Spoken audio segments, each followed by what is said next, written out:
The Book of Genesis, Chapter 1. In the beginning God created the heaven and the earth. And the earth was without form and void, and darkness was upon the face of the deep. And the Spirit of God moved upon the face of the waters.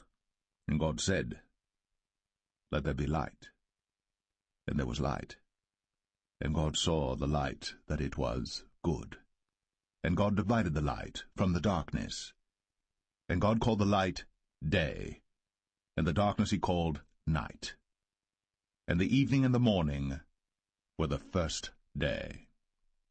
And God said, Let there be a firmament in the midst of the waters, and let it divide the waters from the waters. And God made the firmament, and divided the waters which were under the firmament from the waters which were above the firmament. And it was so. And God called the firmament heaven. And the evening and the morning were the second day. And God said, Let the waters under the heaven be gathered together unto one place, and let the dry land appear. And it was so. And God called the dry land earth, and the gathering together of the waters called he seas. And God saw that it was good. And God said, Let the earth bring forth grass, the herb yielding seed, and the fruit tree yielding fruit after his kind, whose seed is in itself upon the earth. And it was so.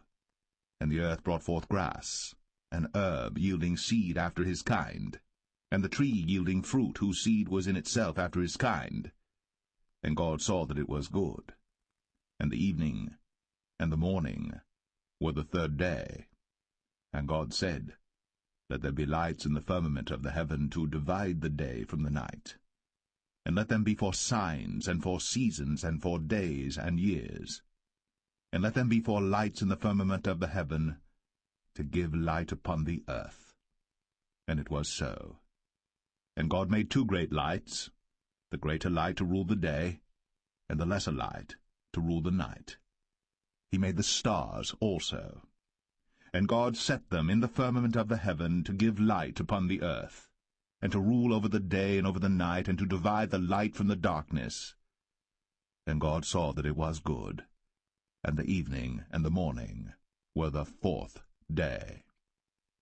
And God said, Let the waters bring forth abundantly the moving creature that hath life, and fowl that may fly above the earth in the open firmament of heaven. And God created great whales, and every living creature that moveth, which the waters brought forth abundantly after their kind, and every winged fowl after his kind. And God saw that it was good. And God blessed them, saying, Be fruitful, and multiply, and fill the waters in the seas, and let fowl multiply in the earth. And the evening and the morning were the fifth day. And God said, Let the earth bring forth the living creature after his kind, cattle and creeping thing, and beast of the earth after his kind. And it was so. And God made the beast of the earth after his kind, and cattle after their kind, and everything that creepeth upon the earth after his kind. And God saw that it was good. And God said, Let us make man in our image, after our likeness, and let them have dominion over the fish of the sea, and over the fowl of the air, and over the cattle, and over all the earth, and over every creeping thing that creepeth upon the earth. So God created man in his own image. In the image of God created he him, male and female created he them. And God blessed them, and God said unto them, Be fruitful, and multiply, and replenish the earth, and subdue it, and have dominion over the fish of the sea, and over the fowl of the air, and over every living thing that moveth upon the earth. And God said, Behold, I have given you every herb-bearing seed which is upon the face of all the earth, and every tree in the which is the fruit of a tree yielding seed. To you it shall be for meat. And to every beast of the earth, and to every fowl of the air, and to everything that creepeth upon the earth, wherein there is life, I have given every green herb for meat. And it was so.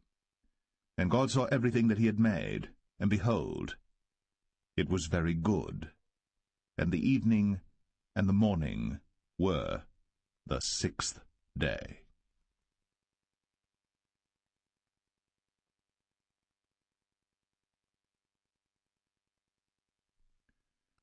Genesis 2. Thus the heavens and the earth were finished, and all the host of them. And on the 7th day God ended his work which he had made, and he rested on the 7th day from all his work which he had made. And God blessed the 7th day, and sanctified it, because that in it he had rested from all his work which God created and made. These are the generations of the heavens and of the earth when they were created, in the day that the Lord God made the earth and the heavens. And every plant of the field before it was in the earth, and every herb of the field before it grew. For the Lord God had not caused it to rain upon the earth, and there was not a man to till the ground. But there went up a mist from the earth, and watered the whole face of the ground. And the Lord God formed man of the dust of the ground, and breathed into his nostrils the breath of life. And man became a living soul. And the Lord God planted a garden eastward in Eden, and there he put the man whom he had formed. And out of the ground made the Lord God to grow every tree that is pleasant to the sight, and good for food, the tree of life also in the midst of the garden, and the tree of knowledge of good and evil. And a river went out of Eden to water the garden, and from thence it was parted, and became into 4 heads. The name of the first is Pison. That is it which compasseth the whole land of Havilah, where there is gold. And the gold of that land is good. There is bdellium, and the onyx stone. And the name of the second river is Gihon. The same is it that compasseth the whole land of Ethiopia. And the name of the third river is Hiddekel. That is it which goeth toward the east of Assyria. And the 4th river is Euphrates. And the Lord God took the man, and put him into the Garden of Eden to dress it, and to keep it. And the Lord God commanded the man, saying, Of every tree of the garden thou mayest freely eat, but of the tree of the knowledge of good and evil thou shalt not eat of it, for in the day that thou eatest thereof thou shalt surely die. And the Lord God said, It is not good that the man should be alone. I will make him an helpmeet for him. And out of the ground the Lord God formed every beast of the field and every fowl of the air, and brought them unto Adam to see what he would call them. And whatsoever Adam called every living creature, that was the name thereof. And Adam gave names to all cattle, and to the fowl of the air, and to every beast of the field. But for Adam there was not found an helpmeet for him. And the Lord God caused a deep sleep to fall upon Adam, and he slept. And he took one of his ribs, and closed up the flesh instead thereof. And the rib which the Lord God had taken from man made he a woman, and brought her unto the man. And Adam said, This is now bone of my bones, and flesh of my flesh.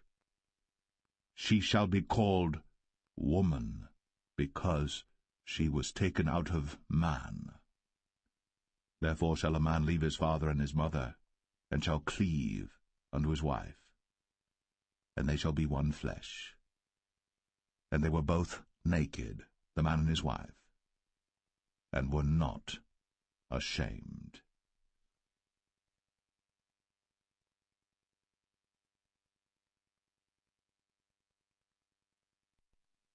Genesis 3. Now the serpent was more subtle than any beast of the field which the Lord God had made. And he said unto the woman, Yea, hath God said, Ye shall not eat of every tree of the garden? And the woman said unto the serpent, We may eat of the fruit of the trees of the garden. But of the fruit of the tree which is in the midst of the garden, God hath said, Ye shall not eat of it, neither shall ye touch it, lest ye die. And the serpent said unto the woman, Ye shall not surely die. For God doth know that in the day ye eat thereof, then your eyes shall be opened, and ye shall be as gods, knowing good and evil. And when the woman saw that the tree was good for food, and that it was pleasant to the eyes, and a tree to be desired to make one wise, she took of the fruit thereof, and did eat, and gave also unto her husband with her, and he did eat. And the eyes of them both were opened, and they knew that they were naked. And they sewed fig leaves together, and made themselves aprons. And they heard the voice of the Lord God walking in the garden in the cool of the day. And Adam and his wife hid themselves from the presence of the Lord God amongst the trees of the garden. And the Lord God called unto Adam, and said unto him, Where art thou? And he said, I heard thy voice in the garden, and I was afraid, because I was naked, and I hid myself. And he said, Who told thee that thou wast naked? Hast thou eaten of the tree whereof I commanded thee that thou shouldest not eat? And the man said, The woman, whom thou gavest to be with me, she gave me of the tree, and I did eat. And the Lord God said unto the woman, What is this that thou hast done? And the woman said, The serpent beguiled me, and I did eat. And the Lord God said unto the serpent, Because thou hast done this, thou art cursed above all cattle, and above every beast of the field. Upon thy belly shalt thou go, and dust shalt thou eat all the days of thy life. And I will put enmity between thee and the woman, and between thy seed and her seed. It shall bruise thy head, and thou shalt bruise his heel. Unto the woman he said, I will greatly multiply thy sorrow, and thy conception.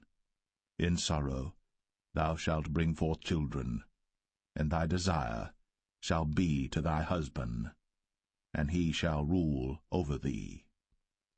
And unto Adam he said, Because thou hast hearkened unto the voice of thy wife, and hast eaten of the tree of which I commanded thee, saying, Thou shalt not eat of it, cursed is the ground for thy sake. In sorrow shalt thou eat of it all the days of thy life. Thorns also, and thistles shall it bring forth to thee, and thou shalt eat the herb of the field. In the sweat of thy face shalt thou eat bread, till thou return unto the ground. For out of it wast thou taken, for dust thou art, and unto dust shalt thou return. And Adam called his wife's name Eve, because she was the mother of all living. Unto Adam also and to his wife did the Lord God make coats of skins, and clothed them. And the Lord God said, Behold, the man is become as one of us, to know good and evil. And now, lest he put forth his hand, and take also of the tree of life, and eat, and live for ever. Therefore the Lord God sent him forth from the Garden of Eden, to till the ground from whence he was taken. So he drove out the man, and he placed at the east of the Garden of Eden cherubims, and a flaming sword which turned every way, to keep the way of the tree of life.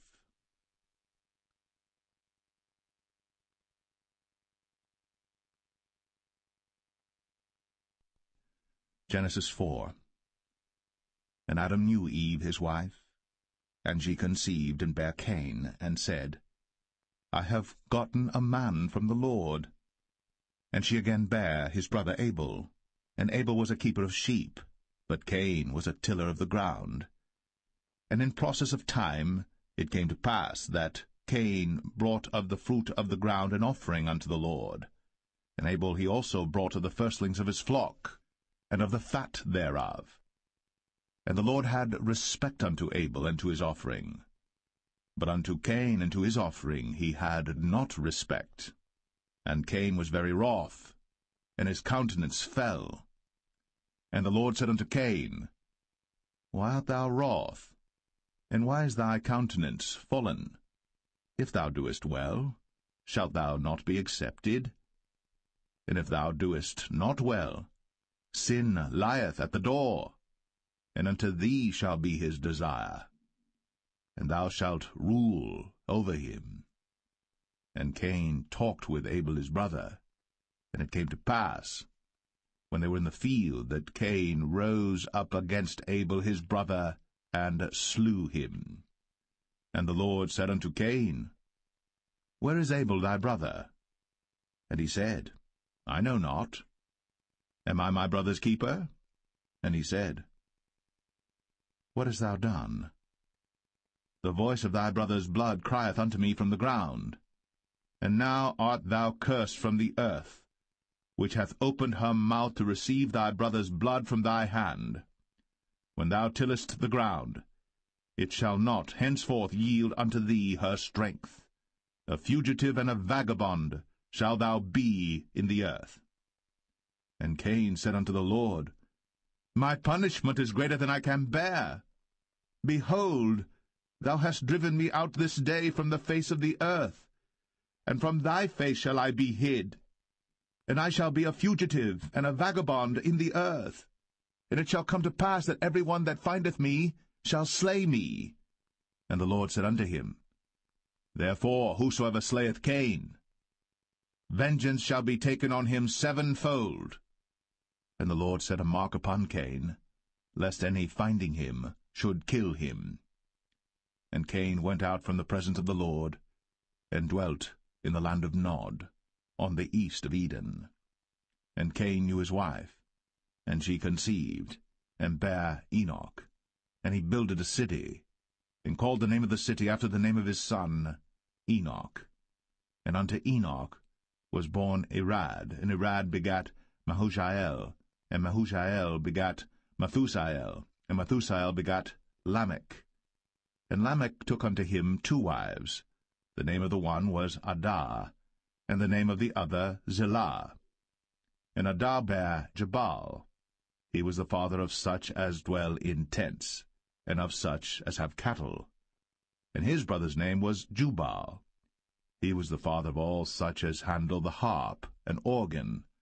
And Zillah, she also bare Tubal-Cain, an instructor of every artificer in brass and iron. And the sister of Tubal-Cain was Naamah. And Lamech said unto his wives, Adah and Zillah, Hear my voice, ye wives of Lamech. Hearken unto my speech. For I have slain a man to my wounding, and a young man to my hurt. If Cain shall be avenged 7-fold, truly Lamech 77-fold. And Adam knew his wife again, and she bare a son, and called his name Seth. For God, said she, hath appointed me another seed instead of Abel, whom Cain slew. And to Seth, to him also there was born a son, and he called his name Enos. Then began men to call upon the name of the Lord.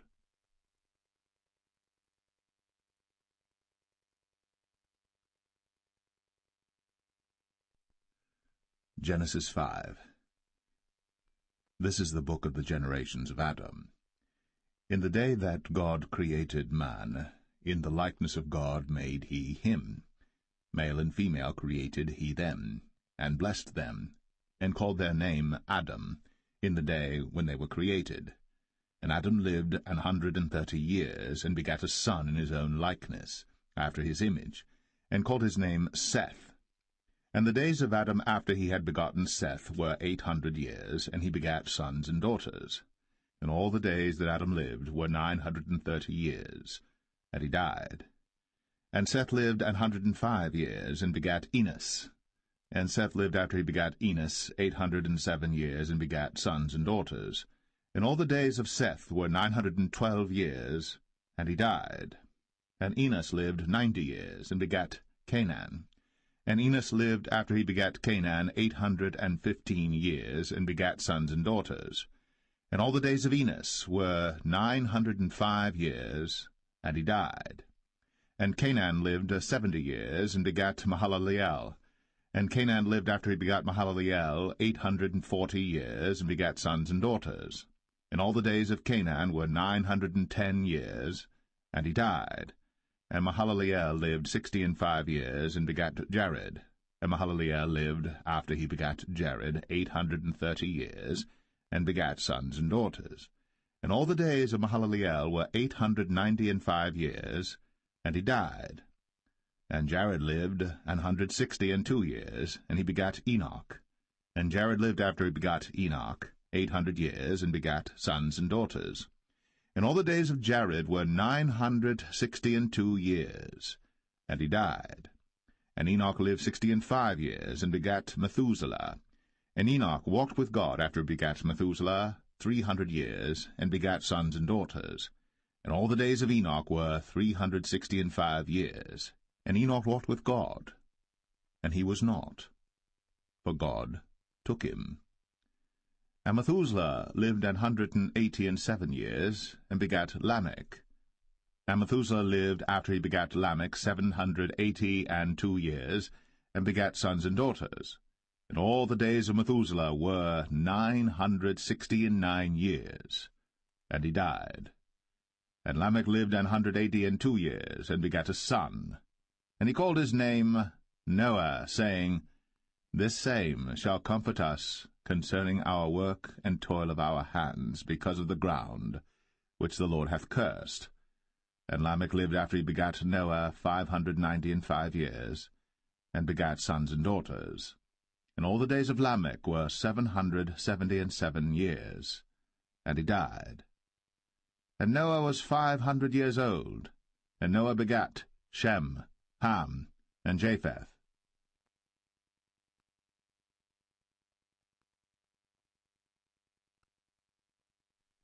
Genesis 6. And it came to pass, when men began to multiply on the face of the earth, and daughters were born unto them, that the sons of God saw the daughters of men that they were fair, and they took them wives of all which they chose. And the Lord said, My spirit shall not always strive with man, for that he also is flesh, yet his days shall be 120 years.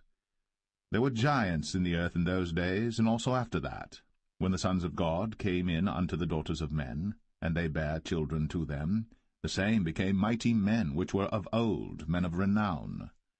And God saw that the wickedness of man was great in the earth, and that every imagination of the thoughts of his heart was only evil continually. And it repented the Lord that he had made man on the earth, and it grieved him at his heart. And the Lord said, I will destroy man whom I have created from the face of the earth, both man and beast, and the creeping thing, and the fowls of the air, for it repenteth me that I have made them. But Noah found grace in the eyes of the Lord. These are the generations of Noah. Noah was a just man, and perfect in his generations. And Noah walked with God. And Noah begat 3 sons, Shem, Ham, and Japheth. The earth also was corrupt before God, and the earth was filled with violence. And God looked upon the earth, and behold, it was corrupt, for all flesh had corrupted his way upon the earth.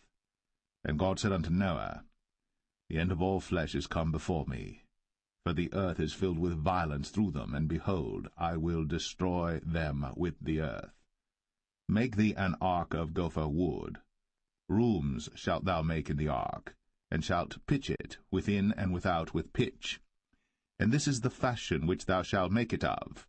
The length of the ark shall be 300 cubits, the breadth of it 50 cubits, and the height of it 30 cubits.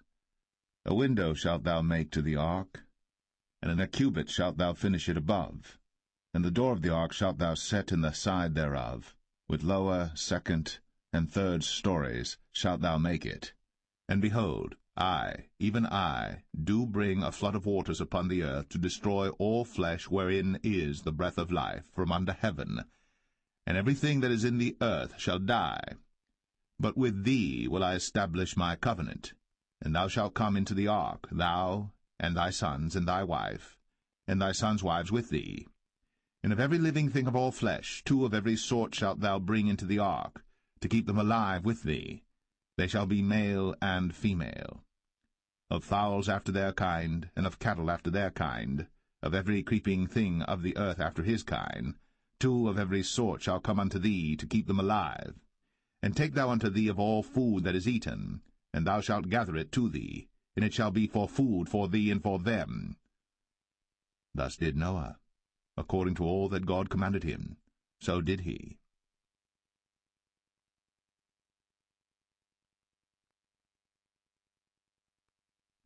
Genesis 7. And the Lord said unto Noah, Come thou and all thy house into the ark, for thee have I seen righteous before me in this generation. Of every clean beast thou shalt take to thee by 7s, the male and his female, and of beasts that are not clean by 2, the male and his female. Of fowls also of the air by 7s, the male and the female, to keep seed alive upon the face of all the earth. For yet 7 days, and I will cause it to rain upon the earth 40 days and 14 nights. And every living substance that I have made will I destroy from off the face of the earth. And Noah did according unto all that the Lord commanded him. And Noah was 600 years old when the flood of waters was upon the earth. And Noah went in, and his sons and his wife, and his sons' wives with him, into the ark because of the waters of the flood, of clean beasts, and of beasts that are not clean, and of fowls, and of everything that creepeth upon the earth. There went in 2 and 2 unto Noah into the ark, the male and the female, as God had commanded Noah. And it came to pass after 7 days, that the waters of the flood were upon the earth. In the 600th year of Noah's life, in the 2nd month, the 17th day of the month, the same day, were all the fountains of the great deep broken up. And the windows of heaven were opened, and the rain was upon the earth 40 days and 40 nights. In the selfsame day entered Noah and Shem and Ham and Japheth, the sons of Noah, and Noah's wife, and the 3 wives of his sons with them, into the ark, they and every beast after his kind, and all the cattle after their kind, and every creeping thing that creepeth upon the earth after his kind, and every fowl after his kind, every bird of every sort. And they went in unto Noah into the ark, 2 and 2 of all flesh, wherein is the breath of life. And they that went in male and female of all flesh, as God had commanded him. And the Lord shut him in. And the flood was 40 days upon the earth, and the waters increased and bare up the ark, and it was lift up above the earth. And the waters prevailed, and were increased greatly upon the earth, and the ark went upon the face of the waters. And the waters prevailed exceedingly upon the earth, and all the high hills that were under the whole heaven were covered. 15 cubits upward did the waters prevail, and the mountains were covered. And all flesh died that moved upon the earth, both of fowl, and of cattle, and of beast, and of every creeping thing that creepeth upon the earth. And every man, all in whose nostrils was the breath of life, of all that was in the dry land, died. And every living substance was destroyed which was upon the face of the ground, both man and cattle, and the creeping things, and the fowl of the heaven, and they were destroyed from the earth. And Noah only remained alive, and they that were with him in the ark. And the waters prevailed upon the earth 150 days.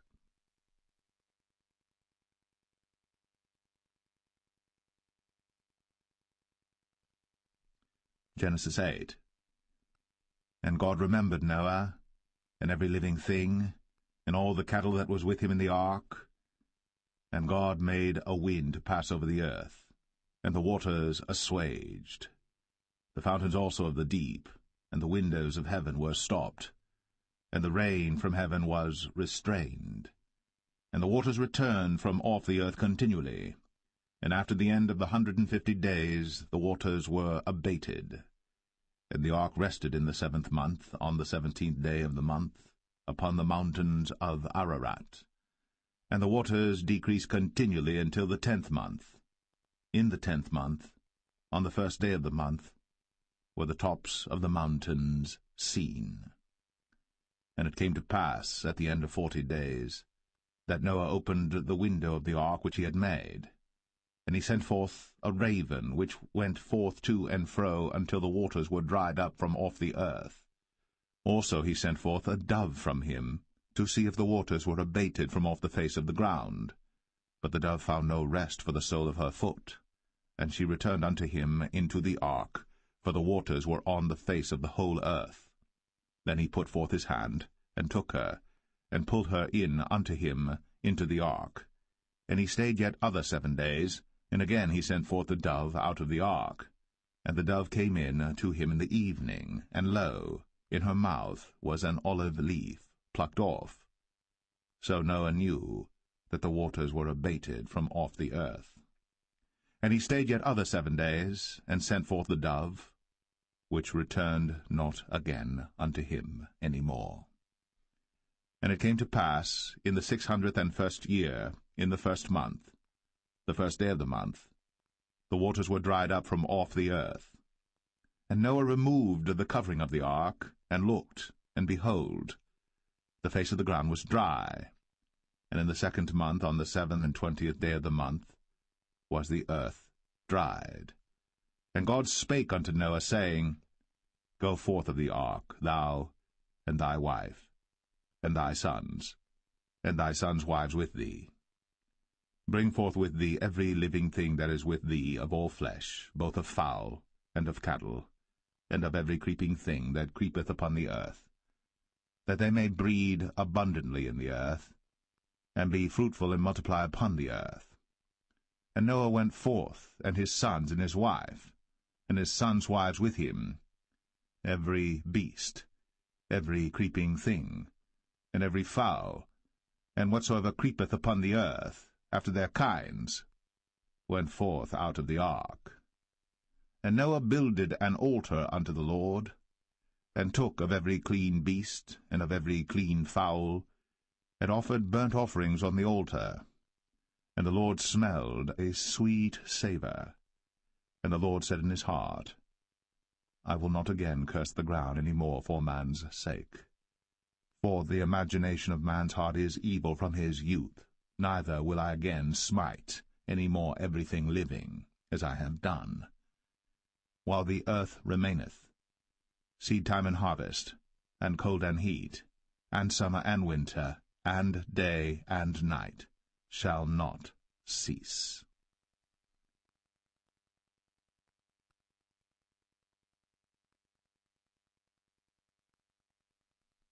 Genesis 9.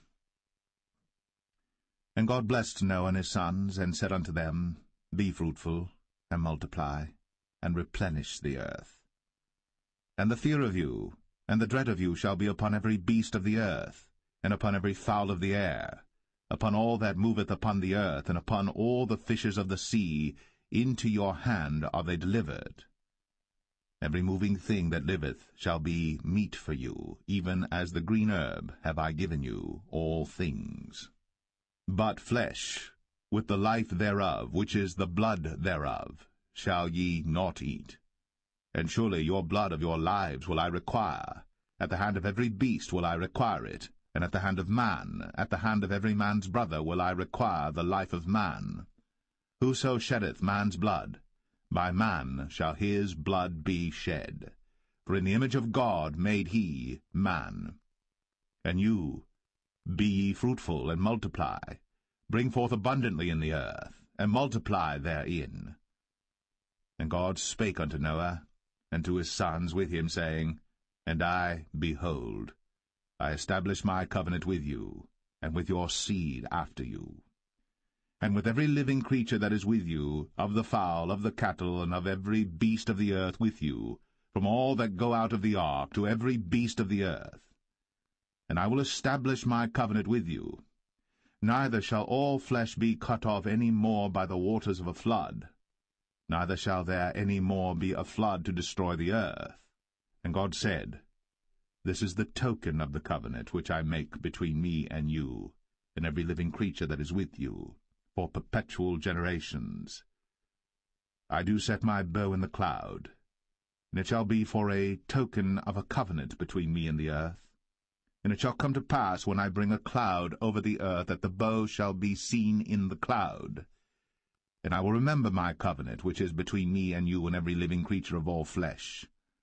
And the waters shall no more become a flood, to destroy all flesh.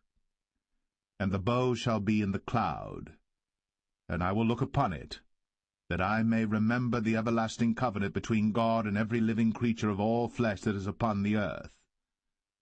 And God said unto Noah, This is the token of the covenant, which I have established between me and all flesh that is upon the earth.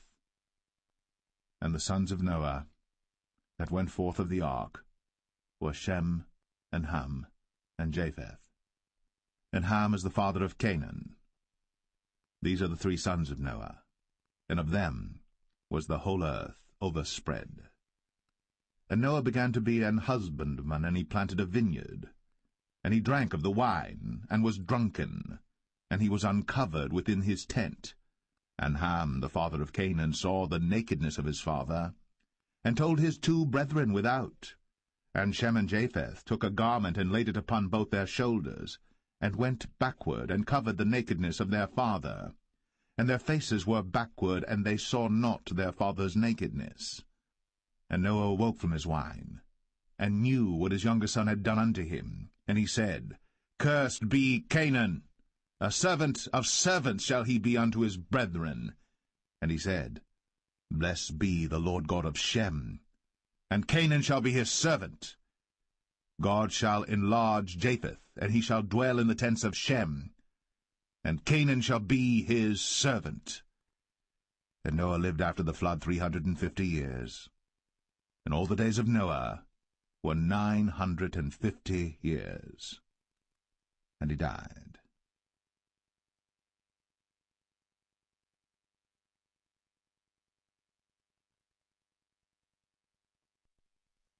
Genesis 10.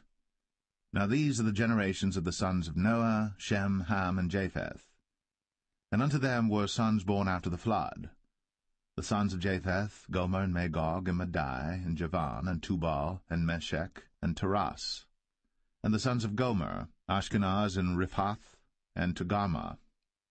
And the sons of Javan, Elisha, and Tarshish, Kittim, and Dodanim. But these were the isles of the Gentiles divided in their lands, every one after his tongue, after their families, in their nations. And the sons of Ham, Cush, and Mizraim, and Phut, and Canaan. And the sons of Cush, Seba, and Havilah, and Sabta, and Ramah, and Sabteka. And the sons of Ramah, Sheba, and Dedan. And Cush begat Nimrod. He began to be a mighty one in the earth. He was a mighty hunter before the Lord.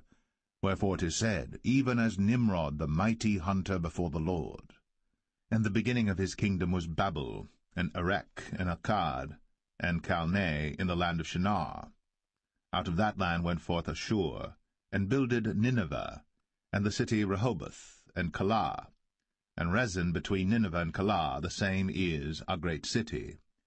And Mizraim begat Ludim, and Anamim, and Lehabim, and Naphtuhim, and Pathruzim, and Casluhim, out of whom came Philistim, and Caphtorim. And Canaan begat Sidon his firstborn, and Heth, and the Jebusite, and the Amorite, and the Girgashite, and the Hivite, and the Archite, and the Sinite, and the Arvadite, and the Zemarite, and the Hamathite. And afterward were the families of the Canaanites spread abroad. And the border of the Canaanites was from Sidon, as thou comest to Gerar, unto Gaza, as thou goest unto Sodom and Gomorrah, and Admah, and Zeboim, even unto Lasha. These are the sons of Ham, after their families, after their tongues, in their countries, and in their nations. Unto Shem also, the father of all the children of Eber, the brother of Japheth, the elder, even to him were children born, the children of Shem, Elam, and Ashur, and Arphaxad, and Lud, and Aram. And the children of Aram, Uz, and Hul, and Gether, and Mash. And Arphaxad begat Salah, and Salah begat Eber. And unto Eber were born 2 sons. The name of one was Peleg, for in his days was the earth divided, and his brother's name was Joktan. And Joktan begat Almadad, and Sheleph, and Hazarmaveth, and Jerah, and Hadoram, and Uzal, and Diklah, and Obal, and Abimael, and Sheba, and Ophir, and Havilah, and Jobab. All these were the sons of Joktan. And their dwelling was from Mesha, as thou goest unto Sephar, a mount of the east. These are the sons of Shem, after their families, after their tongues, in their lands, after their nations. These are the families of the sons of Noah, after their generations, in their nations, and by these were the nations divided in the earth after the flood.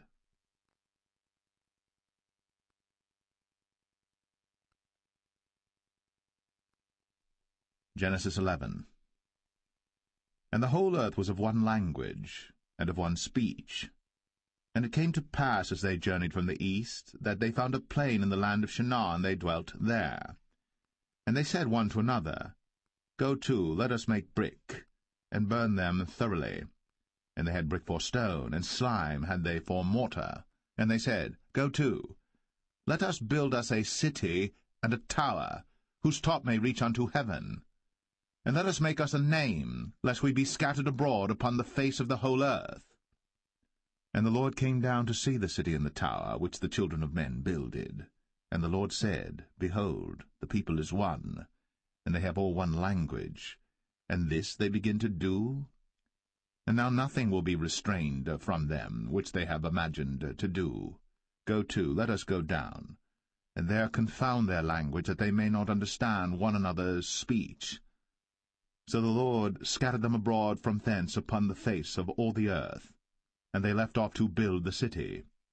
Therefore is the name of it called Babel, because the Lord did there confound the language of all the earth, and from thence did the Lord scatter them abroad upon the face of all the earth. These are the generations of Shem. Shem was 100 years old, and begat Arphaxad 2 years after the flood.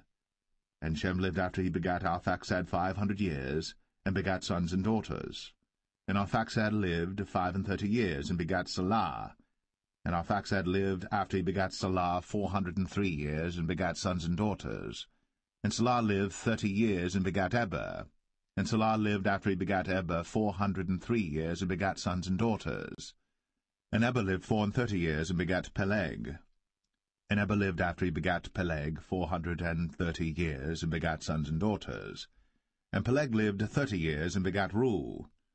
And Peleg lived after he begat Reu 209 years, and begat sons and daughters. And Reu lived 32 years, and begat Serug.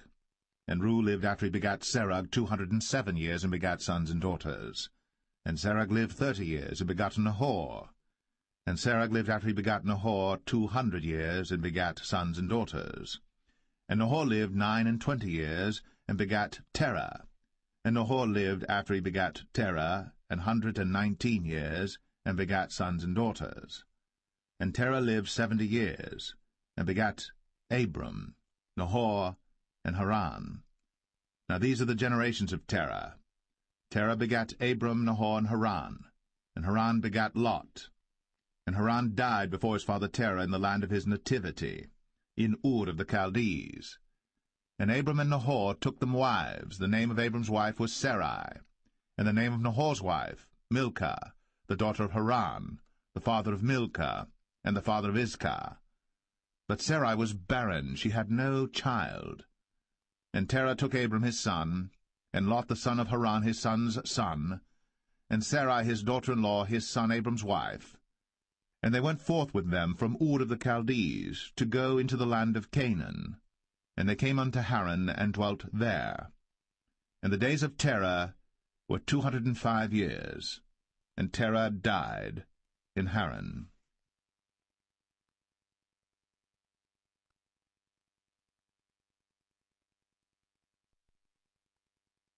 Genesis 12. Now the Lord had said unto Abram, Get thee out of thy country, and from thy kindred, and from thy father's house, unto a land that I will show thee. And I will make of thee a great nation, and I will bless thee, and make thy name great, and thou shalt be a blessing. And I will bless them that bless thee, and curse him that curseth thee. And in thee shall all families of the earth be blessed. So Abram departed, as the Lord had spoken unto him. And Lot went with him. And Abram was 75 old, when he departed out of Haran.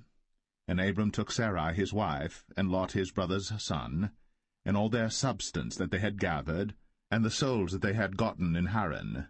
And they went forth to go into the land of Canaan, and into the land of Canaan they came.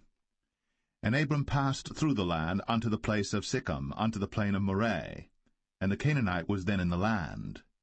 And the Lord appeared unto Abram, and said, Unto thy seed will I give this land. And there builded he an altar unto the Lord, who appeared unto him. And he removed from thence unto a mountain on the east of Bethel, and pitched his tent, having Bethel on the west, and Ai on the east. And there he builded an altar unto the Lord, and called upon the name of the Lord. And Abram journeyed, going on still toward the south. And there was a famine in the land, and Abram went down into Egypt to sojourn there, for the famine was grievous in the land. And it came to pass, when he was come near to enter into Egypt, that he said unto Sarai his wife, Behold now, I know that thou art a fair woman to look upon. Therefore it shall come to pass, when the Egyptians shall see thee, that they shall say, This is his wife, and they will kill me, but they will save thee alive. Say, I pray thee, Thou art my sister, that it may be well with me for thy sake, and my soul shall live because of thee. And it came to pass, that when Abram was come into Egypt, the Egyptians beheld the woman that she was very fair. The princes also of Pharaoh saw her, and commended her before Pharaoh. And the woman was taken into Pharaoh's house. And he entreated Abram well for her sake. And he had sheep, and oxen, and he-asses, and men-servants, and maidservants, and she-asses, and camels. And the Lord plagued Pharaoh, and his house with great plagues, because of Sarai, Abram's wife. And Pharaoh called Abram, and said, What is this that thou hast done unto me? Why didst thou not tell me that she was thy wife?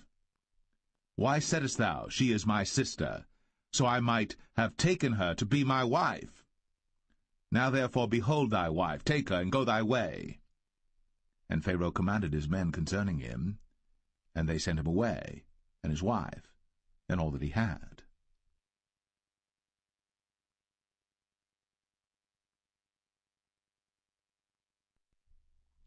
Genesis 13. And Abram went up out of Egypt, he and his wife, and all that he had, and Lot with him, into the south. And Abram was very rich in cattle, in silver, and in gold. And he went on his journeys from the south even to Bethel, unto the place where his tent had been at the beginning, between Bethel and Ai, unto the place of the altar which he had made there at the first. And there Abram called on the name of the Lord. And Lot also, which went with Abram, had flocks and herds and tents. And the land was not able to bear them, that they might dwell together, for their substance was great, so that they could not dwell together. And there was a strife between the herdmen of Abram's cattle and the herdmen of Lot's cattle. And the Canaanite and the Perizzite dwelled then in the land. And Abram said unto Lot, Let there be no strife, I pray thee, between me and thee, and between my herdmen and thy herdmen, for we be brethren. Is not the whole land before thee? Separate thyself, I pray thee, from me. If thou wilt take the left hand, then I will go to the right. Or if thou depart to the right hand, then I will go to the left. And Lot lifted up his eyes, and beheld all the plain of Jordan, that it was well watered everywhere, before the Lord destroyed Sodom and Gomorrah, even as the garden of the Lord, like the land of Egypt, as thou comest unto Zoar. Then Lot chose him all the plain of Jordan, and Lot journeyed east. And they separated themselves the one from the other. Abram dwelled in the land of Canaan, and Lot dwelled in the cities of the plain, and pitched his tent toward Sodom. But the men of Sodom were wicked and sinners before the Lord exceedingly. And the Lord said unto Abram, after that Lot was separated from him, Lift up now thine eyes, and look from the place where thou art, northward and southward, and eastward and westward. For all the land which thou seest, to thee will I give it, and to thy seed for ever.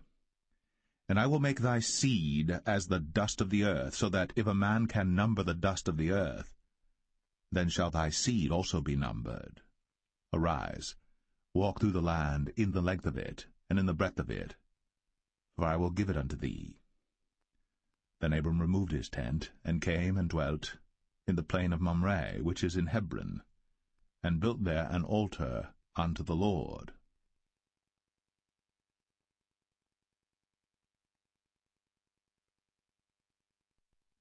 Genesis 14. And it came to pass in the days of Amraphel, king of Shinar, Arioch, king of Elasar, Chedorlaomer, king of Elam, and Tidal, king of nations, that these made war with Bera, king of Sodom, and with Birsha, king of Gomorrah, Shinab, king of Admah, and Shemeber, king of Zeboim, and the king of Bela, which is Zoar. All these were joined together in the vale of Siddim, which is the salt sea. 12 years they served Chedorlaomer, and in the 13th year they rebelled. And in the 14th year came Chedorlaomer, and the kings that were with him, and smote the Rephaims in Ashtaroth Karnaim, and the Zazims in Ham, and the Emims in Shaveh Kiriathaim, and the Horites in their Mount Seir unto El Paran, which is by the wilderness. And they returned and came to En Mishpat, which is Kadesh, and smote all the country of the Amalekites, and also the Amorites, that dwelt in Hazazon Tamar. And there went out the king of Sodom, and the king of Gomorrah, and the king of Admah, and the king of Zeboim, and the king of Bela, the same as Zoar, and they joined battle with them in the vale of Siddim, with Chedorlaomer the king of Elam, and with Tidal king of nations, and Amraphel king of Shinar, and Arioch king of Elasar, 4 kings with 5. And the vale of Siddim was full of slime pits, and the kings of Sodom and Gomorrah fled, and fell there. And they that remained fled to the mountain. And they took all the goods of Sodom and Gomorrah, and all their victuals, and went their way. And they took Lot, Abram's brother's son, who dwelt in Sodom, and his goods, and departed. And there came one that had escaped, and told Abram the Hebrew, for he dwelt in the plain of Mamre the Amorite, brother of Eshcol, and brother of Aner, and these were confederate with Abram. And when Abram heard that his brother was taken captive, he armed his trained servants, born in his own house, 318, and pursued them unto Dan.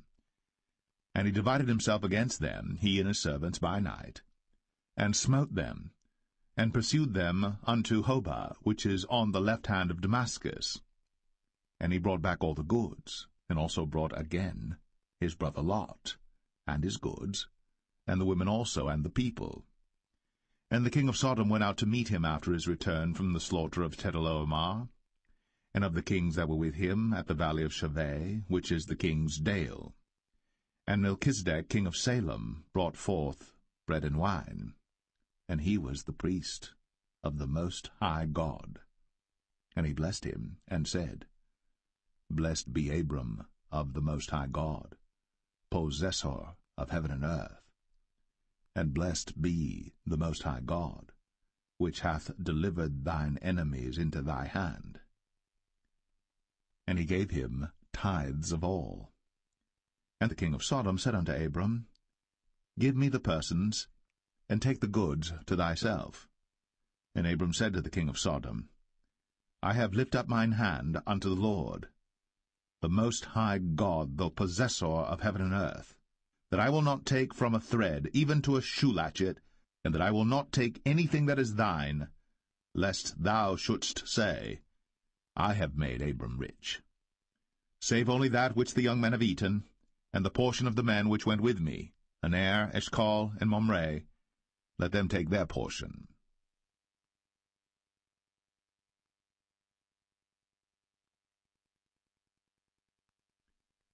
Genesis 15.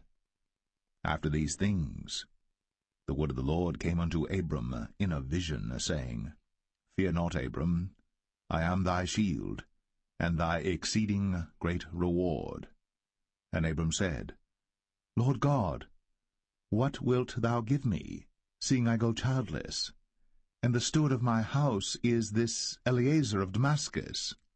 And Abram said, Behold, to me thou hast given no seed, and lo, one born in my house is mine heir. And behold, the word of the Lord came unto him, saying, This shall not be thine heir, but he that shall come forth out of thine own bowels shall be thine heir. And he brought him forth abroad, and said, Look now toward heaven, and tell the stars, if thou be able to number them. And he said unto him, So shall thy seed be. And he believed in the Lord, and he counted it to him for righteousness. And he said unto him, I am the Lord that brought thee out of Ur of the Chaldees, to give thee this land to inherit it. And he said, Lord God, whereby shall I know that I shall inherit it? And he said unto him, Take me an heifer of 3 years old, and a she-goat of 3 years old, and a ram of 3 years old, and a turtle dove, and a young pigeon. And he took unto him all these, and divided them in the midst, and laid each piece one against another. But the birds divided he not. And when the fowls came down upon the carcasses, Abram drove them away. And when the sun was going down, a deep sleep fell upon Abram, and lo, an horror of great darkness fell upon him. And he said unto Abram, Know of a surety that thy seed shall be a stranger in a land that is not theirs, and shall serve them, and they shall afflict them 400 years. And also that nation whom they shall serve will I judge, and afterward shall they come out with great substance. And thou shalt go to thy fathers in peace. Thou shalt be buried in a good old age. But in the 4th generation they shall come hither again, for the iniquity of the Amorites is not yet full. And it came to pass, that when the sun went down, and it was dark, behold, a smoking furnace, and a burning lamp that passed between those pieces. In the same day the Lord made a covenant with Abram, saying, Unto thy seed have I given this land, from the river of Egypt unto the great river, the river Euphrates, the Kenites, and the Kenizzites, and the Cadmonites, and the Hittites, and the Perizzites, and the Rephaims, and the Amorites, and the Canaanites, and the Girgashites, and the Jebusites.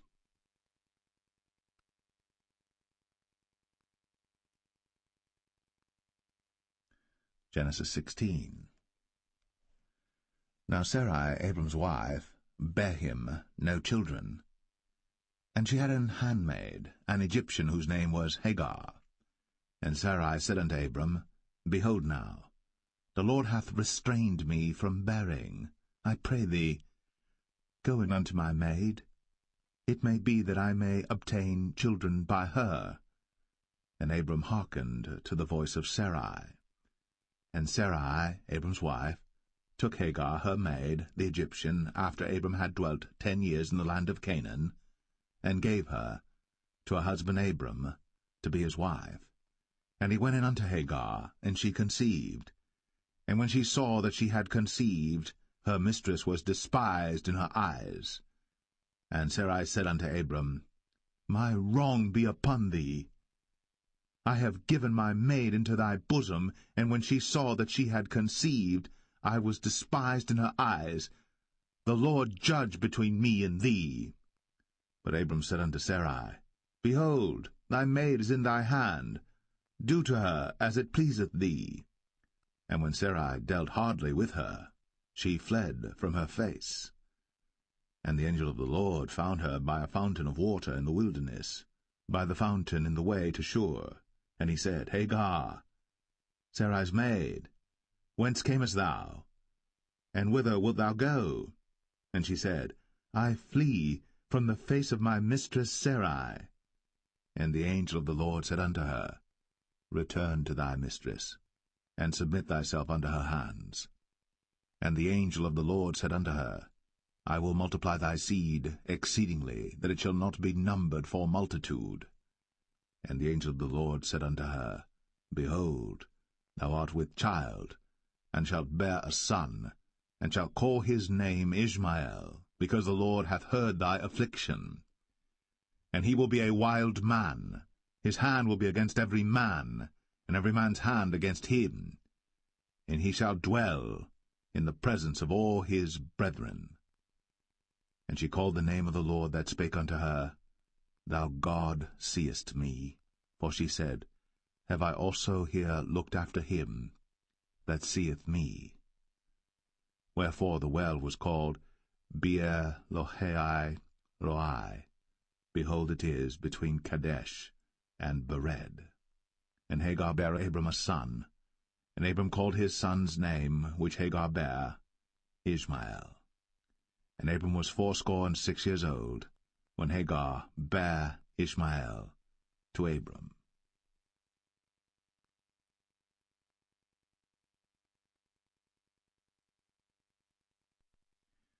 Genesis 17. And when Abram was 90 years old and 9, the Lord appeared to Abram and said unto him, I am the Almighty God. Walk before me, and be thou perfect. And I will make my covenant between me and thee, and will multiply thee exceedingly. And Abram fell on his face. And God talked with him, saying, As for me, behold, my covenant is with thee, and thou shalt be a father of many nations. Neither shall thy name any more be called Abram, but thy name shall be Abraham. For a father of many nations have I made thee. And I will make thee exceeding fruitful, and I will make nations of thee, and kings shall come out of thee. And I will establish my covenant between me and thee and thy seed after thee in their generations for an everlasting covenant, to be a God unto thee, and to thy seed after thee. And I will give unto thee and to thy seed after thee the land wherein thou art a stranger, all the land of Canaan, for an everlasting possession, and I will be their God.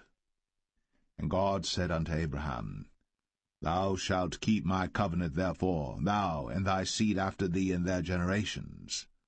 This is my covenant which ye shall keep between me and you and thy seed after thee. Every man-child among you shall be circumcised, and ye shall circumcise the flesh of your foreskin, and it shall be a token of the covenant betwixt me and you. And he that is 8 days old shall be circumcised among you, every man-child in your generations, he that is born in the house, or bought with money of any stranger, which is not of thy seed. He that is born in thy house, and he that is bought with thy money, must needs be circumcised. And my covenant shall be in your flesh, for an everlasting covenant. And the uncircumcised man-child, whose flesh of his foreskin is not circumcised, that soul shall be cut off from his people. He hath broken my covenant. And God said unto Abraham, As for Sarai thy wife, thou shalt not call her name Sarai, but Sarah shall her name be. And I will bless her, and give thee a son also of her. Yea, I will bless her, and she shall be a mother of nations. Kings of people shall be of her. Then Abram fell upon his face, and laughed, and said in his heart, Shall a child be born unto him that is 100 years old? And shall Sarah, that is 90 years old, bear? And Abraham said unto God, O that Ishmael might live before thee. And God said, Sarah thy wife shall bear thee a son indeed, and thou shalt call his name Isaac. And I will establish my covenant with him for an everlasting covenant, and with his seed after him. And as for Ishmael, I have heard thee. Behold, I have blessed him, and will make him fruitful, and will multiply him exceedingly. 12 princes shall he beget, and I will make him a great nation. But my covenant will I establish with Isaac, which Sarah shall bear unto thee, at this set time in the next year. And he left off talking with him, and God went up from Abraham. And Abraham took Ishmael his son, and all that were born in his house, and all that were bought with his money, every male among the men of Abraham's house, and circumcised the flesh of their foreskin in the selfsame day, as God had said unto him. And Abraham was 90 years old and 9, when he was circumcised in the flesh of his foreskin. And Ishmael his son was 13 years old, when he was circumcised in the flesh of his foreskin. In the selfsame day was Abraham circumcised, and Ishmael his son. And all the men of his house, born in the house, and bought with money of the stranger, were circumcised with him.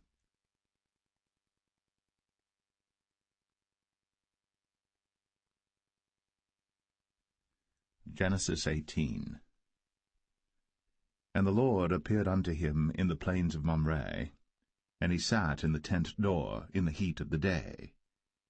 And he lifted up his eyes, and looked, and lo, 3 men stood by him. And when he saw them, he ran to meet them from the tent door, and bowed himself toward the ground, and said, My Lord, if now I have found favor in thy sight, pass not away, I pray thee, from thy servant. Let a little water, I pray you, be fetched, and wash your feet, and rest yourselves under the tree. And I will fetch a morsel of bread, and comfort ye your hearts. After that ye shall pass on, for therefore are ye come to your servant. And they said, So do, as thou hast said. And Abraham hastened into the tent unto Sarah, and said, Make ready quickly 3 measures of fine meal, knead it, and make cakes upon the hearth. And Abraham ran unto the herd, and fetched a calf tender and good, and gave it unto a young man, and he hasted to dress it. And he took butter and milk, and the calf which he had dressed, and set it before them. And he stood by them under the tree, and they did eat. And they said unto him, Where is Sarah thy wife? And he said, Behold, in the tent. And he said, I will certainly return unto thee according to the time of life, and lo, Sarah thy wife shall have a son. And Sarah heard it in the tent door, which was behind him. Now Abraham and Sarah were old, and well stricken in age, and it ceased to be with Sarah, after the manner of women. Therefore Sarah laughed within herself, saying, After I am waxed old shall I have pleasure, my Lord being old also? And the Lord said unto Abraham, Wherefore did Sarah laugh, saying, Shall I of a surety bear a child, which am old? Is anything too hard for the Lord? At the time appointed I will return unto thee according to the time of life, and Sarah shall have a son. Then Sarah denied, saying, I laughed not, for she was afraid. And he said, Nay, but thou didst laugh. And the men rose up from thence, and looked toward Sodom. And Abraham went with them to bring them on the way. And the Lord said, Shall I hide from Abraham that thing which I do? Seeing that Abraham shall surely become a great and mighty nation, and all the nations of the earth shall be blessed in him. For I know him, that he will command his children and his household after him, and they shall keep the way of the Lord to do justice and judgment, that the Lord may bring upon Abraham that which he hath spoken of him. And the Lord said, Because the cry of Sodom and Gomorrah is great, and because their sin is very grievous, I will go down now, and see whether they have done altogether according to the cry of it, which is come unto me. And if not, I will know. And the men turned their faces from thence, and went toward Sodom. But Abraham stood yet before the Lord. And Abraham drew near, and said, Wilt thou also destroy the righteous with the wicked? Peradventure there be 50 righteous within the city. Wilt thou also destroy, and not spare the place, for the 50 righteous that are therein? That be far from thee to do after this manner, to slay the righteous with the wicked, and that the righteous should be as the wicked, that be far from thee. Shall not the judge of all the earth do right? And the Lord said, If I find in Sodom 50 righteous within the city, then I will spare all the place for their sakes. And Abraham answered and said, Behold now, I have taken upon me to speak unto the Lord, which am but dust and ashes. Peradventure, there shall lack 5 of the 50 righteous. Wilt thou destroy all the city for lack of 5? And he said, If I find there 40 and 5, I will not destroy it. And he spake unto him yet again, and said, Peradventure, there shall be 40 found there. And he said, I will not do it for 40's sake. And he said unto him, O, let not the Lord be angry, and I will speak. Peradventure, there shall 30 be found there. And he said, I will not do it, if I find 30 there. And he said, Behold now, I have taken upon me to speak unto the Lord. Peradventure there shall be 20 found there. And he said, I will not destroy it for 20's sake. And he said, O, let not the Lord be angry, and I will speak yet but this once. Peradventure 10 shall be found there. And he said, I will not destroy it for 10's sake. And the Lord went his way, as soon as he had left communing with Abraham. And Abraham returned unto his place.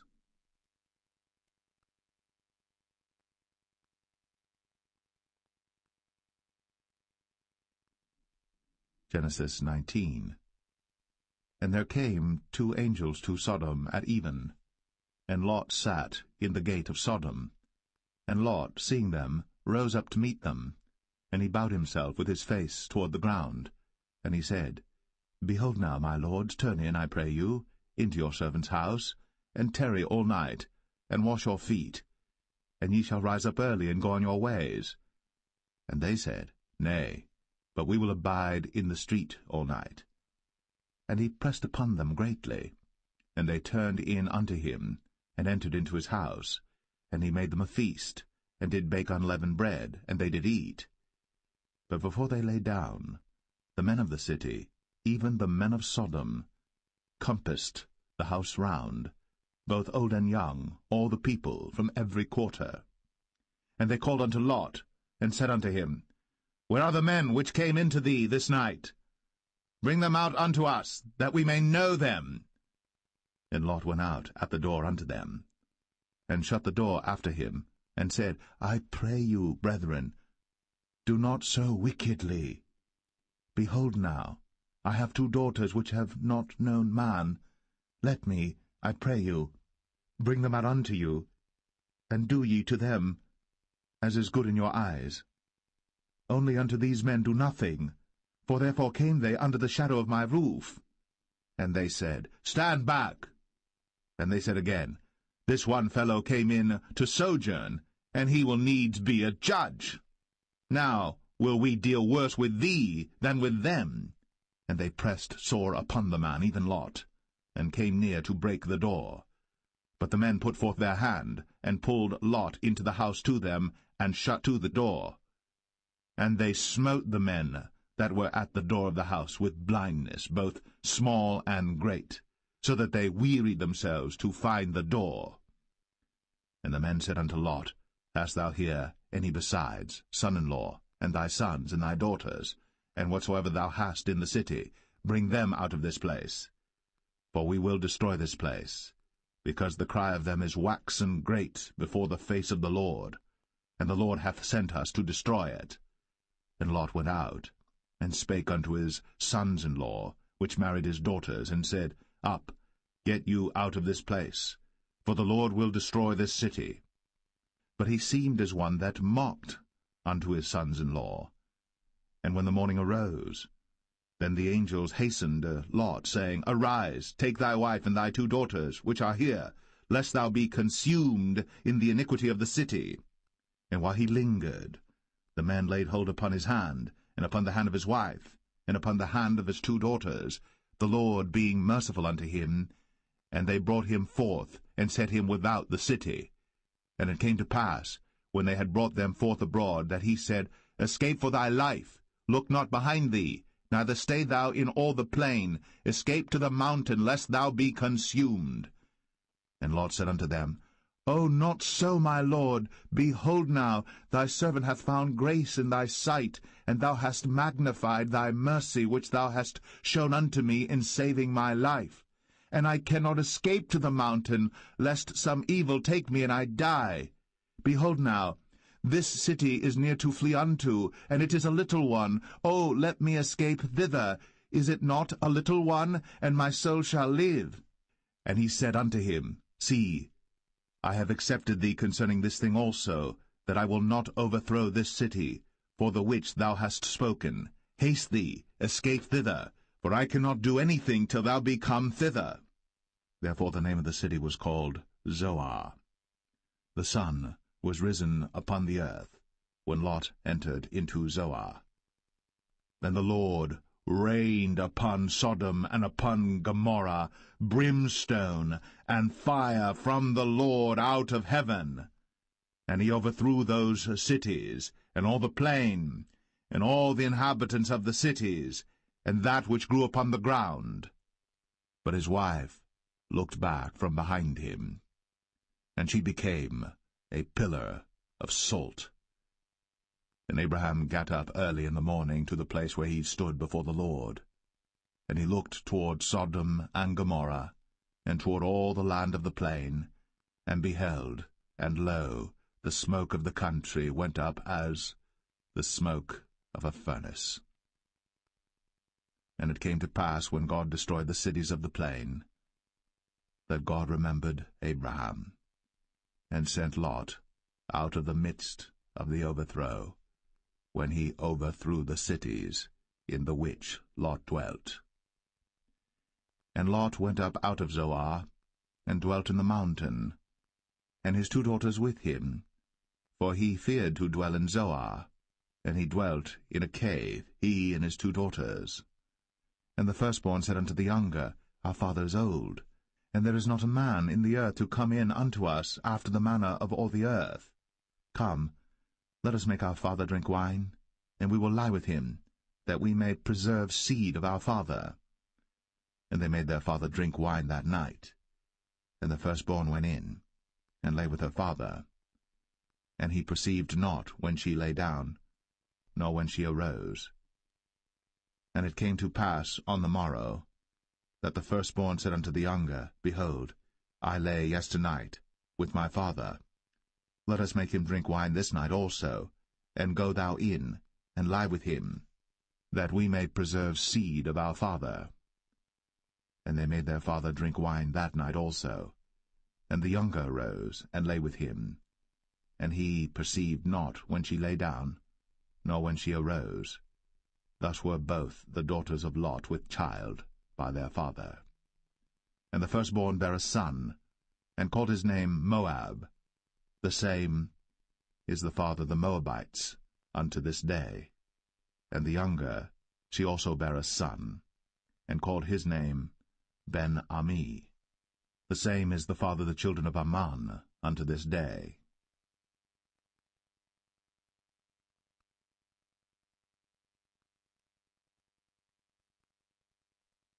Genesis 20.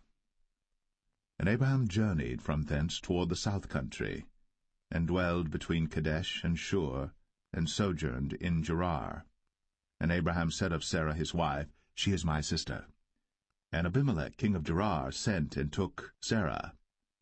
But God came to Abimelech in a dream by night, and said to him, Behold, thou art but a dead man, for the woman which thou hast taken, for she is a man's wife.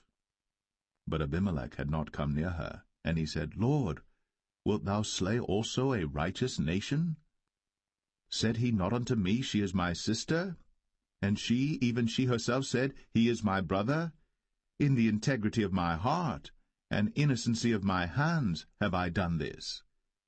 And God said unto him in a dream, Yea, I know that thou didst this in the integrity of thy heart. For I also withheld thee from sinning against me.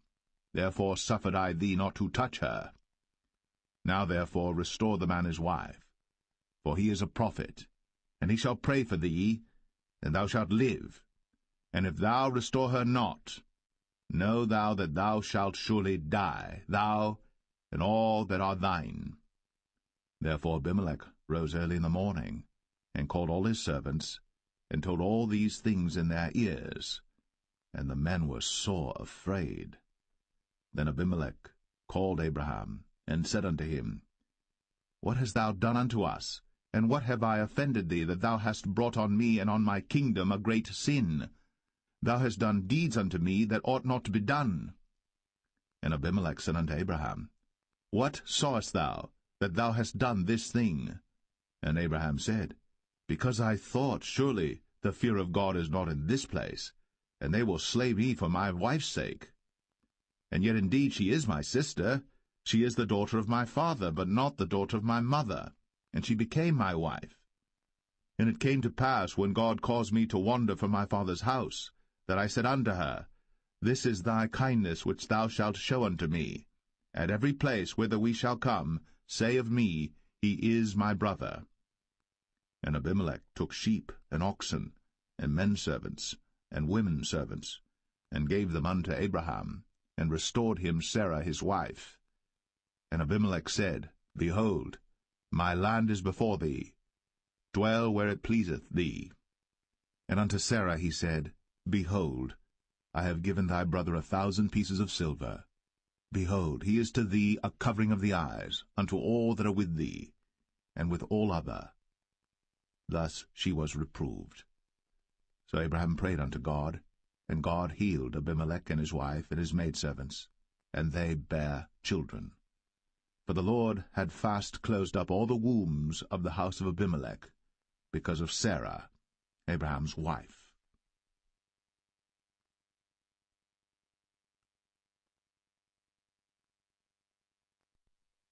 Genesis 21. And the Lord visited Sarah as he had said, and the Lord did unto Sarah as he had spoken.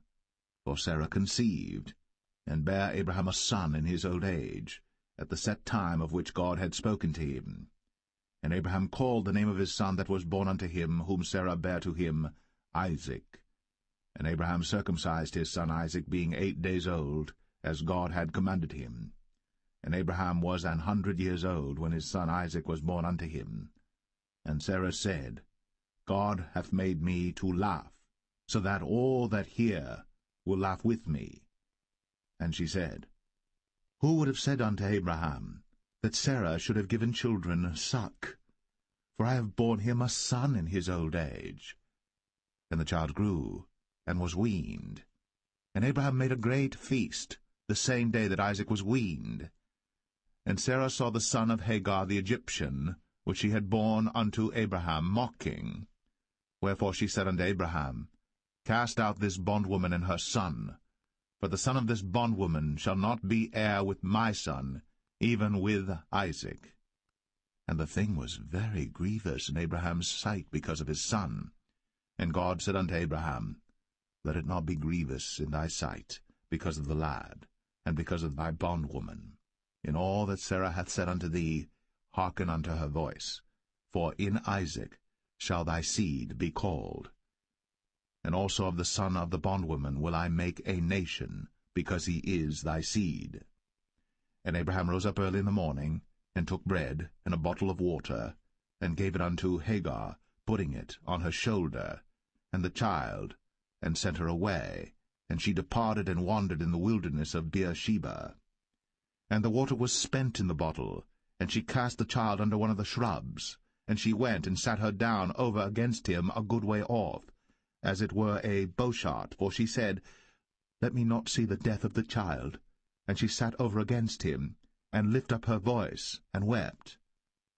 And God heard the voice of the lad. And the angel of God called to Hagar out of heaven, and said unto her, What aileth thee, Hagar? Fear not. For God hath heard the voice of the lad where he is. Arise, lift up the lad, and hold him in thine hand, for I will make him a great nation. And God opened her eyes, and she saw a well of water, and she went and filled the bottle with water, and gave the lad drink. And God was with the lad, and he grew, and dwelt in the wilderness, and became an archer. And he dwelt in the wilderness of Paran, and his mother took him a wife out of the land of Egypt. And it came to pass at that time that Abimelech and Phicol, the chief captain of his host, spake unto Abraham, saying, God is with thee in all that thou doest. Now therefore swear unto me here by God that thou wilt not deal falsely with me, nor with my son, nor with my son's son, but according to the kindness that I have done unto thee, thou shalt do unto me, and to the land wherein thou hast sojourned. And Abraham said, I will swear. And Abraham reproved Abimelech because of a well of water, which Abimelech's servants had violently taken away. And Abimelech said, I wot not who hath done this thing, neither didst thou tell me, neither yet heard I of it, but today. And Abraham took sheep and oxen, and gave them unto Abimelech, and both of them made a covenant. And Abraham set 7 ewe lambs of the flock by themselves.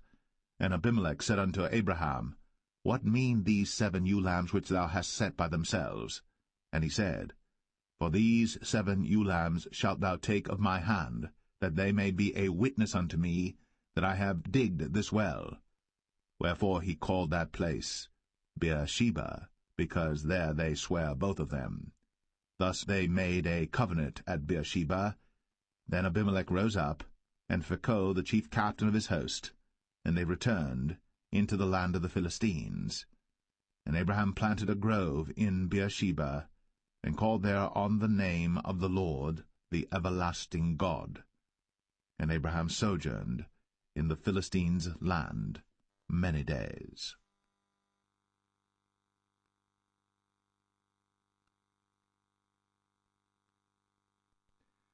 Genesis 22.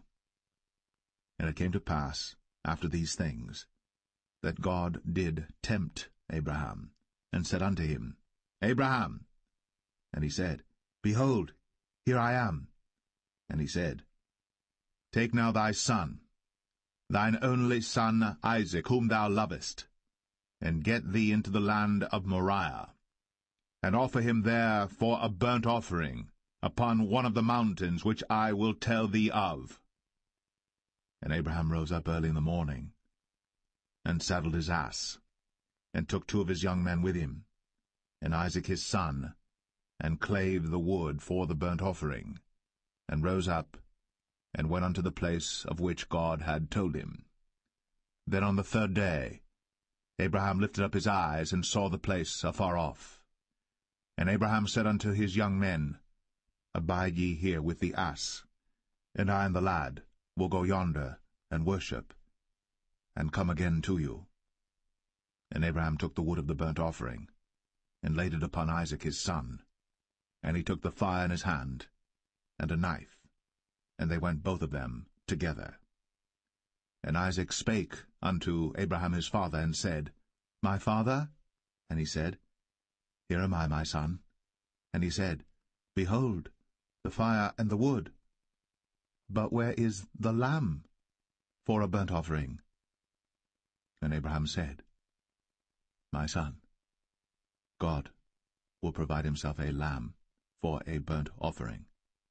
So they went both of them together. And they came to the place which God had told him of. And Abraham built an altar there, and laid the wood in order, and bound Isaac his son, and laid him on the altar upon the wood. And Abraham stretched forth his hand, and took the knife to slay his son. And the angel of the Lord called unto him out of heaven, and said, Abraham, Abraham! And he said, Here am I. And he said, Lay not thine hand upon the lad, neither do thou anything unto him. For now I know that thou fearest God, seeing thou hast not withheld thy son, thine only son, from me. And Abraham lifted up his eyes, and looked, and behold, behind him a ram caught in a thicket by his horns.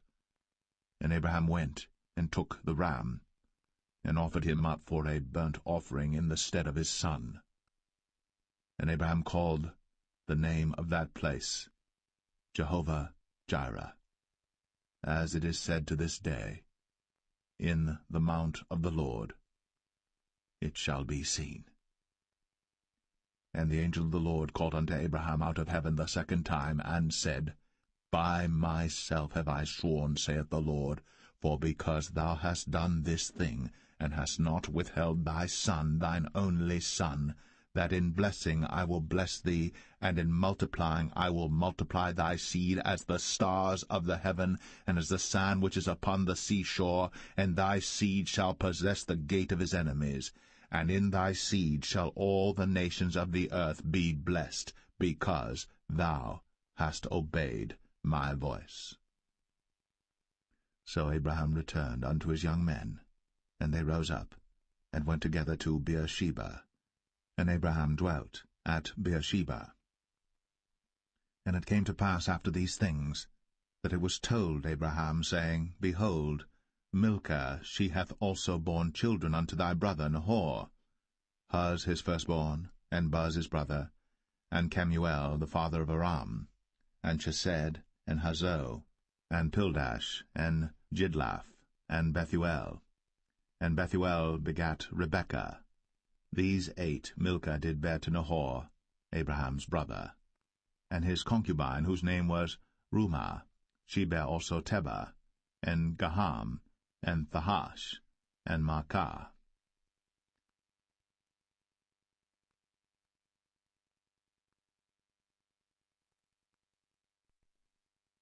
Genesis 23. And Sarah was 127 years old. These were the years of the life of Sarah.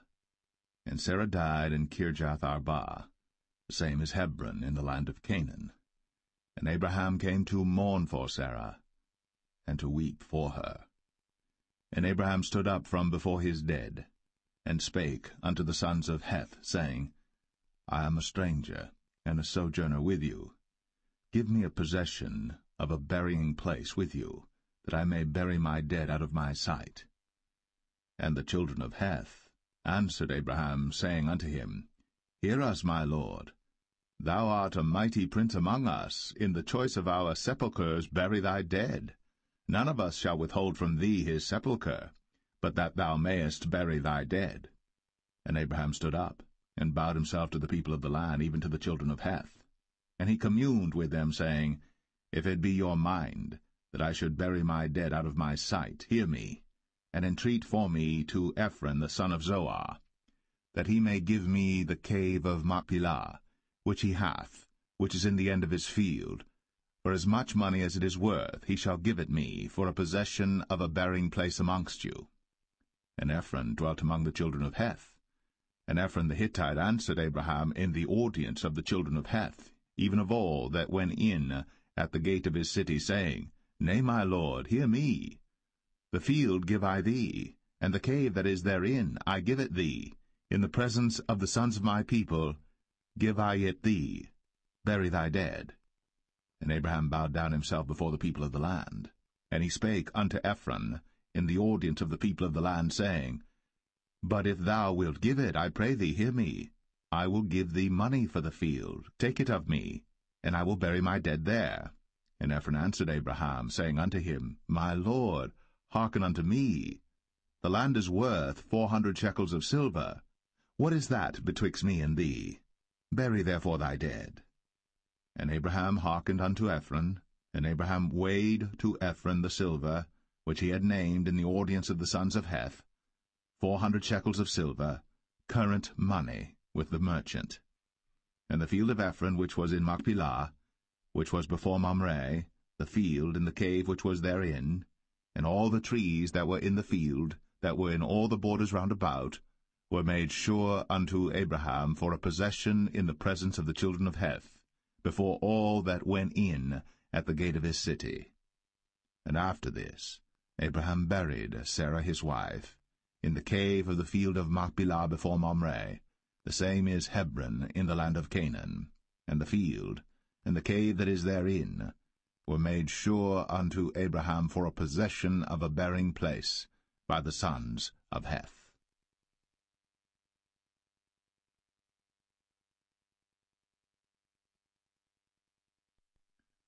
Genesis 24. And Abraham was old, and well stricken in age. And the Lord had blessed Abraham in all things.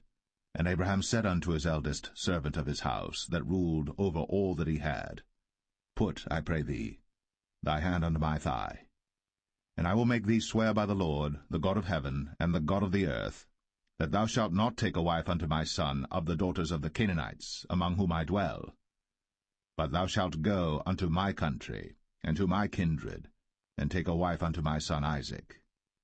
And the servant said unto him, Peradventure the woman will not be willing to follow me unto this land. Must I needs bring thy son again unto the land from whence thou camest? And Abraham said unto him, Beware thou that thou bring not my son thither again. The Lord God of heaven, which took me from my father's house, and from the land of my kindred, and which spake unto me, and that sware unto me, saying, Unto thy seed will I give this land, he shall send his angel before thee, and thou shalt take a wife unto my son from thence. And if the woman will not be willing to follow thee, then thou shalt be clear from this my oath, only bring not my son thither again. And the servant put his hand under the thigh of Abraham his master, and sware to him concerning that matter. And the servant took 10 camels of the camels of his master, and departed, for all the goods of his master were in his hand. And he arose, and went to Mesopotamia, unto the city of Nahor. And he made his camels to kneel down without the city by a well of water, at the time of the evening, even the time that women go out to draw water. And he said, O Lord God of my master Abraham, I pray thee, send me good speed this day, and show kindness unto my master Abraham. Behold, I stand here by the well of water, and the daughters of the men of the city come out to draw water.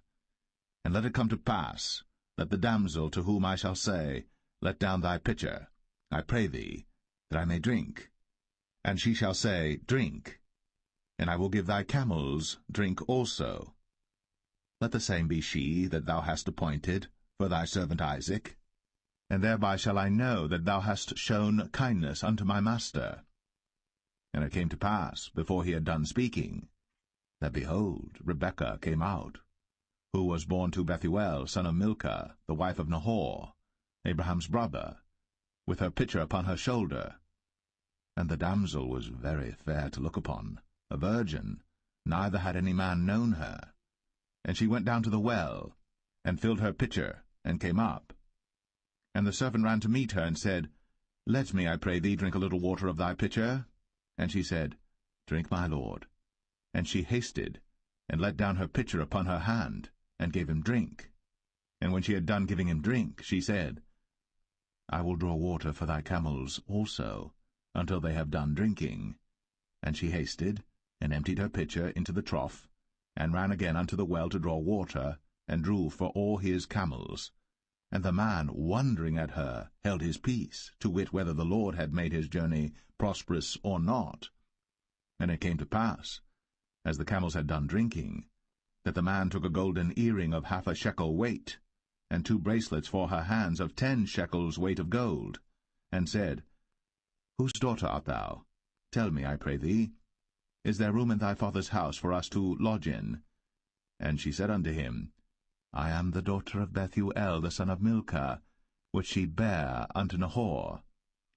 She said moreover unto him, We have both straw and provender enough, and room to lodge in. And the man bowed down his head, and worshipped the Lord. And he said, Blessed be the Lord God of my master Abraham, who hath not left destitute my master of his mercy and his truth. I being in the way, the Lord led me to the house of my master's brethren. And the damsel ran, and told them of her mother's house these things. And Rebekah had a brother, and his name was Laban. And Laban ran out unto the man, unto the well.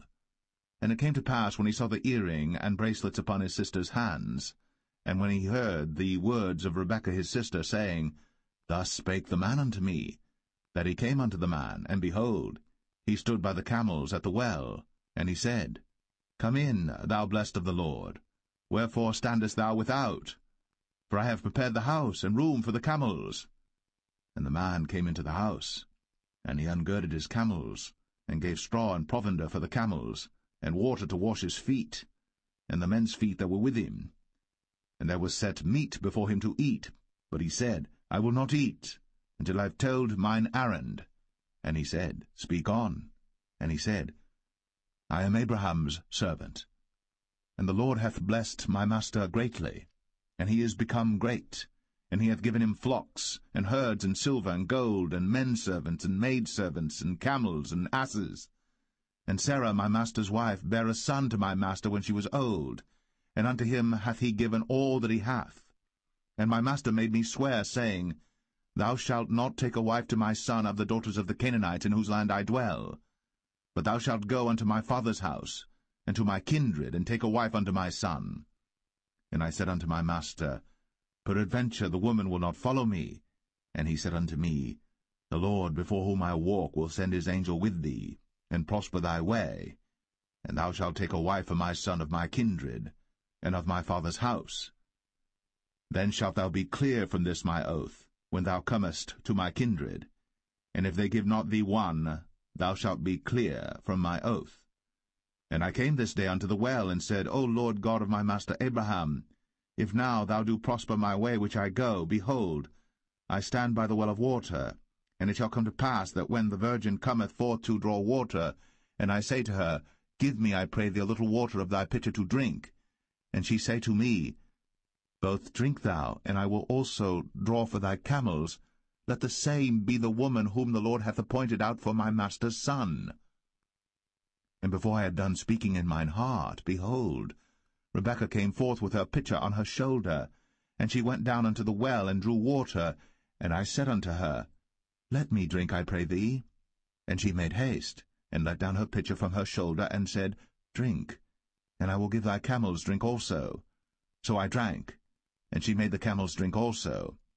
And I asked her, and said, Whose daughter art thou? And she said, The daughter of Bethuel, Nahor's son, whom Milcah bare unto him. And I put the earring upon her face, and the bracelets upon her hands. And I bowed down my head, and worshipped the Lord, and blessed the Lord God of my master Abraham, which had led me in the right way to take my master's brother's daughter unto his son. And now, if ye will deal kindly and truly with my master, tell me, and if not, tell me, that I may turn to the right hand or to the left. Then Laban and Bethuel answered and said, The thing proceedeth from the Lord. We cannot speak unto thee bad or good. Behold, Rebekah is before thee. Take her, and go, and let her be thy master's son's wife, as the Lord hath spoken. And it came to pass that when Abraham's servant heard their words, he worshipped the Lord, bowing himself to the earth.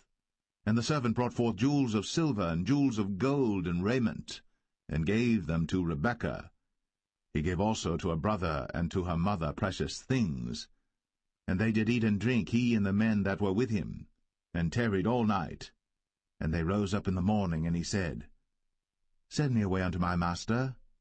And her brother and her mother said, Let the damsel abide with us a few days, at the least 10. After that she shall go. And he said unto them, Hinder me not, seeing the Lord hath prospered my way. Send me away, that I may go to my master. And they said, We will call the damsel, and inquire at her mouth. And they called Rebekah, and said unto her, Wilt thou go with this man? And she said, I will go. And they sent away Rebekah, their sister, and her nurse, and Abraham's servant, and his men. And they blessed Rebekah, and said unto her, Thou art our sister. Be thou the mother of thousands of millions, and let thy seed possess the gate of those which hate them.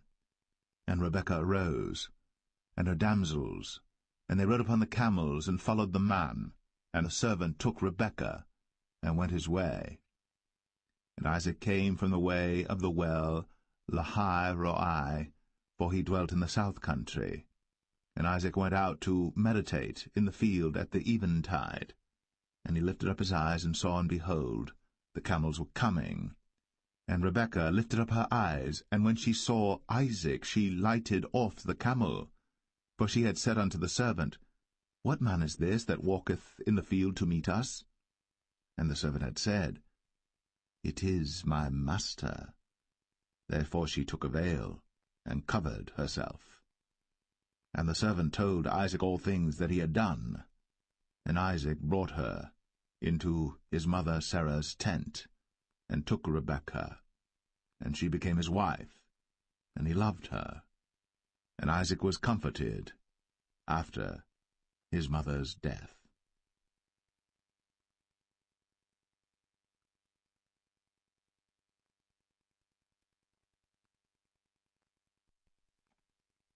Genesis 25. Then again Abraham took a wife, and her name was Keturah. And she bare him Zimran, and Jokshan, and Medan, and Midian, and Ishbak, and Shua. And Jokshan begat Sheba and Dedan.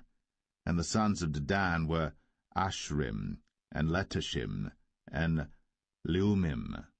And the sons of Midian, Ephah, and Epher, and Hanok, and Abida, and Eldaah.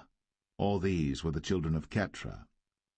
And Abraham gave all that he had unto Isaac. But unto the sons of the concubines which Abraham had, Abraham gave gifts, and sent them away from Isaac his son while he yet lived eastward unto the east country.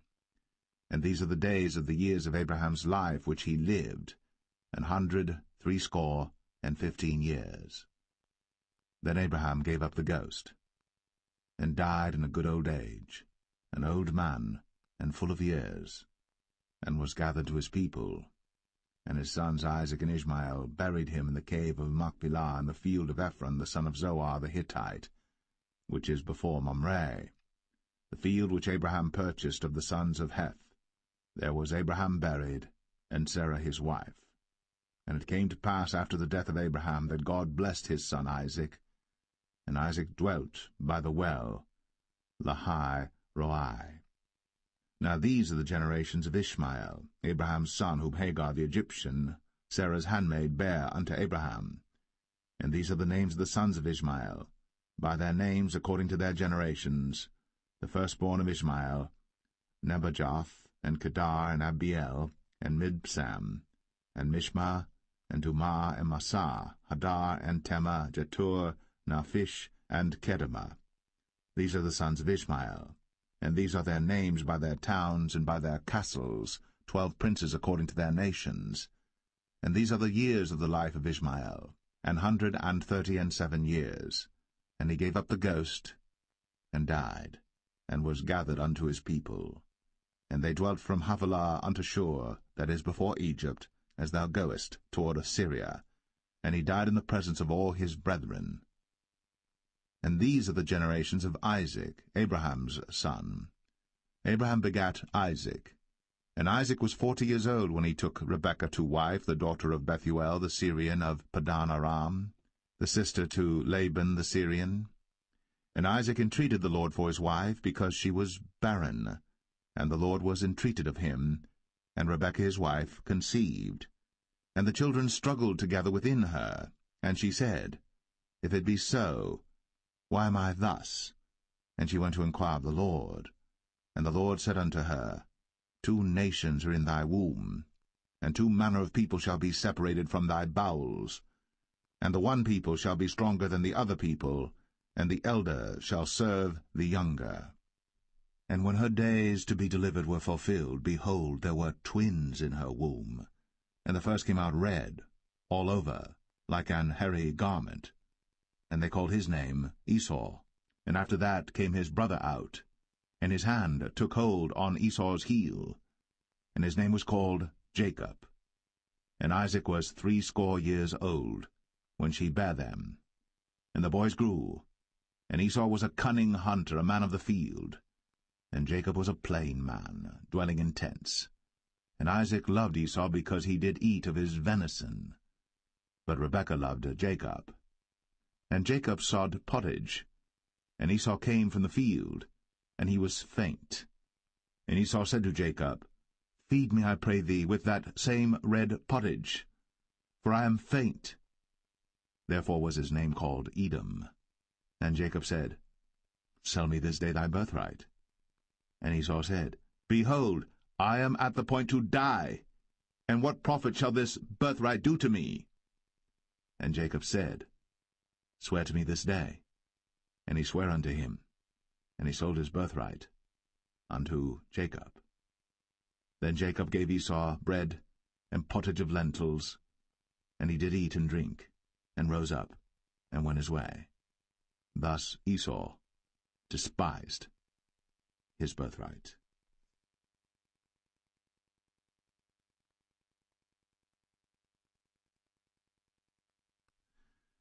Genesis 26. And there was a famine in the land beside the first famine that was in the days of Abraham. And Isaac went unto Abimelech king of the Philistines unto Gerar. And the Lord appeared unto him, and said, Go not down into Egypt. Dwell in the land which I shall tell thee of. Sojourn in this land, and I will be with thee, and will bless thee. For unto thee and unto thy seed I will give all these countries, and I will perform the oath which I swear unto Abraham thy father. And I will make thy seed to multiply as the stars of heaven, and will give unto thy seed all these countries, and in thy seed shall all the nations of the earth be blessed, because that Abraham obeyed my voice, and kept my charge, my commandments, my statutes, and my laws.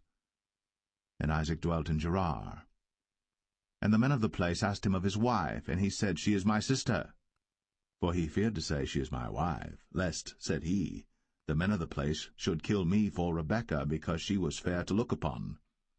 And it came to pass, when he had been there a long time, that Abimelech king of the Philistines looked out at a window, and saw, and behold, Isaac was sporting with Rebekah his wife. And Abimelech called Isaac, and said, Behold, of a surety she is thy wife. And how saidst thou, She is my sister?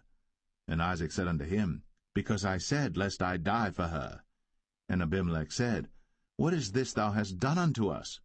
One of the people might lightly have lain with thy wife, and thou shouldest have brought guiltiness upon us. And Abimelech charged all his people, saying, He that toucheth this man or his wife shall surely be put to death. Then Isaac sowed in that land, and received in the same year 100-fold, and the Lord blessed him. And the man waxed great, and went forward, and grew until he became very great. For he had possession of flocks, and possession of herds, and great store of servants. And the Philistines envied him. For all the wells which his father's servants had digged in the days of Abraham his father, the Philistines had stopped them, and filled them with earth. And Abimelech said unto Isaac, Go from us, for thou art much mightier than we. And Isaac departed thence, and pitched his tent in the valley of Gerar, and dwelt there. And Isaac digged again the wells of water, which they had digged in the days of Abraham his father, for the Philistines had stopped them after the death of Abraham, and he called their names after the names by which his father had called them. And Isaac's servants digged in the valley, and found there a well of springing water. And the herdmen of Gerar did strive with Isaac's herdmen, saying, The water is ours. And he called the name of the well Esek, because they strove with him. And they digged another well, and strove for that also. And he called the name of it Sitnah. And he removed from thence, and digged another well, and for that they strove not. And he called the name of it Rehoboth. And he said, For now the Lord hath made room for us, and we shall be fruitful in the land. And he went up from thence to Beersheba. And the Lord appeared unto him the same night, and said, I am the God of Abraham thy father. Fear not, for I am with thee, and will bless thee, and multiply thy seed for my servant Abraham's sake. And he builded an altar there, and called upon the name of the Lord, and pitched his tent there. And there Isaac's servants digged a well. Then Abimelech went to him from Gerar, and Ahuzzath one of his friends, and Phicol the chief captain of his army. And Isaac said unto them, Wherefore come ye to me, seeing ye hate me, and have sent me away from you?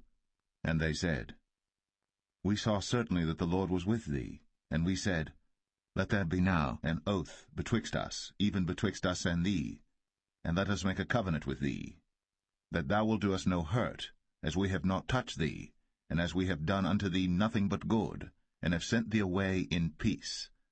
Thou art now the blessed of the Lord.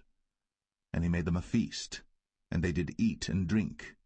And they rose up betimes in the morning, and sware one to another.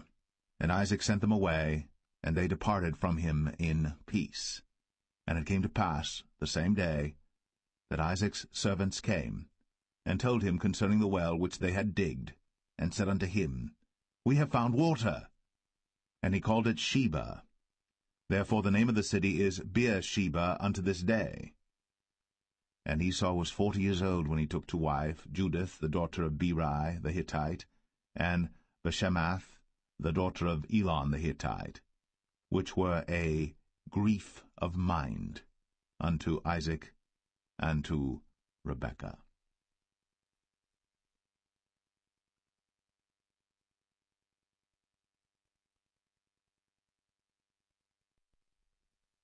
Genesis 27. And it came to pass that when Isaac was old, and his eyes were dim, so that he could not see, he called Esau his eldest son, and said unto him, My son. And he said unto him, Behold, here am I.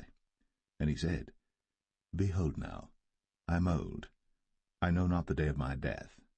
Now therefore take, I pray thee, thy weapons, thy quiver, and thy bow, and go out to the field, and take me some venison, and make me savory meat, such as I love, and bring it to me, that I may eat, that my soul may bless thee before I die. And Rebekah heard when Isaac spake to Esau his son. And Esau went to the field to hunt for venison, and to bring it. And Rebekah spake unto Jacob her son, saying, Behold, I heard thy father speak unto Esau thy brother, saying, Bring me venison, and make me savory meat, that I may eat, and bless thee before the Lord, before my death. Now therefore, my son, obey my voice according to that which I command thee. Go now to the flock, and fetch me from thence 2 good kids of the goats, and I will make them savory meat for thy father, such as he loveth. And thou shalt bring it to thy father, that he may eat, and that he may bless thee before his death. And Jacob said to Rebekah his mother, Behold, Esau my brother is a hairy man, and I am a smooth man. My father peradventure will feel me, and I shall seem to him as a deceiver, and I shall bring a curse upon me, and not a blessing. And his mother said unto him, Upon me be thy curse, my son, only obey my voice, and go fetch me them. And he went, and fetched, and brought them to his mother. And his mother made savory meat, such as his father loved. And Rebekah took goodly raiment of her eldest son Esau, which were with her in the house, and put them upon Jacob her younger son. And she put the skins of the kids of the goats upon his hands, and upon the smooth of his neck. And she gave the savory meat, and the bread, which she had prepared, into the hand of her son Jacob. And he came unto his father, and said, My father. And he said, Here am I. Who art thou, my son? And Jacob said unto his father, I am Esau thy firstborn. I have done according as thou badest me. Arise, I pray thee, sit and eat of my venison, that thy soul may bless me. And Isaac said unto his son, How is it that thou hast found it so quickly, my son? And he said, Because the Lord thy God brought it to me. And Isaac said unto Jacob, Come near, I pray thee, that I may feel thee, my son, whether thou be my very son Esau or not. And Jacob went near unto Isaac his father, and he felt him, and said, The voice is Jacob's voice, but the hands are the hands of Esau. And he discerned him not, because his hands were hairy, as his brother Esau's hands. So he blessed him. And he said, Art thou my very son Esau? And he said, I am. And he said, Bring it near to me, and I will eat of my son's venison, that my soul may bless thee. And he brought it near to him, and he did eat. And he brought him wine, and he drank. And his father Isaac said unto him, Come near now, and kiss me, my son. And he came near, and kissed him. And he smelled the smell of his raiment, and blessed him, and said, See, the smell of my son is as the smell of a field which the Lord hath blessed. Therefore God give thee of the dew of heaven, and the fatness of the earth, and plenty of corn and wine. Let people serve thee, and nations bow down to thee. Be lord over thy brethren, and let thy mother's sons bow down to thee. Cursed be every one that curseth thee, and blessed be he that blesseth thee. And it came to pass, as soon as Isaac had made an end of blessing Jacob, and Jacob was yet scarce gone out from the presence of Isaac his father, that Esau his brother came in from his hunting. And he also had made savory meat, and brought it unto his father, and said unto his father, Let my father arise, and eat of his son's venison, that thy soul may bless me. And Isaac his father said unto him, Who art thou? And he said, I am thy son, thy firstborn, Esau. And Isaac trembled very exceedingly, and said, Who? Where is he that hath taken venison and brought it me? And I have eaten of all before thou camest, and have blessed him, yea, and he shall be blessed. And when Esau heard the words of his father, he cried with a great and exceeding bitter cry, and said unto his father, Bless me, even me also, O my father. And he said, Thy brother came with subtlety, and hath taken away thy blessing. And he said, Is not he rightly named Jacob? For he hath supplanted me these 2 times. He took away my birthright, and behold, now he hath taken away my blessing. And he said, Hast thou not reserved a blessing for me? And Isaac answered and said unto Esau, Behold, I have made him thy lord, and all his brethren have I given to him for servants, and with corn and wine have I sustained him. And what shall I do now unto thee, my son? And Esau said unto his father, Hast thou but one blessing, my father? Bless me, even me also, O my father. And Esau lifted up his voice and wept. And Isaac his father answered and said unto him, Behold, thy dwelling shall be the fatness of the earth, and of the dew of heaven from above. And by thy sword shalt thou live, and shalt serve thy brother. And it shall come to pass that when thou shalt have the dominion, that thou shalt break his yoke from off thy neck. And Esau hated Jacob, because of the blessing wherewith his father blessed him. And Esau said in his heart, The days of mourning for my father are at hand. Then will I slay my brother Jacob. And these words of Esau her elder son were told to Rebekah, and she sent and called Jacob her younger son, and said unto him, Behold, thy brother Esau, as touching thee, doth comfort himself, purposing to kill thee. Now therefore, my son, obey my voice, and arise. Flee thou to Laban my brother, to Haran, and tarry with him a few days, until thy brother's fury turn away, until thy brother's anger turn away from thee, and he forget that which thou hast done to him. Then I will send and fetch thee from thence. Why should I be deprived also of you both in one day?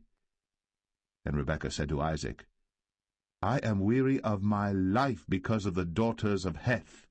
If Jacob take a wife of the daughters of Heth, such as these which are of the daughters of the land, what good shall my life do me?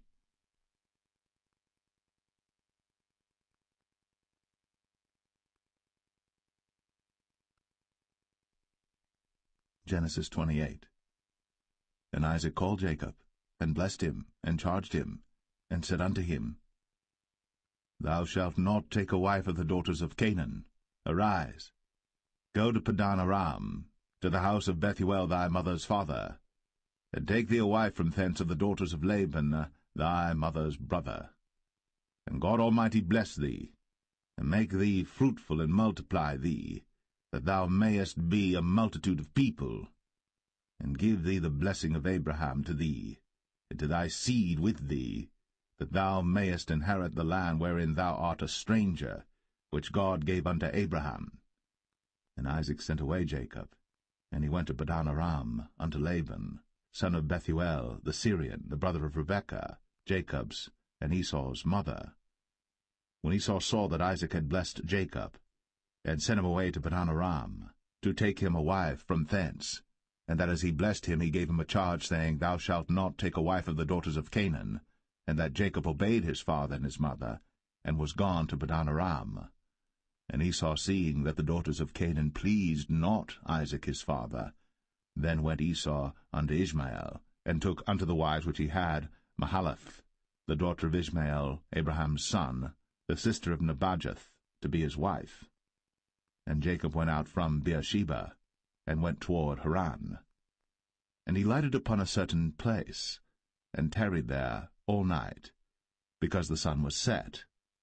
And he took of the stones of that place, and put them for his pillows, and lay down in that place to sleep. And he dreamed, and behold, a ladder set up on the earth, and the top of it reached to heaven, and behold, the angels of God ascending and descending on it. And behold, the Lord stood above it, and said, I am the Lord God of Abraham thy father, and the God of Isaac.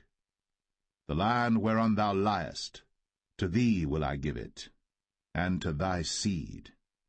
And thy seed shall be as the dust of the earth, and thou shalt spread abroad to the west, and to the east, and to the north, and to the south. And in thee and in thy seed shall all the families of the earth be blessed. And behold, I am with thee, and will keep thee in all places whither thou goest, and will bring thee again into this land.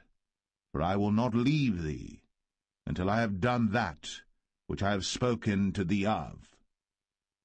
And Jacob awaked out of his sleep, and he said, Surely the Lord is in this place, and I knew it not. And he was afraid, and said, How dreadful is this place! This is none other but the house of God, and this is the gate of heaven. And Jacob rose up early in the morning, and took the stone that he had put for his pillows, and set it up for a pillar, and poured oil upon the top of it. And he called the name of that place Bethel, but the name of that city was called Luz at the first. And Jacob vowed a vow, saying, If God will be with me, and will keep me in this way that I go, and will give me bread to eat, and raiment to put on, so that I come again to my father's house in peace, then shall the Lord be my God. And this stone which I have set up for a pillar shall be God's house. And of all that thou shalt give me, I will surely give the 10th unto thee.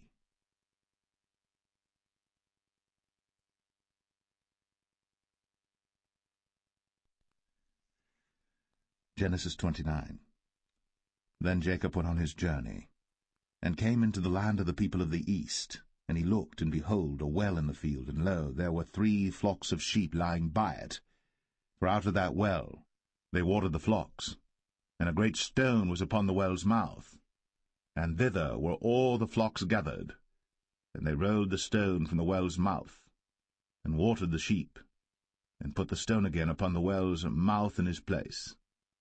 And Jacob said unto them, My brethren, whence be ye? And they said, Of Haran are we. And he said unto them, Know ye Laban the son of Nahor? And they said, We know him. And he said unto them, Is he well? And they said, He is well. And behold, Rachel his daughter cometh with the sheep. And he said, Lo, it is yet high day, neither is it time that the cattle should be gathered together. Water ye the sheep, and go and feed them. And they said, We cannot until all the flocks be gathered together, until they roll the stone from the well's mouth. Then we water the sheep. And while he yet spake with them, Rachel came with her father's sheep, for she kept them. And it came to pass, when Jacob saw Rachel the daughter of Laban his mother's brother, and the sheep of Laban his mother's brother, that Jacob went near, and rolled the stone from the well's mouth, and watered the flock of Laban his mother's brother. And Jacob kissed Rachel, and lifted up his voice and wept. And Jacob told Rachel that he was her father's brother, and that he was Rebekah's son. And she ran and told her father. And it came to pass, when Laban heard the tidings of Jacob his sister's son, that he ran to meet him, and embraced him, and kissed him, and brought him to his house. And he told Laban all these things. And Laban said to him, Surely thou art my bone and my flesh. And he abode with him the space of a month. And Laban said unto Jacob, Because thou art my brother, shouldest thou therefore serve me for naught? Tell me, what shall thy wages be? And Laban had 2 daughters. The name of the elder was Leah, and the name of the younger was Rachel. Leah was tender-eyed, but Rachel was beautiful and well-favored. And Jacob loved Rachel, and said, I will serve thee 7 years for Rachel thy younger daughter. And Laban said, It is better that I give her to thee, than that I should give her to another man. Abide with me. And Jacob served 7 years for Rachel. And they seemed unto him but a few days, for the love he had to her. And Jacob said unto Laban, Give me my wife, for my days are fulfilled, that I may go in unto her. And Laban gathered together all the men of the place, and made a feast.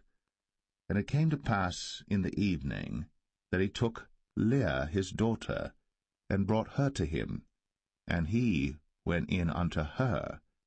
And Laban gave unto his daughter Leah Zilpah his maid for an handmaid. And it came to pass that in the morning, behold, it was Leah. And he said to Laban, What is this thou hast done unto me? Did not I serve with thee for Rachel? Wherefore then hast thou beguiled me? And Laban said, It must not be so done in our country to give the younger before the firstborn. Fulfill her week, and we will give thee this also for the service which thou shalt serve with me yet 7 other years. And Jacob did so, and fulfilled her week, and he gave him Rachel his daughter to wife also. And Laban gave to Rachel his daughter Bilhah his handmaid to be her maid. And he went in also unto Rachel. And he loved also Rachel more than Leah, and served with him yet 7 other years. And when the Lord saw that Leah was hated, he opened her womb. But Rachel was barren, and Leah conceived, and bare a son. And she called his name Reuben, for she said, Surely the Lord hath looked upon my affliction, now therefore my husband will love me. And she conceived again, and bare a son, and said, Because the Lord hath heard that I was hated, he hath therefore given me this son also. And she called his name Simeon. And she conceived again, and bare a son, and said, Now this time will my husband be joined unto me, because I have borne him 3 sons. Therefore was his name called Levi. And she conceived again, and bare a son, and she said, Now will I praise the Lord. Therefore she called his name Judah, and left bearing.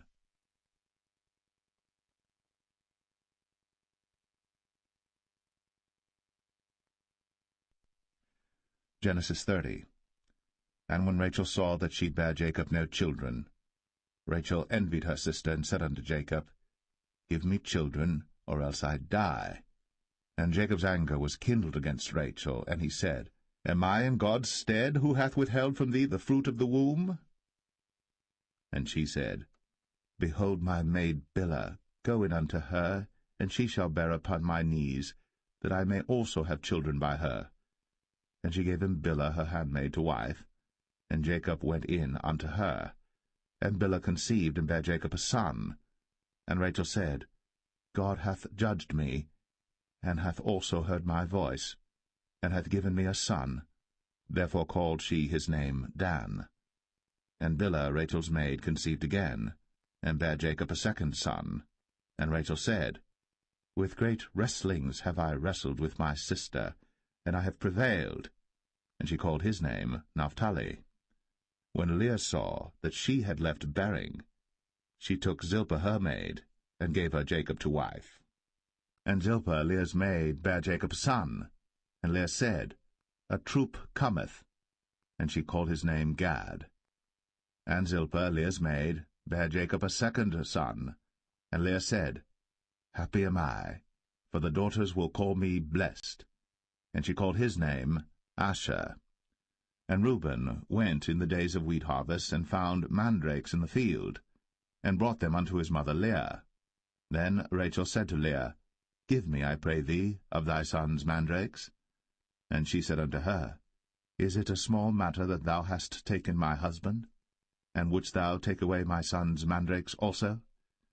And Rachel said, Therefore he shall lie with thee tonight, for thy son's mandrakes. And Jacob came out of the field in the evening, and Leah went out to meet him, and said, Thou must come in unto me, for surely I have hired thee with my son's mandrakes. And he lay with her that night. And God hearkened unto Leah, and she conceived, and bare Jacob the fifth son. And Leah said, God hath given me my hire, because I have given my maiden to my husband. And she called his name Issachar. And Leah conceived again, and bare Jacob the sixth son. And Leah said, God hath endued me with a good dowry. Now will my husband dwell with me, because I have borne him 6 sons. And she called his name Zebulun. And afterwards she bare a daughter, and called her name Dinah. And God remembered Rachel, and God hearkened to her, and opened her womb. And she conceived, and bare a son, and said, God hath taken away my reproach. And she called his name Joseph, and said, The Lord shall add to me another son. And it came to pass, when Rachel had borne Joseph, that Jacob said unto Laban, Send me away, that I may go unto mine own place, and to my country.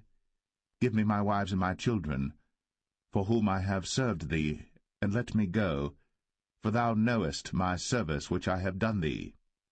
And Laban said unto him, I pray thee, if I have found favour in thine eyes, tarry, for I have learned by experience that the Lord hath blessed me for thy sake. And he said, Appoint me thy wages, and I will give it. And he said unto him, Thou knowest how I have served thee, and how thy cattle was with me. For it was little which thou hadst before I came, and it is now increased unto a multitude. And the Lord hath blessed thee since my coming. And now, when shall I provide for mine own house also? And he said, What shall I give thee? And Jacob said, Thou shalt not give me anything. If thou wilt do this thing for me, I will again feed and keep thy flock. I will pass through all thy flock today, removing from thence all the speckled and spotted cattle, and all the brown cattle among the sheep, and the spotted and speckled among the goats, and of such shall be my hire. So shall my righteousness answer for me in time to come, when it shall come for my hire before thy face, every one that is not speckled and spotted among the goats, and brown among the sheep, that shall be counted stolen with me. And Laban said, Behold, I would it might be according to thy word. And he removed that day the he-goats that were ring-straked and spotted, and all the she-goats that were speckled and spotted, and every one that had some white in it, and all the brown among the sheep, and gave them into the hand of his sons. And he set 3 days' journey betwixt himself and Jacob fed the rest of Laban's flocks. And Jacob took him rods of green poplar, and of the hazel and chestnut tree, and pilled white strakes in them, and made the white appear which was in the rods. And he set the rods which he had pilled before the flocks in the gutters, in the watering troughs, when the flocks came to drink, that they should conceive when they came to drink. And the flocks conceived before the rods, and brought forth cattle, ring-straked, speckled, and spotted. And Jacob did separate the lambs, and set the faces of the flocks toward the ring-straked, and all the brown in the flock of Laban. And he put his own flocks by themselves, and put them not unto Laban's cattle. And it came to pass, whensoever the stronger cattle did conceive, that Jacob laid the rods before the eyes of the cattle in the gutters, that they might conceive among the rods. But when the cattle were feeble, he put them not in. So the feebler were Laban's, and the stronger Jacob's. And the man increased exceedingly, and had much cattle, and maidservants, and menservants, and camels, and asses.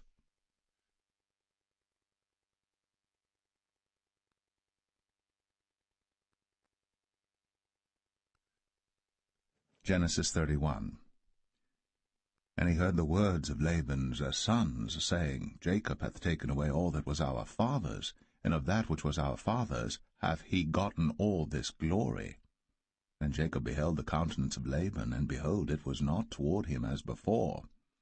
And the Lord said unto Jacob, Return unto the land of thy fathers, and to thy kindred, and I will be with thee. And Jacob sent and called Rachel and Leah to the field unto his flock, and said unto them, I see your father's countenance, that it is not toward me as before, but the God of my father hath been with me. And ye know that with all my power I have served your father. And your father hath deceived me, and changed my wages 10 times. But God suffered him not to hurt me. If he said thus, The speckled shall be thy wages, then all the cattle bear speckled. And if he said thus, The ringstraked shall be thy hire, then bear all the cattle ringstraked. Thus God hath taken away the cattle of your father, and given them to me. And it came to pass at the time that the cattle conceived, that I lifted up mine eyes, and saw in a dream, and behold, the rams which leaped upon the cattle were ringstraked, speckled, and grizzled. And the angel of God spake unto me in a dream, saying, Jacob. And I said, Here am I. And he said, Lift up now thine eyes, and see all the rams which leap upon the cattle are ringstraked, speckled, and grizzled. For I have seen all that Laban doeth unto thee. I am the God of Bethel, where thou anointest the pillar, and where thou vowest a vow unto me. Now arise, get thee out from this land, and return unto the land of thy kindred. And Rachel and Leah answered and said unto him, Is there yet any portion or inheritance for us in our father's house? Are we not counted of him strangers? For he hath sold us, and hath quite devoured also our money. For all the riches which God hath taken from our father, that is ours and our children's. Now then, whatsoever God hath said unto thee, do. Then Jacob rose up, and set his sons and his wives upon camels. And he carried away all his cattle, and all his goods which he had gotten, the cattle of his getting which he had gotten in Padan Aram, for to go to Isaac his father in the land of Canaan. And Laban went to shear his sheep, and Rachel had stolen the images that were her father's. And Jacob stole away unawares to Laban the Syrian, in that he told him not that he fled. So he fled with all that he had, and he rose up and passed over the river, and set his face toward the Mount Gilead. And it was told Laban on the 3rd day that Jacob was fled. And he took his brethren with him, and pursued after him 7 days' journey. And they overtook him in the Mount Gilead. And God came to Laban the Syrian in a dream by night, and said unto him, Take heed that thou speak not to Jacob either good or bad. Then Laban overtook Jacob. Now Jacob had pitched his tent in the mount, and Laban with his brethren pitched in the Mount of Gilead. And Laban said to Jacob, What hast thou done, that thou hast stolen away unawares to me, and carried away my daughters as captives taken with the sword? Wherefore didst thou flee away secretly, and steal away from me, and didst not tell me, that I might have sent thee away with mirth, and with songs, with tabret, and with harp, and hast not suffered me to kiss my sons and my daughters? Thou hast now done foolishly in so doing. It is in the power of my hand to do you hurt. But the God of your father spake unto me yesternight, saying, Take thou heed that thou speak not to Jacob either good or bad. And now, though thou wouldst needs be gone, because thou sore longest after thy father's house, yet wherefore hast thou stolen my gods? And Jacob answered and said to Laban, Because I was afraid, for I said, Peradventure thou wouldst take by force thy daughters from me. With whomsoever thou findest thy gods, let him not live. Before our brethren discern thou what is thine with me, and take it to thee. For Jacob knew not that Rachel had stolen them. And Laban went into Jacob's tent, and into Leah's tent, and into the 2 maidservants' tents, but he found them not. Then went he out of Leah's tent, and entered into Rachel's tent. Now Rachel had taken the images, and put them in the camel's furniture, and sat upon them. And Laban searched all the tent, but found them not. And she said to her father, Let it not displease my lord that I cannot rise up before thee, for the custom of women is upon me. And he searched, but found not the images. And Jacob was wroth and chode with Laban. And Jacob answered and said to Laban, What is my trespass? What is my sin, that thou hast so hotly pursued after me? Whereas thou hast searched all my stuff, what hast thou found of all thy household stuff? Set it here before my brethren and thy brethren, that they may judge betwixt us both. This 20 years have I been with thee. Thy ewes and thy she-goats have not cast their young, and the rams of thy flock have I not eaten. That which was torn of beasts I brought not unto thee. I bear the loss of it. Of my hand didst thou require it, whether stolen by day or stolen by night. Thus I was. In the day the drought consumed me, and the frost by night, and my sleep departed from mine eyes. Thus have I been 20 years in thy house.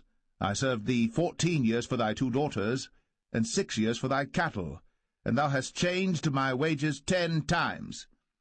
Except the God of my father, the God of Abraham, and the fear of Isaac had been with me, surely thou hadst sent me away now empty. God hath seen my affliction, and the labor of my hands, and rebuked thee yesternight.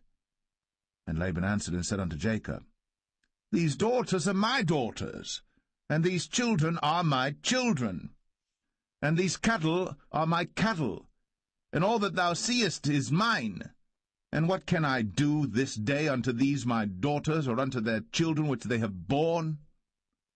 Now therefore come thou, let us make a covenant, I and thou, and let it be for a witness between me and thee. And Jacob took a stone, and set it up for a pillar.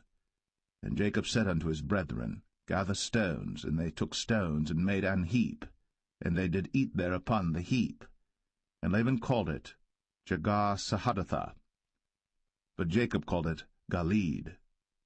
And Laban said, This heap is a witness between me and thee this day. Therefore was the name of it called Galeed. And Mizpah, for he said, The Lord watch between me and thee, when we are absent one from another. If thou shalt afflict my daughters, or if thou shalt take other wives beside my daughters, no man is with us. See, God is witness betwixt me and thee. And Laban said to Jacob, Behold this heap, and behold this pillar, which I have cast betwixt me and thee. This heap be witness, and this pillar be witness, that I will not pass over this heap to thee, and that thou shalt not pass over this heap and this pillar unto me for harm. The God of Abraham and the God of Nahor, the God of their father, judge betwixt us. And Jacob sware by the fear of his father Isaac. Then Jacob offered sacrifice upon the mount, and called his brethren to eat bread. And they did eat bread, and tarried all night in the mount. And early in the morning Laban rose up, and kissed his sons and his daughters, and blessed them. And Laban departed, and returned unto his place.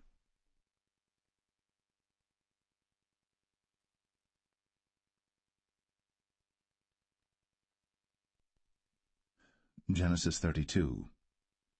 And Jacob went on his way, and the angels of God met him. And when Jacob saw them, he said, This is God's host.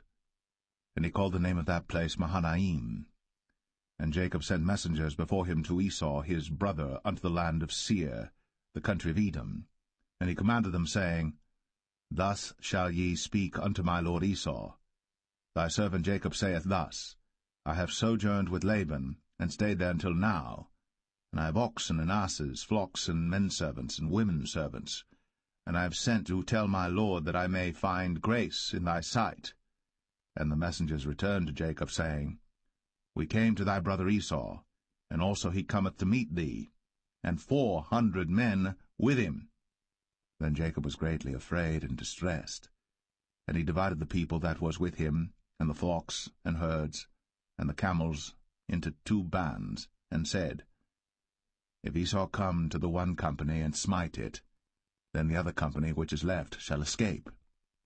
And Jacob said, O God of my father Abraham, and God of my father Isaac, the Lord which saidest unto me, Return unto thy country, and to thy kindred, and I will deal well with thee.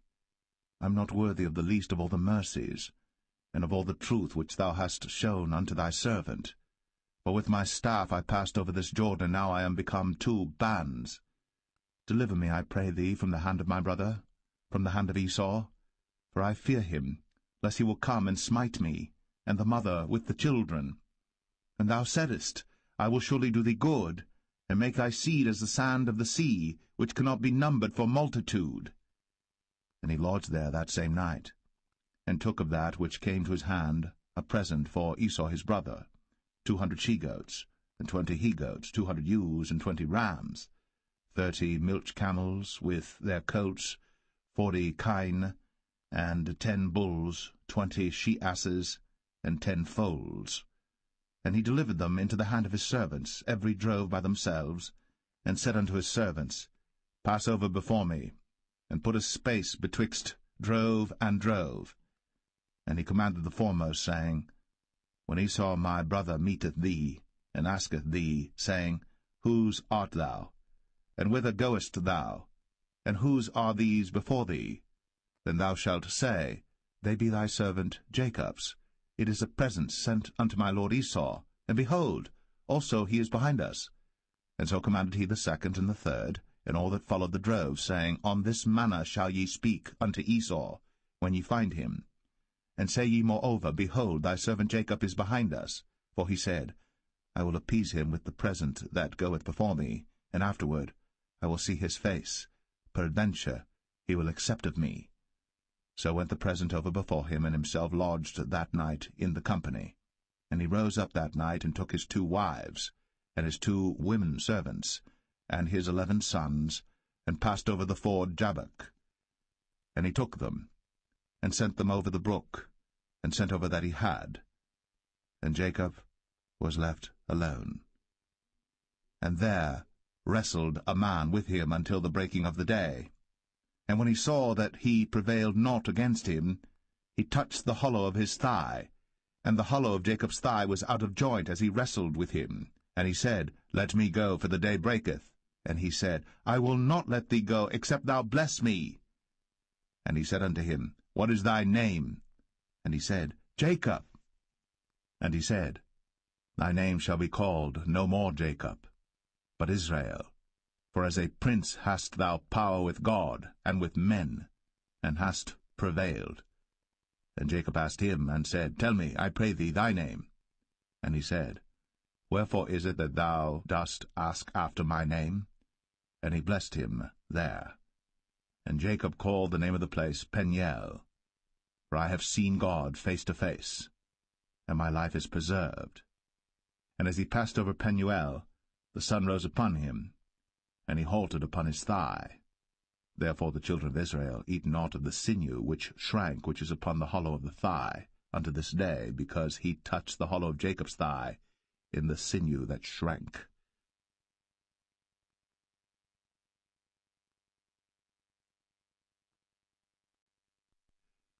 Genesis 33. And Jacob lifted up his eyes, and looked, and behold, Esau came, and with him 400 men. And he divided the children unto Leah, and unto Rachel, and unto the 2 handmaids. And he put the handmaids and their children foremost, and Leah and her children after, and Rachel and Joseph hindermost. And he passed over before them, and bowed himself to the ground 7 times, until he came near to his brother.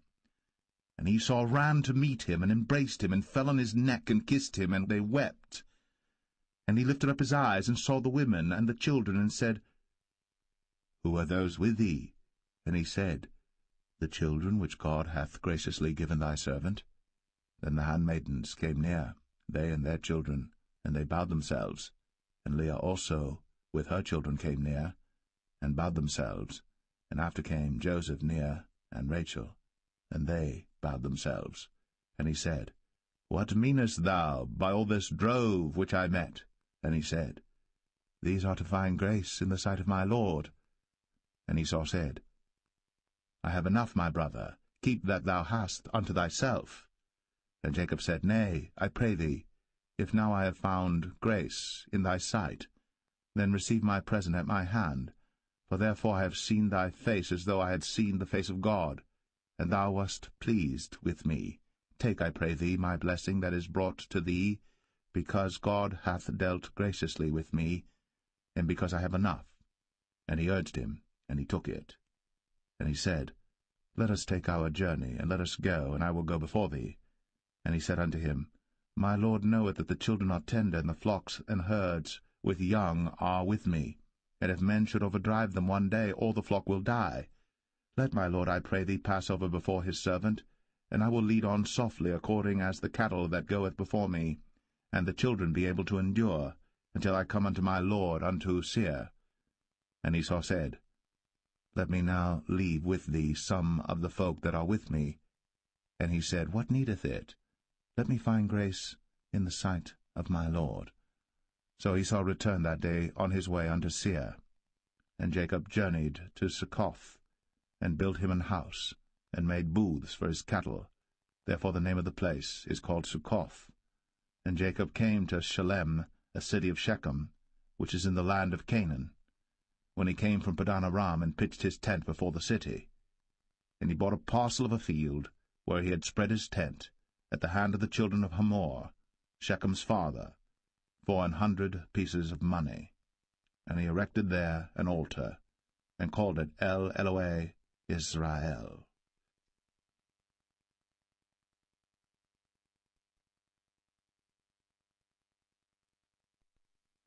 Genesis 34. And Dinah the daughter of Leah, which she bare unto Jacob, went out to see the daughters of the land. And when Shechem, the son of Hamor the Hivite, prince of the country, saw her, he took her, and lay with her, and defiled her. And his soul clave unto Dinah the daughter of Jacob, and he loved the damsel, and spake kindly unto the damsel. And Shechem spake unto his father Hamor, saying, Get me this damsel to wife. And Jacob heard that he had defiled Dinah his daughter. Now his sons were with his cattle in the field, and Jacob held his peace until they were come. And Hamor the father of Shechem went out unto Jacob to commune with him. And the sons of Jacob came out of the field when they heard it, and the men were grieved, and they were very wroth, because he had wrought folly in Israel, in lying with Jacob's daughter, which thing ought not to be done. And Hamor communed with them, saying, The soul of my son Shechem longeth for your daughter. I pray you, give her him to wife. And make ye marriages with us, and give your daughters unto us, and take our daughters unto you. And ye shall dwell with us, and the land shall be before you. Dwell and trade ye therein, and get you possessions therein. And Shechem said unto her father and unto her brethren, Let me find grace in your eyes, and what ye shall say unto me I will give. Ask me never so much dowry and gift, and I will give according as ye shall say unto me. But give me the damsel to wife. And the sons of Jacob answered Shechem and Hamor his father deceitfully, and said, because he had defiled Dinah their sister, and they said unto them, We cannot do this thing, to give our sister to one that is uncircumcised, for that were a reproach unto us. But in this will we consent unto you. If ye will be as we be, that every male of you be circumcised, then will we give our daughters unto you, and we will take your daughters to us, and we will dwell with you, and we will become one people. But if ye will not hearken unto us to be circumcised, then we will take our daughter, and we will be gone. And their words pleased Hamor and Shechem Hamor's son. And the young man deferred not to do the thing, because he had delight in Jacob's daughter, and he was more honorable than all the house of his father.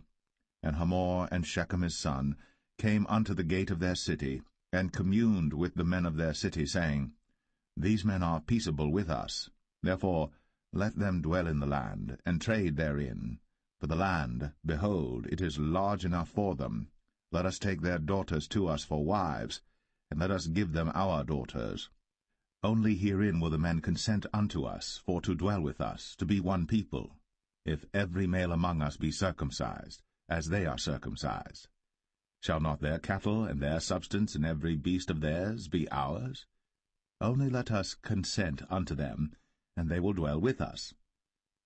And unto Hamor and unto Shechem his son hearkened all that went out of the gate of his city, and every male was circumcised, all that went out of the gate of his city. And it came to pass on the third day, when they were sore, that two of the sons of Jacob, Simeon and Levi, Dinah's brethren, took each man his sword, and came upon the city boldly, and slew all the males. And they slew Hamor and Shechem his son with the edge of the sword, and took Dinah out of Shechem's house, and went out. The sons of Jacob came upon the slain, and spoiled the city, because they had defiled their sister. They took their sheep and their oxen, and their asses, and that which was in the city, and that which was in the field, and all their wealth, and all their little ones, and their wives took they captive, and spoiled even all that was in the house. And Jacob said to Simeon and Levi, Ye have troubled me to make me to stink among the inhabitants of the land, among the Canaanites and the Perizzites. And I, being few in number, they shall gather themselves together against me, and slay me, and I shall be destroyed, I and my house. And they said, Should he deal with our sister as with an harlot?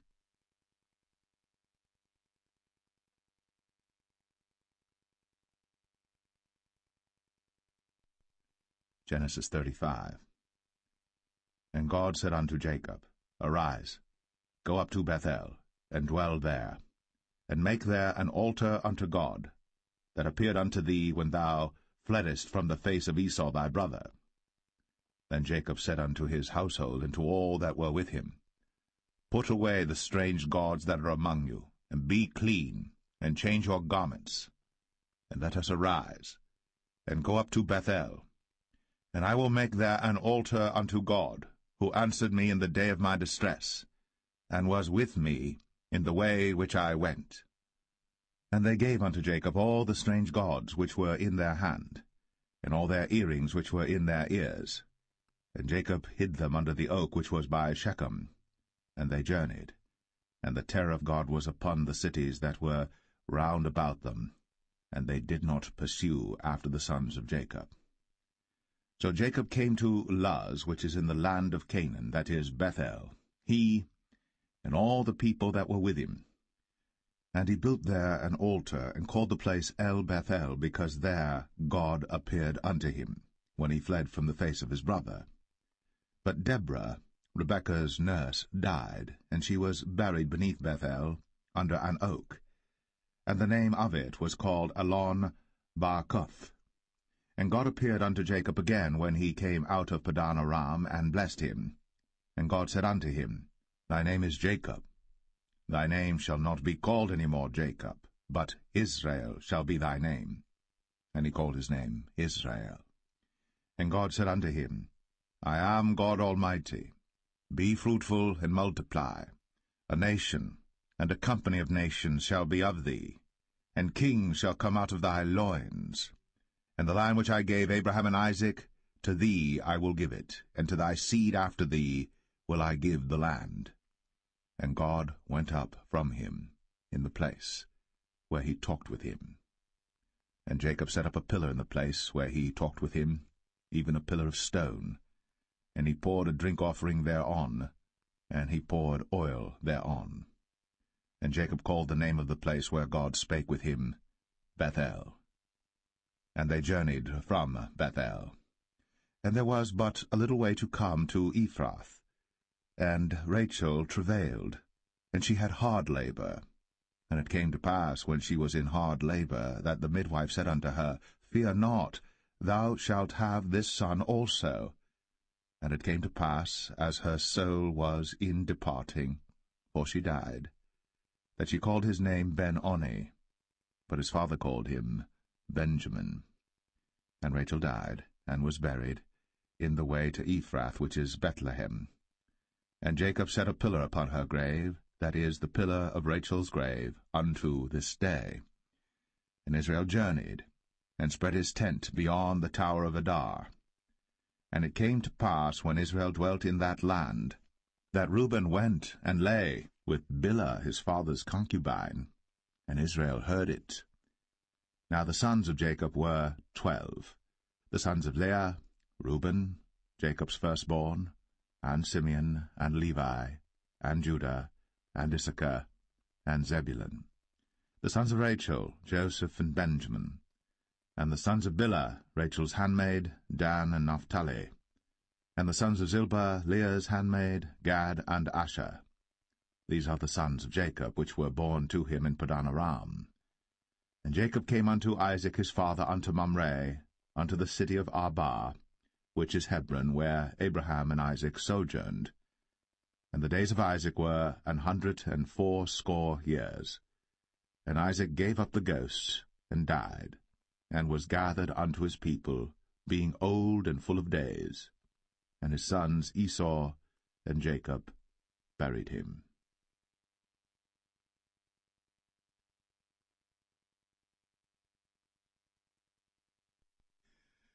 Genesis 36.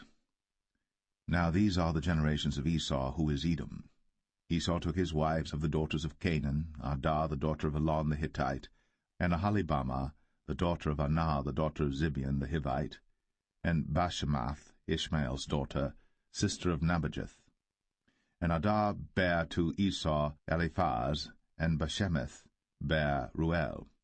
And Aholibamah bare Jeush, and Jalam, and Korah. These are the sons of Esau, which were born unto him in the land of Canaan.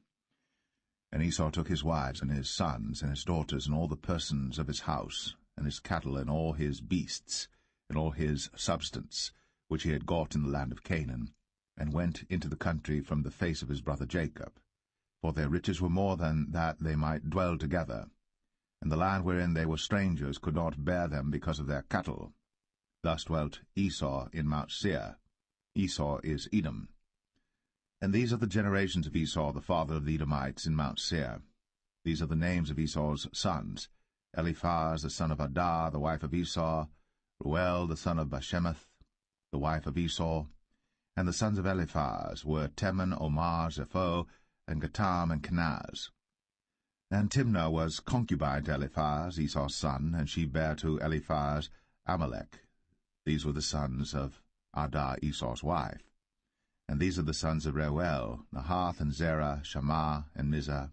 These were the sons of Bashemath, Esau's wife. And these were the sons of Aholibamah, the daughter of Anah, the daughter of Zibeon, Esau's wife. And she bare to Esau Jeush, and Jalam, and Korah. These were dukes of the sons of Esau. The sons of Eliphaz, the firstborn son of Esau: Duke Teman, Duke Omar, Duke Zepho, Duke Kenaz, Duke Korah, Duke Gatam, and Duke Amalek. These are the dukes that came of Eliphaz in the land of Edom. These were the sons of Adah. And these are the sons of Reuel, Esau's son: Duke Nahath, Duke Zerah, Duke Shammah, Duke Mizah. These are the dukes that came of Reuel in the land of Edom. These are the sons of Bashemath, Esau's wife. And these are the sons of Aholibamah, Esau's wife: Duke Jeush, Duke Jalam, Duke Korah. These were the dukes that came of Aholibamah, the daughter of Anah, Esau's wife. These are the sons of Esau, who is Edom, and these are their dukes. These are the sons of Seir the Horite, who inhabited the land: Lotan, and Shobal, and Zibeon, and Anah, and Dishon, and Ezer, and Dishan. These are the dukes of the Horites, the children of Seir in the land of Edom. And the children of Lotan were Hori and Hemam, and Lotan's sister was Timnah. And the children of Shobal were these: Alvan, and Manahath, and Ebal, Shapho, and Onam. And these are the children of Zibeon, both Ajah and Anah. This was that Anah that found the mules in the wilderness, as he fed the asses of Zibeon his father. And the children of Anah were these: Dishon, and Aholibamah the daughter of Anah. And these are the children of Dishon: Hemdan, and Eshban, and Ithran, and Cheran. The children of Ezer are these: Bilhan, and Zavan, and Akan. The children of Dishan are these: Uz and Aran. These are the dukes that came of the Horites: Duke Lotan, Duke Shobal, Duke Zibeon, Duke Anah, Duke Dishon, Duke Ezer, Duke Dishan. These are the dukes that came of Hori among their dukes in the land of Seir. And these are the kings that reigned in the land of Edom, before there reigned any king over the children of Israel. And Bela the son of Beor reigned in Edom, and the name of his city was Dinhabah. And Bela died, and Jobab the son of Zerah of Bozrah reigned in his stead. And Jobab died, and Husham of the land of Temani reigned in his stead. And Husham died, and Hadad the son of Bedad, who smote Midian in the field of Moab, reigned in his stead. And the name of his city was Avith. And Hadad died, and Samlah of Masrekah reigned in his stead. And Samlah died, and Saul of Rehoboth by the river reigned in his stead. And Saul died, and Baal-Hanan the son of Achbor reigned in his stead. And Baal-Hanan the son of Achbor died, and Hadar reigned in his stead. And the name of his city was Pau, and his wife's name was Mehetabel, and the daughter of Matred, the daughter of Mezahab. And these are the names of the dukes that came of Esau, according to their families after their places by their names: Duke Timnah, Duke Alvah, Duke Jetheth, Duke Aholibama, Duke Elah, Duke Pinon, Duke Kenaz, Duke Taman, Duke Mibsar, Duke Magdiel, Duke Aram. These be the dukes of Edom, according to their habitations in the land of their possession. He is Esau, the father of the Edomites.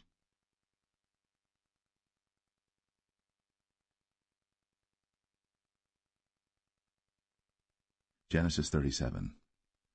And Jacob dwelt in the land wherein his father was a stranger, in the land of Canaan. These are the generations of Jacob.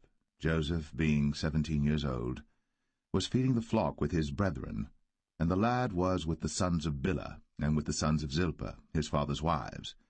And Joseph brought unto his father their evil report. Now Israel loved Joseph more than all his children, because he was the son of his old age, and he made him a coat of many colors. And when his brethren saw that their father loved him more than all his brethren, they hated him, and could not speak peaceably unto him. And Joseph dreamed a dream, and he told it his brethren, and they hated him yet the more. And he said unto them, Hear, I pray you, this dream which I have dreamed. For behold, we were binding sheaves in the field, and lo, my sheaf arose, and also stood upright, and behold, your sheaves stood round about, and made obeisance to my sheaf. And his brethren said to him, Shalt thou indeed reign over us? Or shalt thou indeed have dominion over us? And they hated him yet the more for his dreams, and for his words. And he dreamed yet another dream, and told it his brethren, and said, Behold, I have dreamed a dream more, and behold, the sun, and the moon, and the 11 stars made obeisance to me. And he told it to his father, and to his brethren, and his father rebuked him, and said unto him, What is this dream that thou hast dreamed? Shall I and thy mother, and thy brethren indeed come to bow down ourselves to thee to the earth? And his brethren envied him.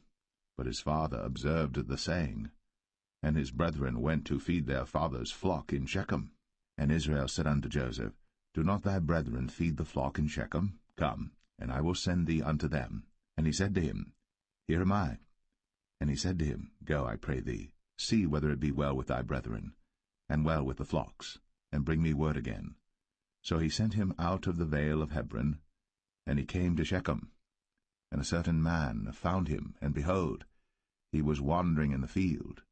And the man asked him, saying, What seekest thou? And he said, I seek my brethren. Tell me, I pray thee, where they feed their flocks. And the man said, They are departed hence, for I heard them say, Let us go to Dothan. And Joseph went after his brethren, and found them in Dothan. And when they saw him afar off, even before he came near unto them, they conspired against him to slay him. And they said one to another, Behold, this dreamer cometh. Come now, therefore, and let us slay him, and cast him into some pit.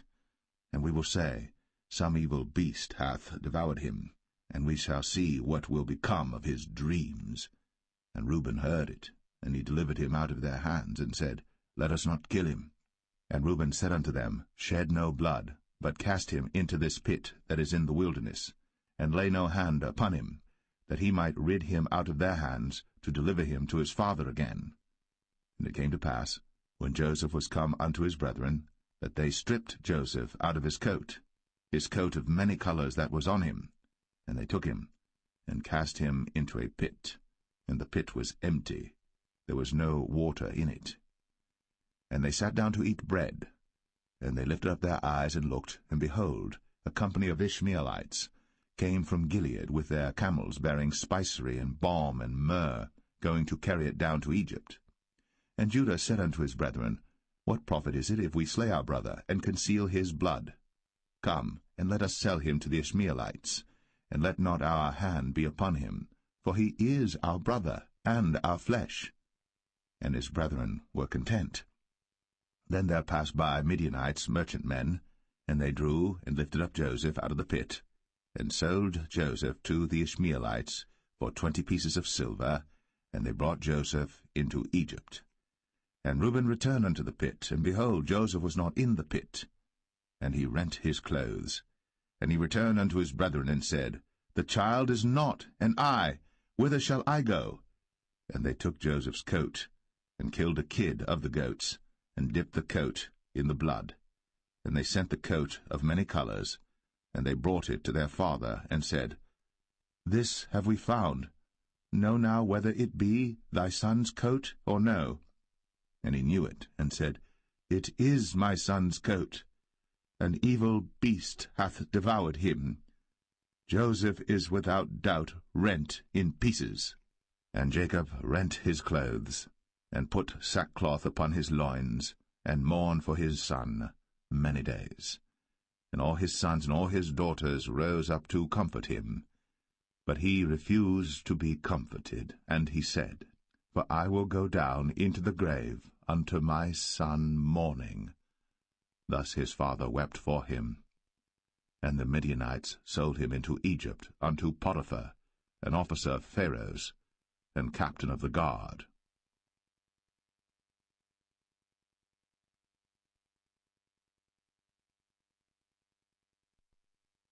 Genesis 38.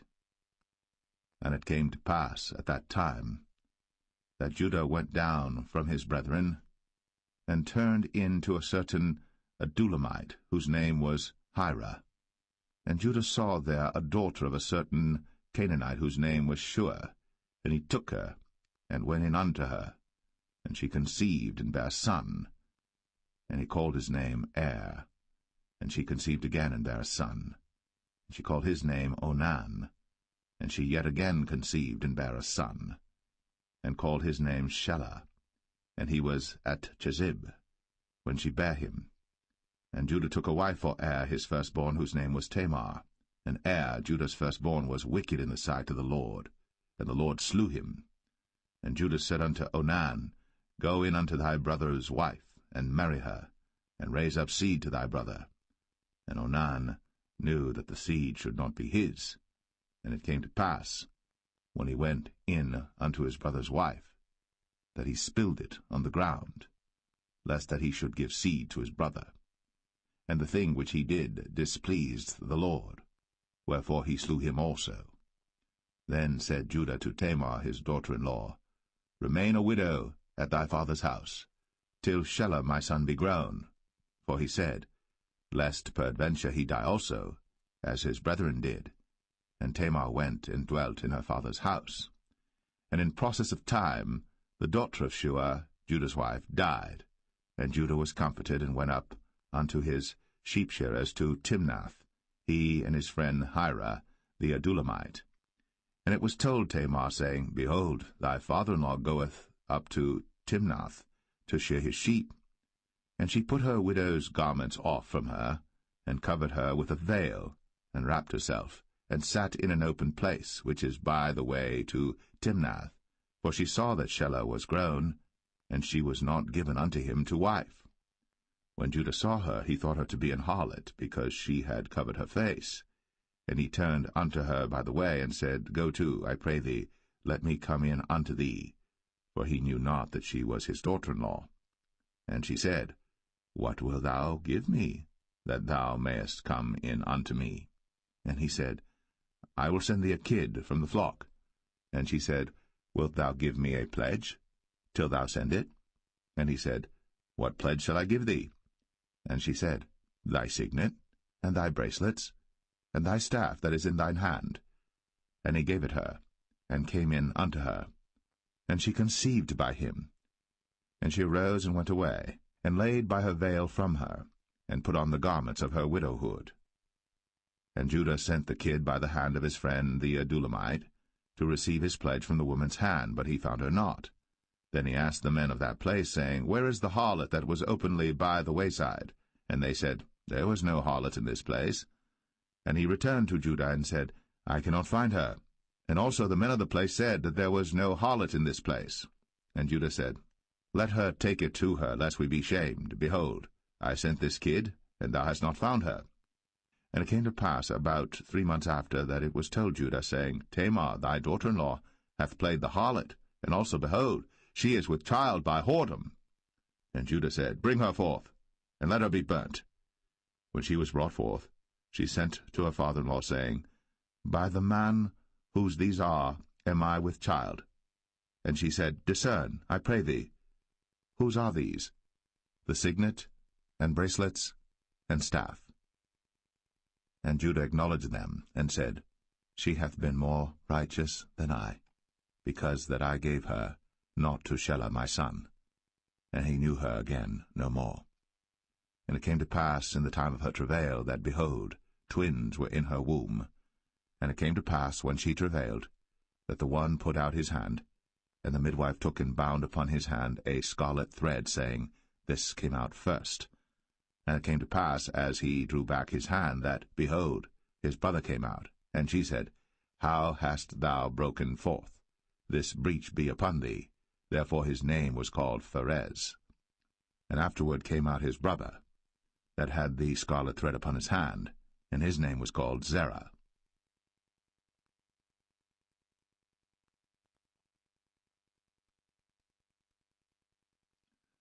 Genesis 39.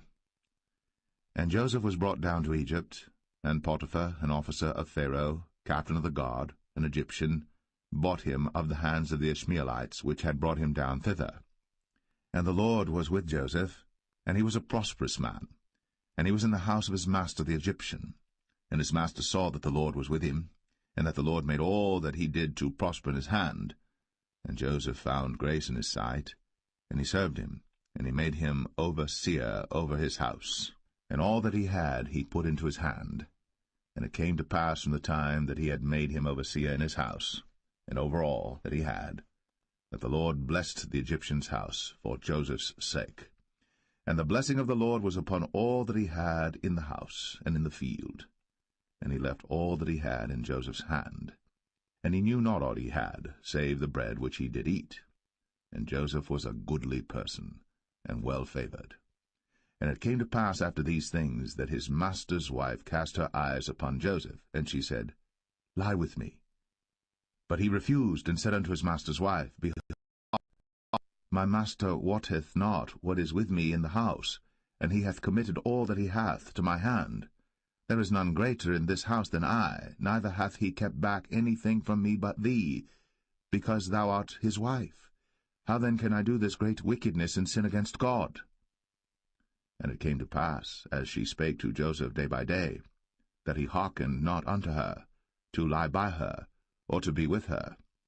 And it came to pass about this time, that Joseph went into the house to do his business, and there was none of the men of the house there within.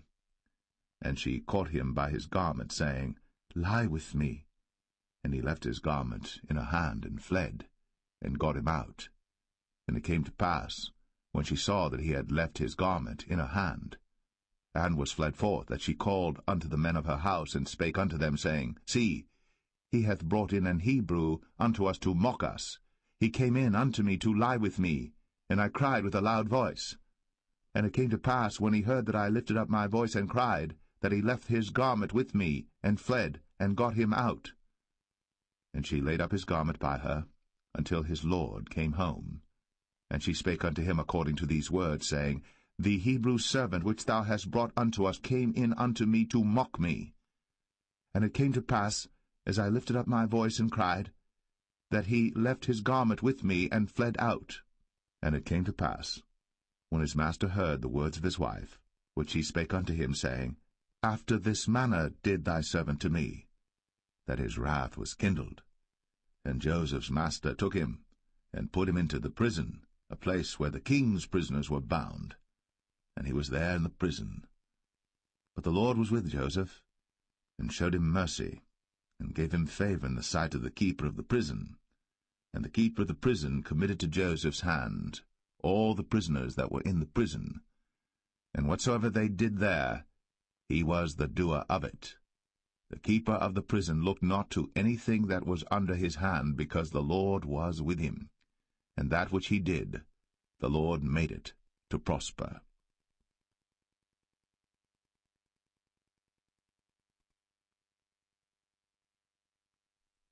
Genesis 40. And it came to pass, after these things, that the butler of the king of Egypt and his baker had offended their lord the king of Egypt. And Pharaoh was wroth against two of his officers, against the chief of the butlers and against the chief of the bakers. And he put them in ward in the house of the captain of the guard into the prison, the place where Joseph was bound. And the captain of the guard charged Joseph with them, and he served them. And they continued a season in ward. And they dreamed a dream, both of them, each man his dream in one night, each man according to the interpretation of his dream, the butler and the baker of the king of Egypt, which were bound in the prison. And Joseph came in unto them in the morning, and looked upon them, and behold, they were sad. And he asked Pharaoh's officers that were with him in the ward of his lord's house, saying, Wherefore look ye so sadly today? And they said unto him, We have dreamed a dream, and there is no interpreter of it. And Joseph said unto them, Do not interpretations belong to God? Tell me them, I pray you. And the chief butler told his dream to Joseph, and said to him, In my dream, behold, a vine was before me. And in the vine were 3 branches, and it was as though it budded, and her blossoms shot forth, and the clusters thereof brought forth ripe grapes. And Pharaoh's cup was in my hand, and I took the grapes, and pressed them into Pharaoh's cup, and I gave the cup into Pharaoh's hand. And Joseph said unto him, This is the interpretation of it. The 3 branches are 3 days. Yet within 3 days shall Pharaoh lift up thine head, and restore thee unto thy place, and thou shalt deliver Pharaoh's cup into his hand, after the former manner when thou wast his butler. But think on me when it shall be well with thee, and show kindness, I pray thee, unto me, and make mention of me unto Pharaoh, and bring me out of this house. For indeed I was stolen away out of the land of the Hebrews, and here also have I done nothing that they should put me into the dungeon. When the chief baker saw that the interpretation was good, he said unto Joseph, I also was in my dream, and behold, I had 3 white baskets on my head, and in the uppermost basket there was of all manner of bake meats for Pharaoh, and the birds did eat them out of the basket upon my head. And Joseph answered and said, This is the interpretation thereof. The 3 baskets are 3 days. Yet within 3 days shall Pharaoh lift up thy head from off thee, and shall hang thee on a tree, and the birds shall eat thy flesh from off thee. And it came to pass, the 3rd day, which was Pharaoh's birthday, that he made a feast unto all his servants, and he lifted up the head of the chief butler and of the chief baker among his servants. And he restored the chief butler unto his butlership again, and he gave the cup into Pharaoh's hand. But he hanged the chief baker, as Joseph had interpreted to them. Yet did not the chief butler remember Joseph, but forgat him.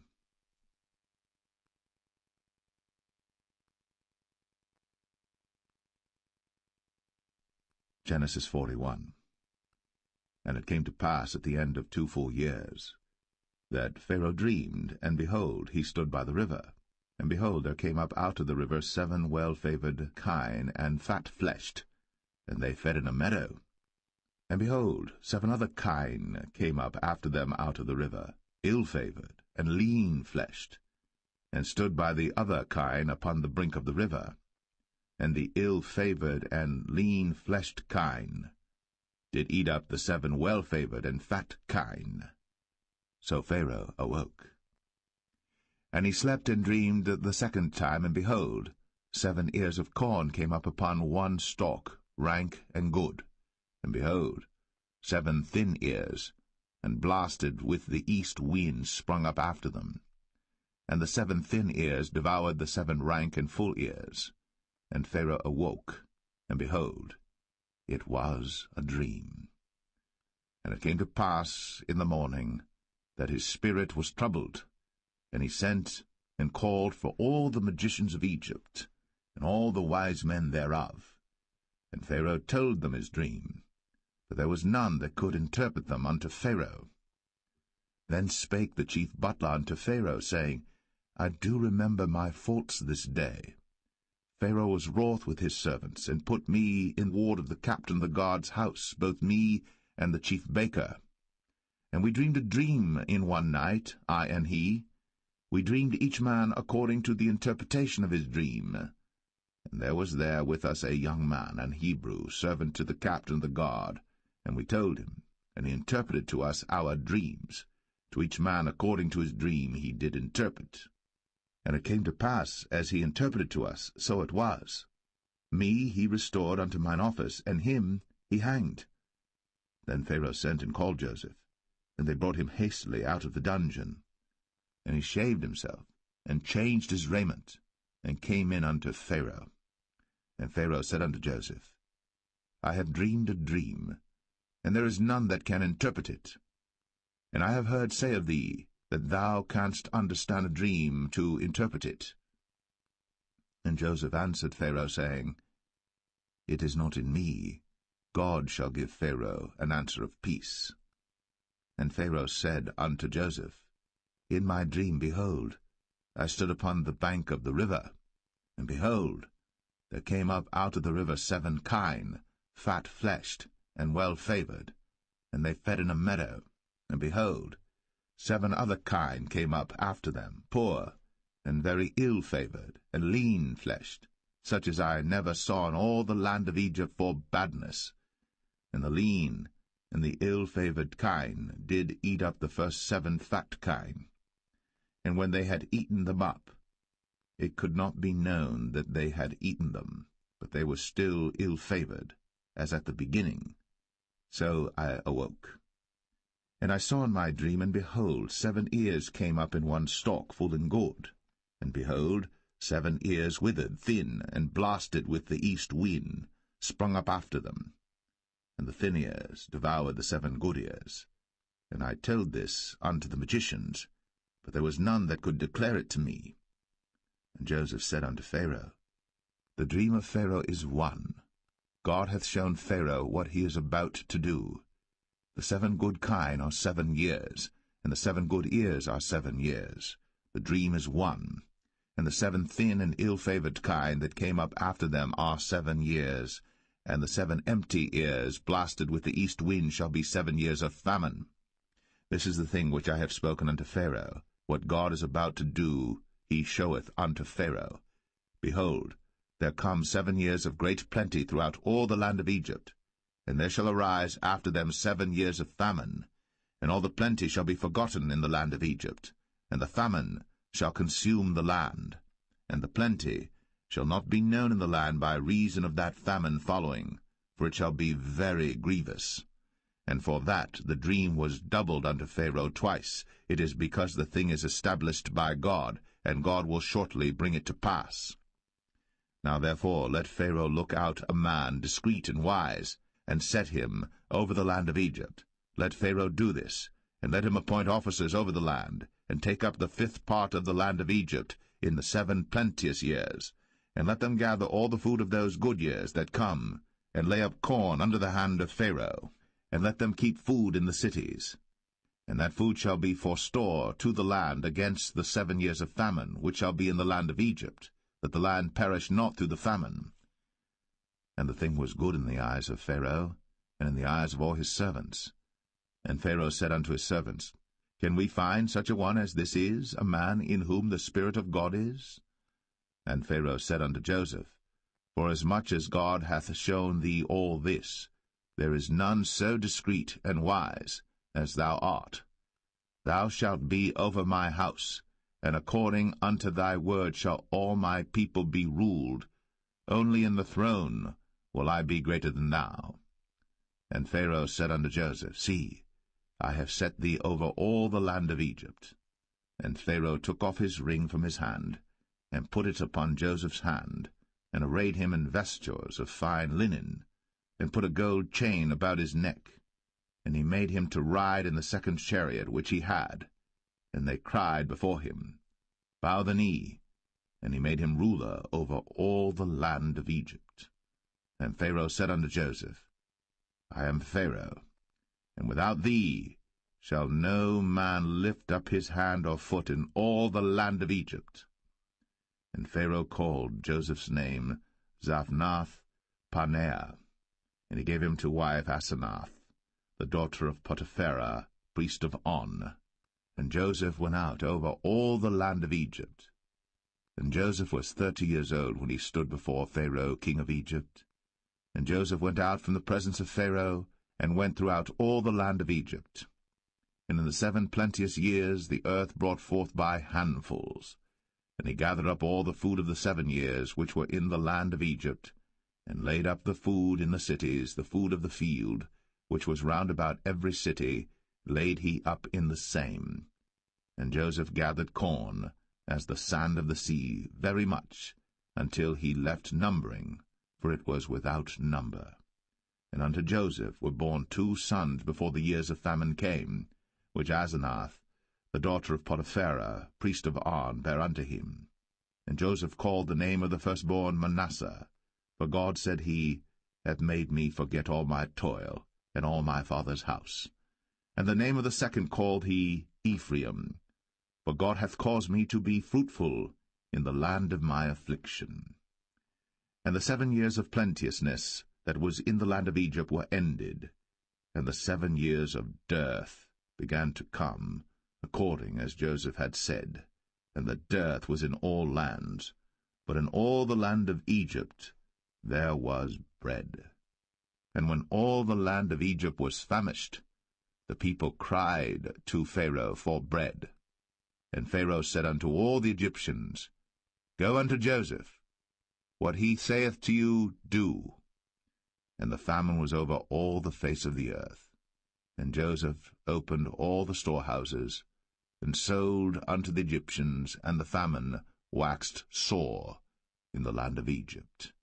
And all countries came into Egypt to Joseph for to buy corn, because that the famine was so sore in all lands.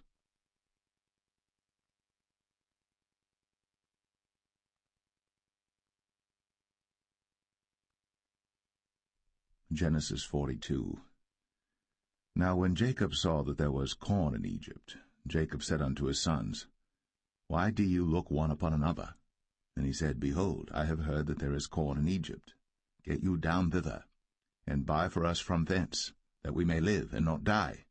And Joseph's 10 brethren went down to buy corn in Egypt. But Benjamin, Joseph's brother, Jacob sent not with his brethren, for he said, Lest peradventure mischief befall him. And the sons of Israel came to buy corn among those that came, for the famine was in the land of Canaan. And Joseph was the governor over the land, and he it was that sold to all the people of the land. And Joseph's brethren came, and bowed down themselves before him with their faces to the earth. And Joseph saw his brethren, and he knew them, but made himself strange unto them, and spake roughly unto them. And he said unto them, Whence come ye? And they said, From the land of Canaan, to buy food. And Joseph knew his brethren, but they knew not him. And Joseph remembered the dreams which he dreamed of them, and said unto them, Ye are spies, to see the nakedness of the land ye are come. And they said unto him, Nay, my lord, but to buy food are thy servants come. We are all one man's sons, we are true men, thy servants are no spies. And he said unto them, Nay, but to see the nakedness of the land ye are come. And they said, Thy servants are 12 brethren, the sons of one man in the land of Canaan. And behold, The youngest is this day with our father, and one is not. And Joseph said unto them, That is it that I spake unto you, saying, Ye are spies. Hereby ye shall be proved. By the life of Pharaoh ye shall not go forth hence, except your youngest brother come hither. Send one of you, and let him fetch your brother, and ye shall be kept in prison, that your words may be proved, whether there be any truth in you, or else by the life of Pharaoh surely ye are spies. And he put them all together into ward 3 days. And Joseph said unto them the 3rd day, This do and live, for I fear God. If ye be true men, let one of your brethren be bound in the house of your prison. Go ye, carry corn for the famine of your houses. But bring your youngest brother unto me. So shall your words be verified, and ye shall not die. And they did so. And they said one to another, We are verily guilty concerning our brother, in that we saw the anguish of his soul when he besought us, and we would not hear. Therefore is this distress come upon us. And Reuben answered them, saying, Spake I not unto you, saying, Do not sin against the child? And ye would not hear. Therefore, behold, also his blood is required. And they knew not that Joseph understood them, for he spake unto them by an interpreter. And he turned himself about from them, and wept, and returned to them again, and communed with them, and took from them Simeon, and bound him before their eyes. Then Joseph commanded to fill their sacks with corn, and to restore every man's money into his sack, and to give them provision for the way. And thus did he unto them. And they laded their asses with the corn, and departed thence. And as one of them opened his sack, to give his ass provender in the inn, he espied his money, for behold, it was in his sack's mouth. And he said unto his brethren, My money is restored, and lo, it is even in my sack. And their heart failed them, and they were afraid, saying one to another, What is this that God hath done unto us? And they came unto Jacob their father unto the land of Canaan, and told him all that befell unto them, saying, The man who is the Lord of the land spake roughly to us, and took us for spies of the country. And we said unto him, We are true men, we are no spies. We be 12 brethren, sons of our father, one is not, and the youngest is this day with our father in the land of Canaan. And the man, the Lord of the country, said unto us, Hereby shall I know that ye are true men. Leave one of your brethren here with me, and take food for the famine of your households, and be gone. And bring your youngest brother unto me. Then shall I know that ye are no spies, but that ye are true men. So will I deliver you your brother, and ye shall traffic in the land. And it came to pass, as they emptied their sacks, that, behold, every man's bundle of money was in his sack. And when both they and their father saw the bundles of money, they were afraid. And Jacob their father said unto them, Me have ye bereaved of my children. Joseph is not, and Simeon is not, and ye will take Benjamin away? All these things are against me. And Reuben spake unto his father, saying, Slay my 2 sons, if I bring him not to thee. Deliver him into my hand, and I will bring him to thee again. And he said, My son shall not go down with you, for his brother is dead, and he is left alone. If mischief befall him by the way, in the which ye go, then shall ye bring down my gray hairs with sorrow to the grave.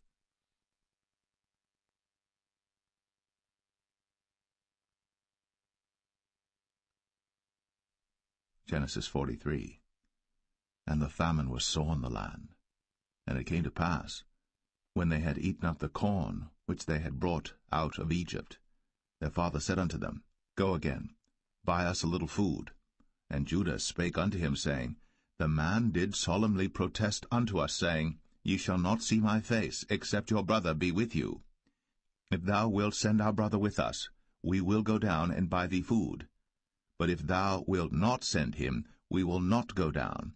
For the man said unto us, Ye shall not see my face, except your brother be with you. And Israel said, Wherefore dealt ye so ill with me, as to tell the man whether ye had yet a brother? And they said, The man asked us straitly of our state, and of our kindred, saying, Is your father yet alive? Have ye another brother? And we told him according to the tenor of these words. Could we certainly know that he would say, Bring your brother down? And Judah said unto Israel his father, Send the lad with me, and we will arise and go, that we may live and not die, both we and thou, and also our little ones. I will be surety for him. Of my hand shalt thou require him. If I bring him not unto thee, and set him before thee, then let me bear the blame forever. For except we had lingered, surely now we had returned this second time. And their father Israel said unto them, If it must be so now, do this. Take of the best fruits in the land in your vessels, and carry down the man a present, a little balm, and a little honey, spices, and myrrh, nuts, and almonds. And take double money in your hand, and the money that was brought again in the mouth of your sacks, carry it again in your hand. Peradventure it was an oversight. Take also your brother, and arise, go again unto the man. And God Almighty give you mercy before the man, that he may send away your other brother and Benjamin. If I be bereaved of my children, I am bereaved.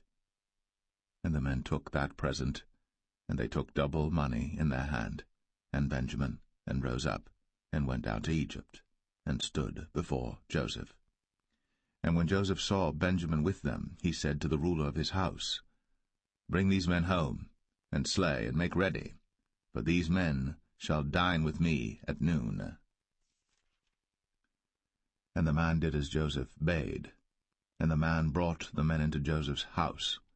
And the men were afraid, because they were brought into Joseph's house. And they said, Because of the money that was returned in our sacks at the first time are we brought in, that he may seek occasion against us, and fall upon us, and take us for bondmen and our asses. And they came near to the steward of Joseph's house, and they communed with him at the door of the house, and said, O sir, we came indeed down at the first time to buy food, and it came to pass, when we came to the inn, that we opened our sacks, and behold, every man's money was in the mouth of his sack, our money in full weight, and we have brought it again in our hand. And other money have we brought down in our hands to buy food. We cannot tell who put our money in our sacks. And he said, Peace be to you, fear not. Your God, and the God of your father, hath given you treasure in your sacks. I had your money. And he brought Simeon out unto them. And the man brought the men into Joseph's house, and gave them water, and they washed their feet, and he gave their asses provender. And they made ready the present against Joseph came at noon, for they heard that they should eat bread there. And when Joseph came home, they brought him the present which was in their hand into the house, and bowed themselves to him to the earth. And he asked them of their welfare, and said, Is your father well? The old man of whom ye spake, is he yet alive? And they answered, Thy servant our father is in good health, he is yet alive. And they bowed down their heads, and made obeisance. And he lifted up his eyes, and saw his brother Benjamin, his mother's son, and said, Is this your younger brother, of whom ye spake unto me? And he said, God be gracious unto thee, my son. And Joseph made haste, for his bowels did yearn upon his brother, and he sought where to weep. And he entered into his chamber, and wept there. And he washed his face, and went out, and refrained himself, and said, Set on bread. And they set on for him by himself, and for them by themselves, and for the Egyptians which did eat with him by themselves, because the Egyptians might not eat bread with the Hebrews, for that is an abomination unto the Egyptians. And they sat before him, the firstborn according to his birthright, and the youngest according to his youth. And the men marveled one at another. And he took and sent messes unto them from before him. But Benjamin's mess was 5 times so much as any of theirs. And they drank, and were merry with him.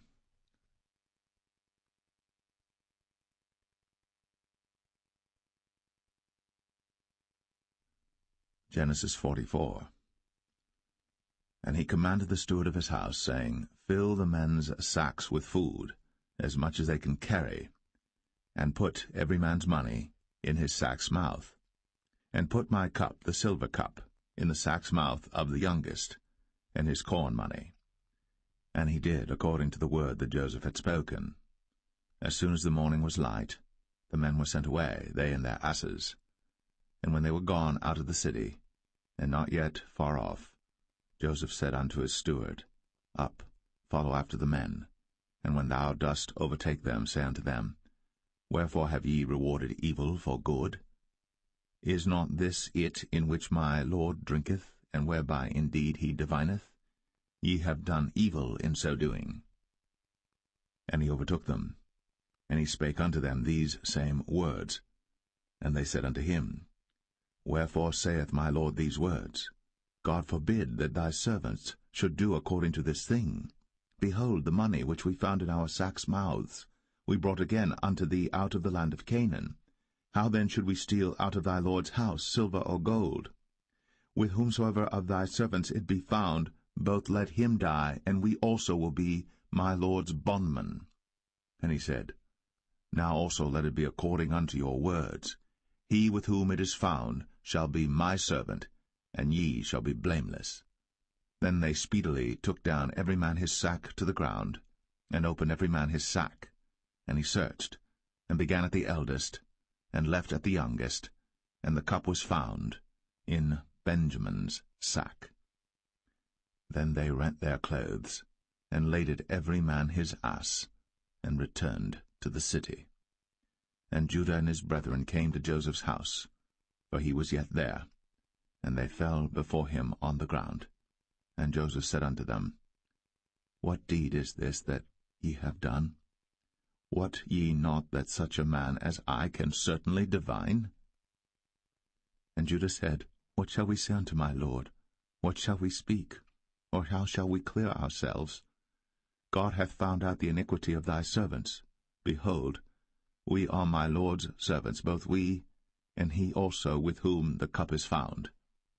And he said, God forbid that I should do so. But the man in whose hand the cup is found, he shall be my servant. And as for you, get you up in peace unto your father. Then Judah came near unto him, and said, O my lord, let thy servant, I pray thee, speak a word in my lord's ears, and let not thine anger burn against thy servant, for thou art even as Pharaoh. My lord asked his servants, saying, Have ye a father or a brother? And we said unto my lord, We have a father, an old man, and a child of his old age, a little one. And his brother is dead, and he alone is left of his mother, and his father loveth him.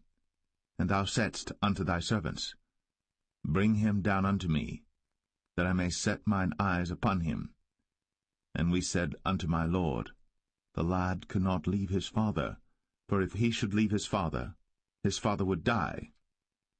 And thou saidst unto thy servants, Except your youngest brother come down with you, ye shall see my face no more. And it came to pass, when we came up unto thy servant my father, we told him the words of my lord. And our father said, Go again, and buy us a little food. And we said, We cannot go down. If our youngest brother be with us, then we will go down. For we may not see the man's face, except our youngest brother be with us.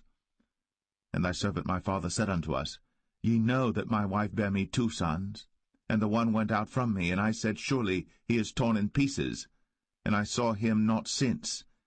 And if ye take this also from me, and mischief before him, ye shall bring down my gray hairs with sorrow to the grave. Now therefore, when I come to thy servant my father, and the lad be not with us, seeing that his life is bound up in the lad's life, it shall come to pass, when he seeth that the lad is not with us, that he will die. And thy servants shall bring down the gray hairs of thy servant our father with sorrow to the grave. For thy servant became surety for the lad unto my father, saying, If I bring him not unto thee, then I shall bear the blame to my father for ever. Now therefore, I pray thee, let thy servant abide instead of the lad, a bondman to my lord, and let the lad go up with his brethren. For how shall I go up to my father, and the lad be not with me, lest peradventure I see the evil that shall come on my father?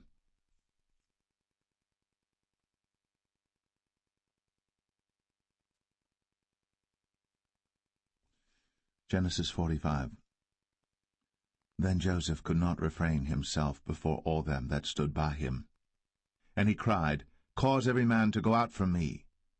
And there stood no man with him, while Joseph made himself known unto his brethren. And he wept aloud. And the Egyptians in the house of Pharaoh heard. And Joseph said unto his brethren, I am Joseph. Doth my father yet live? And his brethren could not answer him, for they were troubled at his presence. And Joseph said unto his brethren, Come near to me, I pray you. And they came near, and he said, I am Joseph your brother, whom ye sold into Egypt. Now therefore be not grieved, nor angry with yourselves, that ye sold me hither, for God did send me before you to preserve life. For these 2 years hath the famine been in the land, and yet there are 5 years, in the which there shall neither be earing nor harvest. And God sent me before you to preserve you a posterity in the earth, and to save your lives by a great deliverance. So now it was not you that sent me hither, but God. And he hath made me a father to Pharaoh, and lord of all his house, and a ruler throughout all the land of Egypt. Haste ye, and go up to my father, and say unto him, Thus saith thy son Joseph, God hath made me lord of all Egypt. Come down unto me, tarry not. And thou shalt dwell in the land of Goshen. And thou shalt be near unto me, thou and thy children, and thy children's children, and thy flocks and thy herds, and all that thou hast. And there will I nourish thee. For yet there are 5 years of famine, lest thou and thy household, and all that thou hast, come to poverty. And behold, your eyes see, in the eyes of my brother Benjamin, that it is my mouth that speaketh unto you. And ye shall tell my father of all my glory in Egypt, and of all that ye have seen. And ye shall haste and bring down my father hither. And he fell upon his brother Benjamin's neck, and wept. And Benjamin wept upon his neck. Moreover he kissed all his brethren, and wept upon them, and after that his brethren talked with him. And the fame thereof was heard in Pharaoh's house, saying, Joseph's brethren are come. And it pleased Pharaoh well, and his servants. And Pharaoh said unto Joseph, Say unto thy brethren, This do ye, lade your beasts, and go, get you unto the land of Canaan. And take your father and your households, and come unto me, and I will give you the good of the land of Egypt, and ye shall eat the fat of the land. Now thou art commanded, this do ye. Take you wagons out of the land of Egypt, for your little ones, and for your wives, and bring your father, and come. Also regard not your stuff, for the good of all the land of Egypt is yours. And the children of Israel did so. And Joseph gave them wagons according to the commandment of Pharaoh, and gave them provision for the way. To all of them he gave each man changes of raiment, but to Benjamin he gave 300 pieces of silver, and 5 changes of raiment. And to his father he sent after this manner, 10 asses laden with the good things of Egypt, and 10 she-asses laden with corn and bread and meat, for his father by the way. So he sent his brethren away, and they departed. And he said unto them, See that ye fall not out by the way. And they went up out of Egypt, and came into the land of Canaan unto Jacob their father, and told him, saying, Joseph is yet alive, and he is governor over all the land of Egypt. And Jacob's heart fainted, for he believed them not.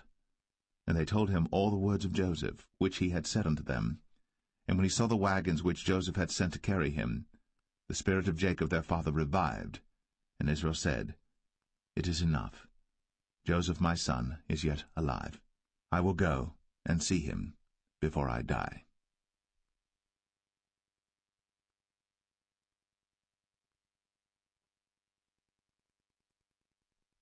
Genesis 46.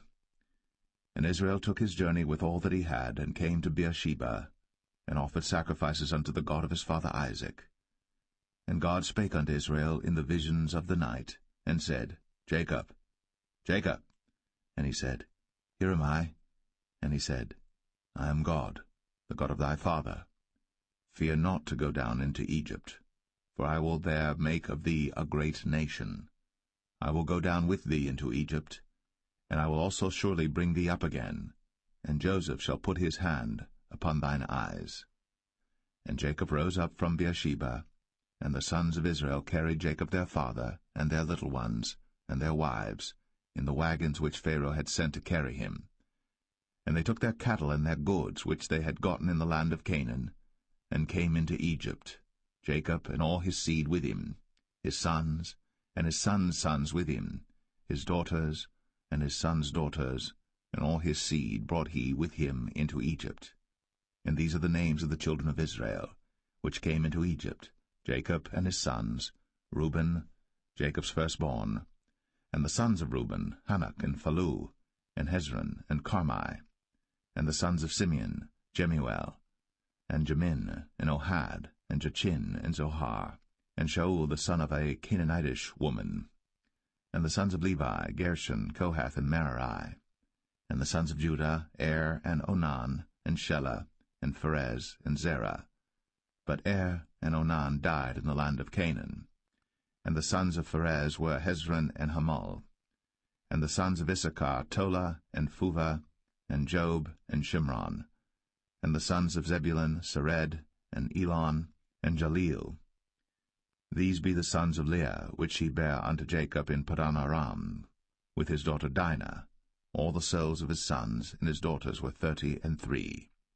And the sons of Gad, Ziphion, and Haggai, Shunai, and Esbon, Eri, and Aradai, and Aralai. And the sons of Asher, Jimnah, and Ishua, and Isui, and Beriah, and Sarah their sister.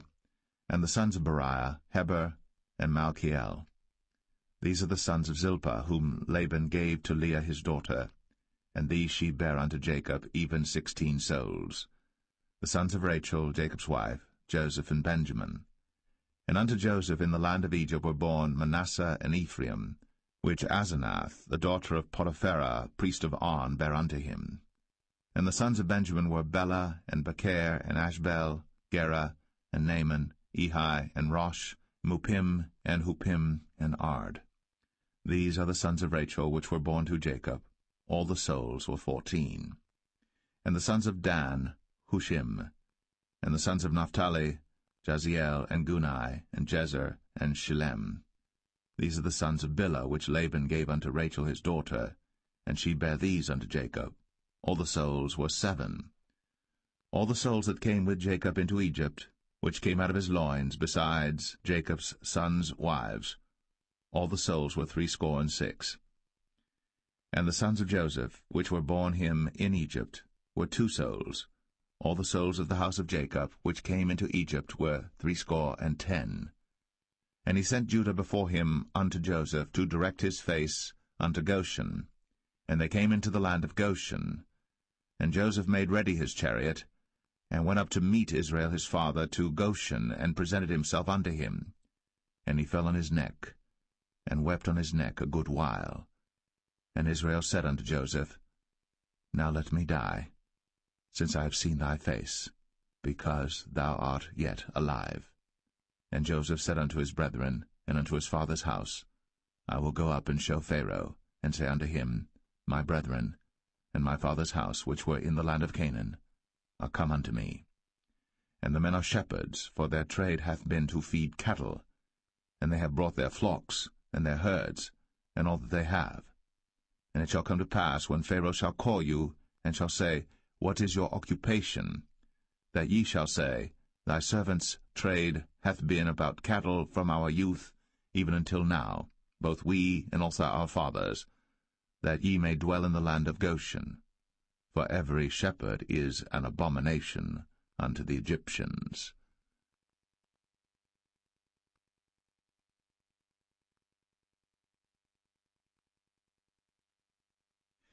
Genesis 47.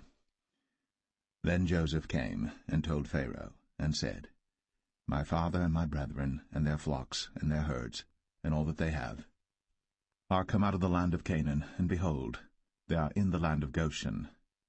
And he took some of his brethren, even 5 men, and presented them unto Pharaoh.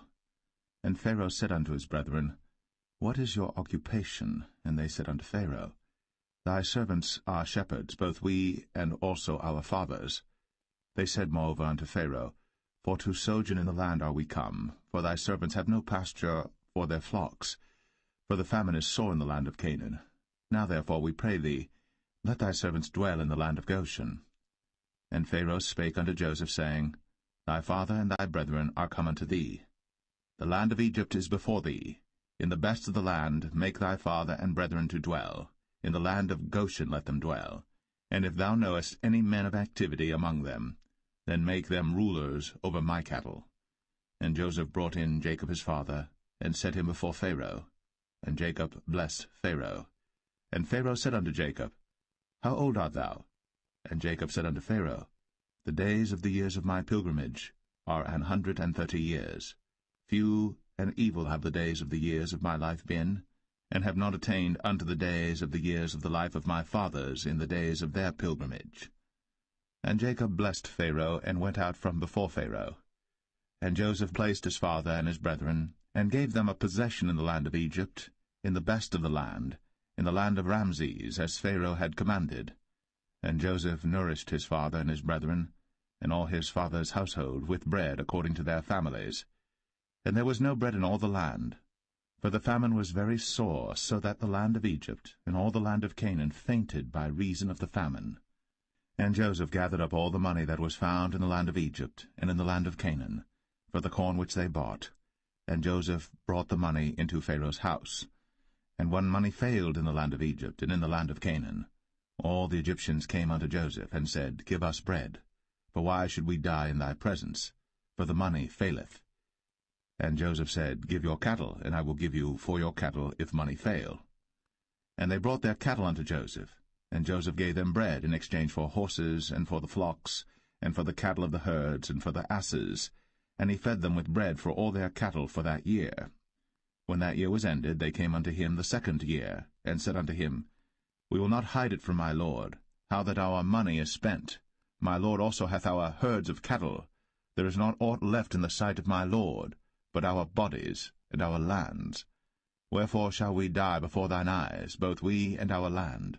Buy us now land for bread, and we and our land will be servants unto Pharaoh, and give us seed, that we may live and not die, that the land be not desolate.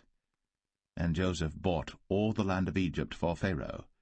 For the Egyptians sold every man his field, because the famine prevailed over them. So the land became Pharaoh's. And as for the people, he removed them to cities from one end of the borders of Egypt even to the other end thereof. Only the land of the priests bought he not, for the priests had a portion assigned them of Pharaoh, and did eat their portion which Pharaoh gave them, wherefore they sold not their lands. Then Joseph said unto the people, Behold, I have bought you this day, and your land for Pharaoh. Lo, here is seed for you, and ye shall sow the land. And it shall come to pass in the increase, that ye shall give the 5th part unto Pharaoh, and 4 parts shall be your own, for seed of the field, and for your food, and for them of your households, and for food for your little ones. And they said, Thou hast saved our lives.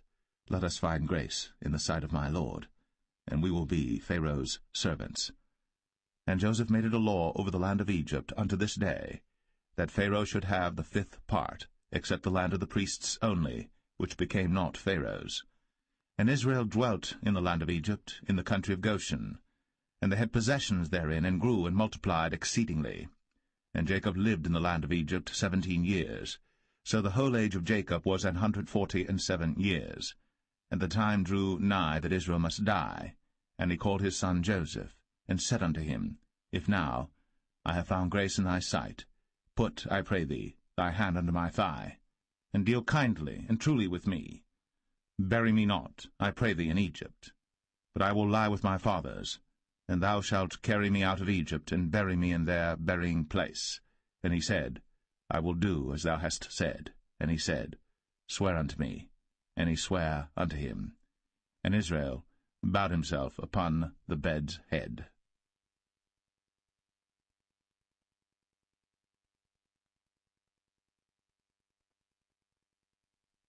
Genesis 48. And it came to pass after these things, that one told Joseph, Behold, thy father is sick. And he took with him his 2 sons, Manasseh and Ephraim. And one told Jacob, and said, Behold, thy son Joseph cometh unto thee. And Israel strengthened himself, and sat upon the bed. And Jacob said unto Joseph, God Almighty appeared unto me at Luz in the land of Canaan, and blessed me, and said unto me, Behold, I will make thee fruitful, and multiply thee, and I will make of thee a multitude of people, and will give this land to thy seed after thee for an everlasting possession. And now thy 2 sons, Ephraim and Manasseh, which were born unto thee in the land of Egypt, before I came unto thee into Egypt, are mine. As Reuben and Simeon they shall be mine. And thy issue which thou begettest after them shall be thine, and shall be called after the name of their brethren in their inheritance. And as for me, when I came from Padan, Rachel died by me in the land of Canaan in the way, when yet there was but a little way to come unto Ephrath. And I buried her there in the way of Ephrath, the same as Bethlehem. And Israel beheld Joseph's sons, and said, Who are these? And Joseph said unto his father, They are my sons, whom God hath given me in this place. And he said, Bring them, I pray thee, unto me, and I will bless them. Now the eyes of Israel were dim for age, so that he could not see. And he brought them near unto him. And he kissed them, and embraced them. And Israel said unto Joseph, I had not thought to see thy face, and lo, God hath shown me also thy seed. And Joseph brought them out from between his knees, and he bowed himself with his face to the earth. And Joseph took them both, Ephraim in his right hand toward Israel's left hand, and Manasseh in his left hand toward Israel's right hand, and brought them near unto him. And Israel stretched out his right hand, and laid it upon Ephraim's head, who was the younger, and his left hand upon Manasseh's head, guiding his hands wittingly, for Manasseh was the firstborn.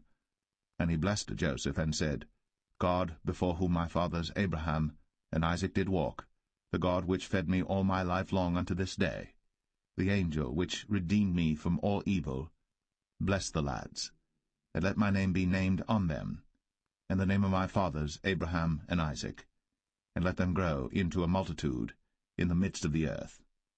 And when Joseph saw that his father laid his right hand upon the head of Ephraim, it displeased him, and he held up his father's hand to remove it from Ephraim's head unto Manasseh's head. And Joseph said unto his father, Not so, my father, for this is the firstborn. Put thy right hand upon his head. And his father refused, and said, I know it, my son, I know it. He also shall become a people, and he also shall be great. But truly his younger brother shall be greater than he, and his seed shall become a multitude of nations. And he blessed them that day, saying, In thee shall Israel bless, saying, God make thee as Ephraim and as Manasseh. And he set Ephraim before Manasseh.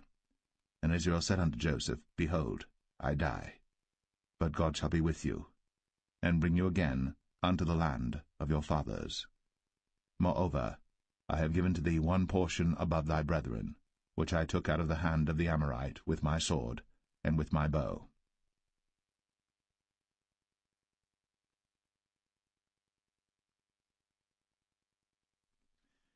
Genesis 49.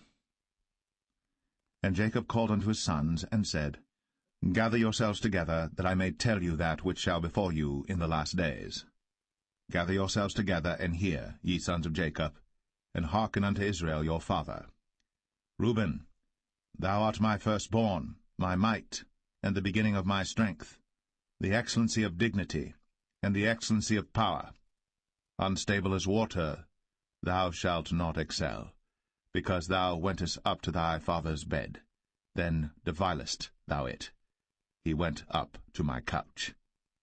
Simeon and Levi are brethren. Instruments of cruelty are in their habitations.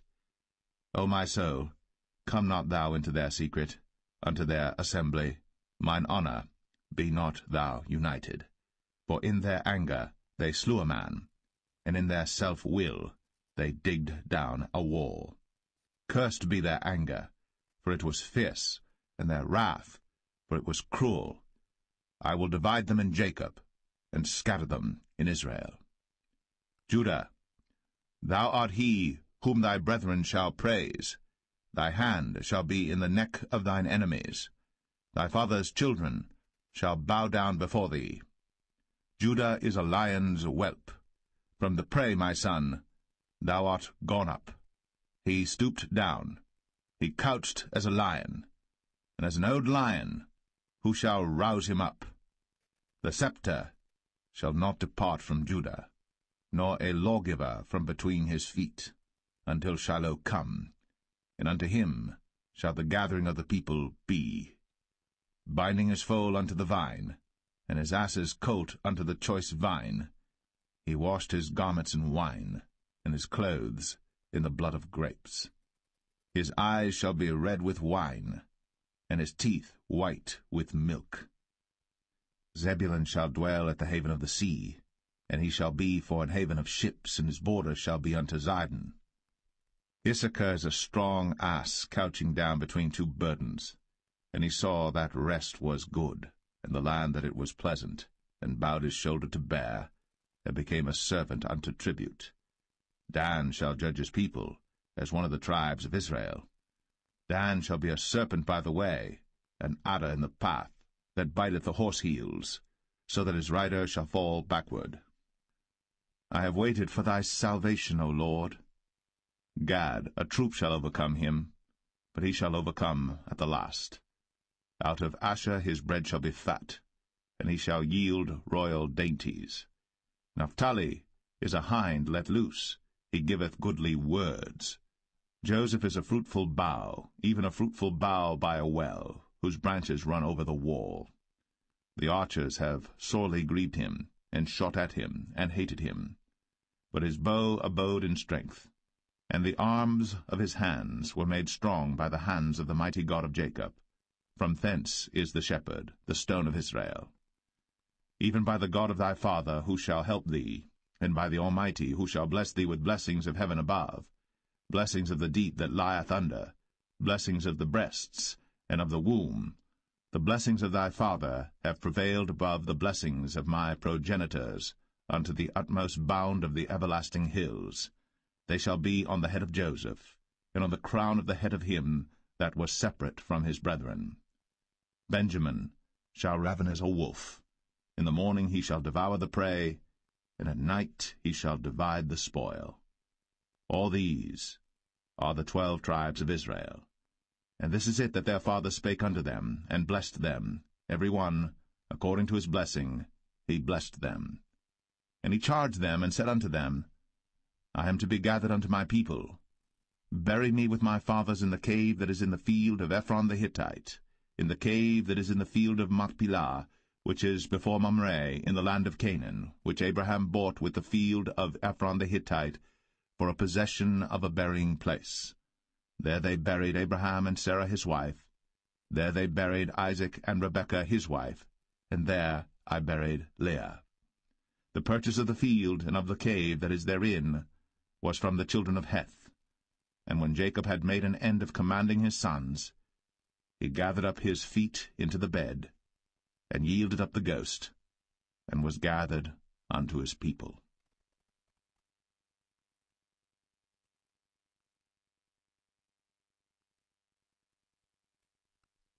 Genesis 50. And Joseph fell upon his father's face, and wept upon him, and kissed him. And Joseph commanded his servants, the physicians, to embalm his father, and the physicians embalmed Israel. And 40 days were fulfilled for him, for so are fulfilled the days of those which are embalmed. And the Egyptians mourned for him 60 days. And when the days of his mourning were past, Joseph spake unto the house of Pharaoh, saying, If now I have found grace in your eyes, speak, I pray you, in the ears of Pharaoh, saying, My father made me swear, saying, Lo, I die, in my grave which I have digged for me in the land of Canaan. There shalt thou bury me. Now therefore let me go up, I pray thee, and bury my father, and I will come again. And Pharaoh said, Go up, and bury thy father, according as he made thee swear. And Joseph went up to bury his father, and with him went up all the servants of Pharaoh, the elders of his house, and all the elders of the land of Egypt, and all the house of Joseph, and his brethren, and his father's house, only their little ones, and their flocks, and their herds. they left in the land of Goshen. And there went up with him both chariots and horsemen, and it was a very great company. And they came to the threshing floor of Atad, which is beyond Jordan, and there they mourned with a great and very sore lamentation. And he made a mourning for his father 7 days. And when the inhabitants of the land, the Canaanites, saw the mourning in the floor of Atad, they said, This is a grievous mourning to the Egyptians. Wherefore the name of it was called Abel-Mizraim, which is beyond Jordan. And his sons did unto him according as he commanded them. For his sons carried him into the land of Canaan, and buried him in the cave of the field of Machpelah, which Abraham bought with the field for possession of a burying place of Ephron the Hittite before Mamre. And Joseph returned into Egypt, he and his brethren, and all that went up with him to bury his father, after he had buried his father. And when Joseph's brethren saw that their father was dead, they said, Joseph will peradventure hate us, and will certainly requite us all the evil which we did unto him. And they sent a messenger unto Joseph, saying, Thy father did command before he died, saying, So shall ye say unto Joseph, Forgive, I pray thee now, the trespass of thy brethren, and their sin. For they did unto thee evil, and now, we pray thee, forgive the trespass of the servants of the God of thy father. And Joseph wept, when they spake unto him. And his brethren also went and fell down before his face, and they said, Behold, we be thy servants. And Joseph said unto them, Fear not, for am I in the place of God? But as for you, ye thought evil against me, but God meant it unto good, to bring to pass, as it is this day, to save much people alive. Now therefore fear ye not, I will nourish you, and your little ones. And he comforted them, and spake kindly unto them. And Joseph dwelt in Egypt, he and his father's house. And Joseph lived 110 years. And Joseph saw Ephraim's children of the 3rd generation. The children also of Machir, the son of Manasseh, were brought up upon Joseph's knees. And Joseph said unto his brethren, I die, and God will surely visit you, and bring you out of this land unto the land which he sware to Abraham, to Isaac, and to Jacob. And Joseph took an oath of the children of Israel, saying, God will surely visit you, and ye shall carry up my bones from hence. So Joseph died, being 110 years old, and they embalmed him, and he was put in a coffin in Egypt.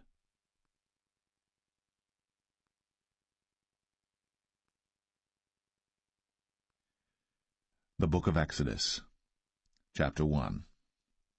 Now these are the names of the children of Israel, which came into Egypt. Every man in his household came with Jacob: Reuben, Simeon, Levi, and Judah, Issachar, Zebulun, and Benjamin, Dan and Naphtali, Gad and Asher. And all the souls that came out of the loins of Jacob were 70 souls, for Joseph was in Egypt already. And Joseph died, and all his brethren, and all that generation. And the children of Israel were fruitful, and increased abundantly, and multiplied, and waxed exceeding mighty, and the land was filled with them. Now there arose up a new king over Egypt, which knew not Joseph. And he said unto his people, Behold, the people of the children of Israel are more and mightier than we. Come on, let us deal wisely with them, lest they multiply.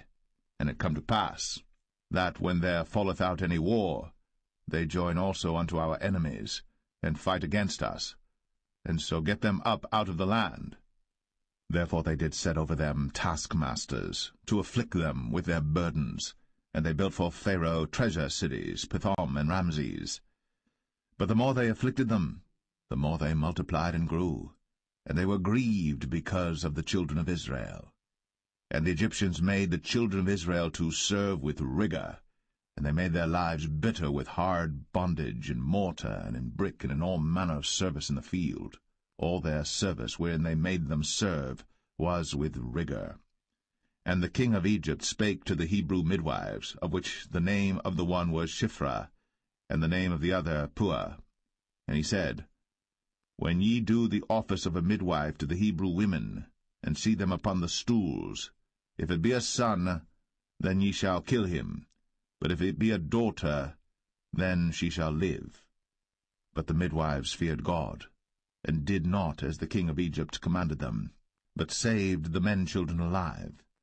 And the king of Egypt called for the midwives, and said unto them, Why have ye done this thing, and have saved the men-children alive? And the midwives said unto Pharaoh, Because the Hebrew women are not as the Egyptian women, for they are lively, and are delivered ere the midwives come in unto them. Therefore God dealt well with the midwives, and the people multiplied, and waxed very mighty. And it came to pass, because the midwives feared God, that he made them houses. And Pharaoh charged all his people, saying, Every son that is born ye shall cast into the river, and every daughter ye shall save alive.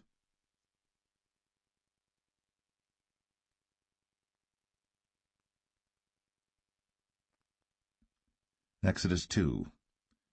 And there went a man of the house of Levi, and took to wife a daughter of Levi.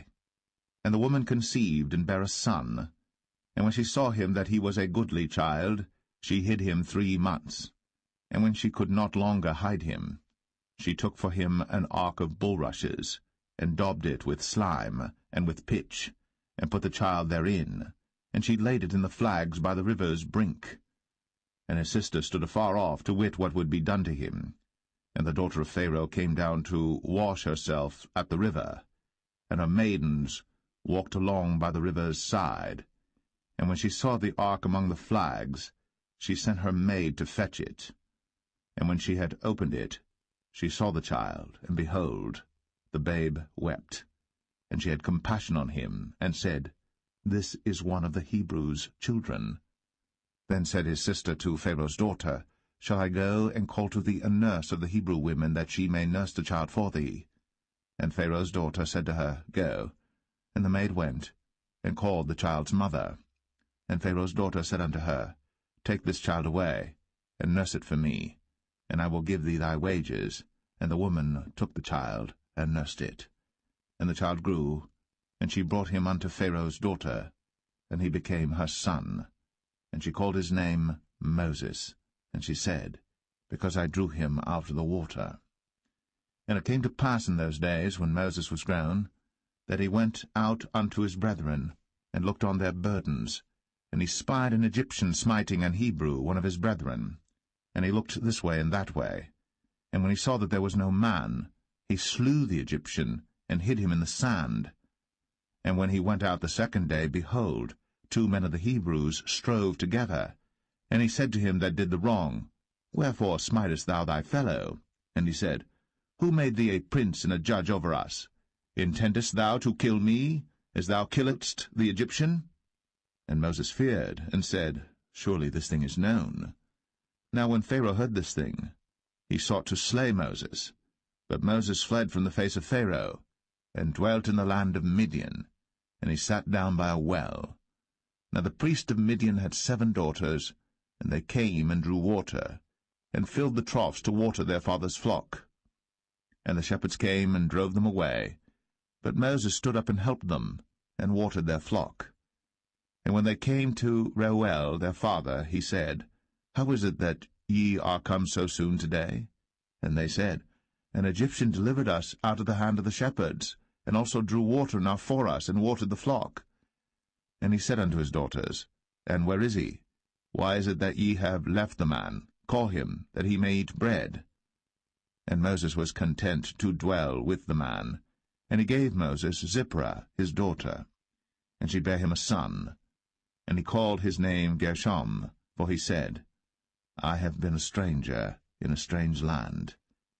And it came to pass, in process of time, that the king of Egypt died.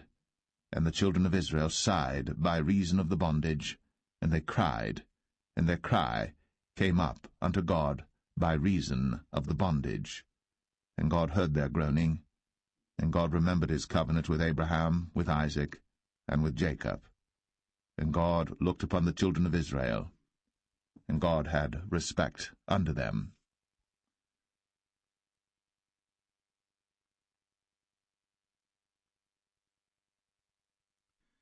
Exodus 3. Now Moses kept the flock of Jethro his father-in-law, the priest of Midian. And he led the flock to the backside of the desert, and came to the mountain of God, even to Horeb. And the angel of the Lord appeared unto him in a flame of fire out of the midst of a bush.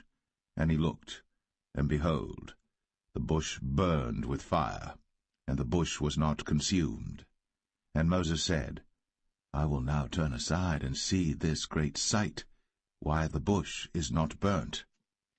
And when the Lord saw that he turned aside to see, God called unto him out of the midst of the bush, and said, Moses, Moses. And he said, Here am I. And he said, Draw not nigh hither. Put off thy shoes from off thy feet, for the place whereon thou standest is holy ground. Moreover, he said, I am the God of thy father, the God of Abraham, the God of Isaac, and the God of Jacob. And Moses hid his face, for he was afraid to look upon God. And the Lord said, I have surely seen the affliction of my people which are in Egypt, and have heard their cry by reason of their taskmasters. For I know their sorrows, and I am come down to deliver them out of the hand of the Egyptians, and to bring them up out of that land unto a good land, and a large, unto a land flowing with milk and honey, unto the place of the Canaanites, and the Hittites, and the Amorites, and the Perizzites, and the Hivites, and the Jebusites. Now therefore, behold, the cry of the children of Israel is come unto me, and I have also seen the oppression wherewith the Egyptians oppress them. Come now therefore, and I will send thee unto Pharaoh, that thou mayest bring forth my people, the children of Israel, out of Egypt. And Moses said unto God, Who am I, that I should go unto Pharaoh, and that I should bring forth the children of Israel out of Egypt?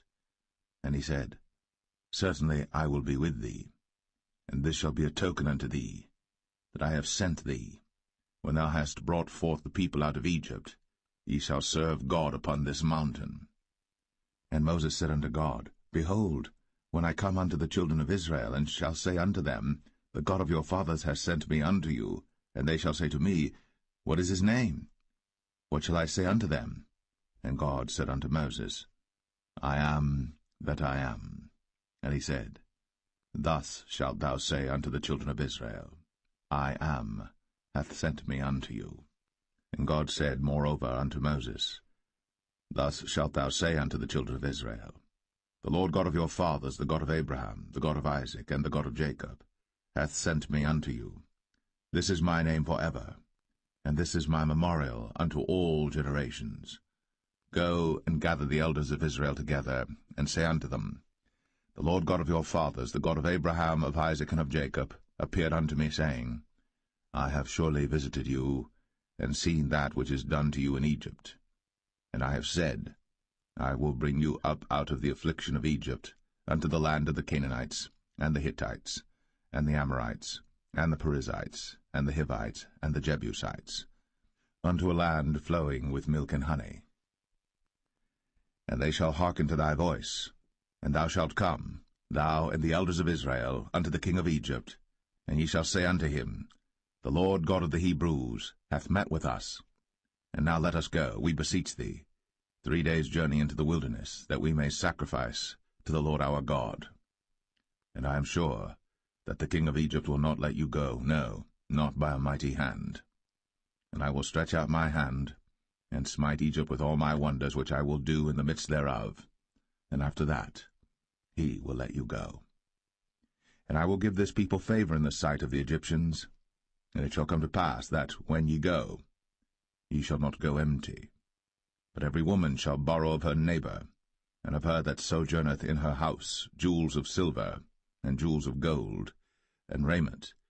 And ye shall put them upon your sons, and upon your daughters, and ye shall spoil the Egyptians.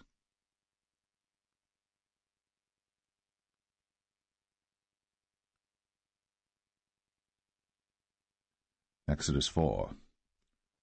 And Moses answered and said, But behold, they will not believe me, nor hearken unto my voice, for they will say, The Lord hath not appeared unto thee.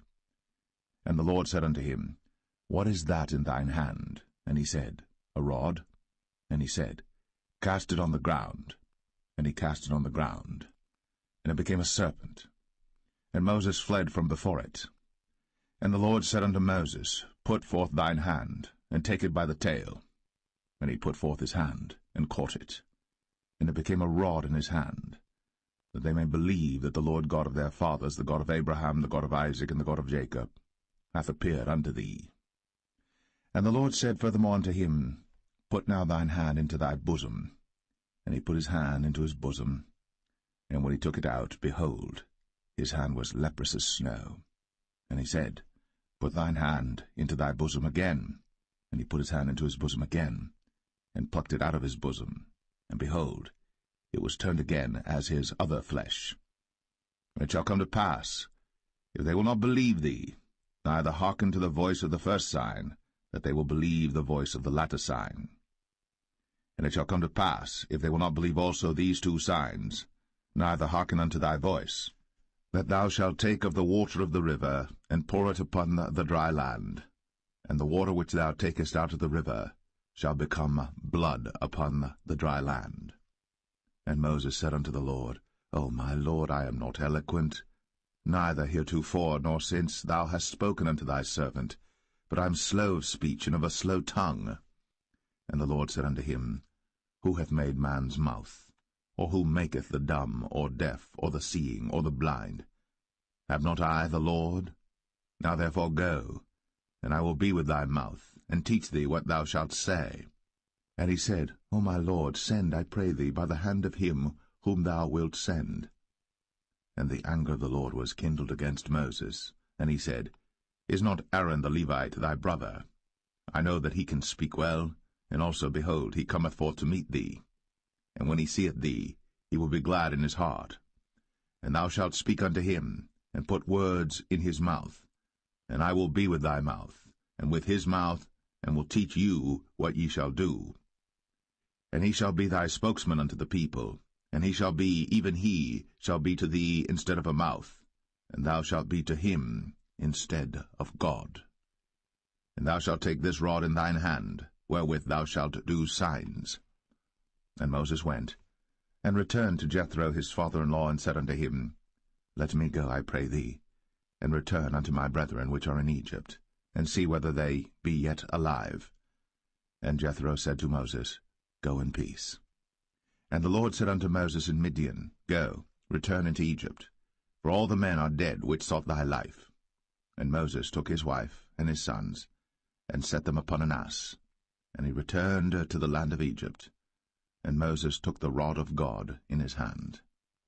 And the Lord said unto Moses, When thou goest to return into Egypt, see that thou do all those wonders before Pharaoh, which I have put in thine hand. But I will harden his heart, that he shall not let the people go. And thou shalt say unto Pharaoh, Thus saith the Lord, Israel is my son, even my firstborn. And I say unto thee, Let my son go, that he may serve me. And if thou refuse to let him go, behold, I will slay thy son, even thy firstborn. And it came to pass by the way in the inn, that the Lord met him, and sought to kill him. Then Zipporah took a sharp stone, and cut off the foreskin of her son, and cast it at his feet, and said, Surely a bloody husband art thou to me. So he let him go. Then she said, A bloody husband thou art, because of the circumcision. And the Lord said to Aaron, Go into the wilderness to meet Moses. And he went, and met him in the mount of God, and kissed him. And Moses told Aaron all the words of the Lord who had sent him, and all the signs which he had commanded him. And Moses and Aaron went and gathered together all the elders of the children of Israel. And Aaron spake all the words which the Lord had spoken unto Moses, and did the signs in the sight of the people. And the people believed. And when they heard that the Lord had visited the children of Israel, and that he had looked upon their affliction, then they bowed their heads and worshipped.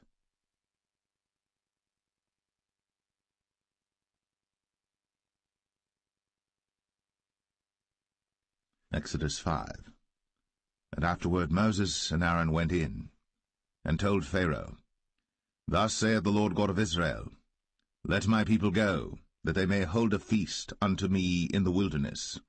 And Pharaoh said, Who is the Lord that I should obey his voice to let Israel go? I know not the Lord, neither will I let Israel go. And they said, The God of the Hebrews hath met with us. Let us go, we pray thee, 3 days' journey into the desert, and sacrifice unto the Lord our God, lest he fall upon us with pestilence, or with the sword. And the king of Egypt said unto them, Wherefore do ye, Moses and Aaron? Let the people from their works get you unto your burdens. And Pharaoh said, Behold, the people of the land now are many, and ye make them rest from their burdens. And Pharaoh commanded the same day the taskmasters of the people and their officers, saying, Ye shall no more give the people straw to make brick, as heretofore. Let them go and gather straw for themselves. And the tale of the bricks which they did make heretofore ye shall lay upon them. Ye shall not diminish aught thereof. For they be idle, therefore they cry, saying, Let us go and sacrifice to our God. Let their more work be laid upon the men, that they may labor therein, and let them not regard vain words.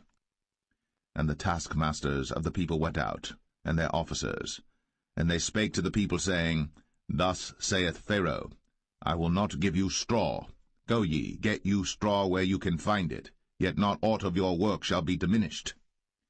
So the people were scattered abroad throughout all the land of Egypt to gather stubble instead of straw. And the taskmasters hasted them, saying, Fulfill your works, your daily tasks, as when there was straw. And the officers of the children of Israel, which Pharaoh's taskmasters had set over them, were beaten, and demanded, Wherefore have ye not fulfilled your task, in making brick both yesterday and today, as heretofore?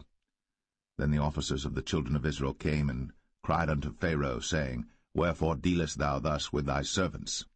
There is no straw given unto thy servants. And they say to us, Make brick. And behold, thy servants are beaten, but the fault is in thine own people. But he said, Ye are idle, ye are idle. Therefore ye say, Let us go and do sacrifice to the Lord. Go therefore now and work, for there shall no straw be given you. Yet shall ye deliver the tale of bricks.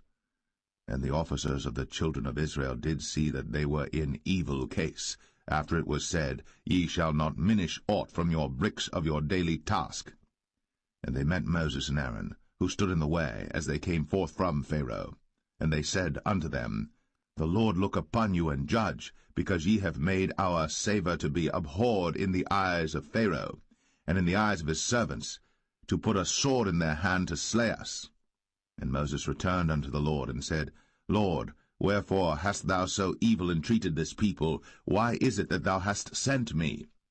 For since I came to Pharaoh to speak in thy name, he hath done evil to this people, neither hast thou delivered thy people at all.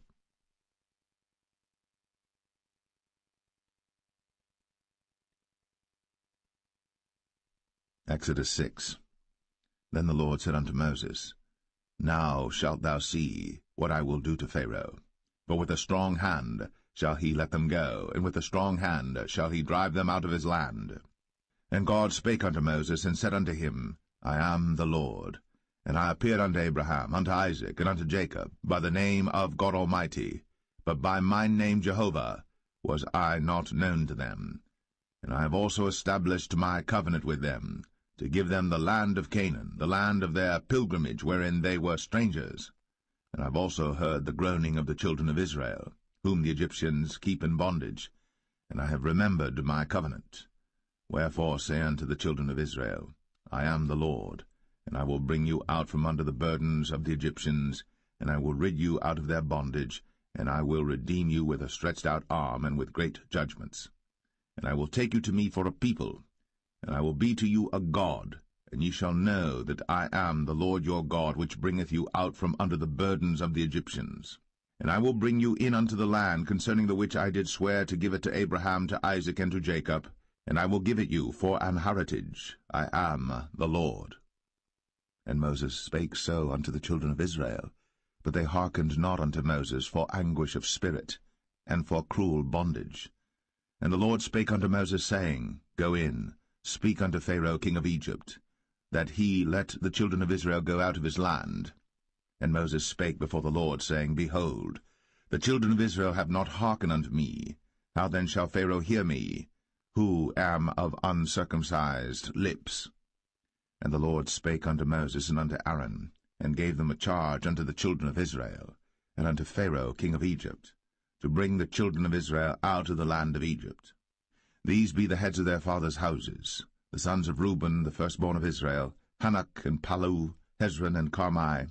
These be the families of Reuben. And the sons of Simeon, Jemuel and Jamin, and Ohad and Jachin, and Zohar and Shaul the son of a Canaanitish woman. These are the families of Simeon. And these are the names of the sons of Levi according to their generations, Gershon and Kohath and Merari. And the years of the life of Levi were 137 years. The sons of Gershon, Libni and Shimei, according to their families. And the sons of Kohath, Amram and Izhar, and Hebron and Uzziel. And the years of the life of Kohath were 133 years.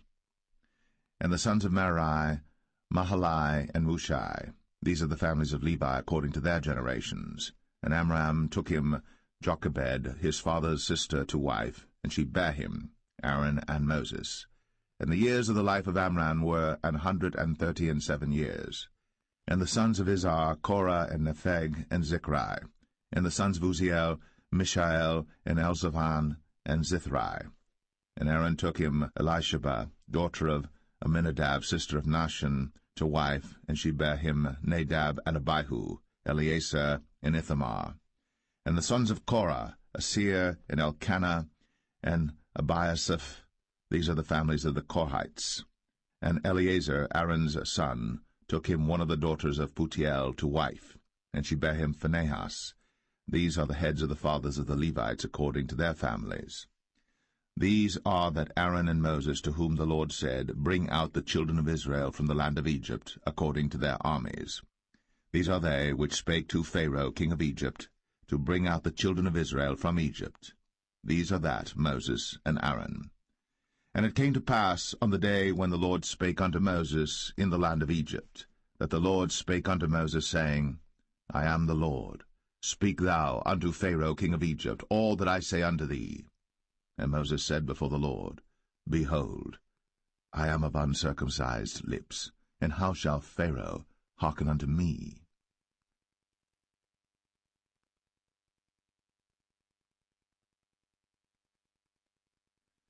Exodus 7. And the Lord said unto Moses, See, I have made thee a god to Pharaoh, and Aaron thy brother shall be thy prophet. Thou shalt speak all that I command thee, and Aaron thy brother shall speak unto Pharaoh, that he send the children of Israel out of his land. And I will harden Pharaoh's heart, and multiply my signs and my wonders in the land of Egypt. But Pharaoh shall not hearken unto you, that I may lay my hand upon Egypt, and bring forth mine armies and my people the children of Israel out of the land of Egypt by great judgments. And the Egyptians shall know that I am the Lord, when I stretch forth mine hand upon Egypt, and bring out the children of Israel from among them. And Moses and Aaron did as the Lord commanded them, so did they. And Moses was 80 years old, and Aaron 83 years old, when they spake unto Pharaoh. And the Lord spake unto Moses and unto Aaron, saying, When Pharaoh shall speak unto you, saying, Show a miracle for you, then thou shalt say unto Aaron, Take thy rod, and cast it before Pharaoh, and it shall become a serpent. And Moses and Aaron went in unto Pharaoh, and they did so as the Lord had commanded. And Aaron cast down his rod before Pharaoh, and before his servants, and it became a serpent. Then Pharaoh also called the wise men and the sorcerers. Now the magicians of Egypt they also did in like manner with their enchantments. For they cast down every man his rod, and they became serpents. But Aaron's rod swallowed up their rods. And he hardened Pharaoh's heart, that he hearkened not unto them, as the Lord had said. And the Lord said unto Moses, Pharaoh's heart is hardened, he refuseth to let the people go. Get thee unto Pharaoh in the morning. Lo, he goeth out unto the water, and thou shalt stand by the river's brink against he come. And the rod which was turned to a serpent shalt thou take in thine hand. And thou shalt say unto him, The Lord God of the Hebrews hath sent me unto thee, saying, Let my people go, that they may serve me in the wilderness. And behold, hitherto thou wouldest not hear. Thus saith the Lord, In this thou shalt know that I am the Lord. Behold, I will smite with the rod that is in mine hand upon the waters which are in the river, and they shall be turned to blood. And the fish that is in the river shall die, and the river shall stink, and the Egyptians shall loathe to drink of the water of the river. And the Lord spake unto Moses, Say unto Aaron, Take thy rod, and stretch out thine hand upon the waters of Egypt, upon their streams, upon their rivers, and upon their ponds, and upon all their pools of water, that they may become blood, and that there may be blood throughout all the land of Egypt, both in vessels of wood and in vessels of stone. And Moses and Aaron did so, as the Lord commanded. And he lifted up the rod, and smote the waters that were in the river, in the sight of Pharaoh, and in the sight of his servants, and all the waters that were in the river were turned to blood. And the fish that was in the river died, and the river stank, and the Egyptians could not drink of the water of the river, and there was blood throughout all the land of Egypt. And the magicians of Egypt did so with their enchantments, and Pharaoh's heart was hardened, neither did he hearken unto them, as the Lord had said. And Pharaoh turned and went into his house, neither did he set his heart to this also. And all the Egyptians digged around about the river for water to drink, for they could not drink of the water of the river. And 7 days were fulfilled. After that the Lord had smitten the river.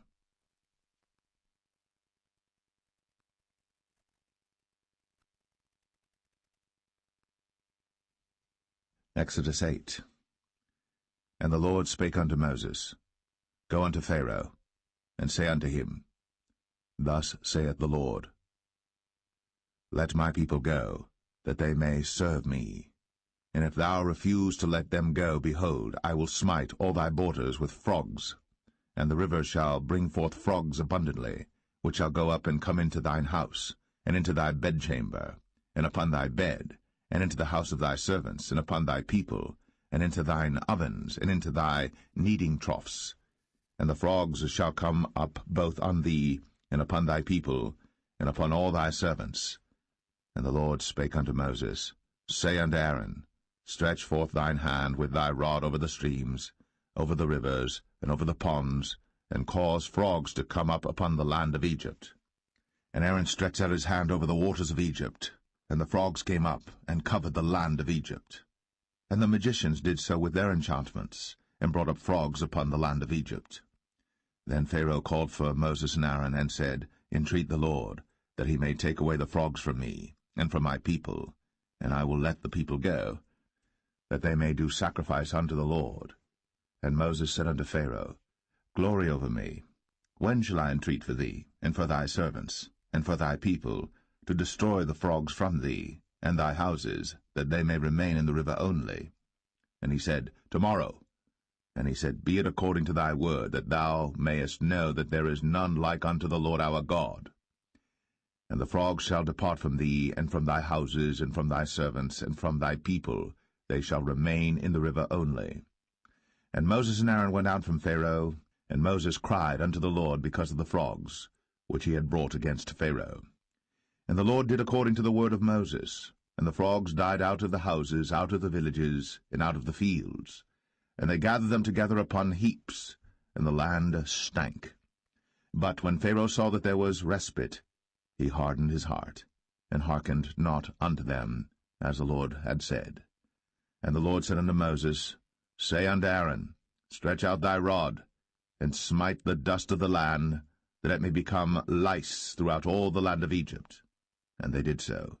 For Aaron stretched out his hand with his rod, and smote the dust of the earth, and it became lice in man and in beast. All the dust of the land became lice throughout all the land of Egypt. And the magicians did so with their enchantments to bring forth lice, but they could not, so there were lice upon man and upon beast. Then the magicians said unto Pharaoh, This is the finger of God. And Pharaoh's heart was hardened, and he hearkened not unto them, as the Lord had said. And the Lord said unto Moses, Rise up early in the morning, and stand before Pharaoh. Lo, he cometh forth to the water. And say unto him, Thus saith the Lord, Let my people go, that they may serve me. Else, if thou wilt not let my people go, behold, I will send swarms of flies upon thee, and upon thy servants, and upon thy people, and into thy houses, and the houses of the Egyptians shall be full of swarms of flies, and also the ground whereon they are. And I will sever in that day the land of Goshen, in which my people dwell, that no swarms of flies shall be there, to the end thou mayest know that I am the Lord in the midst of the earth. And I will put a division between my people and thy people. Tomorrow shall this sign be. And the Lord did so. And there came a grievous swarm of flies into the house of Pharaoh, and into his servants' houses, and into all the land of Egypt. The land was corrupted by reason of the swarm of flies. And Pharaoh called for Moses and for Aaron, and said, Go ye, sacrifice to your God in the land. And Moses said, It is not meet so to do, for we shall sacrifice the abomination of the Egyptians to the Lord our God. Lo, shall we sacrifice the abomination of the Egyptians before their eyes? And will they not stone us? We will go 3 days' journey into the wilderness, and sacrifice to the Lord our God, as he shall command us. And Pharaoh said, I will let you go, that ye may sacrifice to the Lord your God in the wilderness. Only ye shall not go very far away. Entreat for me. And Moses said, Behold, I go out from thee, and I will entreat the Lord that the swarms of flies may depart from Pharaoh, from his servants, and from his people tomorrow. But let not Pharaoh deal deceitfully any more, not letting the people go to sacrifice to the Lord. And Moses went out from Pharaoh, and entreated the Lord. And the Lord did according to the word of Moses, and he removed the swarms of flies from Pharaoh, from his servants, and from his people. There remained not one. And Pharaoh hardened his heart at this time also, neither would he let the people go.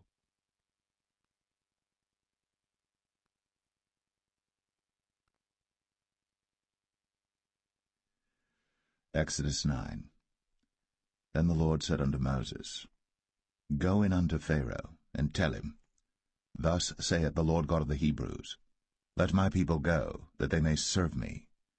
For if thou refuse to let them go, and wilt hold them still, behold, the hand of the Lord is upon thy cattle which is in the field, upon the horses, upon the asses, upon the camels, upon the oxen, and upon the sheep. There shall be a very grievous murrain. And the Lord shall sever between the cattle of Israel and the cattle of Egypt, and there shall nothing die of all that is the children's of Israel.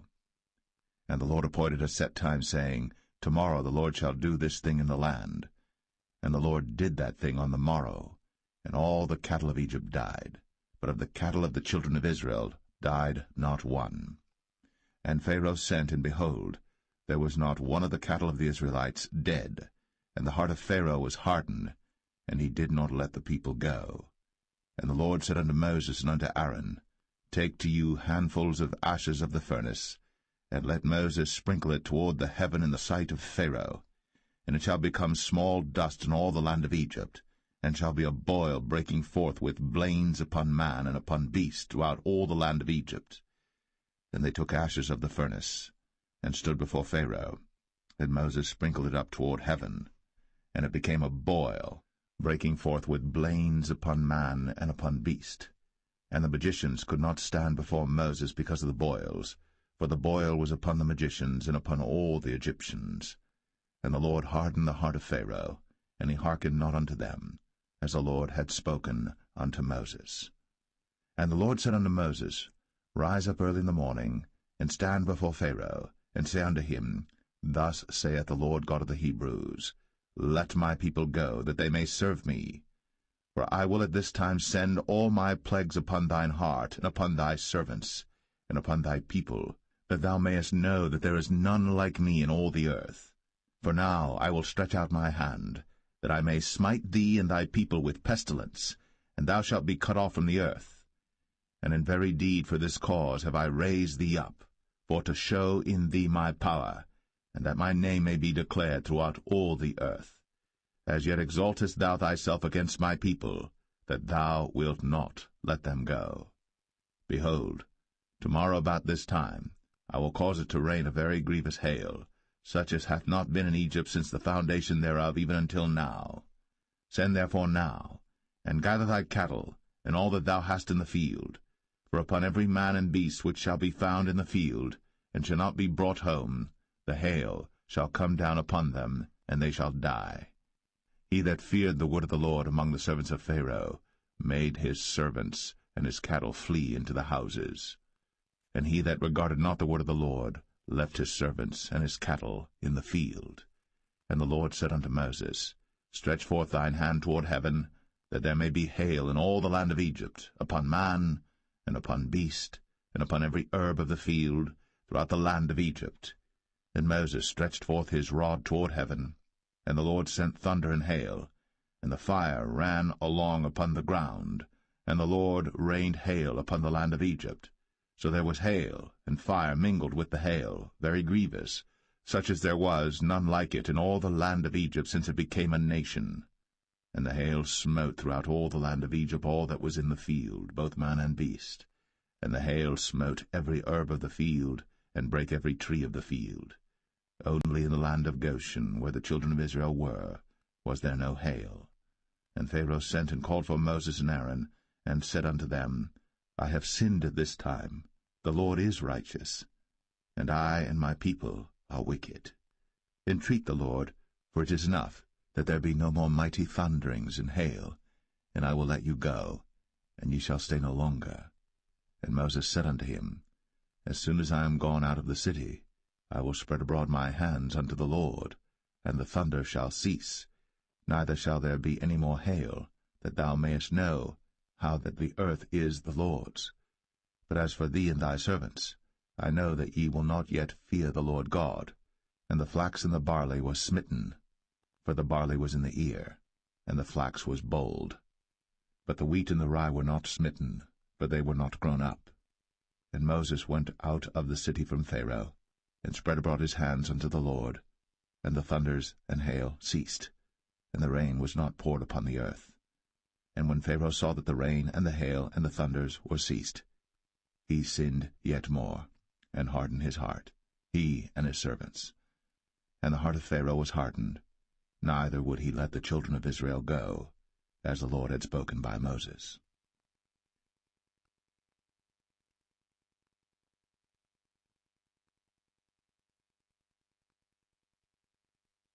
Exodus 10.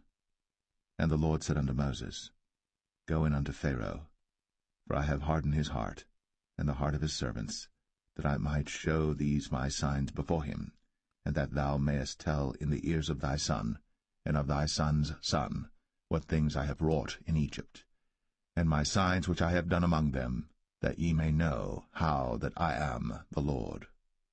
And Moses and Aaron came in unto Pharaoh, and said unto him, Thus saith the Lord God of the Hebrews, How long wilt thou refuse to humble thyself before me? Let my people go, that they may serve me. Else, if thou refuse to let my people go, behold, tomorrow will I bring the locusts into thy coast. And they shall cover the face of the earth, that one cannot be able to see the earth. And they shall eat the residue of that which is escaped, which remaineth unto you from the hail, and shall eat every tree which groweth for you out of the field. And they shall fill thy houses, and the houses of all thy servants, and the houses of all the Egyptians, which neither thy fathers nor thy fathers' fathers have seen, since the day that they were upon the earth unto this day. And he turned himself, and went out from Pharaoh. And Pharaoh's servants said unto him, How long shall this man be a snare unto us? Let the men go, that they may serve the Lord their God. Knowest thou not yet that Egypt is destroyed? And Moses and Aaron were brought again unto Pharaoh, and he said unto them, Go, serve the Lord your God. But who are they that shall go? And Moses said, We will go with our young and with our old, with our sons and with our daughters, with our flocks and with our herds will we go, for we must hold a feast unto the Lord. And he said unto them, Let the Lord be so with you, as I will let you go, and your little ones. Look to it, for evil is before you. Not so. Go now, ye that are men, and serve the Lord, for that ye did desire. And they were driven out from Pharaoh's presence. And the Lord said unto Moses, Stretch out thine hand over the land of Egypt for the locusts, that they may come up upon the land of Egypt, and eat every herb of the land, even all that the hail hath left. And Moses stretched forth his rod over the land of Egypt. And the Lord brought an east wind upon the land all that day, and all that night. And when it was morning, the east wind brought the locusts. And the locusts went up over all the land of Egypt, and rested in all the coasts of Egypt. Very grievous were they. Before them there were no such locusts as they, neither after them shall be such. For they covered the face of the whole earth, so that the land was darkened. And they did eat every herb of the land, and all the fruit of the trees which the hail had left. And there remained not any green thing in the trees, or in the herbs of the field, through all the land of Egypt. Then Pharaoh called for Moses and Aaron in haste, and he said, I have sinned against the Lord your God and against you. Now therefore forgive, I pray thee, my sin only this once, and entreat the Lord your God, that he may take away from me this death only. And he went out from Pharaoh, and entreated the Lord. And the Lord turned a mighty strong west wind, which took away the locusts, and cast them into the Red Sea. There remained not one locust in all the coasts of Egypt. But the Lord hardened Pharaoh's heart, so that he would not let the children of Israel go. And the Lord said unto Moses, Stretch out thine hand toward heaven, that there may be darkness over the land of Egypt, even darkness which may be felt. And Moses stretched forth his hand toward heaven, and there was a thick darkness in all the land of Egypt 3 days. They saw not one another, neither rose any from his place for 3 days. But all the children of Israel had light in their dwellings. And Pharaoh called unto Moses, and said, Go ye, serve the Lord. Only let your flocks and your herds be stayed. Let your little ones also go with you. And Moses said, Thou must give us also sacrifices and burnt offerings, that we may sacrifice unto the Lord our God. Our cattle also shall go with us. There shall not an hoof be left behind. For thereof must we take to serve the Lord our God, and we know not with what we must serve the Lord until we come thither. But the Lord hardened Pharaoh's heart, and he would not let them go. And Pharaoh said unto him, Get thee from me, take heed to thyself, see my face no more. For in that day thou seest my face, thou shalt die. And Moses said, Thou hast spoken well. I will see thy face again no more.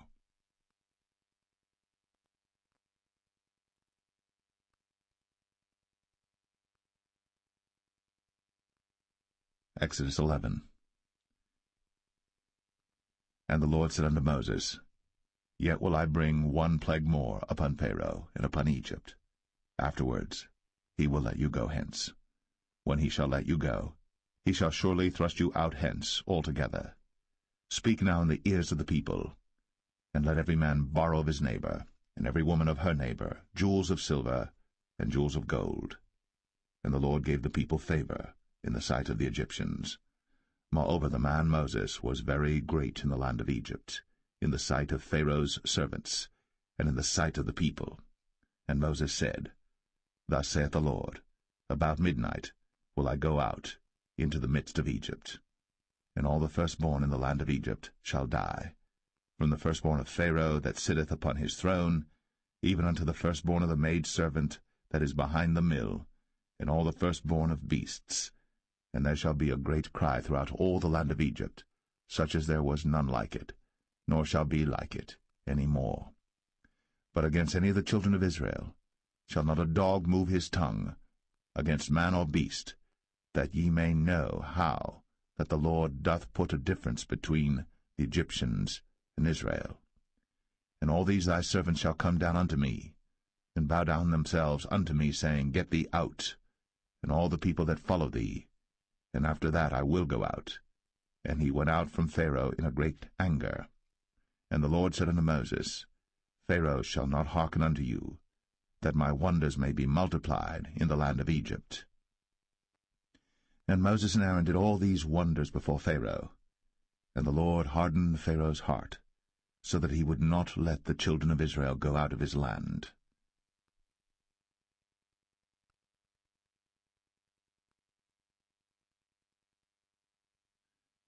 Exodus 12. And the Lord spake unto Moses and Aaron in the land of Egypt, saying, This month shall be unto you the beginning of months. It shall be the first month of the year to you. Speak ye unto all the congregation of Israel, saying, In the 10th day of this month they shall take to them every man a lamb, according to the house of their fathers, a lamb for an house. And if the household be too little for the lamb, let him and his neighbor next unto his house take it according to the number of the souls. Every man according to his eating shall make your count for the lamb. Your lamb shall be without blemish, a male of the first year. Ye shall take it out from the sheep or from the goats. And ye shall keep it up until the 14th day of the same month. And the whole assembly of the congregation of Israel shall kill it in the evening. And they shall take of the blood, and strike it on the 2 side posts, and on the upper door post of the houses, wherein they shall eat it. And they shall eat the flesh in that night, roast with fire, and unleavened bread, and with bitter herbs they shall eat it. Eat not of it raw, nor sodden it all with water, but roast with fire, his head with his legs, and with the purtenance thereof. And ye shall let nothing of it remain until the morning. And that which remaineth of it until the morning ye shall burn with fire. And thus shall ye eat it, with your loins girded, your shoes on your feet, and your staff in your hand, and ye shall eat it in haste. It is the Lord's Passover. For I will pass through the land of Egypt this night, and will smite all the firstborn in the land of Egypt, both man and beast, and against all the gods of Egypt I will execute judgment. I am the Lord. And the blood shall be to you for a token upon the houses where ye are. And when I see the blood, I will pass over you, and the plague shall not be upon you to destroy you, when I smite the land of Egypt. And this day shall be unto you for a memorial, and ye shall keep it a feast to the Lord throughout your generations. Ye shall keep it a feast by an ordinance for ever. 7 days shall ye eat unleavened bread. Even the first day ye shall put away leaven out of your houses. For whosoever eateth leavened bread from the first day until the 7th day, that soul shall be cut off from Israel. And in the first day there shall be an holy convocation, and in the 7th day there shall be an holy convocation to you. No manner of work shall be done in them, save that which every man must eat, that only may be done of you. And ye shall observe the feast of unleavened bread. For in this selfsame day have I brought your armies out of the land of Egypt. Therefore shall ye observe this day in your generations by an ordinance for ever. In the 1st month, on the 14th day of the month at even, ye shall eat unleavened bread, until the 21st day of the month at even. 7 days shall there be no leaven found in your houses. For whosoever eateth that which is leavened, even that soul shall be cut off from the congregation of Israel, whether he be a stranger or born in the land. Ye shall eat nothing leavened. In all your habitations shall ye eat unleavened bread. Then Moses called for all the elders of Israel, and said unto them, Draw out, and take you a lamb according to your families, and kill the Passover. And ye shall take a bunch of hyssop, and dip it in the blood that is in the basin, and strike the lintel and the 2 side posts with the blood that is in the basin, and none of you shall go out at the door of his house until the morning. For the Lord will pass through to smite the Egyptians. And when he seeth the blood upon the lintel, and on the 2 side posts, the Lord will pass over the door, and will not suffer the destroyer to come in unto your houses to smite you. And ye shall observe this thing for an ordinance to thee, and to thy sons, for ever. And it shall come to pass, when ye be come to the land which the Lord will give you, according as he hath promised, that ye shall keep this service. And it shall come to pass, when your children shall say unto you, What mean ye by this service? That ye shall say, It is the sacrifice of the Lord's Passover, who passed over the houses of the children of Israel in Egypt, when he smote the Egyptians, and delivered our houses. And the people bowed the head, and worshipped. And the children of Israel went away, and did, as the Lord had commanded Moses and Aaron, so did they. And it came to pass that at midnight the Lord smote all the firstborn in the land of Egypt, from the firstborn of Pharaoh that sat on his throne unto the firstborn of the captive that was in the dungeon. and all the firstborn of cattle. And Pharaoh rose up in the night, he and all his servants and all the Egyptians. And there was a great cry in Egypt, but there was not a house where there was not one dead. And he called for Moses and Aaron by night, and said, Rise up, and get you forth from among my people, both ye and the children of Israel, and go, serve the Lord, as ye have said. Also take your flocks and your herds, as ye have said, and be gone, and bless me also. And the Egyptians were urgent upon the people, that they might send them out of the land in haste. For they said, We be all dead men. And the people took their dough before it was leavened, their kneading troughs being bound up in their clothes upon their shoulders. And the children of Israel did according to the word of Moses. And they borrowed of the Egyptians jewels of silver, and jewels of gold and raiment. And the Lord gave the people favor in the sight of the Egyptians, so that they lent unto them such things as they required, and they spoiled the Egyptians. And the children of Israel journeyed from Ramses to Succoth, about 600,000 on foot, that were men, beside children. And a mixed multitude went up also with them, and flocks and herds, even very much cattle. And they baked unleavened cakes of the dough which they brought forth out of Egypt, for it was not leavened, because they were thrust out of Egypt, and could not tarry, neither had they prepared for themselves any victual. Now the sojourning of the children of Israel, who dwelt in Egypt, was 430 years. And it came to pass at the end of the 430 years, even the selfsame day it came to pass, that all the hosts of the Lord went out from the land of Egypt.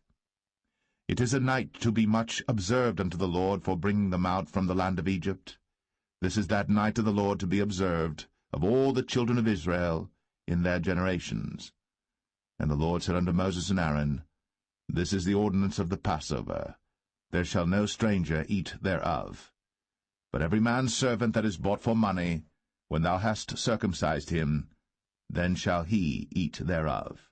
A foreigner and an hired servant shall not eat thereof. In one house shall it be eaten. Thou shalt not carry forth aught of the flesh abroad out of the house, neither shall ye break a bone thereof. All the congregation of Israel shall keep it. And when a stranger shall sojourn with thee, and will keep the Passover to the Lord, let all his males be circumcised, and then let him come near and keep it. And he shall be as one that is born in the land. For no uncircumcised person shall eat thereof. One law shall be to him that is homeborn, and unto the stranger that sojourneth among you. Thus did all the children of Israel. As the Lord commanded Moses and Aaron, so did they. And it came to pass the selfsame day, that the Lord did bring the children of Israel out of the land of Egypt by their armies.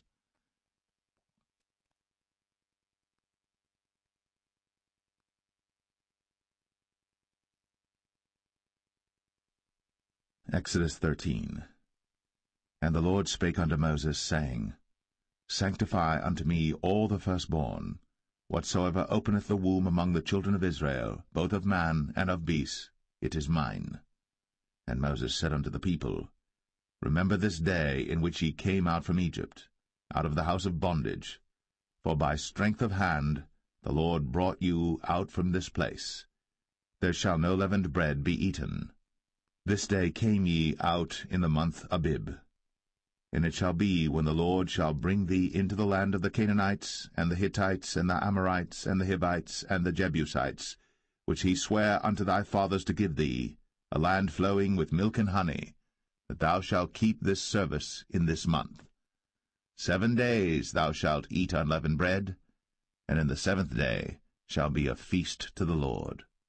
Unleavened bread shall be eaten 7 days, and there shall no leavened bread be seen with thee, neither shall there be leaven seen with thee in all thy quarters. And thou shalt show thy son in that day, saying, This is done, because of that which the Lord did unto me, when I came forth out of Egypt. And it shall be for a sign unto thee upon thine hand, and for a memorial between thine eyes, that the Lord's law may be in thy mouth. For with a strong hand hath the Lord brought thee out of Egypt. Thou shalt therefore keep this ordinance in his season from year to year.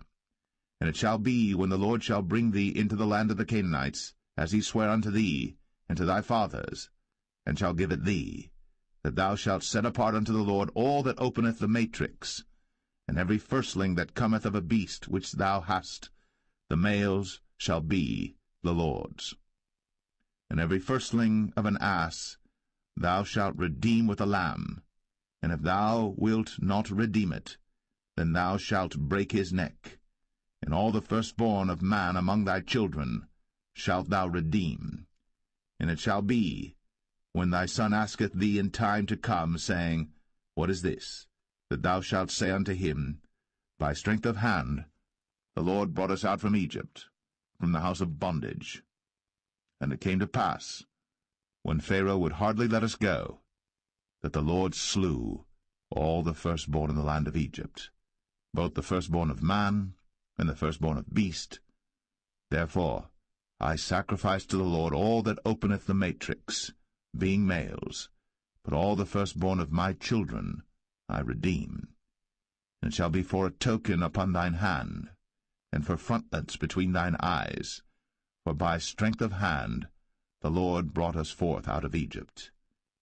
And it came to pass, when Pharaoh had let the people go, that God led them not through the way of the land of the Philistines, although that was near, for God said, Lest peradventure the people repent when they see war, and they return to Egypt.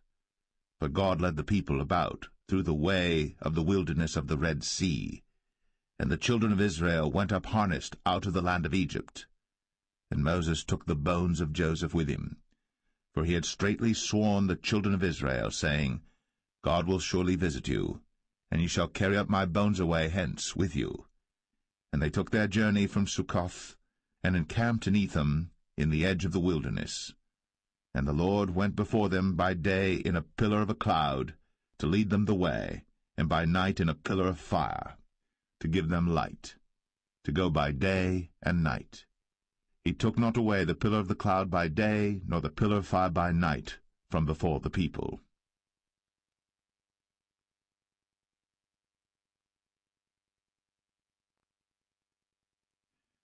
Exodus 14.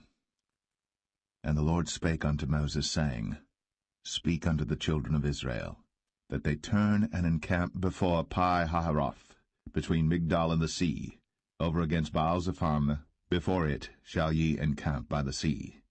For Pharaoh will say of the children of Israel, They are entangled in the land, the wilderness hath shut them in. And I will harden Pharaoh's heart, that he shall follow after them. And I will be honored upon Pharaoh, and upon all his host, that the Egyptians may know that I am the Lord. And they did so. And it was told the king of Egypt that the people fled, and the heart of Pharaoh and of his servants was turned against the people, and they said, Why have we done this, that we have let Israel go from serving us? And he made ready his chariot, and took his people with him. And he took 600 chosen chariots, and all the chariots of Egypt, and captains over every one of them. And the Lord hardened the heart of Pharaoh king of Egypt, and he pursued after the children of Israel. And the children of Israel went out with an high hand. But the Egyptians pursued after them all the horses and chariots of Pharaoh, and his horsemen and his army, and overtook them encamping by the sea, beside Pi-hahiroth, before Baal-zephon. And when Pharaoh drew nigh, the children of Israel lifted up their eyes, and behold, the Egyptians marched after them, and they were sore afraid. And the children of Israel cried out unto the Lord, and they said unto Moses, Because there were no graves in Egypt, hast thou taken us away to die in the wilderness? Wherefore hast thou dealt thus with us, to carry us forth out of Egypt? Is not this the word that we did tell thee in Egypt, saying, Let us alone, that we may serve the Egyptians? For it had been better for us to serve the Egyptians, than that we should die in the wilderness. And Moses said unto the people, Fear ye not, stand still, and see the salvation of the Lord, which he will show to you today. For the Egyptians whom ye have seen today, ye shall see them again no more for ever.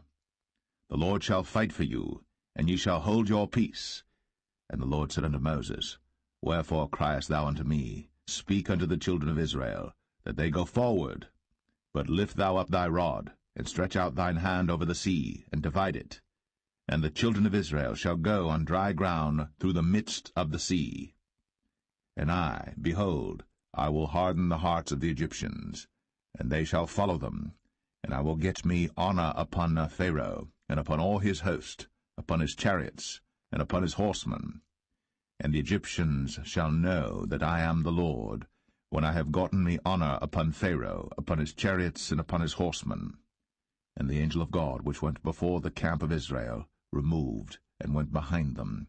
And the pillar of the cloud went from before their face, and stood behind them. And it came between the camp of the Egyptians and the camp of Israel.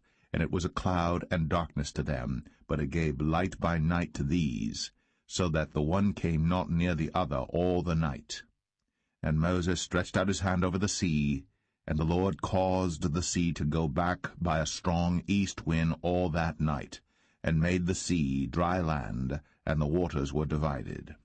And the children of Israel went into the midst of the sea upon the dry ground, and the waters were a wall unto them on their right hand and on their left. And the Egyptians pursued, and went in after them to the midst of the sea, even all Pharaoh's horses, his chariots, and his horsemen. And it came to pass that in the morning watch the Lord looked unto the host of the Egyptians through the pillar of fire and of the cloud, and troubled the host of the Egyptians, and took off their chariot wheels, that they drave them heavily, so that the Egyptians said, Let us flee from the face of Israel, for the Lord fighteth for them against the Egyptians. And the Lord said unto Moses, Stretch out thine hand over the sea, that the waters may come again upon the Egyptians, upon their chariots, and upon their horsemen. And Moses stretched forth his hand over the sea, and the sea returned to his strength when the morning appeared, and the Egyptians fled against it. And the Lord overthrew the Egyptians in the midst of the sea. And the waters returned and covered the chariots, and the horsemen, and all the host of Pharaoh that came into the sea after them. There remained not so much as one of them. But the children of Israel walked upon dry land in the midst of the sea, and the waters were a wall unto them on their right hand and on their left. Thus the Lord saved Israel that day out of the hand of the Egyptians, and Israel saw the Egyptians dead upon the seashore. And Israel saw that great work which the Lord did upon the Egyptians, and the people feared the Lord, and believed the Lord and his servant Moses.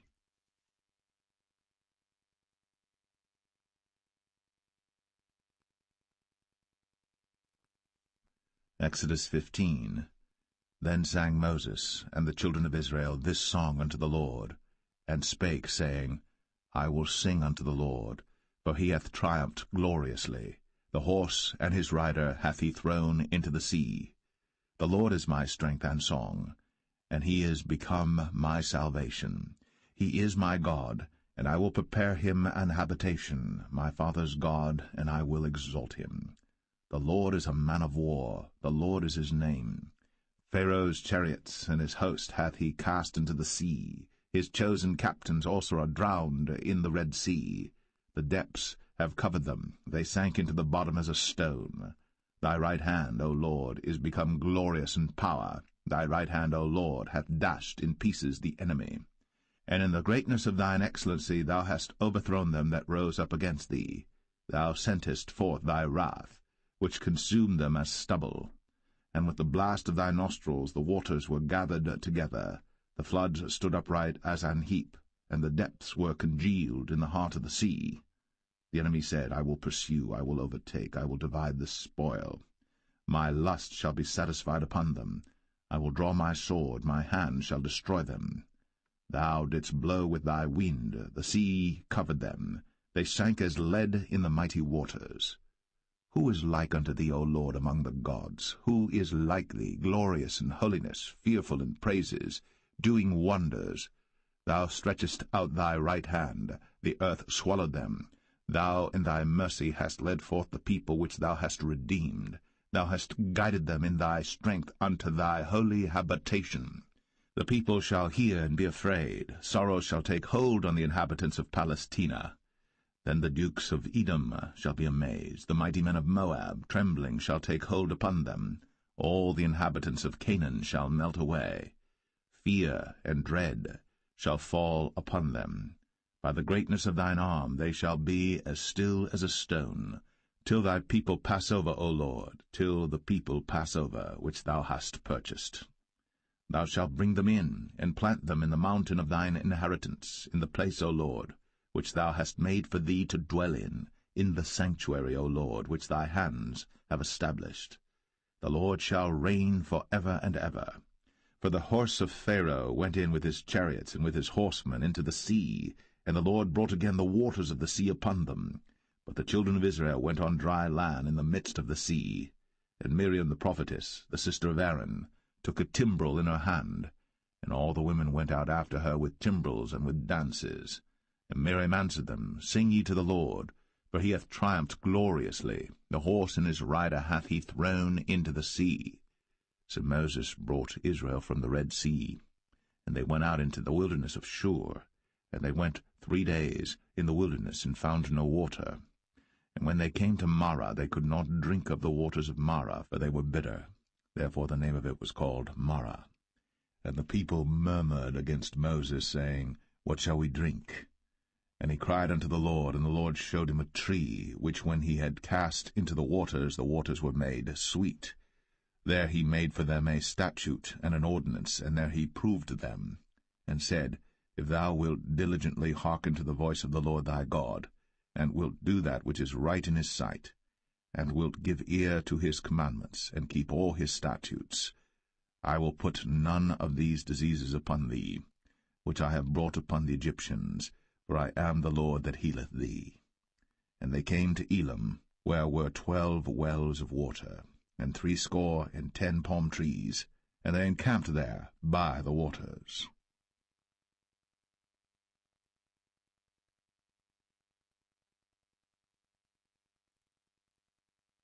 Exodus 16.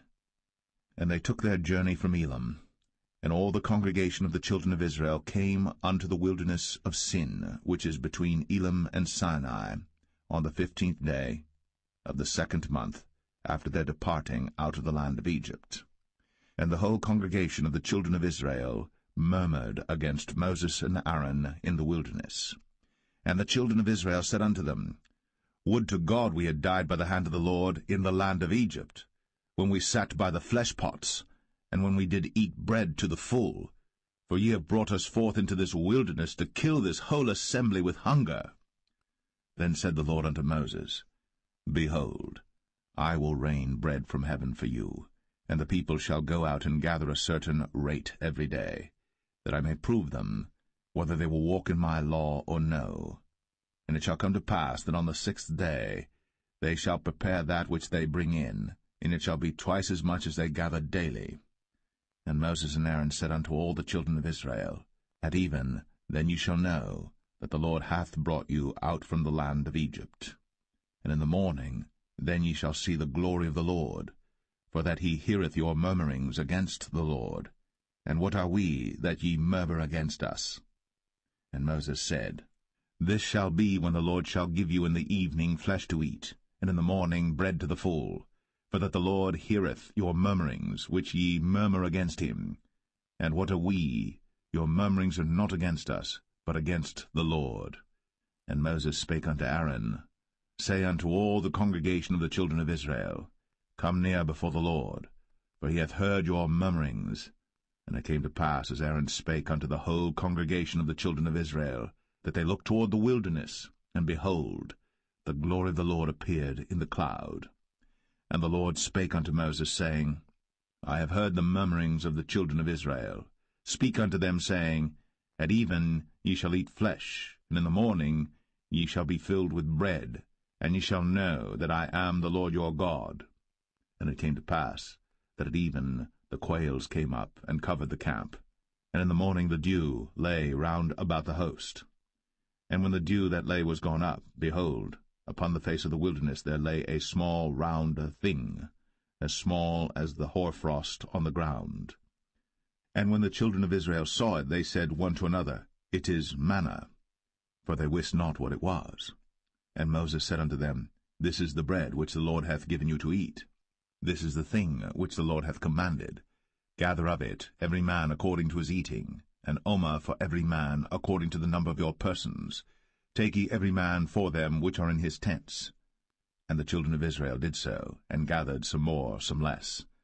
And when they did meet it with an omer, he that gathered much had nothing over, and he that gathered little had no lack.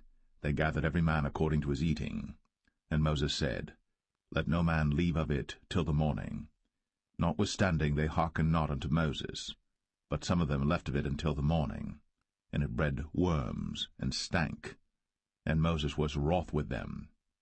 And they gathered it every morning, every man according to his eating. And when the sun waxed hot, it melted.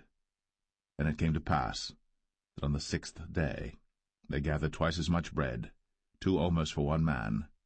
And all the rulers of the congregation came and told Moses. And he said unto them, This is that which the Lord hath said. Tomorrow is the rest of the holy Sabbath unto the Lord. Bake that which ye shall bake today, and seethe that ye will seethe, and that which remaineth over lay up for you to be kept until the morning. And they laid it up till the morning, as Moses bade, and it did not stink, neither was there any worm therein. And Moses said, Eat that today, for today is a Sabbath unto the Lord. Today ye shall not find it in the field. 6 days ye shall gather it, but on the 7th day, which is the Sabbath, in it there shall be none. And it came to pass that there went out some of the people on the 7th day for to gather, and they found none. And the Lord said unto Moses, How long refuse ye to keep my commandments and my laws? See, for that the Lord hath given you the Sabbath. Therefore he giveth you on the 6th day the bread of 2 days. Abide ye every man in his place. Let no man go out of his place on the 7th day. So the people rested on the 7th day. And the house of Israel called the name thereof manna.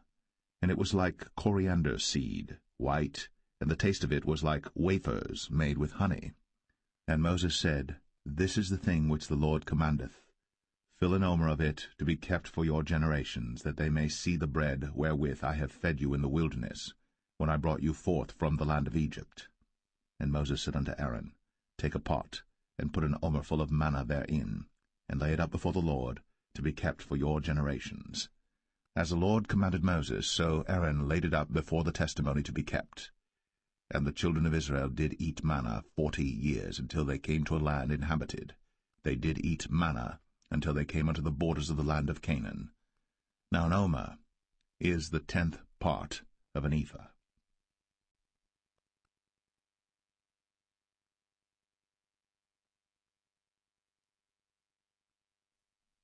Exodus 17.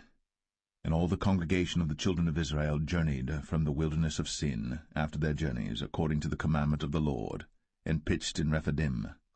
And there was no water for the people to drink. Wherefore the people did chide with Moses, and said, Give us water that we may drink. And Moses said unto them, Why chide ye with me? Wherefore do ye tempt the Lord? And the people thirsted there for water.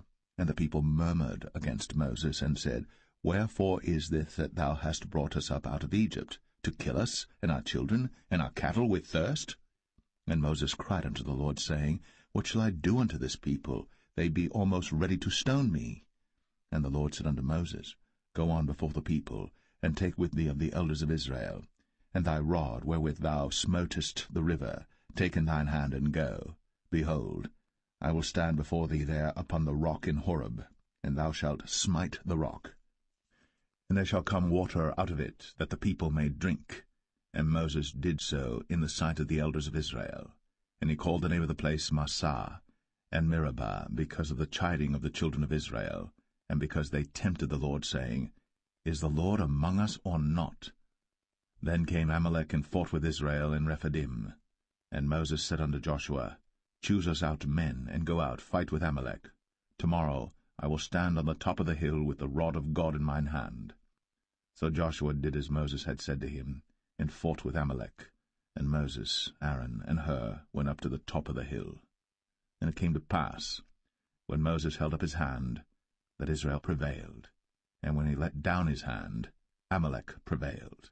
But Moses' hands were heavy, and they took a stone and put it under him, and he sat thereon, and Aaron and Hur stayed up his hands, the one on the one side, and the other on the other side, and his hands were steady until the going down of the sun.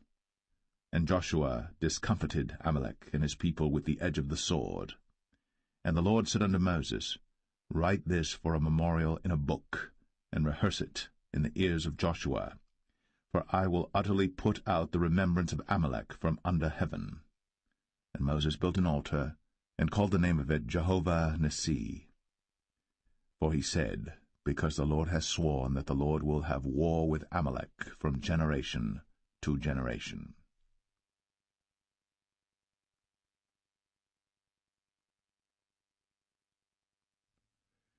Exodus 18. When Jethro, the priest of Midian, Moses' father-in-law, heard of all that God had done for Moses, and for Israel his people, and that the Lord had brought Israel out of Egypt, then Jethro, Moses' father-in-law, took Zipporah, Moses' wife, after he had sent her back, and her 2 sons, of which the name of the one was Gershom, for he said, I have been an alien in a strange land. And the name of the other was Eleazar, for the God of my father, said he, was mine help, and delivered me from the sword of Pharaoh.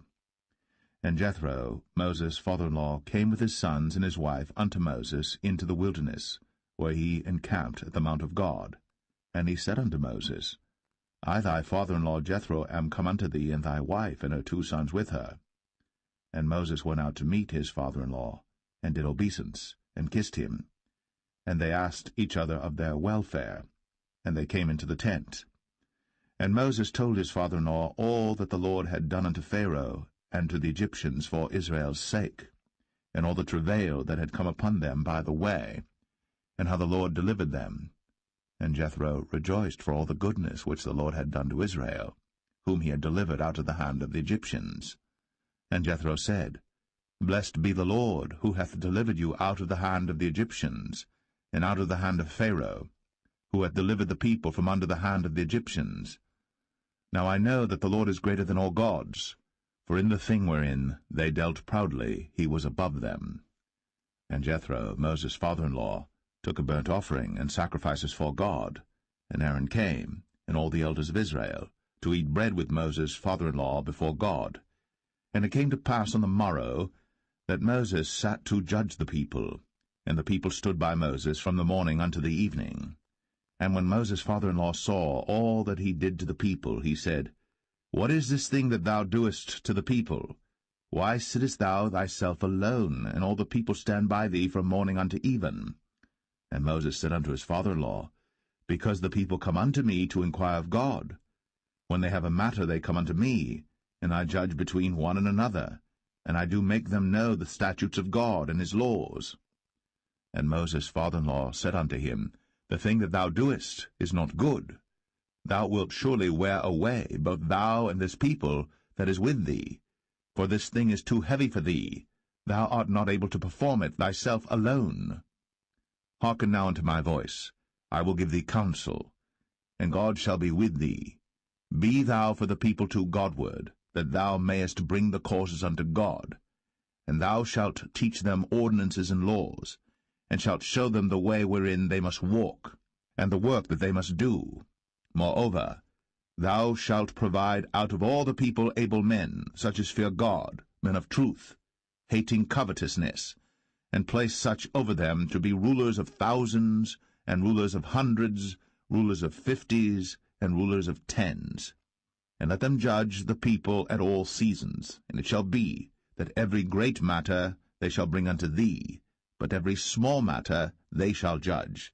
So shall it be easier for thyself, and they shall bear the burden with thee. If thou shalt do this thing, and God command thee so, then thou shalt be able to endure, and all this people shall also go to their place in peace. So Moses hearkened to the voice of his father-in-law, and did all that he had said. And Moses chose able men out of all Israel, and made them heads over the people, rulers of thousands, rulers of hundreds, rulers of 50s, and rulers of 10s. And they judged the people at all seasons.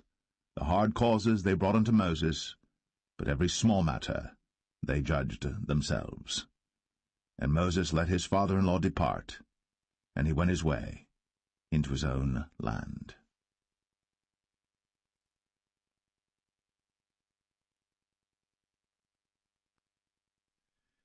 Exodus 19.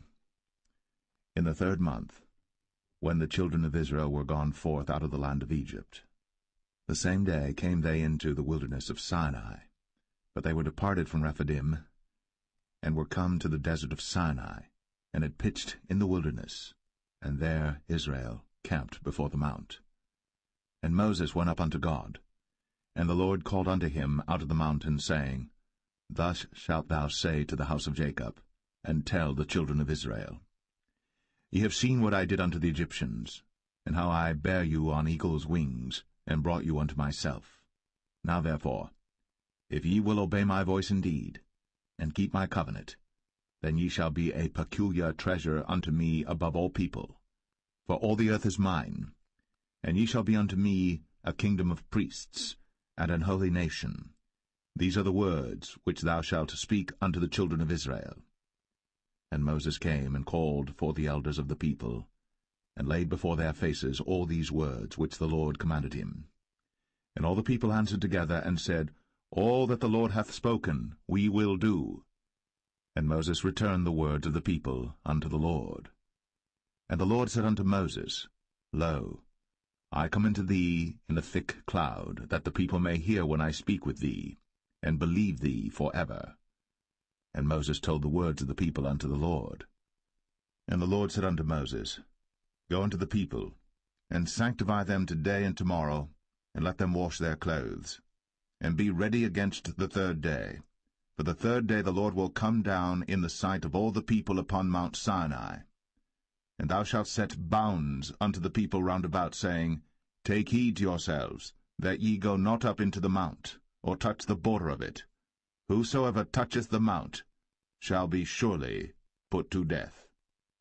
There shall not an hand touch it, but he shall surely be stoned, or shot through, whether it be beast or man.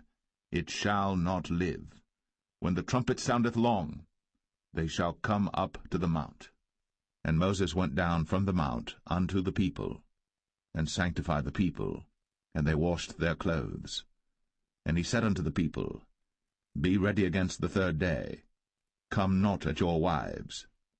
And it came to pass on the 3rd day in the morning, that there were thunders and lightnings, and a thick cloud upon the mount, and the voice of the trumpet exceeding loud, so that all the people that was in the camp trembled.